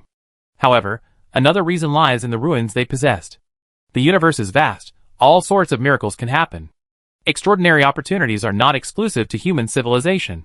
Chapter 226. The civilization that was plundered was called Onan. While its relics didn't possess the vast trading markets of human civilizations, their technological level was still extraordinary. According to historical materials given to Shinshur by the collector, it was a special kind of mother plant.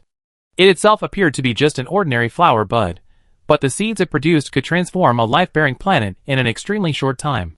This included the ecological environment, primitive fungi, atmosphere, and even oceans. If that were all, while miraculous, it wouldn't be particularly surprising. After all, even moderately powerful civilizations possess the technology to terraform planets. Some sea-level civilizations can even create massive planets of planetary size, let alone terraform asteroids. But the transformation by this relic was different, because the life-bearing planet it created possessed a powerful ability to adapt to the planet's geography. For example, Jupiter in our solar system is unsuitable for life. This is not only due to its nature as a gas giant, but also because its orbital position within the solar system dictates its harsh environment. To terraform Jupiter into a habitable planet, using conventional methods would require more than just transforming it from a gas giant into a solid planet. It would also necessitate constructing a massive temperature control system to ensure its climate can support fragile life forms. This typically requires additional energy to maintain the system. Ultimately, even if Jupiter were to become a habitable planet, it would depend on continuous maintenance.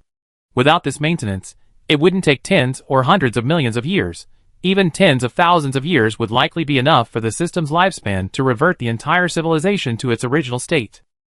Just as a city stripped of human activity will eventually revert to a primeval forest, so too will a world devoid of human activity eventually become a pristine forest. However, if the seeds produced by this relic device are used, the outcome will be entirely different. They will germinate in an extremely short time, then rapidly grow in Jupiter's gaseous environment, simultaneously regulating the planet's atmosphere and achieving energy balance through natural biological systems. In other words, it will enhance the absorption of cosmic rays, including sunlight, through its dense vegetation, while limiting energy dissipation, thus achieving a stable climate and a healthy cycle. Ultimately, this will allow this new life-bearing planet to sustain itself for a long time, and even without outsiders, it will eventually give rise to its own intelligent civilization. This is the function of this relic device. Shinshur doesn't know if a Class B civilization can do the same thing, but even if they can, they might not be as powerful as this relic device. However, the effect is secondary. The greatest value of such relics lies in their technological level. This is information that can only be grasped after the second future line began to touch upon some aspects of Class B civilizations. At the level of interstellar society, not all traces or devices left behind by ancient civilizations can be called relics. Things left behind by the god civilization within the Uran civilization are considered complete relics within the Uran civilization itself, but within the entire mud system, they are nothing special, merely relics left behind by some sea-level civilizations.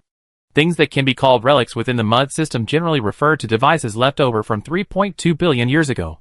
The reason this number is so precise is because some existing relics have been discovered in the core areas of structures with lifespans exceeding 3.2 billion years. This number alone is enough to demonstrate the power of these relics. Even a civilization as powerful as the B-level civilization rarely produces devices that can last for tens of millions of years without any damage. However, this relic device can do just that.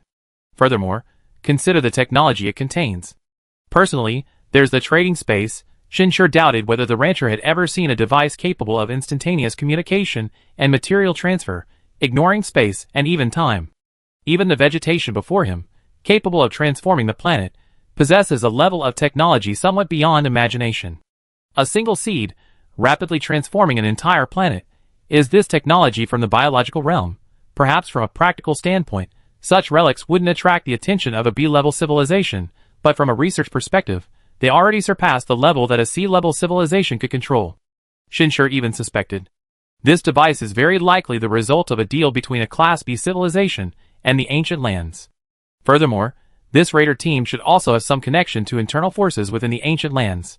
If it weren't for the future and the availability of time, Shinshur might not have dared to touch this thing. But now is the time for human civilization to make its name in the ancient lands. The battle has begun, Shinshur said. He didn't need to say anything more. The detector had already roughly displayed the situation on the battlefield. Everything naturally unfolded within the warp bubble battlefield. The raider team made no attempt to conceal themselves, nor could they, given the large number of weaker warships within their ranks. Even with early detection, the Onan civilization had no way to avoid or escape. Their warp engines, including their warp drives, were directly controlled. From the outset, it seemed similar to the method Shinshur used against the Uran civilization, but in reality, it was entirely different. It wasn't information intrusion control, but a powerful warp control device, clearly not just Class C, but far exceeding the Onan civilization's expectations. At this moment, the Onan people were indeed filled with terror. The Onan people were a relatively rare civilization that had essentially abandoned the physical body. Their primal energy technology hadn't reached the point of completely extracting consciousness, but they still shrunk the brains of each individual life form to their smallest possible size, then continuously combined them to form a completely new brain, the central hub of this civilization, both countless independent individuals and, to some extent, a unified entity. This development path naturally has certain advantages, but it also has obvious disadvantages. How the Onan civilization developed to this point is another matter, but now they are indeed experiencing the dire consequences of these disadvantages. The mainframe is under attack. And it's a frenzied attack. This once again confirms that the raider fleet didn't just happen to encounter them, but was prepared. They even knew exactly which warship housed the core of the Onan mainframe, even though these warships looked very similar. As they drew closer, the Dongtian could even faintly detect the enemy's primal energy communication system. Have W-55 lead the raid on this coordinate. Don't be afraid of sacrifices, they have no way out. They either obey or become primal energy batteries. Abandon the fleeing warships at this coordinate. Ignore them for now, they can't escape. Concentrate fire on this target. Anyone who disobeys will be dealt with on the spot. Almost every instant, hundreds of orders were rapidly communicated through the primal energy communication system. Shinshur could clearly sense that this system not only commanded everyone, but also contained powerful primal energy. In other words, the upper levels of the communication system could easily control the minds of those below, even to the point of destruction. After listening to the orders for a while, Shinshur understood why such a well-prepared ambush and seemingly large-scale operation would be carried out by such a haphazardly assembled fleet. Besides using these people as cannon fodder, another important reason lay in the rules. Yes, the land of Gus would not attack visitors. Those who made the move were bandits, who couldn't survive in the land of Gus, and were about to be turned into energy batteries. However, Shinshur was certain that there was a Gus plot behind this. So, should they still intervene? Shinshur glanced at the future once more. Prepare for concentrated fire, Shinshur said. The next moment, warships began to take off from the atmosphere of the cave heaven, and this undisguised action was finally detected by both sides in the conflict. Both the aggressive raiding squads and the Onan civilization, which was on full defensive and attempting to retreat, reacted violently. The raiding squads tightened their defenses, reinforcing their positions towards the humans, while the Onan civilization shifted from defense to offense, this time breaking out in the direction of the human civilization. Clearly, the appearance of human civilization brought different variables to both sides. The raiders feared this sudden force would jeopardize their objectives, while the Onan civilization believed it might avert their inevitable annihilation. Meanwhile, humanity received communications from both sides. These communications were conducted through consciousness. Anyone with sufficient mastery of primal energy could do this, reducing the inconvenience of communication, since there is no universal language in the universe. This kind of consciousness communication could also be seen as a demonstration of power. At least for now, the consciousness transmitted by the raiders undeniably belonged to a primal energy master, and one who had gathered the consciousness of a large number of races. Clearly, the raiders' chaotic yet enormous fleet wasn't just for cannon fodder. It was also meant to house enough of their people. They completely treat their people as expendable resources and a means of increasing their strength. Shinshur, observing the battlefield before him, could easily discern their attitude. Or perhaps, it was a unique culture. As for the content of the consciousness transmitted by the other side, it was nothing more than using the land of Gus to threaten the humans into retreating, promising introductions in Gus, and boasting about their status and position within Gus. It's a cliché but effective. If it weren't for encountering a well-prepared human civilization, but rather a powerful civilization that happened to be there, they might have complied. In contrast, the communication from the Onan civilization was far more urgent. Any reward? Everything you can afford. The Onan civilization clearly understood their perilous situation, completely abandoning any illusions, only seeking the escape of one of their civilization's spark warships. They were willing to sacrifice any other warships, even the people on board. That's at least tens of thousands of ships, billions of people. It's the last remaining asset of a top-tier C-class civilization. But it's also quite obvious. The warship they demanded escape from was the brain. Even without a reply, based solely on future information, Shinshur could guess the reason for the Onan civilization's desperate measures.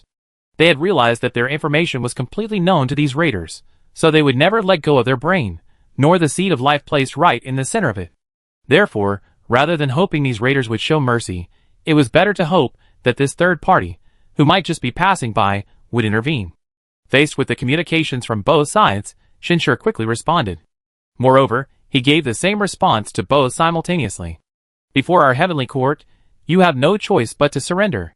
This message, imbued with the consciousness of a billion humans, coupled with Shinshur's status as a master of primal energy for over 130 years, and the primal energy device on the cave heaven, clearly enveloped the entire battlefield with a magnificent domineering aura and unquestionable will within Shinshur's consciousness. In an instant, even the raiders' commander-in-chief couldn't help but feel enraged. It's the foolish Shinto civilization. This single thought alone was enough to clearly perceive the cultural essence of a Shinto civilization. A Shinto civilization is one that places immense importance on things like dominance, confidence, and dignity. And when facing a Shinto civilization, there is usually no possibility of compromise. It's not that Shinto civilizations don't care about interests, it's just that for them, the faith of their followers and subjects is part of their culture, a core interest in their development.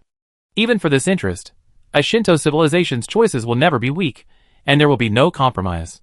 Therefore, if they say they want them to surrender, the possibility of forcing them to retreat through communication or intimidation is slim. However, contrary to the raiders' anger, the Onan civilization felt a tremendous sense of joy. They might not know the specific definition of a Shinto civilization, but they had seen similar civilizations, and clearly understood how to obtain support or assistance in the current situation. That was submission. Yes, most divine civilizations enjoy the submission of others. Therefore, after Shinshur sent out this thought, the core brain of the Onan civilization made the most correct choice based on the current situation almost without hesitation. Great Heavenly Court, we are willing to surrender and submit to you. Chapter 227. It must be said that even among different intelligent life forms and different levels of civilization, the basic instincts of life remain consistent. When faced with a life or death crisis, the Onan civilization was able to quickly abandon everything else. However, this decisiveness was, to some extent, related to the inherent characteristics of the Onan civilization itself. Shinshur didn't understand this civilization, as it had already been destroyed in this calamity 3,000 years in the future, but he still understood its basic characteristics. The consciousness of all individuals within the entire civilization formed a massive civilization brain, meaning that their way of thinking essentially abandoned personal emotions. Everything was for a greater good. Therefore, Shinshur was not surprised by the Onan civilization's choice at this moment. And this was also a reason to intervene. After all, human civilization was currently playing the role of a divine civilization, and as a divine civilization, it needed to possess an aura of absolute dominance. This is your honor. Shinshur once again transmitted his magnificent domineering aura across the entire battlefield. At the same time, one after another, golden warships, gleaming brightly, and without any attempt at concealment, surged out from the winter. The leading 100 warships were none other than the 100 uniformly shaped Class B warships brought by Shinshur. Although only Class B1, and not outwardly possessing the incredibly powerful phase armor, they still far surpassed Class C technology, and this was made without any attempt to hide it. This was the domineering presence befitting a divine path civilization. Seeing this, the Onan civilization's fleet charged even more frantically, attempting to successfully deliver their core warships to their master. Given the characteristics of the divine path civilization, as long as loyalty was pledged, even at the risk of their most precious treasures, survival was highly probable. However, in stark contrast to the desperate struggle for survival of the Onan civilization, the Raiders' command center was filled with a palpable sense of oppression. Where on earth did this divine civilization come from? The Raiders' commander was a primal energy master from a destroyed civilization named Shuving. Originally, such primal energy masters were essentially useless. At most, they were stronger than some primal energy experts, who hadn't yet reached the level of primal energy master, but the difference was limited. After all, the key reason primal energy masters were considered a civilization's trump card was the support of the entire civilization, and its civilization-level primal energy devices. A primal energy master without a civilization was at best a slightly stronger individual. However, Shujing found hope in the land of Gus. It was a technology that ordinary civilizations were completely unaware of, and could hardly imagine. At a certain cost, it could alter a primal energy master's racial identity. Although this alteration had certain side effects, one of which was the difficulty in achieving further progress, for a primal energy master who had lost their civilization, it was a tremendous change. Therefore, Shujing became a henchman in the land of Gus. This operation was orchestrated because its boss had their eyes on this relic. While this didn't conform to the official rules, it did to the unspoken ones. However, this mission, which should have been a sure thing, was now shattered by this suddenly emerging divine civilization. If they failed, knowing he had no way out, Onan truly displayed the flexibility of a primal energy master, directly sending a message to the Onan civilization. Hand over that relic, and I release the rest of you. I can inscribe a primal energy seal to prove that what I say is from the heart. Indeed, compared to losing everything, merely losing this remnant civilization while reclaiming the ruins would still count as completing his mission, albeit not perfectly. After the binding of the primal energy steel seal, the Onan civilization made its decision almost as quickly as when it had decided to submit. That was to hand over the ruins, and then leave with its main force. After all, while this divine civilization's current strength far surpassed theirs, even comparable to a small fleet of some B-grade civilizations, it was ultimately not a true B-grade civilization. Compared to submission, leaving was clearly more beneficial. However, just as they were preparing, a voice suddenly resounded in their civilization's brain. The Heavenly Court will not forgive traitors. This consciousness contained absolute confidence and absolute authority. To surrender and then betray is an unforgivable act for most divine civilizations. It is the greatest desecration of the core culture of a divine civilization. The characteristic of divine civilizations lies in the fact that many things influenced by their core culture involve core interests, including majesty, aura, dignity. So, in that instant, Onan hesitated, because a balance had been struck. The heavenly court, as if it could easily eavesdrop on their conversation with the raiders, issued an immediate warning. This meant that the enemy's information technology was far superior to theirs, which also meant that if the enemy truly disregarded everything and launched a full-scale encirclement, the chances of Onan's core warship escaping were slim. This was the core warship's advantage and disadvantage. Almost all the remaining individuals of the civilization had gathered in one place. The advantage was that if this warship escaped, the civilization's losses would be minimized. The disadvantage was that if the warship was exposed, it would become a target of concentrated fire. Both powerful forces were able to pinpoint this core warship. This made the Onan civilization truly vulnerable, as both sides seemed capable of destroying them. In that moment of hesitation, a massive warp distortion suddenly appeared across the entire warp battlefield, destroying countless warships and creating a clearing. The destroyed warships were naturally the raider warships. The uneven quality of the warships became apparent at this moment. Faced with the powerful weaponry of the cave heaven, the less capable ordinary warships had no ability to resist. The attack ships were precisely the raider warships responsible for intercepting the Onan fleet along its submission route. This unexpected turn of events became the final straw that broke the balance. The Onan civilization no longer hesitated. The disparity in strength between the two forces was now stark. Even if the raiders cooperated with them to fight back, they might not be able to escape from the clutches of this divine civilization. Given this, the brain of the Onan civilization naturally made the best choice. Now, Xu Jing knew there was no way to turn the tide.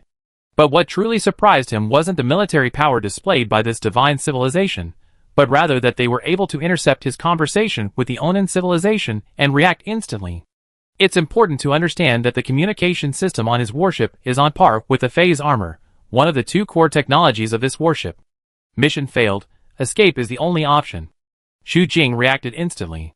Although returning would inevitably result in severe punishment, he could still survive.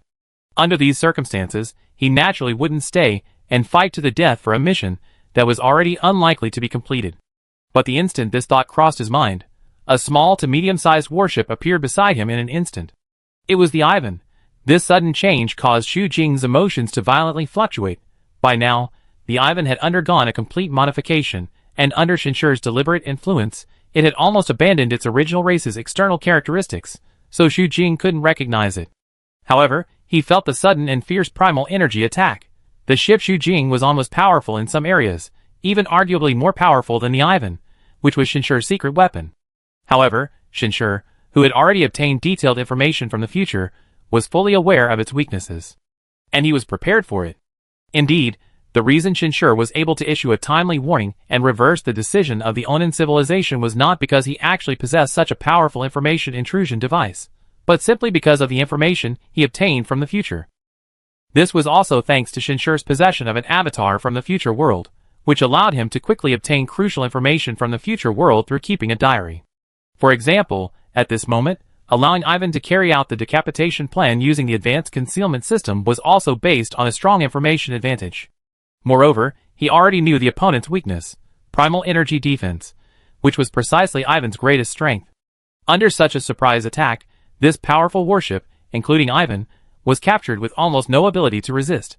This large-scale assault war involving hundreds of billions of people, and over 100,000 powerful warships ended so easily. Without this crucial warship, coupled with the submission of the Onan civilization, human civilization wiped out the remaining raiders in almost no time. Although a few small fry escaped, it was insignificant. After the war ended, even within human civilization, there was jubilation. Especially at the highest levels. The admiration for Shinshur was unparalleled.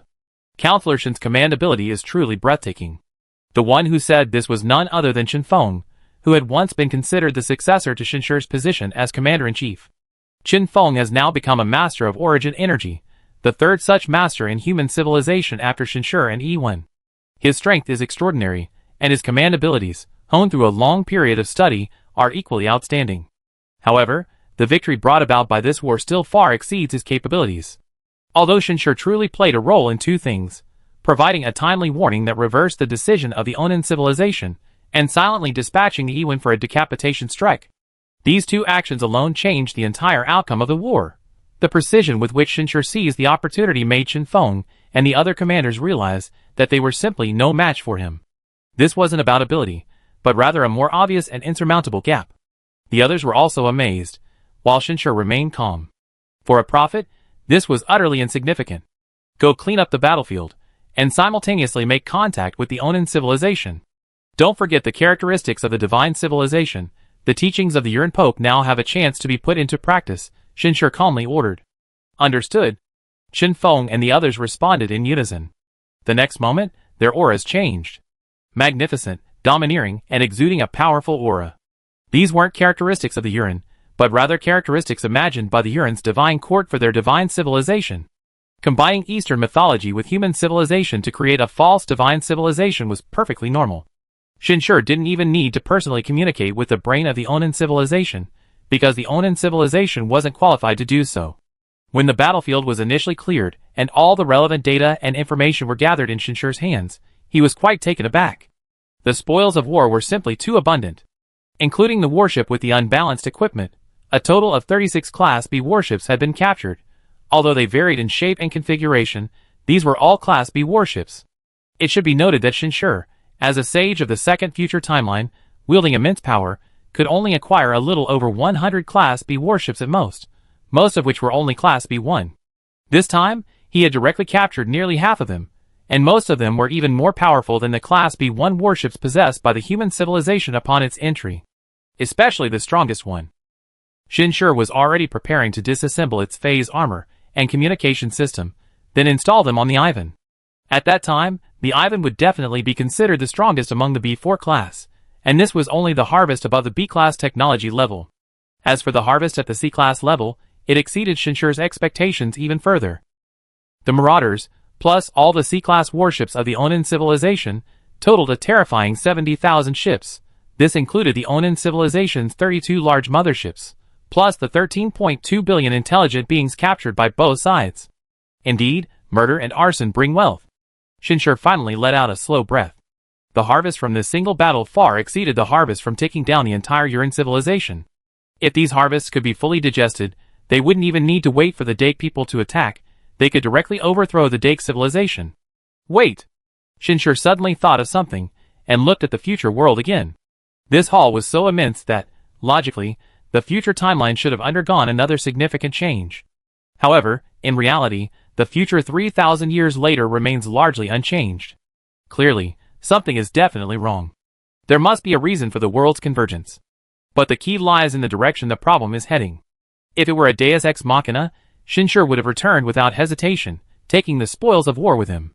A prophet's purpose is to avoid disaster and seek good fortune. Chapter 228. As information about the future gradually leaked out, Shinshur's brows furrowed more and more. Having held a high position for 180 years, he rarely displayed his emotions, especially such troublesome ones, casually. But this time, he truly couldn't bear it. Indeed, with the help of information from the future, Shinshur could be called a prophet. However, prophets have different levels. After all, the future constantly changes with the timeline. A truly powerful prophet doesn't just see a single timeline, but a time tree that changes with every decision point. Clearly, Shinshur's prophecy was far from reaching that level. In other words, he could only see his future trajectory after losing the time crystal and becoming an avatar at this particular moment. He couldn't see the time options after he changed the future. This also meant that if he made some changes to the future, but these changes brought about more negative consequences, he could only try to compensate in the future, but couldn't change the impact. Shinshur was facing this situation at the moment. Yes, he altered the original future, allowing human civilization to profit immensely at this point in time, even gaining considerable renown before entering the land of Gus. However, this also brought crisis. According to the current future, once human civilization entered the land of Gus, it immediately faced a series of challenges. The crisis lay hidden behind these challenges. The existence behind the boundary, a powerful Gus force. Although bound by the rules, it couldn't openly destroy human civilization, yet through the rules behind the scenes, it still easily caused humanity to lose everything.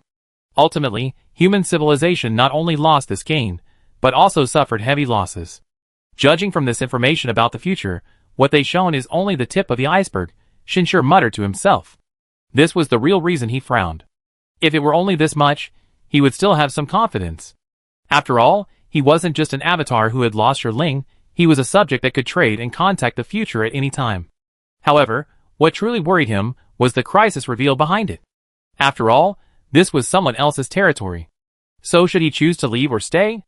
I still need to have a proper discussion with the collector.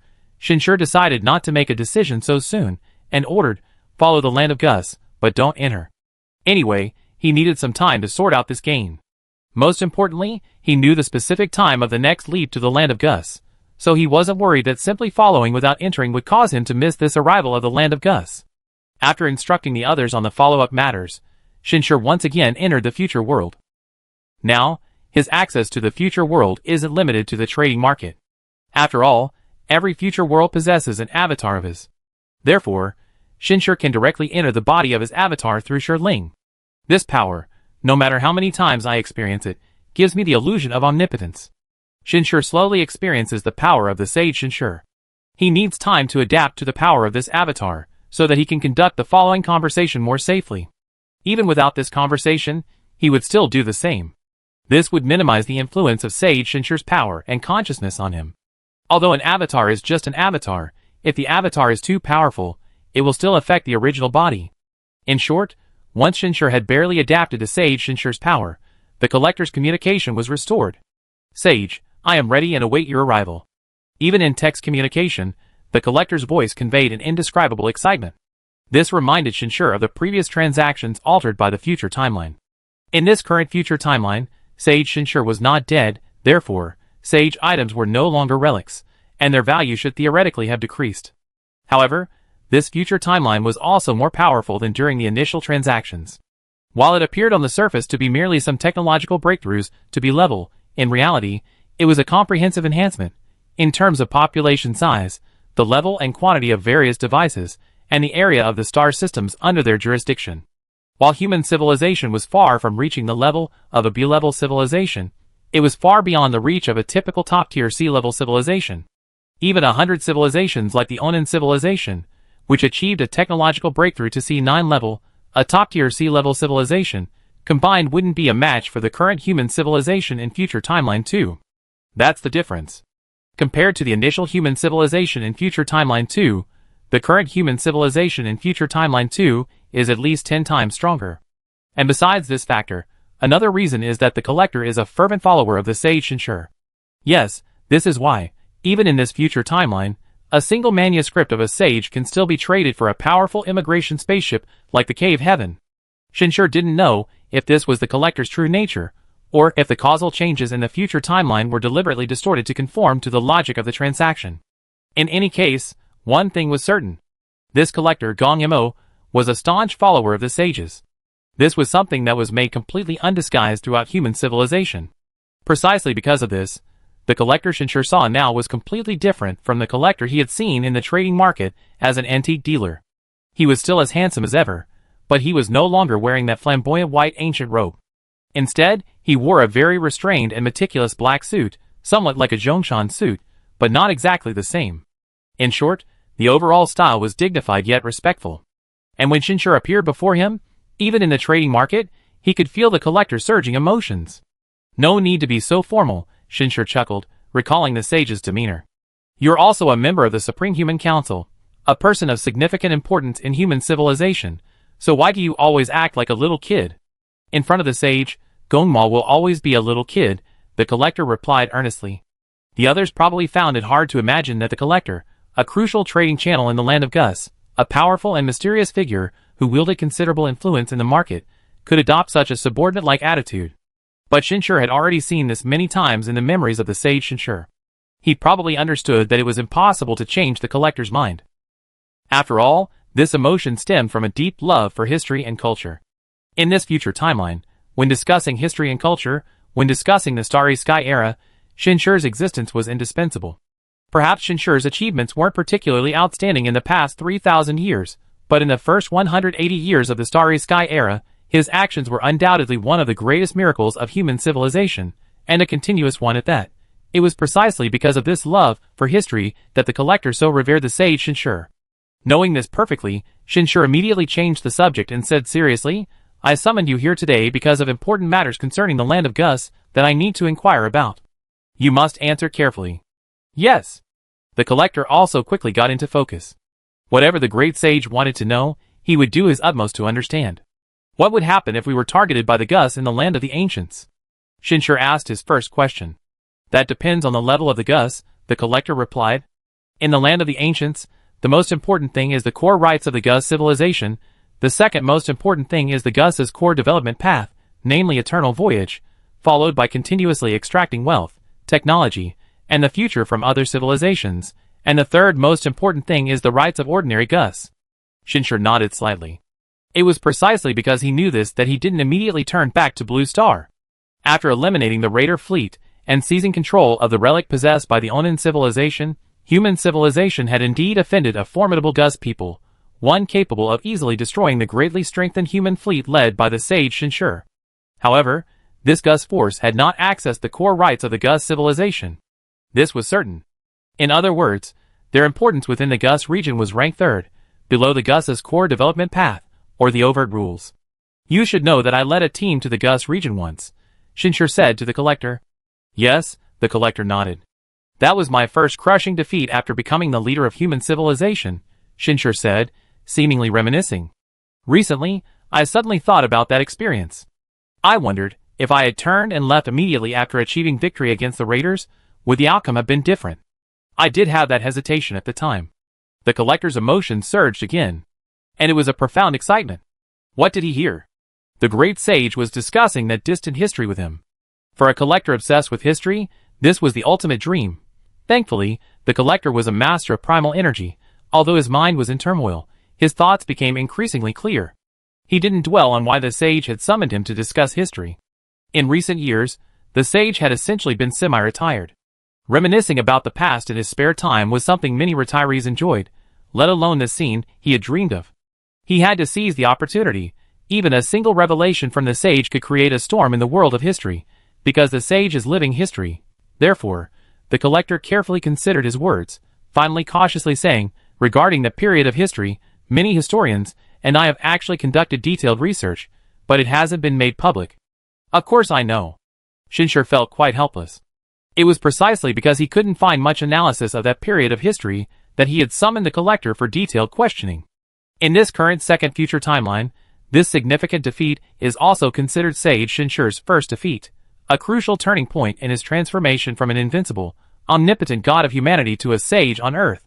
Therefore, both public and clandestine discussions are conducted with considerable caution. Firstly, the discussion and characterization of this event no longer affect the present or future. Secondly, Sage Shinshur is still alive, and logically, most people don't want to see their already acknowledged and regretted major mistakes repeatedly brought up for criticism. But Shinshurjin didn't care about any of that. What did the mistakes of the Sage Shinshur have to do with him? He could only chuckle softly. You're all too cautious. We're not a divine civilization. Admitting mistakes is the only way to go further in the future. Speak freely. Yes. The collector breathed a sigh of relief, his courage growing. History is a predetermined reality, an unchangeable past. Therefore, its greatest, and only, value is to serve as a warning to the past. In my opinion, the sage made 3 crucial mistakes back then. The first was that he shouldn't have been so eager to enter the land of Gus. Eager to enter the land of Gus? Shinshurjin was puzzled. Perhaps he had indeed been eager to enter the future timeline not long ago, but now he had made a change, ordering the fleet to follow the land of Gus, but not to enter it. He reviewed the history again.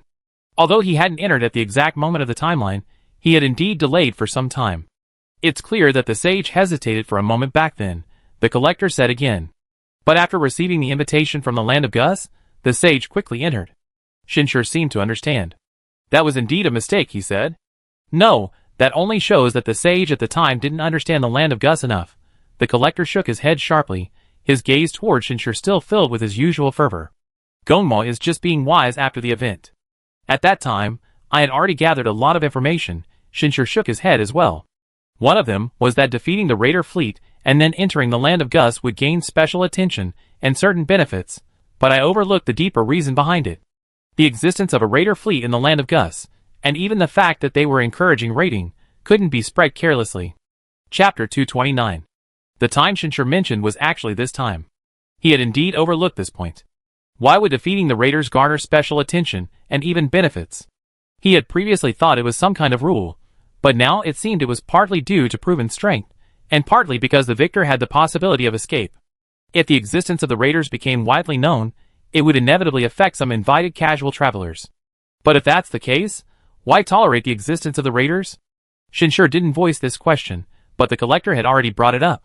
Although the ancient lands accelerate their development through constant trade with other civilizations, their main trading partners are other B-level civilizations, or at least powerful ones, the collector said.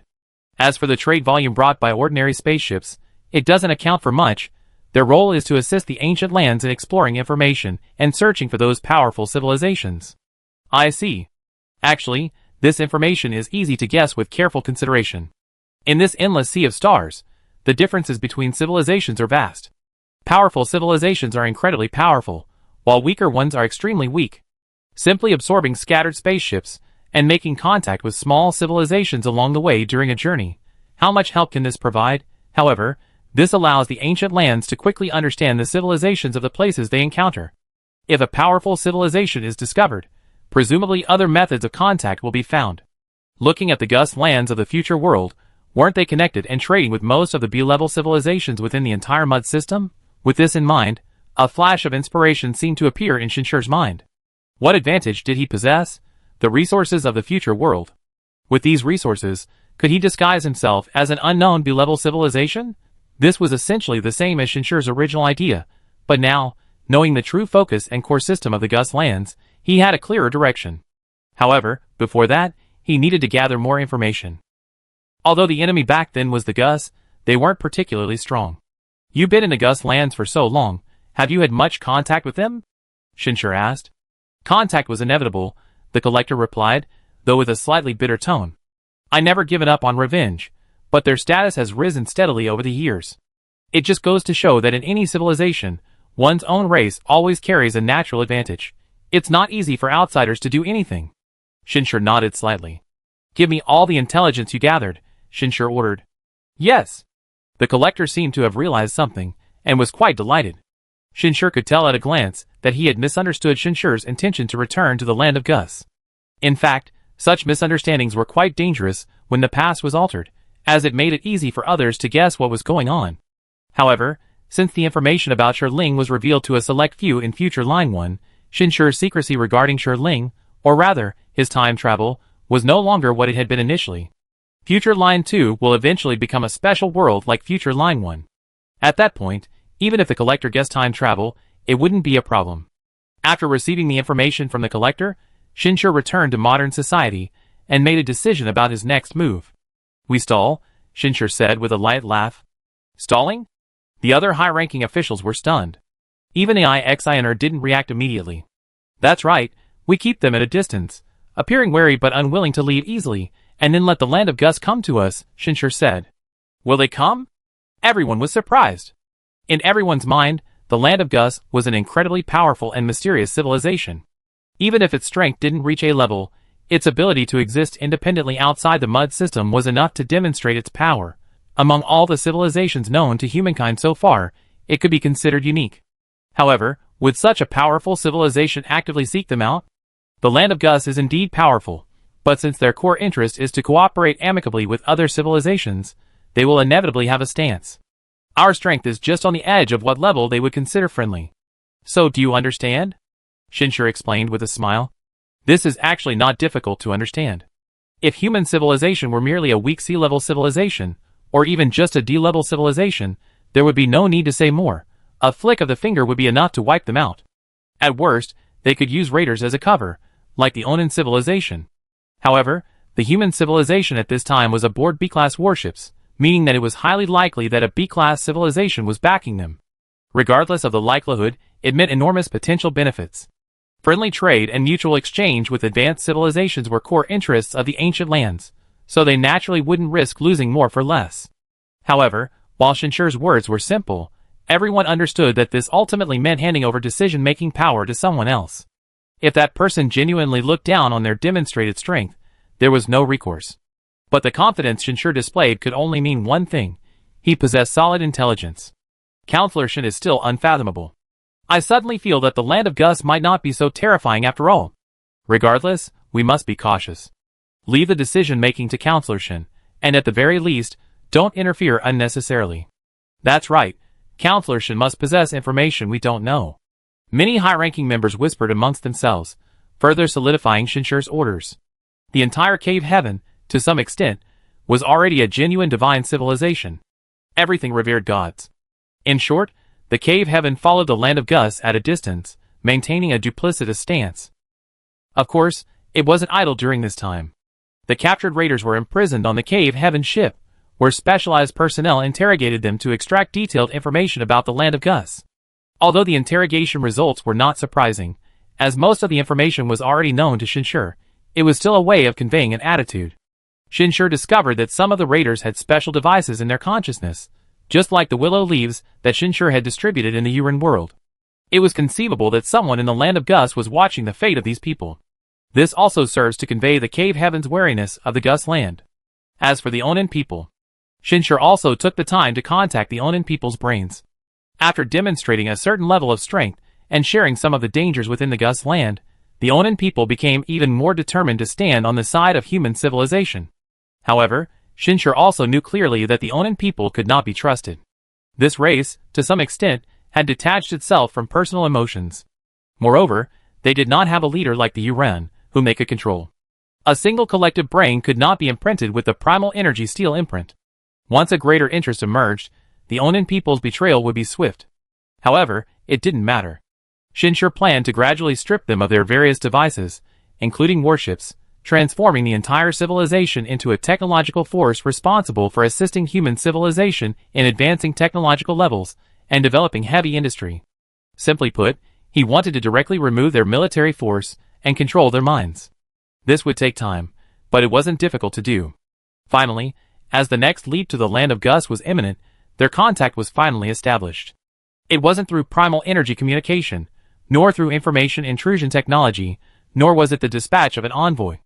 In fact, at a certain moment, the leader of the raiders, the primal energy master named Xu Jing, escaped from his prison through some unknown means. In that instant, Shinshir understood. Xu Jing was no longer Xu Jing. Within his consciousness existed a Gus person's consciousness clone, and this clone could even receive information from the main body. In Shinshir's understanding, the transmission of messages through a consciousness clone was always one-time and unidirectional. Information could only be obtained from the clone when the main body retracted it. This single move shattered Shinshir's understanding. The land of Gus, truly worthy of its name. Clearly, this was also a form of intimidation, a trivial, casual intimidation. On behalf of the Gus civilization, I invite you all to the land of Gus. The Gus person, who had taken over the body of the boundless realm, was extremely polite. After escaping the prison, he directly spread his consciousness throughout the world. As compensation and reward, you will have permanent residency in the land of Gus, and you will have access to a trading market on the 5th level. His Majesty the Heavenly Emperor will have level 5 authority. If you are willing to trade that relic, the land of Gus can buy it back at 5 times the price. These words alone made Shinshir's gaze narrow slightly. Level 5 access. A trading market, what does this mean? Collectors in future line 2 possess level 5 access. And they don't even have their own trading market. As mentioned before, the core of the land of Gus lies in trading. Within the land of Gus, there are overly strict rules, and what attracts outsiders most is naturally the trading access. There are 8 levels in total. Although the land of Gus doesn't have the so-called B-level system found in the mud system, at level 4, one can already trade some technologies and devices that are just entering the B-level realm. And at level 5, one can trade technologies and devices around B3 and B4, just like the collectors in future line 2. As for trading markets, they represent those who have settled down in the land of Gus and established their own power. As mentioned before, for most outsiders coming to the land of Gus, they simply trade away everything they brought with them at once and then leave. Whether they can find the land of Gus again depends on luck. Unless they are like the collector from future line 1, who utilizes the convenience of black market trading terminals, they can cautiously stay there for a long time and continuously conduct transactions. However, having one's own trading market is a completely different story. This means that even if one's trading goods are completely empty, one can still have a stable income and truly settle permanently in the land of Gus. According to the collector, a level 5 trading market can regularly track travel routes in the land of Gus and actively attract outsiders to trade. It can be said that this is already considered a minor boss in the land of Gus. This is temptation. Even if Shinshur didn't initially understand the significance of the authority and the trading grounds, after imprisoning and interrogating Xu Jing and the others for so long, he should have grasped this information. Therefore, he should clearly understand the immense benefits contained in the promise made by the land of Gus. You must know that even the collectors of Timeline 2 only achieved this status 800 years after joining the land of Gus, yet Shinshur possessed it upon entering. Moreover, this had never happened in previous future timelines. Indeed, the benefits of opportunity always outweigh the steps taken along the way. So, the first dividing line of the future has arrived. I agree. Shinshur's consciousness swept in with overwhelming power and boundless majesty, requiring almost no hesitation. This immense arrogance was a characteristic of the Divine Path civilization. The land of Gus welcomes everyone. After uttering these last words, the body of the bound realm suddenly began to shimmer and dissolve. Just like that, before everyone's eyes, it vanished into nothingness, completely disappearing. In fact, Shinshur had already noticed when the bound realm first appeared that its body no longer existed. This seemed to be a domain of primal energy's transformation between reality and illusion, the reason the bound realm was able to escape from the land of Gus. He just didn't know whether the bound realm had simply disappeared or could be resurrected in the land of Gus.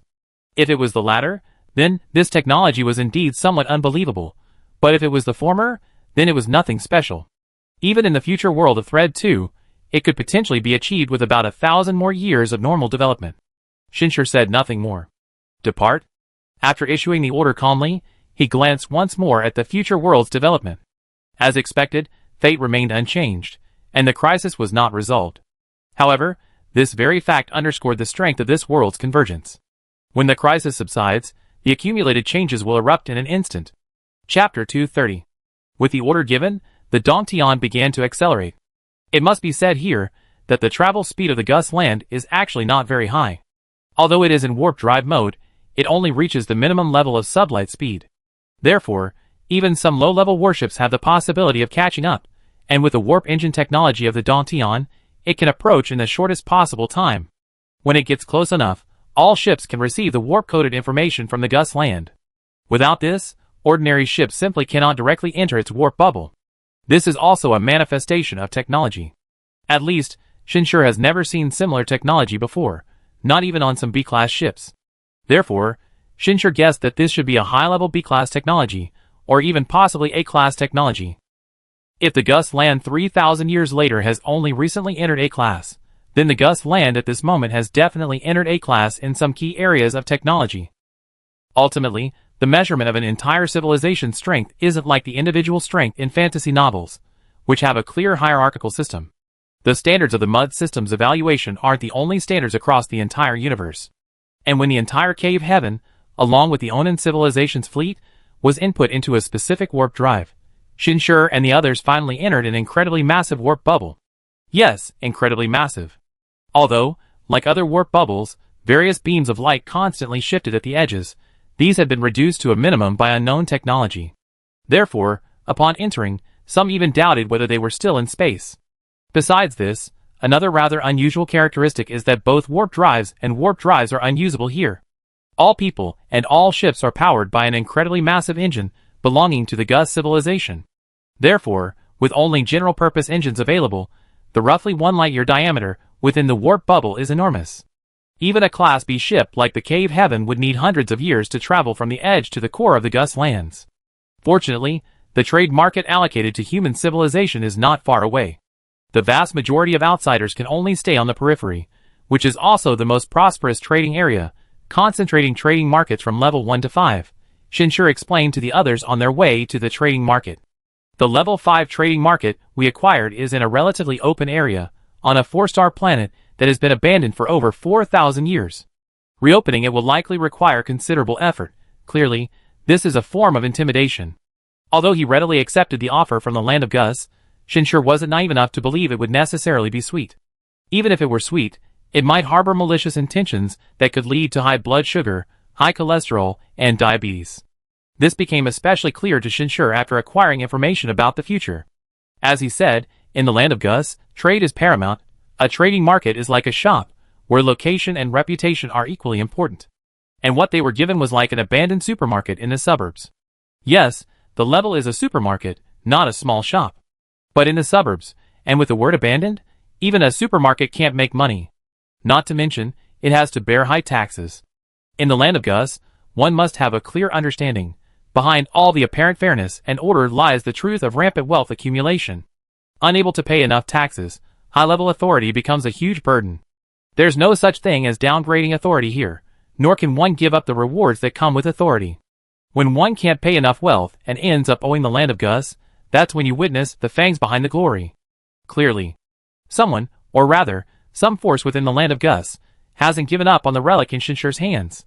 This is an open conspiracy. However, even understanding all this, the high-ranking humans before Shinshur showed little concern. Because in their hearts, Shinshur, who agreed to all this without hesitation and accepted this fertile and sweet cake, must be confident. It can only be said that before Shinshur made his first huge mistake, the entire human civilization's confidence in him would be absolute, even comparable to faith. The entire voyage took approximately 2 years. When the Domtion arrived at its designated trading market, even with prior preparation, they couldn't help but be slightly shocked by what they saw. Before them appeared a planet, missing a small portion, shaped like a crescent moon. Yes, it was as if a giant hammer had shattered a piece of it. Countless fragments still drifted around under gravity, not peacefully, but frantically colliding and moving at high speeds, enveloped in countless dust particles and a hazy atmosphere. This planet. Is it really a planet? Ixioner's tone was filled with helplessness. It is quite large, more than 10 times larger than the cave heaven, but I'm afraid only its size meets the standards of a level 5 trading market. It's not all bad news, Shinshur smiled. Although this thing is dilapidated, it still has some appeal. We already established a reputation in the ancient lands. Yes, if being ridiculed and watched as a spectacle counts as a reputation, Ixioner shook her head, laughing first. Who says a bad reputation isn't a reputation? We already reached the Starry Sky era, and we already brought over 1 billion humans. So-called strategy is nothing to us. As long as there's even the slightest possibility, we definitely find it. The problem now is to find the source of that possibility. That's Shinshur's task. And Shinshur, naturally, was prepared. Throw out 2 portions of the seeds, one at the opening, and one on the other side, Shinshur commanded. Spaceships immediately launched. For human civilization, which possessed the relic of the Onan civilization, even gas giants could be transformed into vibrant planets, let alone solid planets like this. In fact, Shinshur was fully aware of this first test. The other side knew the relic was in their hands, and this planet was forcing them to use it. However, the efficiency of this magical seed capable of transforming planets depended on resources. Without using anything else, it would likely take hundreds of thousands of years to transform this desolate planet into a habitable one. From the perspective of human civilization, the faster the better. The faster, the greater the chance of starting trade and reaping profits sooner. This reveals, to some extent, the depth of human civilization's resources. Moreover, Shinshur was acutely aware that, in the other party's eyes, this single cave heaven ship was clearly far from sufficient to accelerate the transformation. The level 5 market already possessed the authority to know the travel trajectory of the ancient land some time in advance. This meant that human civilization's only option was to acquire resources from the civilization behind within this short period. The premise was that such a civilization behind truly existed. The crucial moment has arrived. After the 2 seeds were planted, Shinshur narrowed his eyes slightly. He knew that another crucial turning point in fate had arrived. Sage Shinshur couldn't use the time diamond and the trading market to trade with the future, meaning that when facing this test, he could only use his own resources.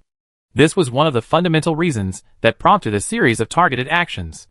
But now, things were different. The choice facing Shinshur wasn't whether to invest resources, but rather how much and in what form.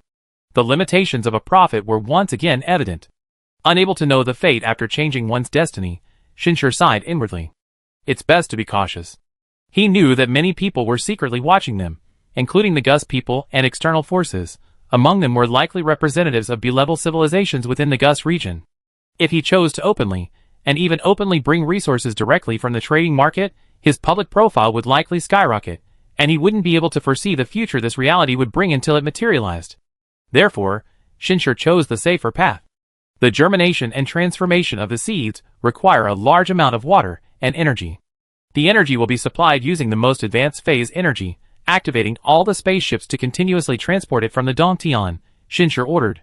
The Dongtian stopped very close to the trading planet, and tens of thousands of spaceships began large-scale transportation. The entire planet quickly transformed into a scorching Mars, a vast amount of energy continuously converted into light and heat. In addition, countless amounts of water vapor were injected into the trading planet through channels established on the Dongtian. Under this stimulating force, the two seeds began to grow rapidly. The importance of Shinshir's arrangement for the two seeds immediately became apparent, because the two seeds had completely different growth paths. The seeds in the shattered zone primarily grow into sprawling roots that penetrate and bind together all the broken debris. Meanwhile, the seeds on the other side grow into towering trees, constantly altering the atmosphere, stabilizing the land, and improving the climate. When these two seeds begin to merge, the transformation of the entire planet is complete. Of course, for those entities or forces observing human civilization, their focus isn't on the miraculous transformation of the planet. After all, these are the effects of the remnant devices. Their attention was focused on the cave heaven. Not far from human civilization, there was another level 5 market. Unlike the dilapidated state of human civilization, this market was exceptionally prosperous. The entire planet was covered with various buildings, and over 30 billion beings lived, developed, and traded there. Even B-grade devices were not uncommon. This was extremely prosperous for a level 5 trading market. Part of the reason for its prosperity was that this was the only level 5 trading market in this region. The hierarchy of authority in the ancient lands was quite strict. If any trading market or trader wanted to complete a transaction, they only had this one option. But now, once human civilization had established itself, there was another one. This couldn't be ignored. And the owner of this market, called the Tauran trading market, was a large intelligent race called Tauran. Yes, large. While interstellar intelligent races don't differ significantly in size, certain standards still exist. Using the internal standards of the mold system as an example, a race with a volume exceeding 800,000 cubic meters can be considered a large intelligent race. To put that in perspective, this equates to a size nearly 100 meters in length, width, and height, and adult individuals of the Tauran race are generally over 200 meters tall. On Earth, they would be considered standard monsters. Of course, such a size makes it highly unlikely they would be humanoid, that would place too much strain on their joints and limbs. Carbon-based life forms would struggle to achieve that level of strength, and they are generally reptilian in appearance, as are the Tauran. Their appearance is somewhat similar to that of snakes, possessing a hard yet flexible plastron, allowing for incredibly agile movement. Their upper bodies also have a torso structure, in addition to highly flexible, tentacle-like organs. This enormous size brings immense strength. Theoretically, the cultural heritage of large intelligent races tends towards cumbersome and forceful methods, and the Tauran civilization was indeed like this. However, after this race suffered devastating attacks and enslavement by the mud system, and the destruction of their cultural heritage, their cultural trajectory shifted to the other extreme, relying more on intellect than force. Had they not been in a period of rapid development, when their cultural heritage shifted, their physical form might have even degenerated. The Tauran race's true opportunity began 5,400 years ago, when they migrated to the land of Gus, escaped the enslavement and exploitation of the mud system, and starting from humble beginnings in difficult circumstances, they eventually gained control of the level 5 trading market. The Tauran race relied entirely on their intelligence in this process of changing their fate. Therefore, when human civilization arrived in their vicinity, this race maintained a high level of vigilance. And now, their focus has shifted even further. The reason is simple.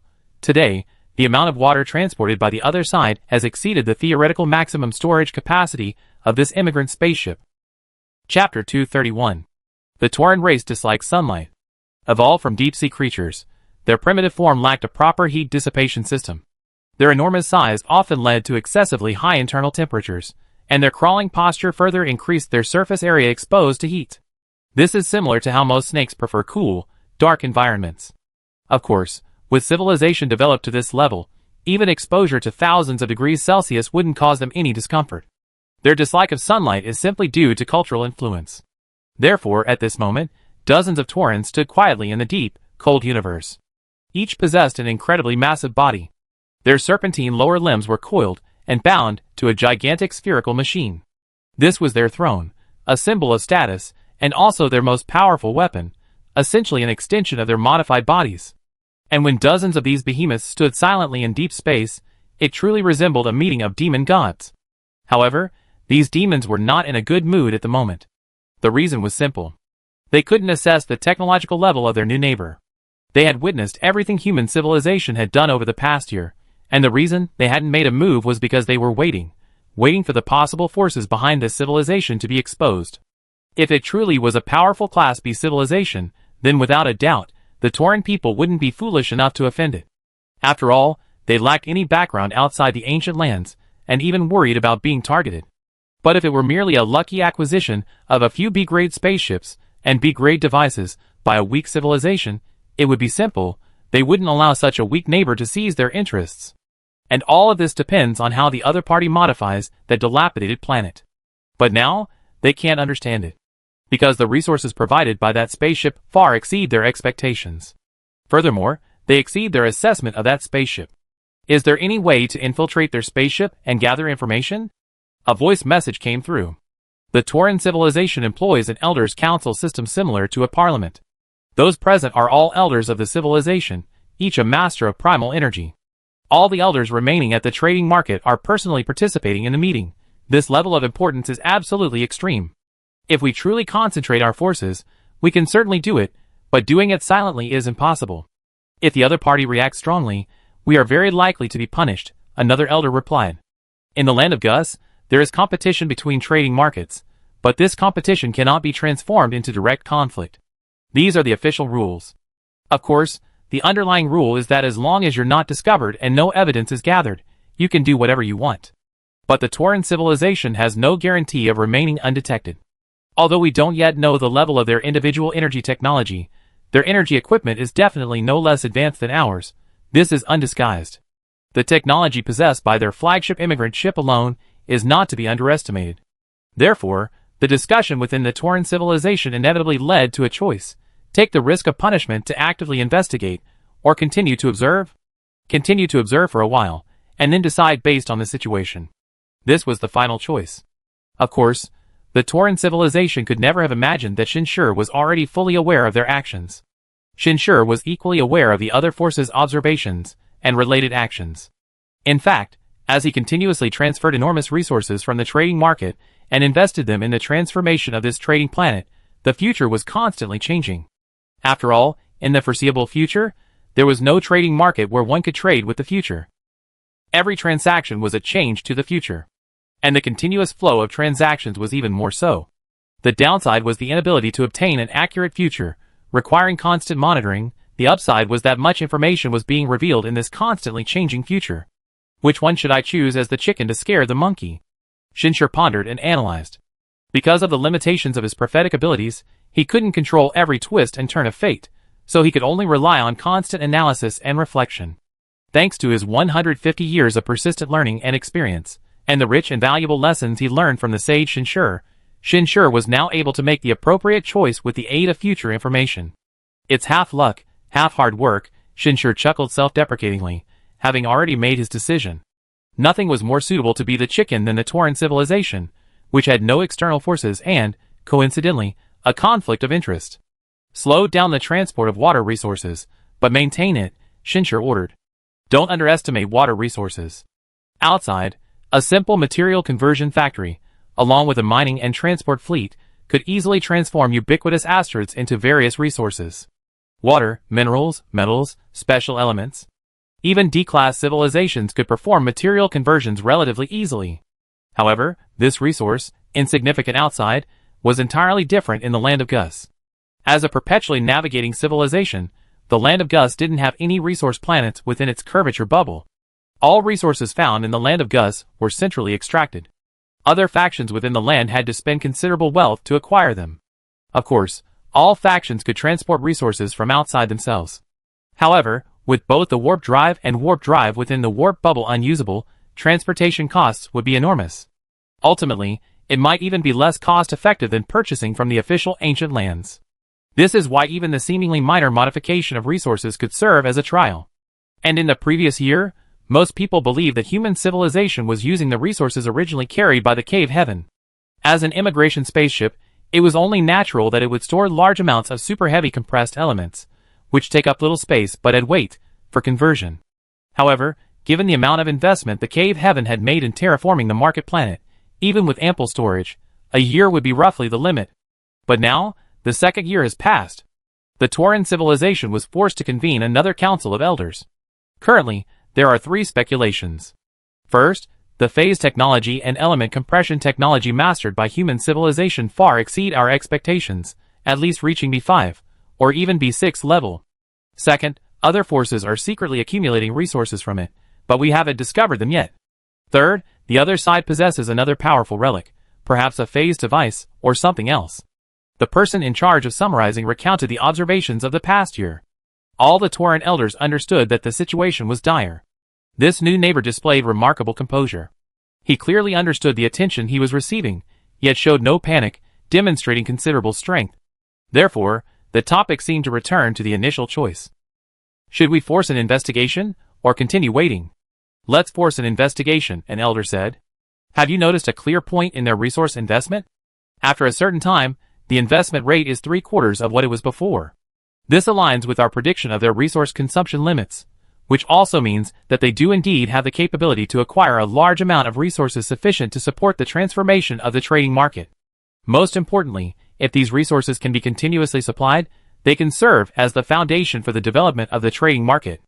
At the level of development of the Tauran civilization, and at the level of the elders, when faced with issues concerning the entire civilization, they would try their best to consider all aspects and weigh the pros and cons.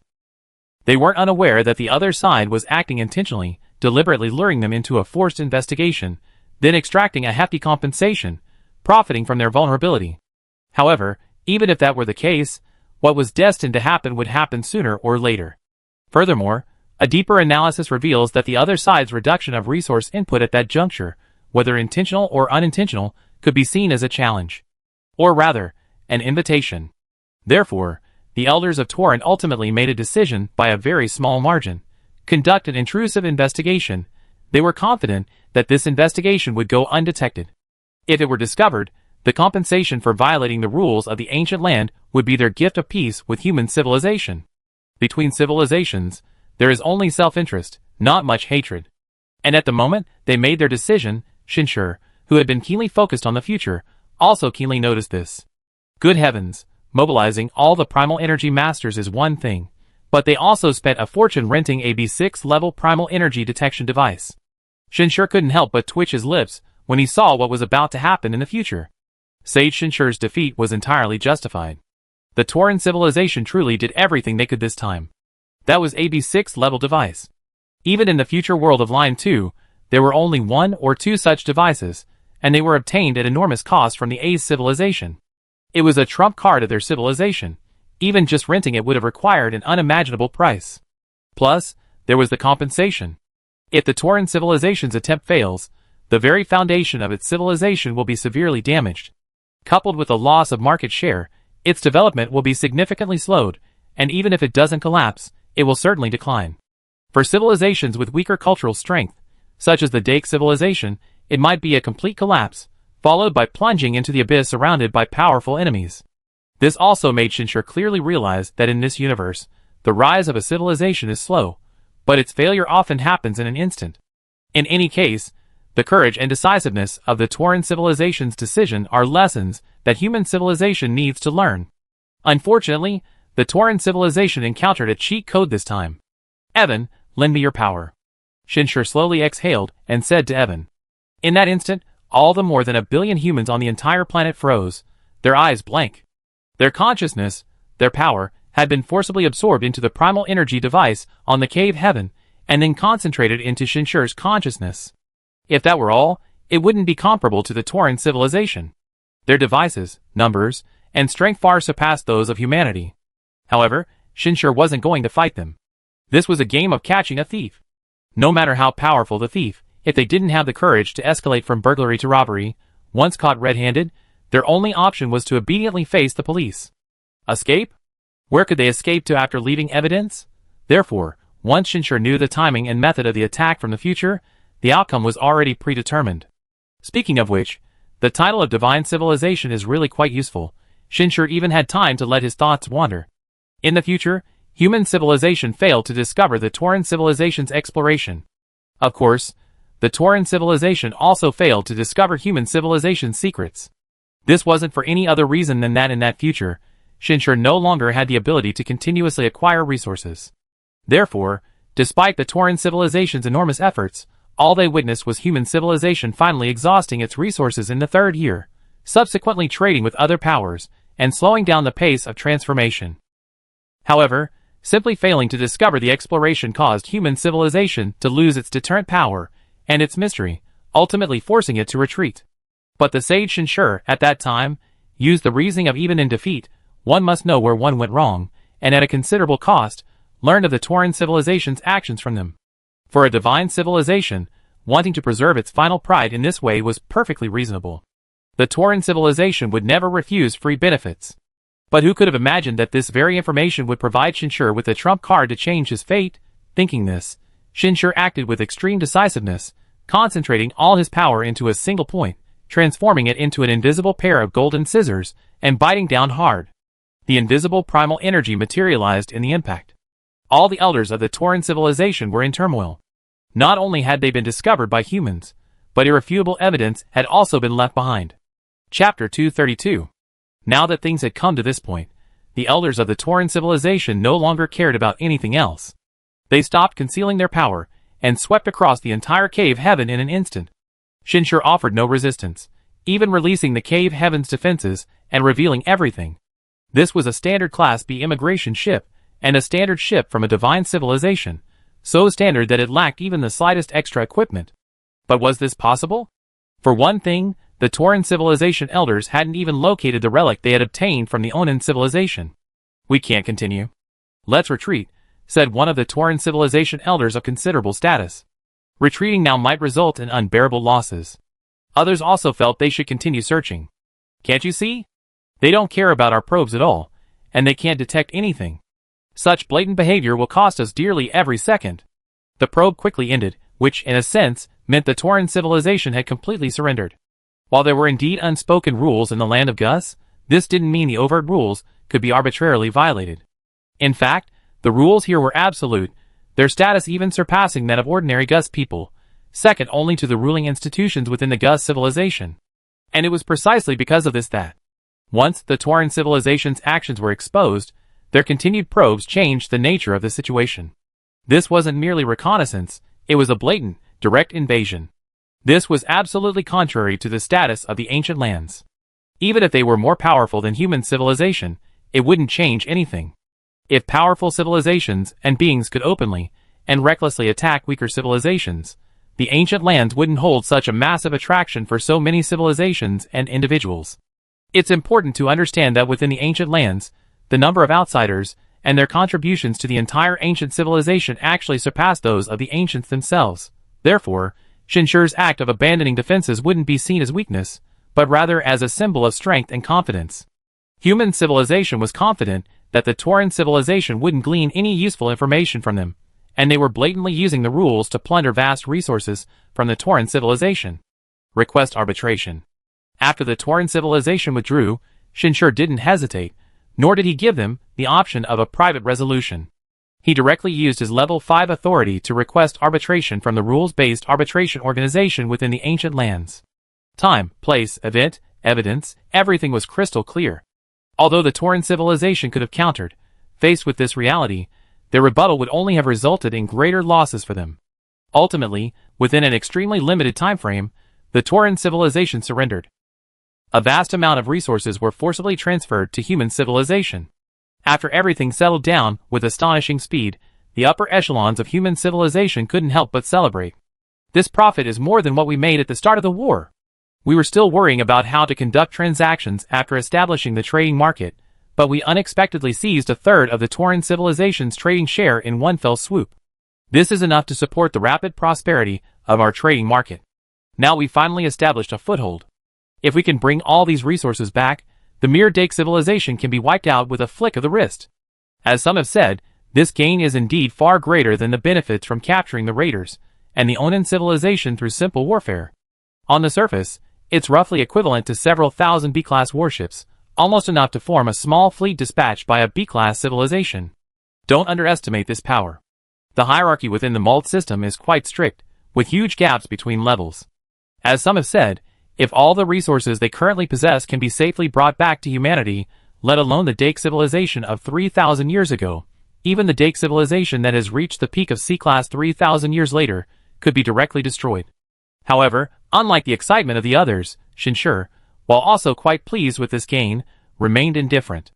Because he knew that the shackles of the world's binding had not yet been broken. Just one more failure, and all of this would be lost. This is akin to gambling.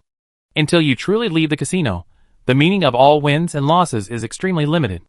In short, Shinshur is ready to face the next challenge. However, before that, this victory has bought them some time. At least some forces at a similar level to the Tauran civilization will no longer be able to act rashly. Another 3 years have passed. Now, with intensive investment, the transformation of the trading planet is finally nearing completion. The entire planet is now completely different. From outer space, it appears green, with 10 miniature artificial stars orbiting the planet, illuminating a sky-blue atmosphere wherever they go.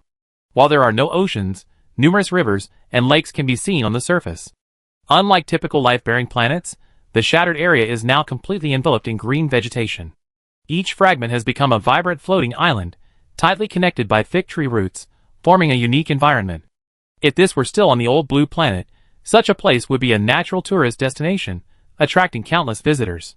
Even in interstellar space, with proper utilization, it could still be a unique spectacle. We can use this place as a high-level trading hub, renting out these floating islands. I believe the chaotic environment here will attract many people, Shinshur said, currently planning the trading market. Indeed, in a trading market, the most important thing isn't absolute order, but rather a place for opportunistic profiteering. A human market operations officer fully supported Shinshur's statement. Indeed, in a trading market, the most important thing isn't absolute order, but rather the opportunity to profit from chaos. A human market operations officer fully agreed with Shinshur's statement. We can also focus on guarding this place to some extent.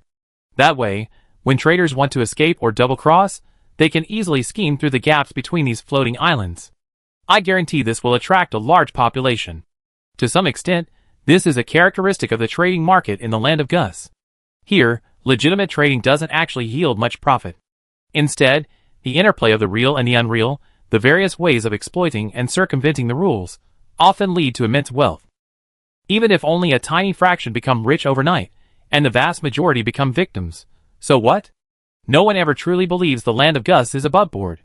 For those already inside, the existence of raiders is common knowledge. Those willing to gamble, to take a chance, are always the majority. Let alone the weak and the lowly, even a large and powerful civilization like the Tauran civilization chose to gamble, and could only silently swallow the bitter consequences of their losses. In any case, the land of Gus, as the house, profits more the more intense the gambling. As the market's construction officially begins, Shinshur's attention is now focused on the upcoming challenges. The Tauran civilization's failure did indeed quiet some people for a while, but the establishment of the trading market also signifies even greater opportunities. You need a grand trade fair to announce the opening of the human trading market. Shinshur received a notification from the land of Gus's regulatory council. This isn't a hard and fast rule, but it's an implicit one. Without such auctions, the reputation would naturally be much weaker. Even with chaotic management and numerous opportunities for exploitation, a trading market lacking strength won't attract many people. Therefore, this is still a calculated move. If humanity wants to run it well, it will inevitably expose more of its weaknesses. If it fails and reveals its weakness, even more people will flock to it. However, Shinshur already foresaw this future and had made preparations. Spread the word that the fees for the trading fair will be reduced to the minimum, attracting all those or forces who want to trade, Shinshur ordered. Over the past 3 years, human civilization hasn't remained confined to one place. Shinshur dispatched a large number of humans. Many even settled in other trading markets. Leaking information wasn't difficult. However, many people are now expressing concern. Those with valuable treasures are powerful forces. Even if they really want to trade, they can do so within their own territories. Will they really come? Todd asked on behalf of some. Now, everyone understands that human civilization is far from establishing a firm foothold in the land of Gus. To reach the status and level that other civilizations, have struggled to achieve in a short time, they must either demonstrate immense power or pay a huge price. From the moment human civilization acquired level 5 access, and this level 5 trading market, they were destined to face numerous challenges. Therefore, many worry that other forces will unite and refuse to come, causing their opening trade fair to be a complete failure. And this, unfortunately, is beyond their control. However, Shinshur seemed completely unconcerned. They will come. Not only will they come, but they will also bring countless treasures. Even the Tauran civilization has prepared a large number of advanced devices to trade with us, Shinshur said. Everyone exchanged bewildered glances. It wasn't that they didn't believe him, but they simply couldn't understand why. After all, if they didn't come, human civilization would already be defeated. You haven't gotten used to the style of the ancient lands yet? Shinshur shook his head and slowly explained. First, what they need isn't a small victory, but a big one to swallow us whole in one go. If they hadn't come, we would have indeed lost, but only in terms of initial popularity. Given time, we would still have a chance to slowly rise again. Second, what's most important here? Profit. Only profit. Don't underestimate the importance of reduced transaction fees. They do have their own trading platforms, but similarly, they won't bring anything they want to their trading market. Every trading market opening is a rare opportunity to meet trading conditions that are difficult to fulfill under normal circumstances. Third, only by coming here will there be a greater chance to act. Shinshur explained the 3 reasons rather simply. The others weren't entirely unaware of these points. However, they lacked Shinshur's confidence. Knowing the future, Shinshur clearly understood just how bustling this market opening would be, and even more so, the extent of the risks and opportunities it contained. He even suspected that another resounding victory would be enough to unleash the pent-up energy of the future, causing all the accumulated gains to explode and create a future of immense change. Prepare. The order was given, and all humanity in the ancient lands began to move. In fact, news of the impending opening of the new trading market had spread rapidly even before human civilization had arrived. The largest group in the ancient lands wasn't civilizations like Tauran, who had migrated as a whole, but rather individuals and teams from other civilizations seeking opportunities. Many of these individuals even came from B-level civilizations. Yes, while B-level civilizations are powerful, it's the entire civilization that's powerful, not just the individuals. Therefore, a large number of individuals from Class B civilizations flocked to the Gus lands to seek personal development. A significant portion of the Class B devices circulating in the market today originate from these individuals. The opening of the new trading market presents a potential opportunity for these individuals or small teams. As a result, once the news spread, the trading planets of human civilization immediately became bustling. Every day, numerous spaceships could be seen arriving. These spaceships varied greatly in class, even appearing somewhat like raiders. Many came to Red Land. Some of them may not have been unaware of the potential crisis facing human civilization, but the low costs during the initial development of the new market were still enough to attract them to take a gamble. Of course, Shinshur entrusted these matters to others. After all, this was the reason he brought so many people. However, there were some special and powerful forces that Shinshur still had to personally intervene with. The force that had arrived at this moment was such a force. And the reason Shinshur intervened was simple. It was a Gus force.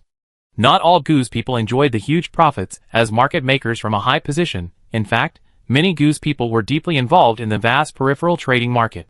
Chapter 233. Shinshur had always paid close attention to the Gus civilization. This wasn't just because of its strength, but also because it was the only civilization Shinshur knew of that existed independently of the Mud system. Clearly, at this moment, the Mud system had become a massive mountain in the face of human civilization, threatening to collapse at any moment and annihilate the entire human race. In this context, the Gus civilization became extremely important. In fact, Shinshur's greatest hope was that when human civilization possessed the strength of the Gus civilization, it could successfully break free from the threat of the Mud system. And that moment didn't seem too far off. However, now was not the time to consider such a relationship. At this moment, the Gus civilization, in Shinshur's eyes, was simply a channel for rapidly accumulating power. So he met with the Gus, who had taken the initiative to approach him. This was the first time Shinshur had seen a Gus person in person. The Gusians, as a powerful race, possessed an appearance and cultural characteristics that, from a human perspective, were quite endearing. They had similar limbs to humans, stood approximately 2 meters tall, with slender, graceful figures, and skin with a crystal-like sheen. Their eyes, also crystal-like, were slightly larger than human eyes. Furthermore, their ears were 2 upright, crystalline structures. While quite different from humans, they conformed to human aesthetics, appearing elegant and noble. The bear-like Gusian before them, named Wan Yu, was remarkably humble, showing none of the arrogance typical of the Gusians. "Your Majesty, the Heavenly Emperor, he even bowed respectfully to Shinshur, his words carrying an air of exceptional deference. I am deeply honored to be personally summoned by you, and honored to be the first Gus person to enter the human trading market. I believe that human civilization, like all civilizations that come to the land of Gus, will achieve its own success here, and also the success of Gus. Wan Yu's words were indeed eloquent. If human civilization were truly a divine civilization, such an attitude towards heaven and earth, the symbol of divinity, would undoubtedly garner immense goodwill. After all, the characteristic of divine civilizations is self-importance, and a strong emphasis on attitude.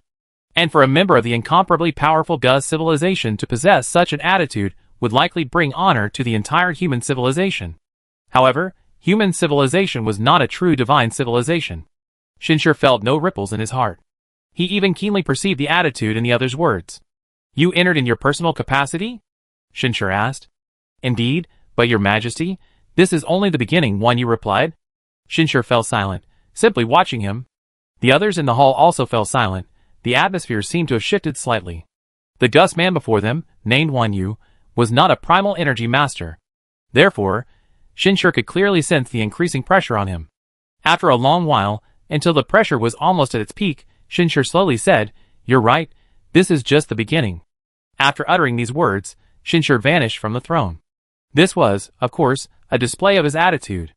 The reason was simple. If the other party represented only himself, he would merely be an ancient Gus person, who wasn't even a primal energy master. Such a Gus person wouldn't actually be qualified to meet Shinshur. Therefore, Shinshur's summons was actually out of consideration for the power behind the other party. To put it bluntly, if Shinshur were truly the supreme emperor of the divine civilization, this alone wouldn't be surprising if he turned hostile on the spot. Therefore, this was yet another test. The cultural characteristics of the Gus civilization lean towards commerce and trade. For them, profits within the bounds of order are paramount. They prefer to use commercial means within the rules to acquire profits rather than direct conflict and war. Therefore, similar tests will likely be frequent, Shinshur later summarized. Let all humanity prepare. As expected, one after another, Gu's people approached, each representing more than just themselves. The items they brought to the market fair were all of exceptional quality, far beyond what an individual could produce. The investigation revealed that these individuals clearly came from powerful factions within the outer market. Shinshur, naturally, did not meet with any more. In fact, unbeknownst to Shinshur, these Gu's forces engaged in a brief intelligence-sharing session, the source of which was the very Gu's person Shinshur had met. This should be a true divine civilization. The will of the Heavenly Emperor is absolute. Everyone else harbors no thought of resistance. However, the Heavenly Emperor himself prioritizes profit, and lacks the arrogance of a typical divine king in a divine civilization. If Shinshur were to see this Gus man again, he would be slightly surprised. Because this was clearly a true master of origin energy, to be able to conceal his origin energy power in human territory, right under Shinshur's nose, meant not only extremely high origin energy attainments, but also a high-level origin energy device. Shinshur's judgment was indeed spot on. Since their arrival, everyone eyeing the potential benefits of human civilization had been frantically probing them using their own methods. Not all of these probings would manifest in the future, because even the sage Shinshur was unaware. However, Shinshur could clearly see the crucial turning point in fate. Before the official opening of the market trade fair, human civilization had suffered a great loss at the hands of the sage Shinshur. That was 2 years before the trade fair began, 6 years after the cave heaven arrived in the Gus lands. The trading market, which was rapidly being built and had even attracted many people to settle there permanently, was completely destroyed in a deafening roar at the breach. This was an absolute act of military force. This was a violation that the official rules of the Gus civilization absolutely forbade, yet it still happened. The Gus civilization's oversight department easily identified the mastermind behind it, a force that had lost everything, and was almost driven to desperation, making a final gamble by disrupting human civilization's trading planets to extract some last bit of profit from forces claiming to be affiliated with human civilization, before fleeing the Gus lands. Frankly, this event completely exceeded the expectations of the sage Shinshur. He originally thought that even the underlying rules were unlikely to allow such a thing to happen. But it did indeed happen. It can only be said that sage Shinshur underestimated the risks behind the profits. Even in the end, when all the visible participants offered substantial profits, the human civilization's trade fair still failed completely. Without this foundation, it was impossible to provide sufficient benefits to the ancient land, nor could it truly establish a foothold to withstand wave after wave of subsequent conflicts. Therefore, since learning of this future, Shinshur had taken it extremely seriously. As the time drew near, he almost felt the same pressure he had initially felt when facing the Voran civilization. It's a phase bomb, extremely small, and completely undetectable with our technology. My only advantage is knowing the future, so the future cannot be easily changed. At this moment, Shinshur remained aboard the Cave Heaven. Because the sage Shinshur of history was also aboard the Cave Heaven. He hadn't even changed the defensive arrangements for the market, nor anything else. The reason was simple. In this kind of situation, if the other side could simply change the detonator at the last moment, it would be too late. Besides the limitations of the Prophet, the real adjustment lies in our own strength. However, after this victory, we can say we initially gained a foothold. Shinshur's mind raced. He was perfectly clear that this probing was actually a supplement to the previous failure of the Tauran civilization. It involved the alliance of several forces. Because the Tauran civilization hadn't yet discovered the reason for their failure, they had no idea how Shinshur had so accurately detected their probe. If this attempt also fails, and nothing is discovered, then it can be assumed that human civilization possesses unknown technology. The word unknown can sometimes be both a source of danger and a source of profit. The collector of Future Line 2 also possesses this unknown, yet few people expend the effort to investigate him. The reason is simple. The unknown emanating from the trading market has brought considerable profits to many, outweighing the potential threat. However, this approach is unsuitable for Shinshur. Because the profits Shinshur seeks are greater and more substantial than those obtained by the collector alone, he needs even greater threats and even greater profits. Everything is prepared. Fortunately, this round won't result in a complete loss. If we do lose, we take all the profits we already gained. That would be a huge profit. Under Shinshur's close watch, events are unfolding according to predetermined fate. At this time, the human trading planet has gathered over 1 billion intelligent beings. It contains over 3,000 civilizations. It can be said that, in all the places known to humankind, only in the land of Gus can one truly witness the great harmony of intelligent life. Walking through the city, one can see all sorts of bizarre and wonderful intelligent life forms, each with different origins, technologies, cultural customs, and even ways of thinking, yet all living in the same place according to unified rules and striving for the same goal. If it weren't for encountering the mud system at the beginning, an environment and atmosphere like the land of Gus would be the place that humanity expected and wanted to encounter. As for the dark rules behind it, without such things, everything here would seem overly utopian. It would give one a sense of illusion and unreality. In any case, there's something special about the lives of ordinary people here, not just being cultivated energy batteries. At this moment, in Zigung City, the largest city on the planet where human civilization trades, such an ordinary person arrived, filled with hopeful aspirations for the future. This is a life form from a civilization transliterated as the Bobby civilization, named Lyle. The Bobby civilization is a sea-level civilization within the mud system, having only reached sea level a few hundred years ago. It can be said that they have just regained their freedom and been allowed to have their own culture. Within this civilization, the land of Gus is also a legend with immense appeal. Therefore, when Lyle's spaceship was fortunate enough to receive an invitation from the land of Gus, everyone on board, including Lyle, was overjoyed. And now, it has been 23 years since they arrived in the land of Gus. As visitors from a Class C civilization, their spaceship was fortunate enough to carry a large number of energy batteries, spoils of war. These batteries became the foundation for their foothold in the land of Gus. Over the past 23 years, they had both profited and lost, finally figuring out the rules of the land of Gus. This is why they rushed over as soon as they heard about the opening of the new trading market. For people like them, this place truly offered extremely tempting opportunities. The lower taxes alone were enough to ensure they made a fortune. I decided to still buy this batch of energy training devices.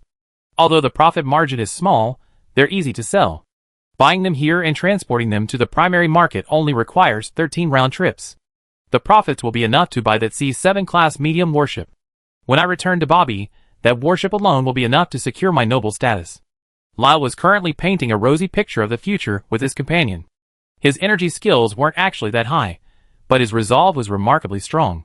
In fact, people like him were the easiest to profit from in the land of Gus. He wasn't greedy, and had a steadfast goal. Before coming to the land of Gus, Lyle was just a nobody, an ordinary crew member. But if his plan didn't go awry, when he returned from the land of Gus, he would be a noble captain with a private high-class warship, creating another legend in the land of Gus. However, the reason why an accident is that anything, no matter how unbelievable, can happen. Yes, Lyle's body contained a phase bomb large enough to create another gap land on the trading planet. More importantly, Lyle himself was unaware of this, and the phase bomb, equipped with B7 technology, was constantly flowing within the core of his modified body. Combined with its sophisticated concealment techniques, it would be difficult to detect even by some Class B civilizations. In the field of weaponry, even at the same level, destruction is often far more advanced than defense. Chapter 234. In reality, the reason the Gus civilization openly and strictly prohibited intense physical attacks was due to the disproportionate destructive power. The more advanced the technology and the more powerful the device, the greater the destructive power. A small antimatter bomb is enough to destroy an entire city, let alone a phase bomb. Even with the most advanced detection systems, maintaining absolute security is difficult in the face of these ever-evolving and diverse surprise attack weapons. Therefore, the simplest solution is to establish rules, and strict rules. This is why, in the future Shinshur saw, after this attack, the Gus civilization discovered the entire incident in the shortest possible time. Even though they couldn't undo the damage, they could severely punish the attackers as a warning to others. At this level of self-interest, very few civilizations or individuals would risk losing their own interests by doing such a thing. As for this time, it was simply because the potential benefits outweighed the risks. Of course, if human civilization were to prevent the event once again, or even uncover everyone behind it, the situation would be entirely different. Losing everything without gaining any benefit would reduce the feasibility of such an event for any power. At this moment, Lyle was already being watched. And the person watching him was none other than Shinshur. Yes, to minimize interference with the future timeline and prevent the future from spiraling out of his control, Shinshur hadn't changed anything, not even himself. His words and actions during this period had strictly followed the memories of the sage Shinshur, until the moment the explosion was imminent, when he finally focused his attention on this key person. Simultaneously, he observed the future. If nothing changed in the future, he would make his move. Thinking this, Shinshur instantly controlled Lyle's mind. Although Lyle's mastery of primal energy was actually quite high, even if it was just average in a C-level civilization, it would be considered a minor expert in a D-level civilization. He was clearly powerless against Shinshur, a primal energy master equipped with B-level devices. He was directly controlled. Such surprise bombs weren't controlled externally with signals that would be too easily detected. Since secrecy was key, the best method was to implant predetermined emotions into the bomb's consciousness using primal energy, detonating it with primal energy, a combination of primal energy technology in a sense.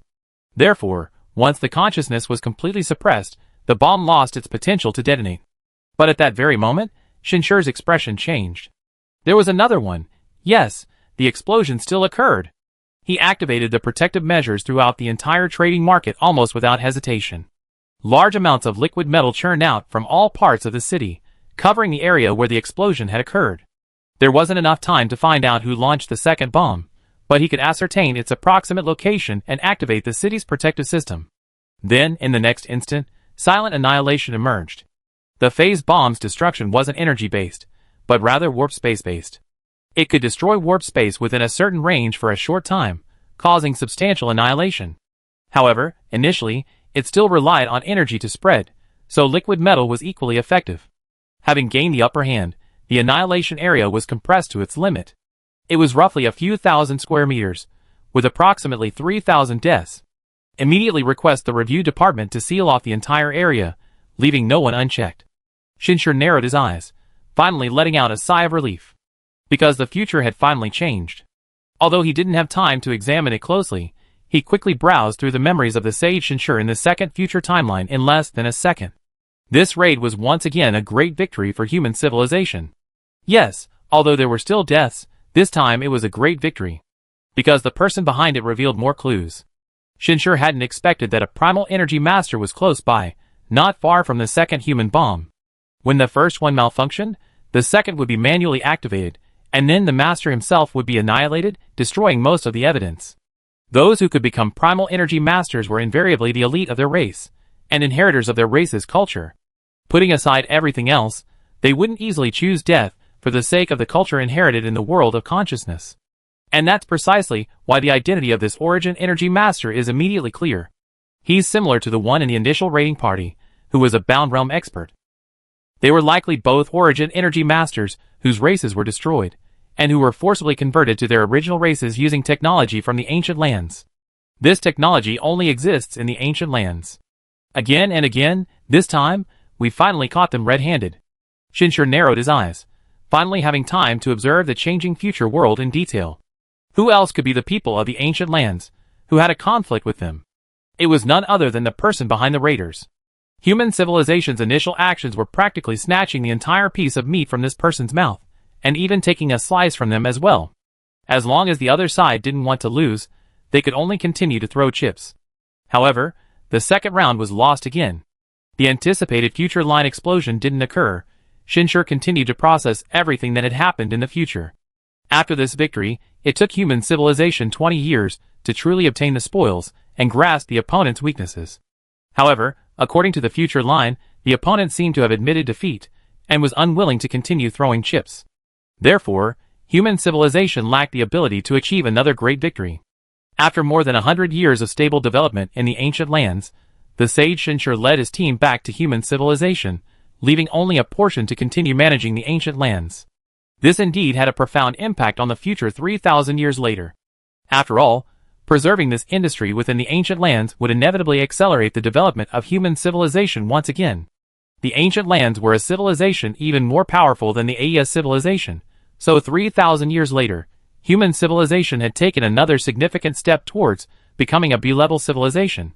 The number of technologies that had successfully broken through to the B-level had reached several hundred. However, Shinshur's most important objective in coming to the ancient lands remained unachieved. It shouldn't be like this, Shinshur frowned deeply. Even after establishing a foothold 100 years later, 3,000 years later, we're still only at the 6th level authority.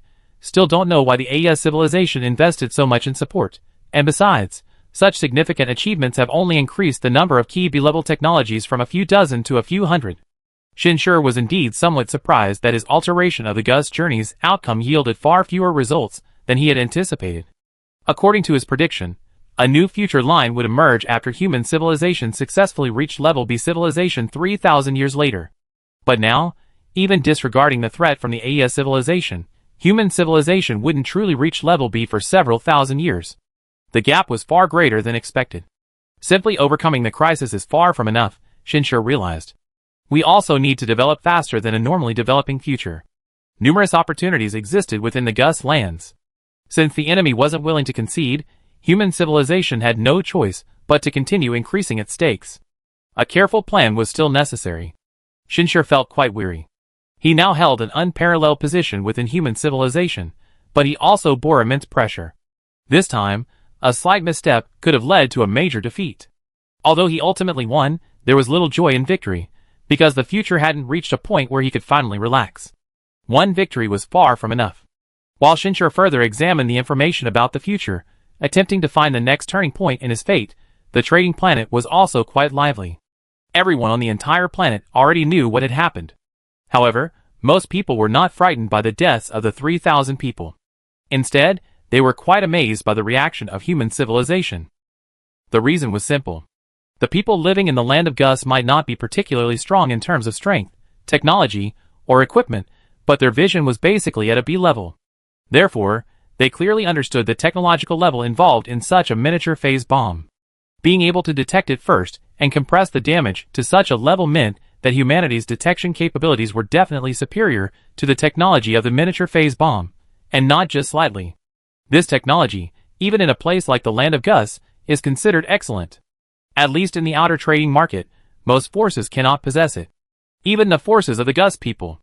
More importantly, everyone knows that human civilization is about to make a fortune this time. Add to that the excitement of the trade fair, and the entire trading planet is ablaze with excitement. Countless people are enthusiastically sharing information. It's been a long time since the outer trading market has seen an attack like this. The last time was 430 years ago. That's right. Back then, over 1 billion intelligent beings were wiped out at once, and the person behind it had already escaped long ago. The losses were devastating. Breaking news. Cheap price. No need to buy, I share it for free. This time, there were 2 bombs. One was already controlled. The backup was detonated by a transmigrated primal energy master. The key is that the primal energy master is still alive. This is going to be a huge profit. I call people right away. This newly opened trading market is going to be a hit. Lyle had regained his senses. He hadn't even realized he had been controlled for a moment, nor did he realize the phase bomb within his body. He was simply watching the entire event unfold with astonishment, and quickly made a decision. Loans, betting everything, this trading market will become incredibly bustling. Just as Shinshur knew from the beginning, the deaths of a mere 3,000 people would be a resounding victory. Even more profitable than if no one had died. Anyone with a modicum of insight would understand that such an event would provide enough compensation to make this trading market incredibly wealthy and prosperous in a short time, meaning opportunities and profits galore. Lyle, already possessing excellent character and ability, naturally wouldn't miss this opportunity. His heart was pounding with excitement. His original plan to acquire a C-7 class medium-sized warship had changed once again. He wanted a C-9 class warship, all sorts of advanced and powerful technologies. He even wanted to build a team so that upon returning to civilization, he would become one of the most esteemed people in the entire civilization.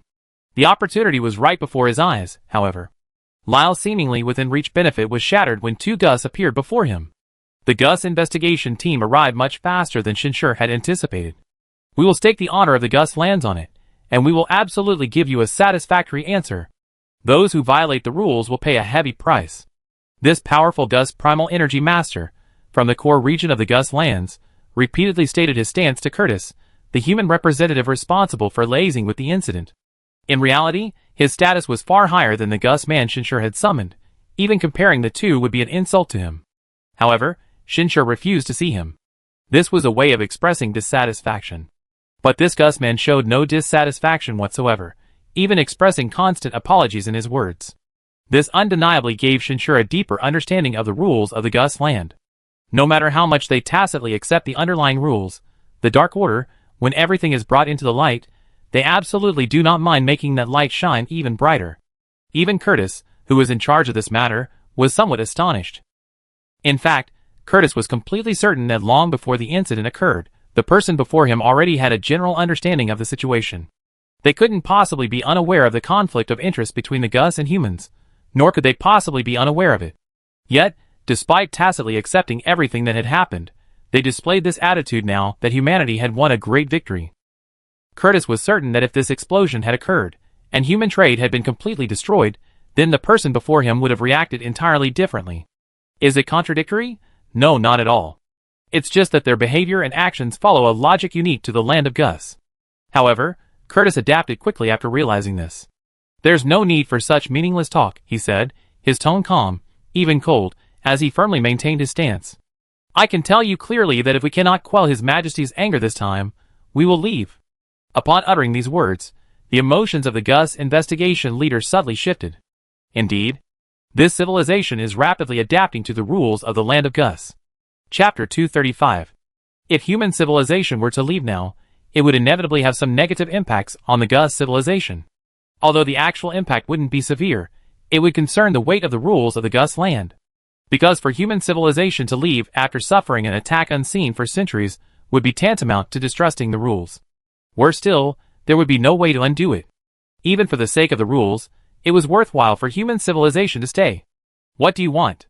The Gus person finally sighed and changed his approach.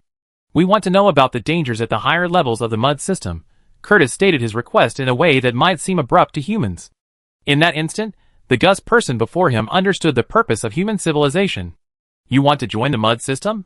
He was initially surprised, then realized. The mud system is indeed powerful, and with your strength, you likely become a B-level civilization in no time. However, since you can see the risks, I must advise you, joining the mud system isn't so easy. The decision is ours, Curtis said calmly, without revealing a trace of emotion. We just need detailed information. I understand, but unfortunately, we have an agreement with the mud system that no high-level intelligence can be leaked. This Guzian examiner, who seemed to hold a high position within the Guz civilization, shook his head. I can only advise you that staying here is the best option. You already withstood this attack, which is enough to qualify you to establish yourself here. Having weathered such a crisis, leaving now would be a huge loss for you. Curtis didn't ask any further questions. He knew perfectly well that in the eyes of the person before him, human civilization was a powerful, wandering civilization, perhaps with an even stronger backing, perhaps possessing some mysterious ancient artifact. In short, they had certain trump cards and had passed the test, qualifying them to establish themselves in the land of Gus. As for inquiring about the mud system, that was merely to have more options, more escape routes. So asking this wasn't surprising, but if Curtis continued, he risked arousing suspicion. They already agreed on an agreement. Asking about something confidential clearly indicated ulterior motives. Perhaps the forces behind it all were actually in the land of Gus. However, Curtis, along with Shinshur, hadn't expected to directly obtain the information they wanted. Given this much information, it was already a pleasant surprise. Firstly, the mud system was indeed dangerous. Human civilization's role at this point far exceeded that of a typical peak sea-level civilization, yet they still received this warning. Secondly, the mud system and the land of Gus have an agreement not to divulge secrets. This means that the difficulty of obtaining relevant information inadvertently from those in the know is greatly reduced. The land of Gus actually places great importance on agreements and contracts. After all, their entire civilization's culture and interests are built on transactions. In this light, it's understandable that the collector of future Line 2 couldn't obtain any information. However, no matter how troublesome, it must still be tried. After all, the foundation of human civilization lies in the solar system, in the mud system. Until the very last moment, it's unwise to risk an entire civilization's escape. Change the purpose of the transaction, using departure as leverage to make a hefty profit, Shinshur instructed Curtis again. Although he didn't appear in person, every order he personally issued, even those contrary to history, had the potential to alter the future. After failing to use trickery, the only way to achieve his goal was through a forceful, overbearing approach. Find a way to continue accelerating his own development. Once his strength reaches a certain level, even so-called agreements cannot prevent him from knowing everything. Shinshur continued to search for potential opportunities within the future timeline. Once the crisis passes, the opportunities it brought will also dissipate, but for Shinshur, who holds the advantage of the future, as long as he searches diligently, he can always find them. 65 years from now, the core area of the Gus land will release a large number of advanced devices and technologies into the peripheral trading market. It seems to be a support project for the peripheral trading market. Shinshur noted this intelligence. 65 years, frankly, is a bit long. There were other opportunities during this process, but they were all minor. Not only would they be of little use if seized, but even if they were useful, they shouldn't be seized. After all, anything whose probability increases transcends the realm of probability theory, and is no longer considered luck. Therefore, Shinshur only focused on this one. Perhaps we need to stay here longer. If we can uncover the trading market of this era first, then whether we go back or not won't matter. Shinshur thought of this, feeling quite regretful. In fact, after learning the location of the ruins last time, Shinshur had already gone there more than once, but without any results. It can only be said that the trading market truly appears at a fixed time and place. However, Shinshur has decided to go personally when the time comes. After all, this is the same powerful device as Ling's. It's understandable that the sage Shinshur didn't master it, but in his era, it certainly wouldn't be handed over to a lucky one as it was in the future timeline. If things go as expected, the future timeline will change again at that time. However, that will still take several hundred years. For now, the only option is to use a crude method, transporting resources back from the Gus land bit by bit. And Shinshur himself must act as the transporter, because only he can store such a large amount of material in his personal space without worrying about being tracked or discovered. Speaking of which, the entire Gus land will be quite close to the solar system in 172 years. If they leave at that time and acquire a B5 class warp drive, they can repeatedly warp and travel in a very short time, an extremely rare opportunity. And 65 years later, it seems the Gus land produced a small B7 class warship? They need to plan carefully. Shinshur slowly exhaled, glancing at the future timeline as usual, before ceasing his contemplation. Meanwhile, the opening of the human civilization's trading market had officially begun, its prosperity completely unaffected by the previous explosion. No, it should be said that the explosion's influence actually propelled this trading market to great success. Cities were rapidly springing up across the trading planet, and more races and forces were establishing bases in the trading market. Countless devices of all kinds were displayed there, and many people weren't there to make money, but simply to find a safe and prosperous place to live a carefree life. All of this propelled the immense wealth and benefits acquired by human civilization. Only at this point did human civilization, including Shinshur, truly recognized the enormous profits generated by the trade in the ancient lands. Indeed, cooperation among the various races is the only way to achieve true win-win results. This sentiment was even emerging within human civilization, and its voice was growing louder. However, for Shinshur, who held the future in his grasp, it was crystal clear: the greater the profit, the stronger the bond. Many of the higher-ups and individuals in human civilization had already become accustomed to and enjoyed the benefits of the trading market. If this continued for hundreds of years, how many humans would no longer want to return to their homelands? Don't forget, the true core of the ancient lands will always be inaccessible to outsiders. In the ancient lands, even those who reach the pinnacle can only be second-class citizens. Shinshur had to warn some of the higher-ups. Currently, the number of high-ranking officials on the cave heaven was dwindling. The vast majority of human leaders remained in the trading market. After all, this was also human territory, where humans held a high status, and where they could easily find almost anything they wanted. For example, powerful modified beings, devices for rapidly training primal energy, and other powerful and open technologies. If it weren't for Shinshur's vigilance, the other high-ranking humans would likely have thought this was a paradise belonging to them, to the wealthy and powerful. And this kind of method. Shinshur couldn't help but think of the A's civilization in Future Line 2. The actions of the AES civilization towards human civilization were strikingly similar to those of the ancient lands. Many civilizations, including humanity, could easily reap enormous profits there. Even with reservations, and the potential for unknown risks, profit was profit, and the immense gains were enough for many to disregard the risks. The only saving grace was that Shinshur's current status and power surpassed everyone else's. Therefore, after his warning, all the high-ranking humans began to reflect and became more vigilant. Gradually, human civilization found its own unique way of living and developing within the ancient lands: isolation and outposting. The vast majority of humans were only allowed to live on the cave heaven, and were even forbidden from knowing the existence of the ancient lands. Only those who reached a certain level could learn its secrets, and the trading market was used as a training ground, with participants taking turns entering and returning after 20 years. The core reason for this regulation was to ensure the purity of the new generation of human civilization. 30 years passed in this way. Although this period was merely a fleeting moment in the interstellar era, it allowed for a great deal of change in human civilization. The second generation of human civilization, born in the land of Gus, had matured. Under a high birth encouragement system, Shinshur could now manage over 2.5 billion people. Furthermore, the trading market was fully operational, with over 20 mega-trading cities already established, and new cities continuously being built. The total resident and transit population of the entire trading planet exceeded 30 billion. This was a massive number, but for a level 5 trading market, it was still in the early stages of rapid development. At the very least, human civilization's profits were doubling every year.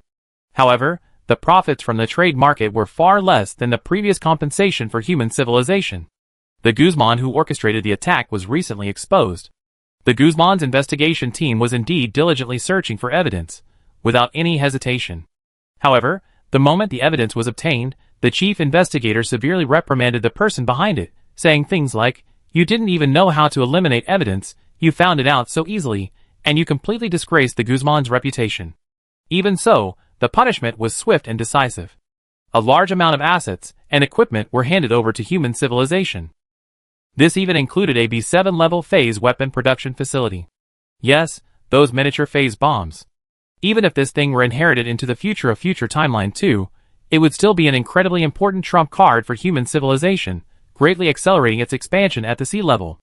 Even with low production, its destructive power in sea-level civilization wars was astonishing, directly causing hostile civilizations vying for resources against humanity to be too afraid to bring anyone back from the battlefield for a long period, whether prisoners or returnees. They were simply terrified of being bombed. It was undetectable, timed, and incredibly lethal. Even in the land of Gus, this thing posed a very high threat to the surrounding forces. Not everyone had the ability to catch them red-handed and find evidence like human civilization. However, to civilizations with detection technology, this thing was just a toy. Therefore, Shinshur wasn't overly surprised. Moreover, the changes this thing brought to the future were actually nothing compared to the efforts he had made over the past 30 years. Speaking of the busiest people over the past 30 years, it was Shinshur. Although he controlled the traces of his actions to avoid being discovered as having different luck, he wasn't completely idle. Human civilization had undeniably revealed a powerful ability, detection. Even primal energy detection, far exceeding its power level and highly advanced stealth bombs, could be easily detected by human civilization. It wouldn't be surprising if they detected something even weaker. Thus, those smuggling, disguising, and manipulating things in human civilization's trading markets began to be caught in a lottery. Shinshur didn't eliminate everyone, nor could he. After all, the future sage Shinshur wasn't omniscient, and doing so wouldn't be conducive to the development of the trading market. The rules were backed by the traditions of the ancient lands, the very source of the market's appeal. But these were big fish that even the future sage Shinshur had heard of. Catching a few wouldn't hurt. Chapter 236. This also deterred many forces in the outer regions. In many people's eyes, human civilization was already a powerful force possessing a trump card of detection. Such powerful detection capabilities would be equally important even in the vast universe, as information is a crucial factor in confrontation and war. In the land of Gus, it was even more critical. Direct armed conflict was forbidden in the land of Gus. Once evidence was obtained, the consequences would be severe. Precisely because of this, human civilization had already established itself firmly in the land of Gus within 40 years of entering. The fact that human civilization still maintained its own level 6 trading market in the land of Gus 3,000 years later shows that, at least in the outer regions, few forces could inflict devastating damage on humanity. However, Shinshur's current goal was no longer just to establish a foothold. He was determined to seize the opportunity 35 years from now. And now, some rules were gradually becoming clearer. That was a concentrated trade within the core region of the ancient lands, aimed at using powerful technologies to harvest special materials appearing in the outer areas. In short, its primary target was those relic devices. Shinshur was currently convening a meeting of the highest levels of human civilization. The greatest benefit of this trip to the ancient lands to human civilization wasn't actually just the benefits of the devices, technologies, or materials. It was the cultivation of a group of human elites with exceptional vision and abilities. Shinshur had always maintained a high-level perspective, overseeing the overall situation. Although he had been busy in recent years, he had focused on continuously gathering information about the future and making tentative changes and improvements, rather than excessively participating in the operation of the trading market. This allowed the humans he brought with him to gain invaluable experience. The people before Shinshur now appeared vastly different from their initial selves. It wasn't just their advanced equipment, it was their unique spirit and energy. A significant portion of them had even become origin energy masters. At this moment, several people stepped forward to share the information they possessed. Essentially, it's a harvesting spree of the Gus civilization, a rather young man, with a refined demeanor conveyed. Everyone understands this. The value of the relic devices is definitely greater than those so-called powerful devices. It's just that weaker civilizations generally lack the strength to exploit their value, which allows the trade to take place. However, we must also strive to maximize our profits. Shinshur recognized this man. He wasn't brought from Earth, he was born on the journey to the Gus lands.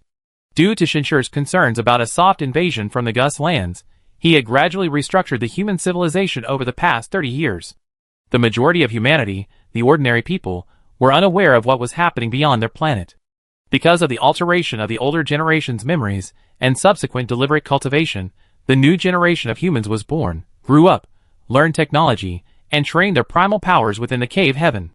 However, their only knowledge of the world was limited to the entire cave heaven, and the most powerful being they knew was the Heavenly Emperor, the Heavenly Court. Of course, Shinshur didn't subscribe to any religious beliefs. Instead, he structured the events according to the style of ancient Eastern mythology. All humans knew that the Heavenly Emperor possessed supreme power and unparalleled strength. They revered the Heavenly Emperor but didn't worship him, because the official legends clearly stated that the Heavenly Emperor himself rose from the ranks of mortals. With the example of the Heavenly Emperor and a clear path to advancement, all humans, starting as mortals, could, through their own efforts, become officials, immortals, or even celestial officials within the Heavenly Court. The young man before them, named Yulan, was the most outstanding among the new generation of humans in recent decades.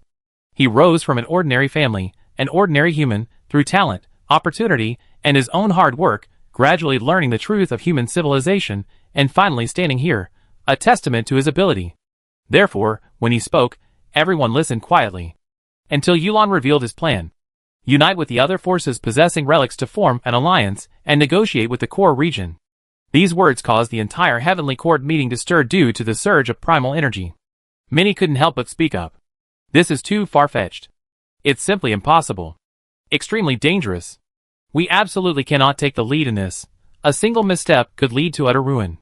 Given the unequal strength, such negotiations offer little benefit, and we're unlikely to succeed in forming an alliance. The other forces aren't stupid. Clearly, aside from a few who remained silent, almost everyone voiced their strong opposition. Some even frowned slightly, sighed, and looked at Yulan earnestly, saying, "Yulan, we understand your intentions. You just want to fight for the new generation of humanity. But there's really no need to make such a risky suggestion. We're not trying to suppress you. We're all from the same culture and race. But you should also understand that your vision and thinking haven't truly broadened. You're still stuck in past perceptions rather than current realities. The reality is that humanity is not powerful in this universe. On the contrary, we are extremely weak." These words resonated with many, demonstrating a genuine connection. Indeed, their opposition wasn't due to any personal issues with Yulan or the new generation. However, they all held a clear label for Yulan and the new generation: confidence. In fact, this wasn't limited to the new generation born in the Gus Land Project. Even on Earth, the new generation exhibited this characteristic to varying degrees, though it was more pronounced in the Gus Land Project. The reason is simple. From the outset, Yulan was operating within an environment of overwhelming human civilization. His initial vision and ultimate goal were solely focused on human civilization.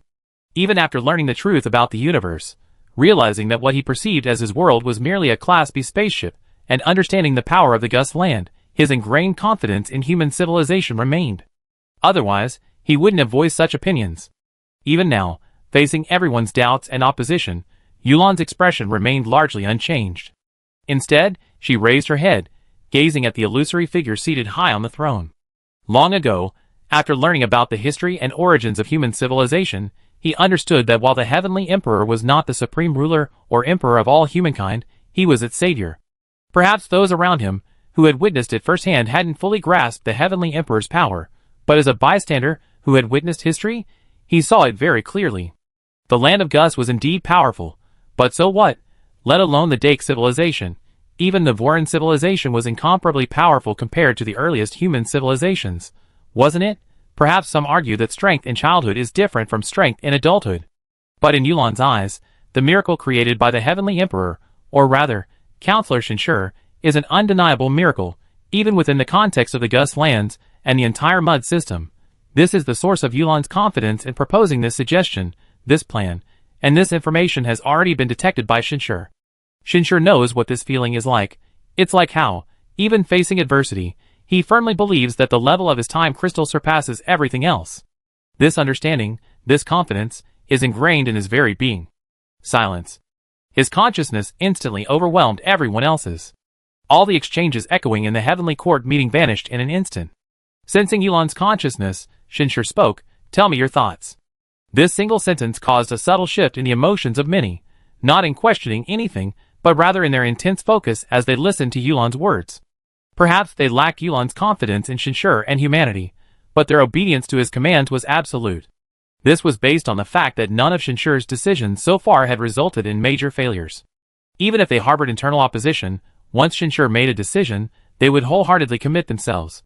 This tacit understanding, or rather, this unwavering commitment, would continue until Shinshur failed even once. If Sage Shinshur of future Timeline 2 still held such a position, he wouldn't need Gong Chu to cautiously investigate those counselors, who might have some connection to the AES civilization. He could simply summon those counselors for questioning, and even order the expulsion of the AES civilization's envoys. The entire human civilization, including these high-ranking officials, would respond. That's the allure of invincibility. Therefore, upon vaguely sensing Shinshur's attitude, all dissenting voices seemed to vanish in an instant. Yulan's emotions remained unchanged, for he had long understood that from beginning to end, he had only been trying to persuade one person, the Heavenly Emperor. The plan I proposed is actually extremely simple. Even a 6-year-old knows that in a many-to-one transaction, forming a multi-directional alliance offers the opportunity to gain greater benefits.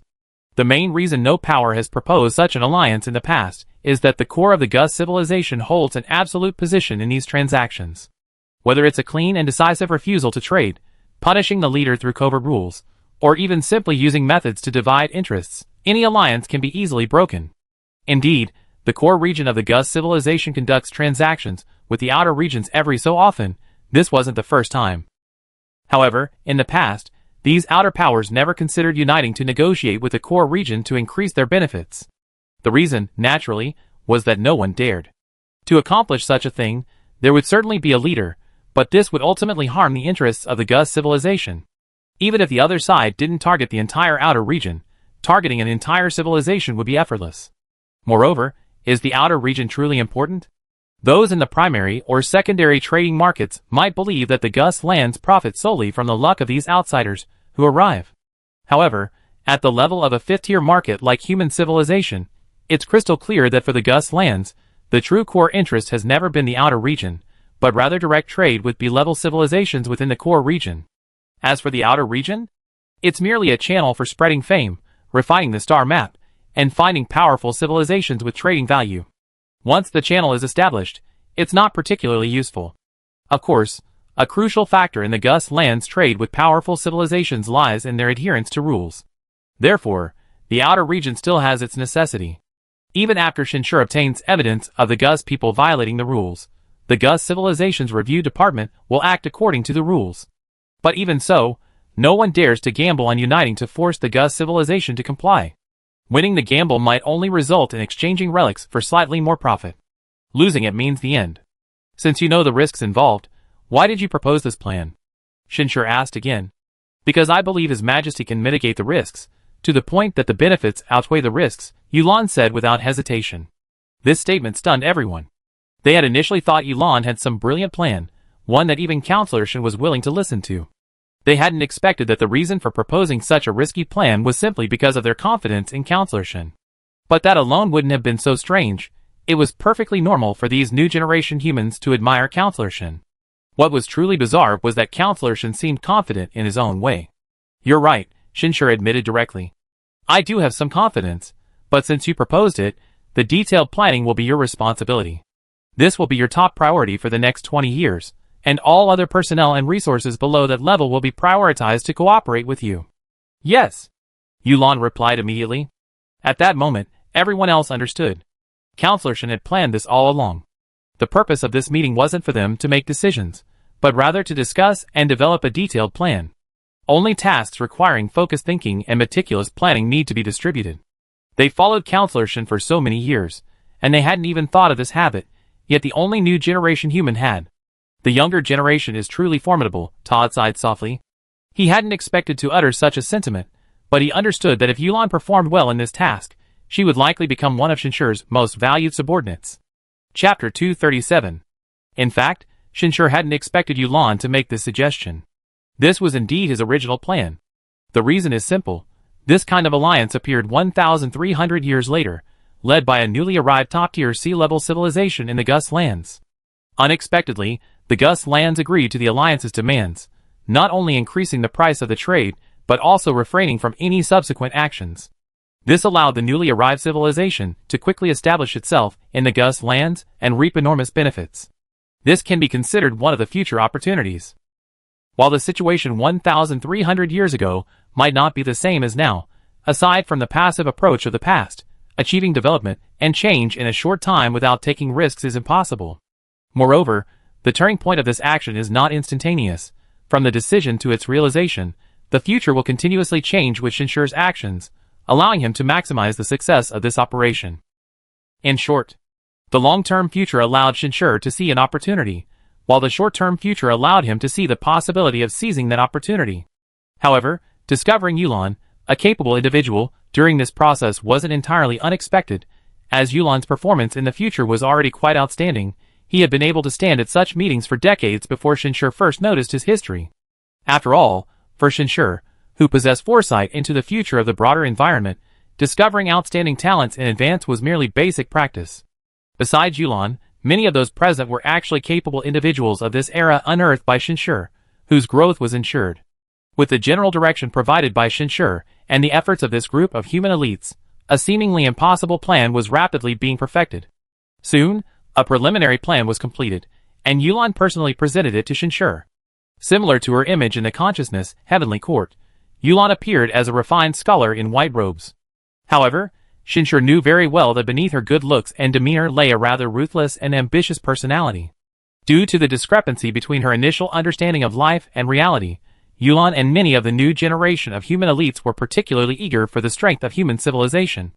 And this, to some extent, was a culture that Shinshur was deliberately cultivating. The core of this plan is to benefit all parties, Shinshur stated directly, without even turning the pages of the plan before him. In fact, he had already seen this plan in the memories of the sage Shinshur.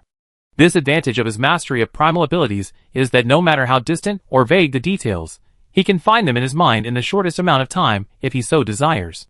Yes, Your Majesty, Yulan replied with utmost respect, her emotions even revealing a hint of almost fanatical reverence.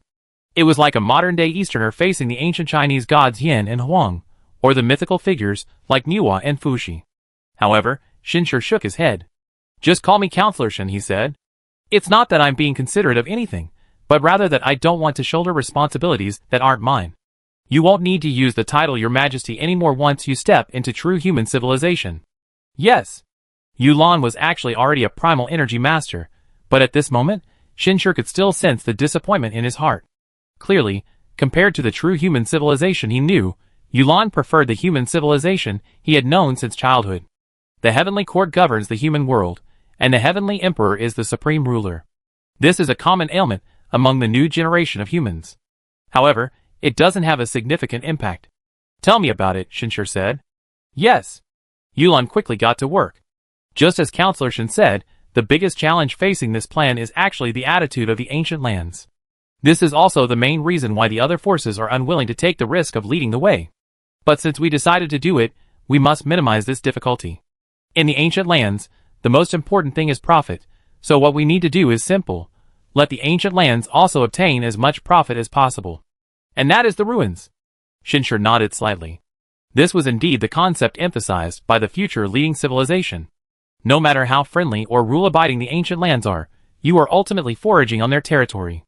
How can you compete with the host who maintains order and provides food?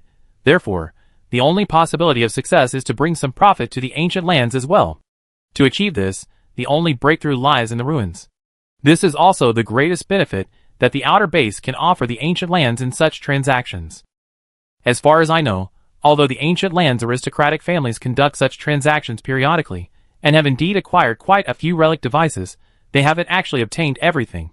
Each faction undoubtedly possesses a considerable number of relics to varying degrees. After all, while all devices and items from unknown civilizations containing unknown technologies can be called relics, not every relic is significant enough to be noticeably useful. However, for the ancient lands, the value of these relics should be roughly the same, Yulan continued. Shinshur nodded again. Relics are actually divided into two types. One type has considerable value, the most prominent of which, as Shinshur knows, is the market terminal that human civilization will acquire in the future. This is practically a bug-like thing. And a bug in interstellar society at that. Ignoring distance for instant communication and large-scale instantaneous teleportation, what does this mean? Teleporting supplies, reducing transportation costs and time, facilitating communication, these are all child's play. Imagine if someone could infiltrate a Class B civilization's home planet with relics, and instantly produce a warship, what would happen? It's only because human civilization is currently too weak, and the trade market is constrained by the need to remain hidden, that human civilization might actually have the ability to threaten a Class B civilization. But what if human civilization became powerful? Let alone reaching Class B status, even if the power gap wasn't that large, or even if they actually assembled a Class B warship, this thing, in a sense, is already considered overpowered. However, with such powerful relics, there are naturally less powerful ones. The other relic Shinshur currently possesses, capable of transforming inanimate planets into habitable ones, is already quite effective. However, such effectiveness might not be very useful to a civilization like the Gus civilization, which could easily achieve the same result with its own technology, possibly even at a lower cost. Besides these, there are many other relics that are even more useless. Shinshur knows of a faction that possesses a virtually inexhaustible energy core. However, the core's output power is extremely limited, making its actual effectiveness rather lackluster. There are also relics that can create personal spaces, but the size of these spaces is quite small, far inferior to B-level warp expansion technology. The research value of such relics far outweighs their practical value. Many lower-level civilizations wouldn't even recognize them as ancient relics, or even understand the concept of ancient relics at all. However, these seemingly insignificant items are of equal and immense value to the ancient lands, which possess the capability to conduct some research on them. Therefore, Yulan's breakthrough for the ancient lands is simple. Excavate these relics from other forces, and present them to the ancient lands. If we can clearly identify which forces possess certain relics, the success rate of this plan will greatly increase, Yulan concluded. On one hand, we can use this information to threaten other forces. They go to great lengths to hide these relics, naturally fearing the ancient lands' discovery.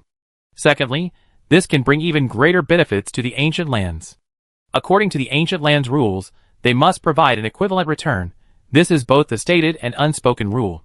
The exchange of benefits is a rare rule that is followed both openly and covertly. Benefits offered voluntarily can be exchanged for benefits. Therefore, as Yulan said, even though they are amazed by the powerful detection capabilities of human civilization, capable of even probing ruins, the ancient lands cannot do anything to human civilization, whether openly or covertly, because this is an exchange of benefits initiated by human civilization. It can only be said that in this short period of time, the rules of the ancient lands have been almost thoroughly understood by human civilization. Of course, it is necessary to grasp the right balance. Once the bottom line of the true rulers of the ancient lands, or rather, the rule-makers, is revealed, everyone will understand what it means for absolute power to override all rules. However, these are not what Shinshur is worried about. For Shinshur, who can know the future, grasping the right balance is not too difficult. He is currently focused on Yulan's speculation. It seems you believe I can discover the hidden ruins of other forces? Shinshur asked with interest. Why are you so confident? I don't have that confidence, Yulan shook her head, revealing a reserved yet confident smile. I'm merely making a bold guess about the unique abilities you possess, Counselor Shin. After all, whether it was the initial exploration upon arriving in the land of Gus, the attack when the trading market opened, or the many unknown matters you discovered over the past 30 years, all demonstrate your powerful information-gathering capabilities. Don't the outside forces think so too? Therefore, the basis of my proposed plan is based on this bold prediction of your detection abilities. Looking into his eyes, and sensing his heart, Shinshur felt a pang of emotion. Although Yulan didn't say it directly, Shinshur knew that Yulan wasn't the first in modern society to make a prophetic prediction, nor would she be the last. But there was nothing he could do. Initially, Shinshur could attribute everything to the fictitious Star Sea Force, but as time progressed and human civilization grew stronger, the secrets of the prophet would inevitably be revealed. At that time, combined with the devices Shinshur brought, the secret of time-space trading might not be absolutely confidential. Even now, some flaws were already difficult to conceal. For example, the design style of some of the devices Shinshur brought, and the compatibility of some special technologies with human civilization. As the level and scale of time-space trading grew larger, this was unavoidable. Faced with this possibility, the only thing Shinshur could do was to make himself and all of human civilization stronger, strong enough that even if the secret were exposed one day, they would be able to protect Shirling and the level of the secret. Therefore, Shinshur wasn't overly nervous, as this sense of urgency had always been present. You guessed correctly. I do indeed possess information on the number of special relics. I will also give you this information. After you return, further revise the plan based on this.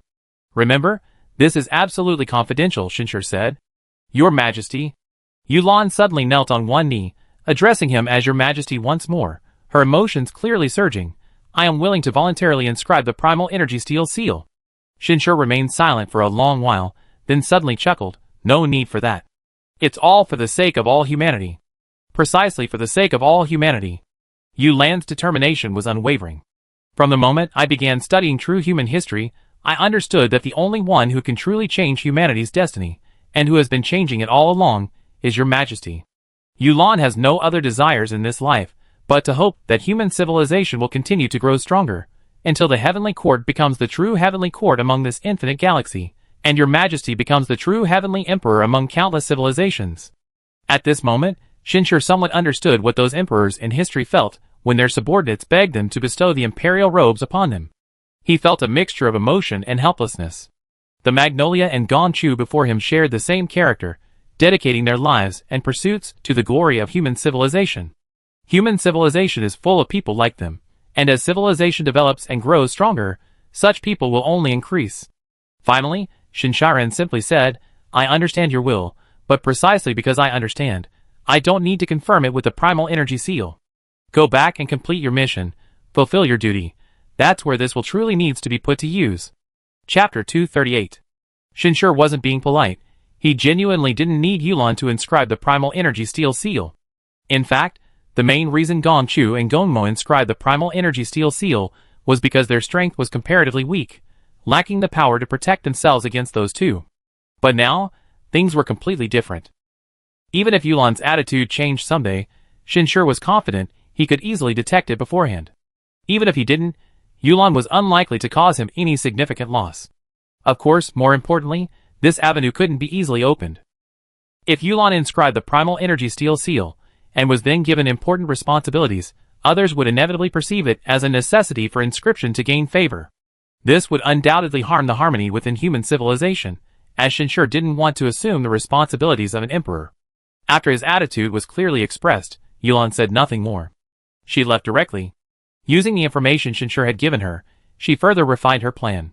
What Shinshur gave him were naturally the relic devices privately hoarded by other forces, all of which had been exposed in the next 3,000 years, and were confirmed to be in their possession. The quantity was actually not small, but very few of them were truly useful. Most came from small civilizations trading in the market. These small civilizations couldn't see the value of these relics, and traded them as ordinary technological creations. Even humans, according to the future, would be able to obtain such a small device from the market in a dozen years or so. It was a device that could attract and simulate a person's consciousness, resembling a virtual space based on some kind of primal energy technology. C6 level technology could achieve the exact same function. Although its internal technology was extremely advanced, it held little practical value given humanity's current limited resources for research. Shinshur planned to utilize the next 30 years to intercept some relic devices from other powers. He planned to acquire only 3 or 4 pieces, keeping 1 or 2 for himself and trading the rest with the core region of the ancient lands. If the alliance's negotiated price was successful, the gains would be substantial. At least he could obtain B7 or even B8 level devices. Not to mention, Shinshur was determined to acquire the B7 level warship that the core region of the ancient lands offered in this transaction in the future timeline. Afterward, Yulan and some high-ranking human officials focused on refining the plan. Shinshur continuously experimented with changes to the future, revising and improving it over 13 years, until a feasible plan from the future timeline was finalized and implemented. When human civilization's plans began to be consciously revealed, a stir swept through the upper echelons of the surrounding forces. Alliance bargaining? This meant wresting profits from the core region of the Gus lands. Unlike the Gus people who merely scraped by on the periphery, this time, they were facing the core region of the Gus civilization, possibly even the rulemakers. Who would listen to rules when fighting for profits against such an entity? Suddenly, human civilization became the focus of attention across the entire periphery. Within a short period, numerous forces once again launched various investigations into human civilization, seeking to understand the basis for their actions. A civilization at this level wouldn't make such a foolish, elementary mistake. Risk and reward are paramount considerations. Emotional influence is practically non-existent. Even a divine civilization like humanity, led by their true self-interested emperor, wouldn't act without a degree of certainty. However, these investigations proved fruitless, instead being seized upon by human civilization once more, resulting in substantial compensation. This even led some forces to suspect that this might be human civilization's true objective, using lies to lure them into investigation, then gathering evidence for further compensation. But even if that were the case, sending such a message would carry considerable risk. The core region of the ancient lands might not be willing to hear it. But unbeknownst to all the peripheral forces, Shinshur secretly received representatives from the core region of the ancient lands. This time, it was a representative from the Ministry of Commerce. This is a department that few people even among the peripheral forces have access to, because the commercial rules of the periphery are already in place. Even if something violates the rules, it is the review department that is responsible for the review.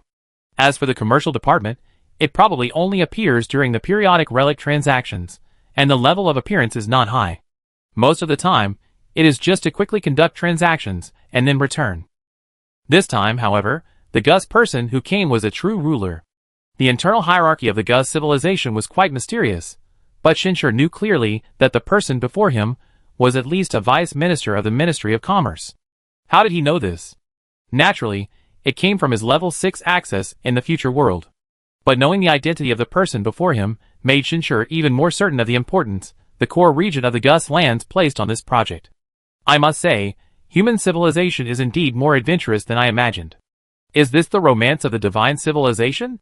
This Gus person, whose name was transliterated as Quan San, seemed quite at ease in front of Shinshur. You must understand, before the rulers of the divine path, respect is the standard of interaction. Regardless of strength, it is all about respecting the other's culture. This is similar to how, on Earth in the past, some small countries might be weak, but when their kings visited, diplomacy still had to adhere to the principle of equality. And the attitude of this Quan San could be seen as a provocation against human civilization. Of course, Shinshur wasn't surprised. The proposal put forward by human civilization this time does indeed bring considerable benefits to the core area of the ancient lands. However, the benefits vary in magnitude, and a civilization as meticulous as this, whose primary culture is commerce, would not be indifferent to the size of the benefits. Shinshur also has a solution. At worst, we can leave. At least the ancient lands won't launch an open attack. Shinshur maintained his unhurried attitude, but he also hit the nail on the head. Are you really not concerned about everything you can gain here? You must know that you have already established a foothold. Every moment you spend here will bring you benefits that you could never obtain outside. Only here can you have the opportunity to advance further and become a truly powerful civilization. Quan San's outward appearance remained unchanged, but his question spoke volumes. In his view, human civilization is like a capricious child. Without resorting to force, a large corporation can easily subdue an adult through various means, but it cannot subdue a child. Take away his snacks? Deprive him of his future? A child might not care much about such things. Human civilization at this point is like this. Despite being able to gain enormous profits in the land of Gus, it maintains a carefree attitude of if I'm unhappy, I just leave. This might be possible in an individual, but in a civilization of this level, even among its leaders, it is extremely rare. In fact, a civilization with such capricious decision-making is unlikely to have reached this point in the first place. The more a civilization develops, the more important reason becomes, otherwise, endless internal conflicts alone will severely hinder its progress. You're mistaken, Shinshur said calmly. The land of Gus might accelerate our progress, but it's not the only option, much less the only opportunity. This seemingly calm statement was a crucial turning point in this plan, a pivotal moment in their destiny. Before uttering this sentence, Shinshur wasn't certain of the future. But after saying it, Shinshur was certain of the future. In fact, he was now focused on Shirling in his mind, retrieving the latest sage's diary from the future server. And the result he saw was exactly what he expected. Indeed mysterious. Quan San picked up the teacup in front of him, took a slow sip, and exhaled a puff of hot air. A remarkable culture? Do you understand? When we Gus people were still weak, we possessed more than one culture. The endless mountains divided our civilization into many races with vastly different styles.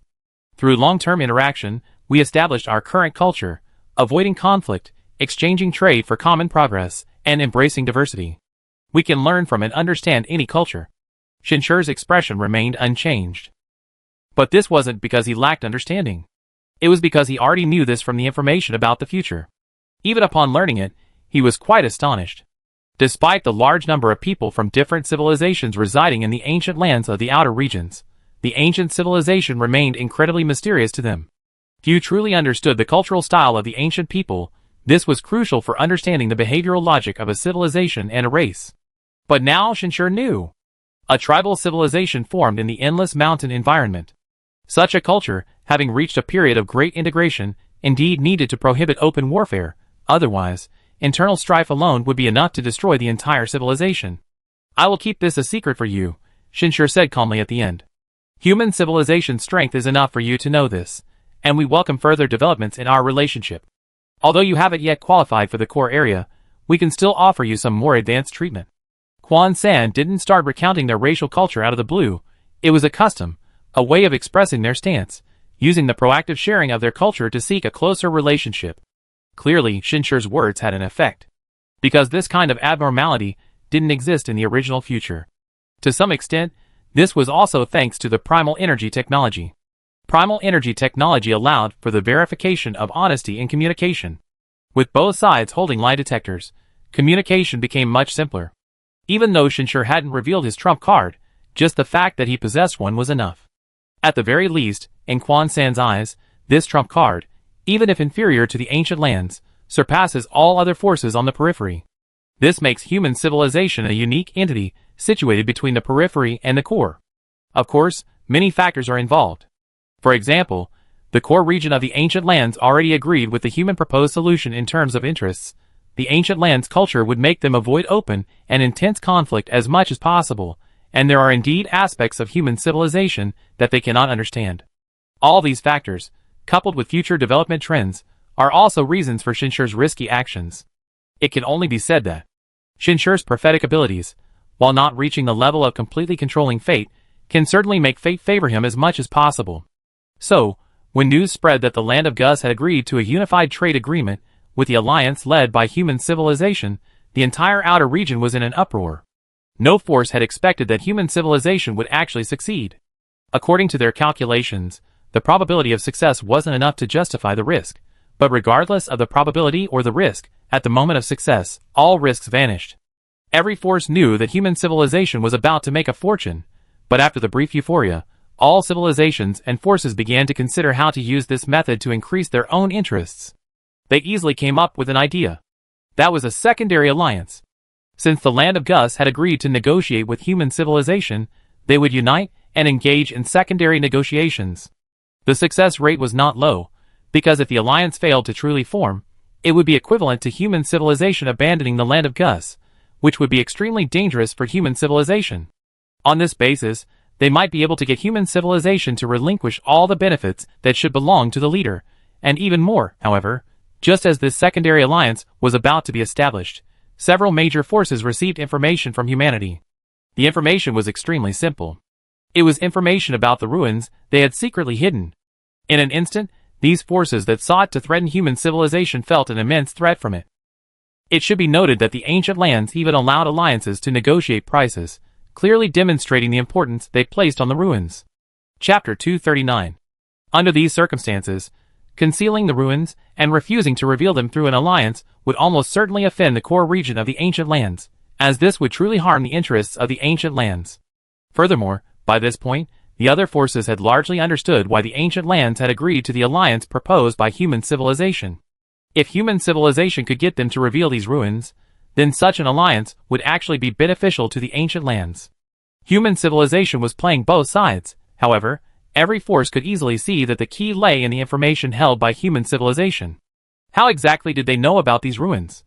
Some simply couldn't imagine. Some of these ruins were acquired by them thousands of years ago, before human civilization even existed. Undoubtedly, the trump card held by human civilization was extraordinary. It was as if their race had no secrets from humans. This was most likely a powerful ruin. It's possible that this relic could silently extract intelligence from the minds of their higher-ups. And what they can think of, the ancient lands can certainly think of as well. The fact that such a powerful relic hasn't attracted the ancient lands' attention speaks volumes. Human civilization's strength is probably no longer confined to the outer regions. Many outer powers have come to this realization. In fact, their guess isn't wrong. Human civilization may not have yet acquired higher-level permissions, but in reality, it has already surpassed the permissions of the outer regions. By simply demonstrating the potential of a B-level civilization or the ability to trade, they could truly enter the core region. Just like human civilization 3,000 years later. At this point, the matter of the alliance had subsided. Civilizations at this level are not driven by emotions. Human civilization has demonstrated its strength, so there's no longer any resentment or desire to try and change things up. To some extent, Shinshir was using the future information brought by Shirling to borrow the tiger's power. Otherwise, with the strength truly at hand, human civilization would not have achieved such a position, much less be able to compare with so many peripheral regional forces. From the moment the specific details of the alliance were finalized under Shinshir's personal arrangement, the future changed once again. This time, human civilization's strength further increased. More than 1,000 key technologies had broken through to the B level. However, this wasn't the key point. At this level, Shinshir could clearly see that the influence of the ES civilization on human civilization was growing stronger. This influence wasn't limited to the solar system. It was beginning to affect the land of Gus, and this influence was even subtly interfering with human civilization's culture. Just like some peripheral forces within the land of Gus, over a long period of time, they have gradually integrated into Gus, their thought processes and key components of their culture becoming inextricably linked to Gus. Human civilization is similar. According to the memories of the sage Shinshir alone, the influence of the AES civilization is virtually ubiquitous in modern human civilization. Warp drive, human modification, Primal energy cultivation.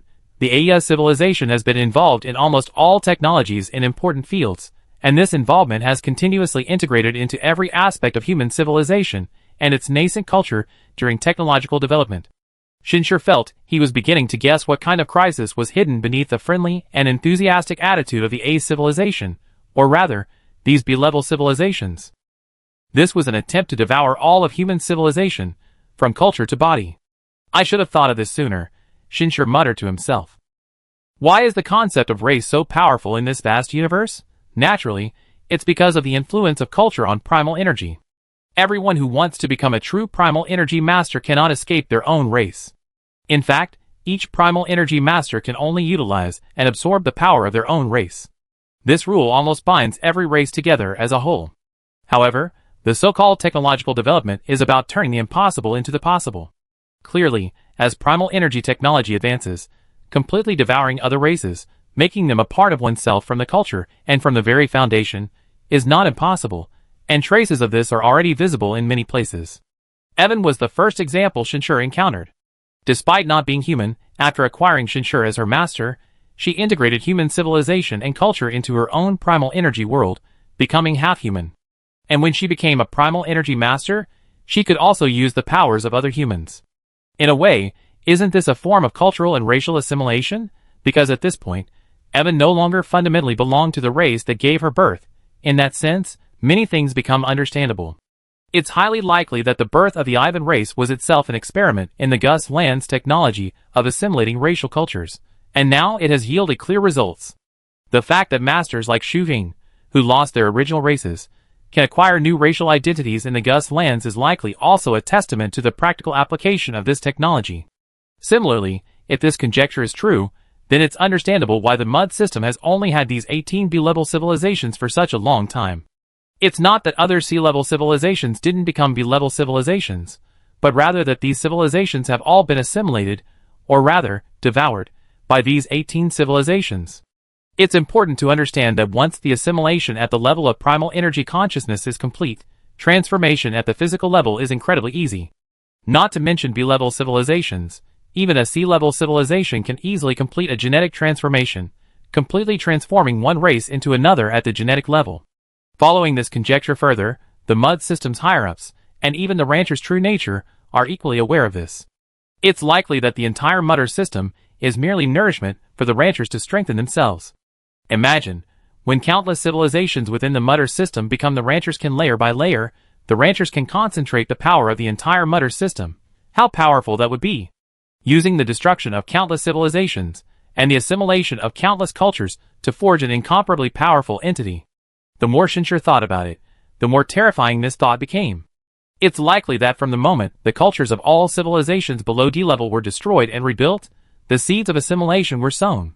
C-level civilizations, believing themselves to be employees of the Mudder system, are unknowingly all being livestock being raised. Although most of it is still just speculation, I'm afraid this speculation is the truth. Shinshir, having figured all this out, felt a slight bitterness in his heart. Before coming to the land of Gus, Shinshir had said something similar. Some secrets are unknowable when you're weak, secrets that are incredibly terrifying, but when you reach a certain level, they become common knowledge. He came to the land of Gus with this thought in mind. He wanted to use this powerful civilization to explore the secrets of the AES civilization, or the Mud system. However, now that he had a high probability of guessing the outcome, he faced an even higher level of crisis. Even if everything was as he suspected, how could he stop it? Change policies, accept the sweet treat, return the cannonballs? It's not that easy. The technology possessed by the AES civilization is to human civilization what modern people are to ancient people. Just imagine.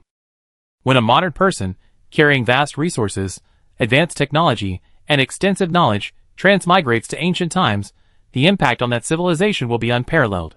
It's safe to say that within a few decades, this ancient civilization will undergo a dramatic transformation, becoming increasingly similar to, and ultimately virtually identical to, modern civilization.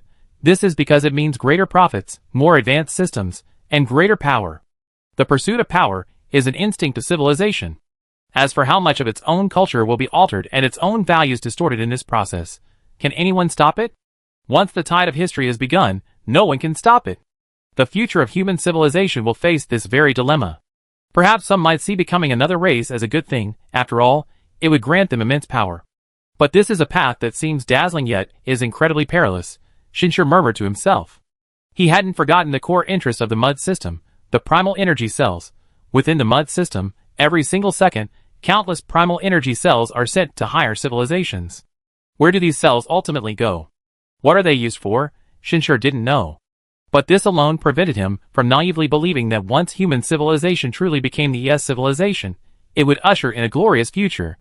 Moreover, possessing the time crystal, how could he allow human civilization to embark on such a path of self-destruction? Even if culture must change, it should be a consistent change, a change that belongs to human civilization itself, Shinshur resolved in his heart. Regardless, he still had to change this future. Be strong, and maintain his identity. Pass down the order. Further reduce human civilization's activities in the Gus lands, Shinshur commanded once more.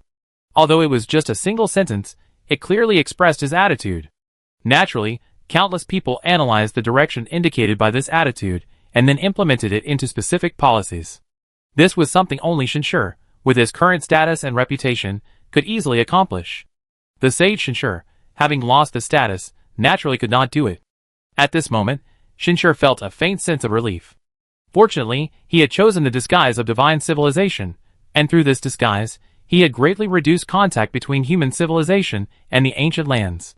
Currently, the vast majority of humans in the ancient lands remain confined to the cave heaven ship, unaware of the ancient lands themselves, or even what lies beyond the sky above. Growing up in this environment has actually ensured the preservation of their culture.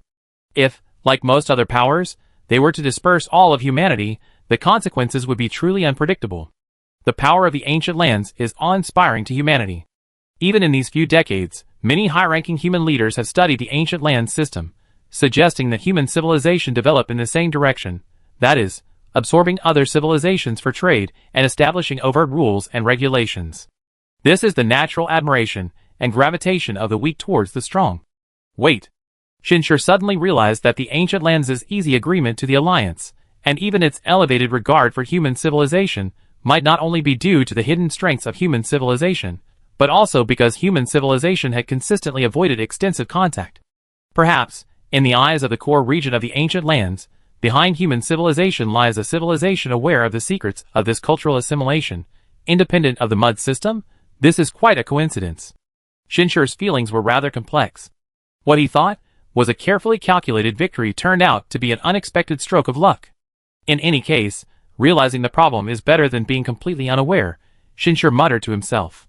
In any case, being powerful is not wrong, but it's crucial to ensure one stays on one's own path. After this change in the future, Shinshur did not reduce his intervention in humanity's future, on the contrary, he intensified it. Under his guidance, human civilization gained even greater benefits within the alliance than in the original future timeline, almost to the point of causing the alliance's failure. From a timeline perspective, it can be said that the benefits were squeezed to the extreme. And when the transaction day arrived, the results were quite gratifying. A B7 class medium-sized warship. Not only did it surpass the small warships originally intended for the ancient lands, but it was also a custom-made version, with all its components successfully transferred to Ivan. Thus, Ivan was upgraded to B7 class. How terrifying is the technology at this level? Although the B-class civilizations within the mud system, through long periods of assimilation and development, have generally reached or approached the pinnacle of B-class, B7 is still considered excellent among most B-class civilizations. In other words, the Ivan at this point could hold its own even within the EIS civilization. This was the first time Shinshur had obtained such a massive benefit in the current timeline, a benefit even the future timeline might struggle to acquire. Chapter 240. In fact, Shinshur had already discovered that as civilizations grew stronger, the growth and advantages gained in just 3,000 years were diminishing. For some B-level civilizations, 3,000 years would likely yield little progress. After all, the development of a civilization isn't like the advancement in fantasy novels, where a breakthrough brings about a world of difference. For civilizations, all growth is slow. Even though some key technological breakthroughs can bring about significant changes to the entire civilization, these changes are mostly not instantaneous. For example, if the Gus civilization could truly be rated A-level 3,000 years later, then at this moment 3,000 years ago, the Gus civilization must have possessed the strength to threaten A-level civilizations. However, Shinshur had no good solution to this situation. He vaguely sensed that Ling's time-traveling boundaries were definitely not limited to 3,000 years. After all, according to the time information Ling gave him, crossing 3,000 years was possible, so 5,000 years wouldn't be difficult. Unfortunately, even now, Shinshur still hadn't been able to completely control Ling. It wasn't a lack of authority, but a lack of strength. Even a slight alteration of time using the time crystal could easily deplete Shinshur's original energy, let alone increase the time travel duration. Therefore, Shinshur could only accept the fact that the help the future world offered was diminishing. The core objective of the land of Ligas has been largely achieved. While staying here offers more opportunities to accelerate civilization's development, it also carries greater risks. Shinshur began to ponder his next steps. Undoubtedly, remaining in the land of Gus was not an option, nor could too many people be left behind. If too many remained, no matter how much restraint was implemented, human civilization would be increasingly influenced by the Gus civilization, lest it be swallowed up by the Gus civilization instead of the AES civilization. However, completely abandoning the interests here was also unlikely. If only human civilization possessed a trading market at this time, enabling instant communication and transportation regardless of space, possessing such power a year earlier would have brought considerable benefits. Shinshur decided that upon returning, he would still try to find the ruins. Prepare for evacuation. The cave heaven will remain here. We will purchase another large warship to take all the humans with us, Shinshur ordered. Given human civilization's current strength in the land of Gus, evacuation was no longer an easy task. When humanity showed these signs, the most astute reaction came from the people in the core area of the land of Gus. Quan San, the person in charge of external affairs for the land of Gus, was the first to approach him. Heavenly Emperor. He made no attempt to hide his displeasure. We fulfilled all your demands, and you profited handsomely this time as well. Why are you leaving? Do you really think we Goose people can be toyed with at will? The Goose people couldn't openly stop human civilization from leaving. But as Quan San had expressed, if they truly wanted to do something to human civilization, it would be equally easy. The key factor was that human civilization's departure had already impacted the interests of the Goose lands. Shinshur, too, was intently observing the emotions of the high-ranking Guzman before him. In the past, he might not have noticed anything, but with his own suspicions, he did glean some insights. Indeed, the Guzman's anger wasn't solely due to humanity's desire to leave. A significant part of it likely stemmed from their ambition to gradually assimilate human civilization. No wonder they treated human civilization so well. No wonder they disregarded the potentially powerful reconnaissance artifacts humans might possess. In the Guzman's eyes, perhaps in a few thousand years, humanity would become Guzman, and human civilization would become part of Guzman civilization. But precisely because of this, humanity must leave. Many thoughts flashed through Shinshur's mind, but ultimately he decided to proceed with the plan and take one last risk. We are not abandoning the land of Gus. We will leave a portion of humanity here to manage the trading market, and we will continue to come and maintain contact, Shinshur said. But unfortunately, most people must leave. This is not my decision. Our people have already issued a warning. Shinshur spoke calmly, but without a trace of regret. This made Quan San's heart tighten. His thoughts raced, and finally, he slowly withdrew his deliberately aura. Are you the heavenly emperor of human civilization? If you mean the entire human civilization, then of course I am not, Shinshur said without concealment. This statement revealed his true feelings, allowing Quan San to clearly perceive the truth he was speaking. And this was indeed the truth. At this moment, Shinshur even felt a little fortunate that he hadn't chosen the path of an emperor. The path of an emperor was indeed unsuitable in the current situation, because it was too easy to be seen through. And since Shinshur wasn't a true emperor, seeing through him was pointless. Perhaps, he was just a minor figure in human civilization. We never claimed to be all of humanity, Shinshur said again, pressing the lie detector. Don't you understand this? If we were all of humanity, how could there only be 1 billion people on this spaceship? I'm just a lucky immigrant spaceship passing through your area, but now it seems your place isn't suitable for our long-term settlement. We send people to rotate management later. Do you know that this is the treatment of a Class B civilization? Quan San finally stopped denying it. The treatment of a Class B civilization is allowing the dispatch of personnel to rotate management. We are fully entitled to this, Shinshur said calmly. But we may not necessarily want this treatment.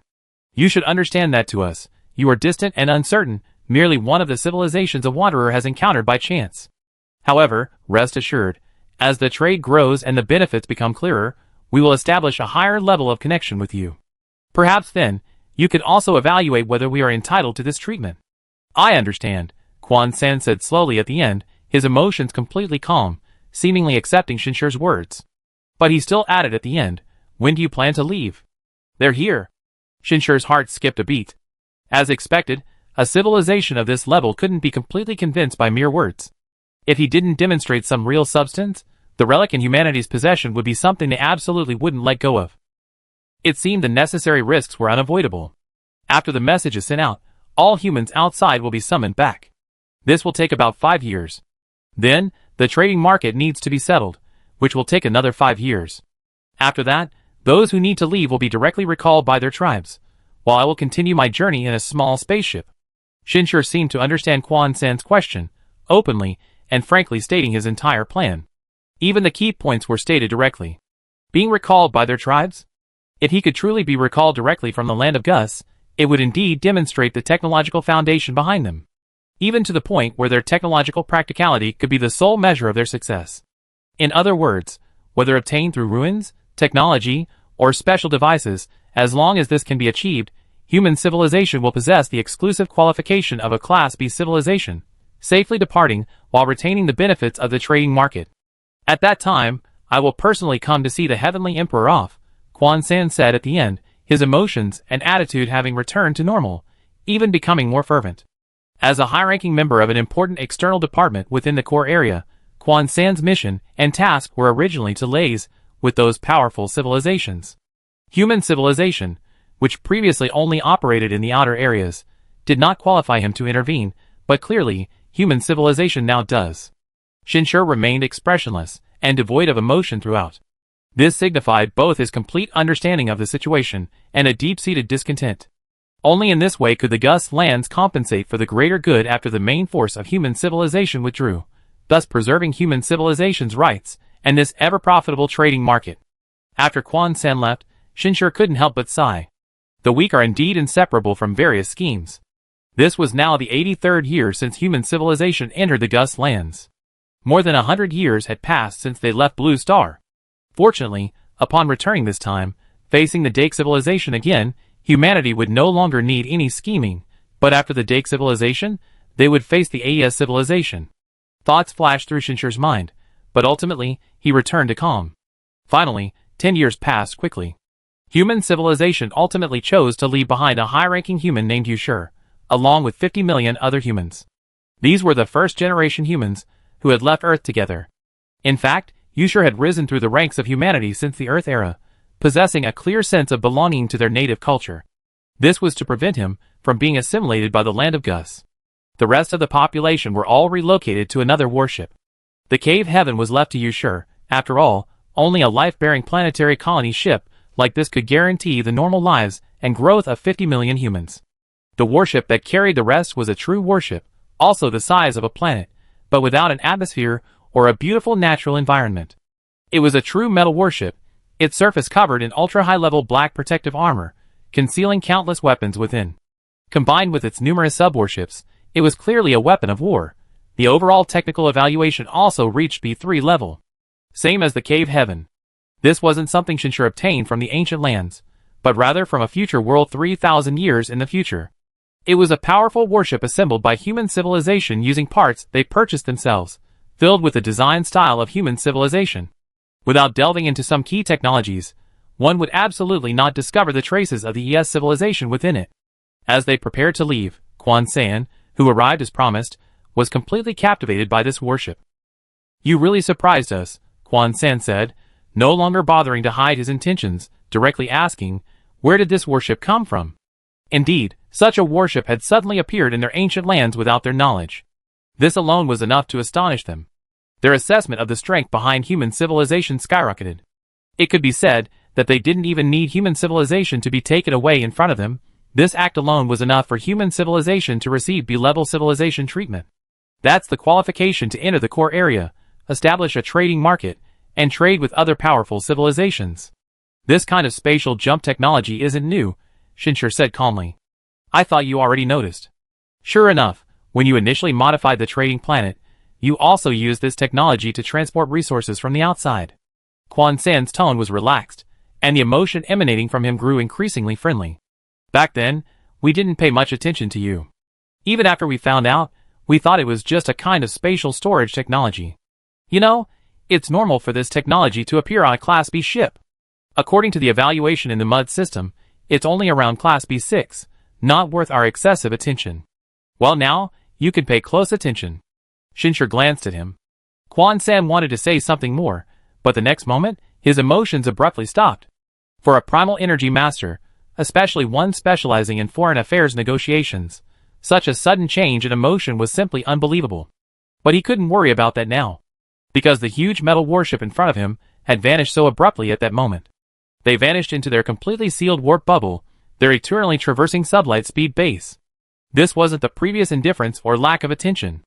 How could the Gus civilization, having been notified of their departure time by human civilization, not be prepared?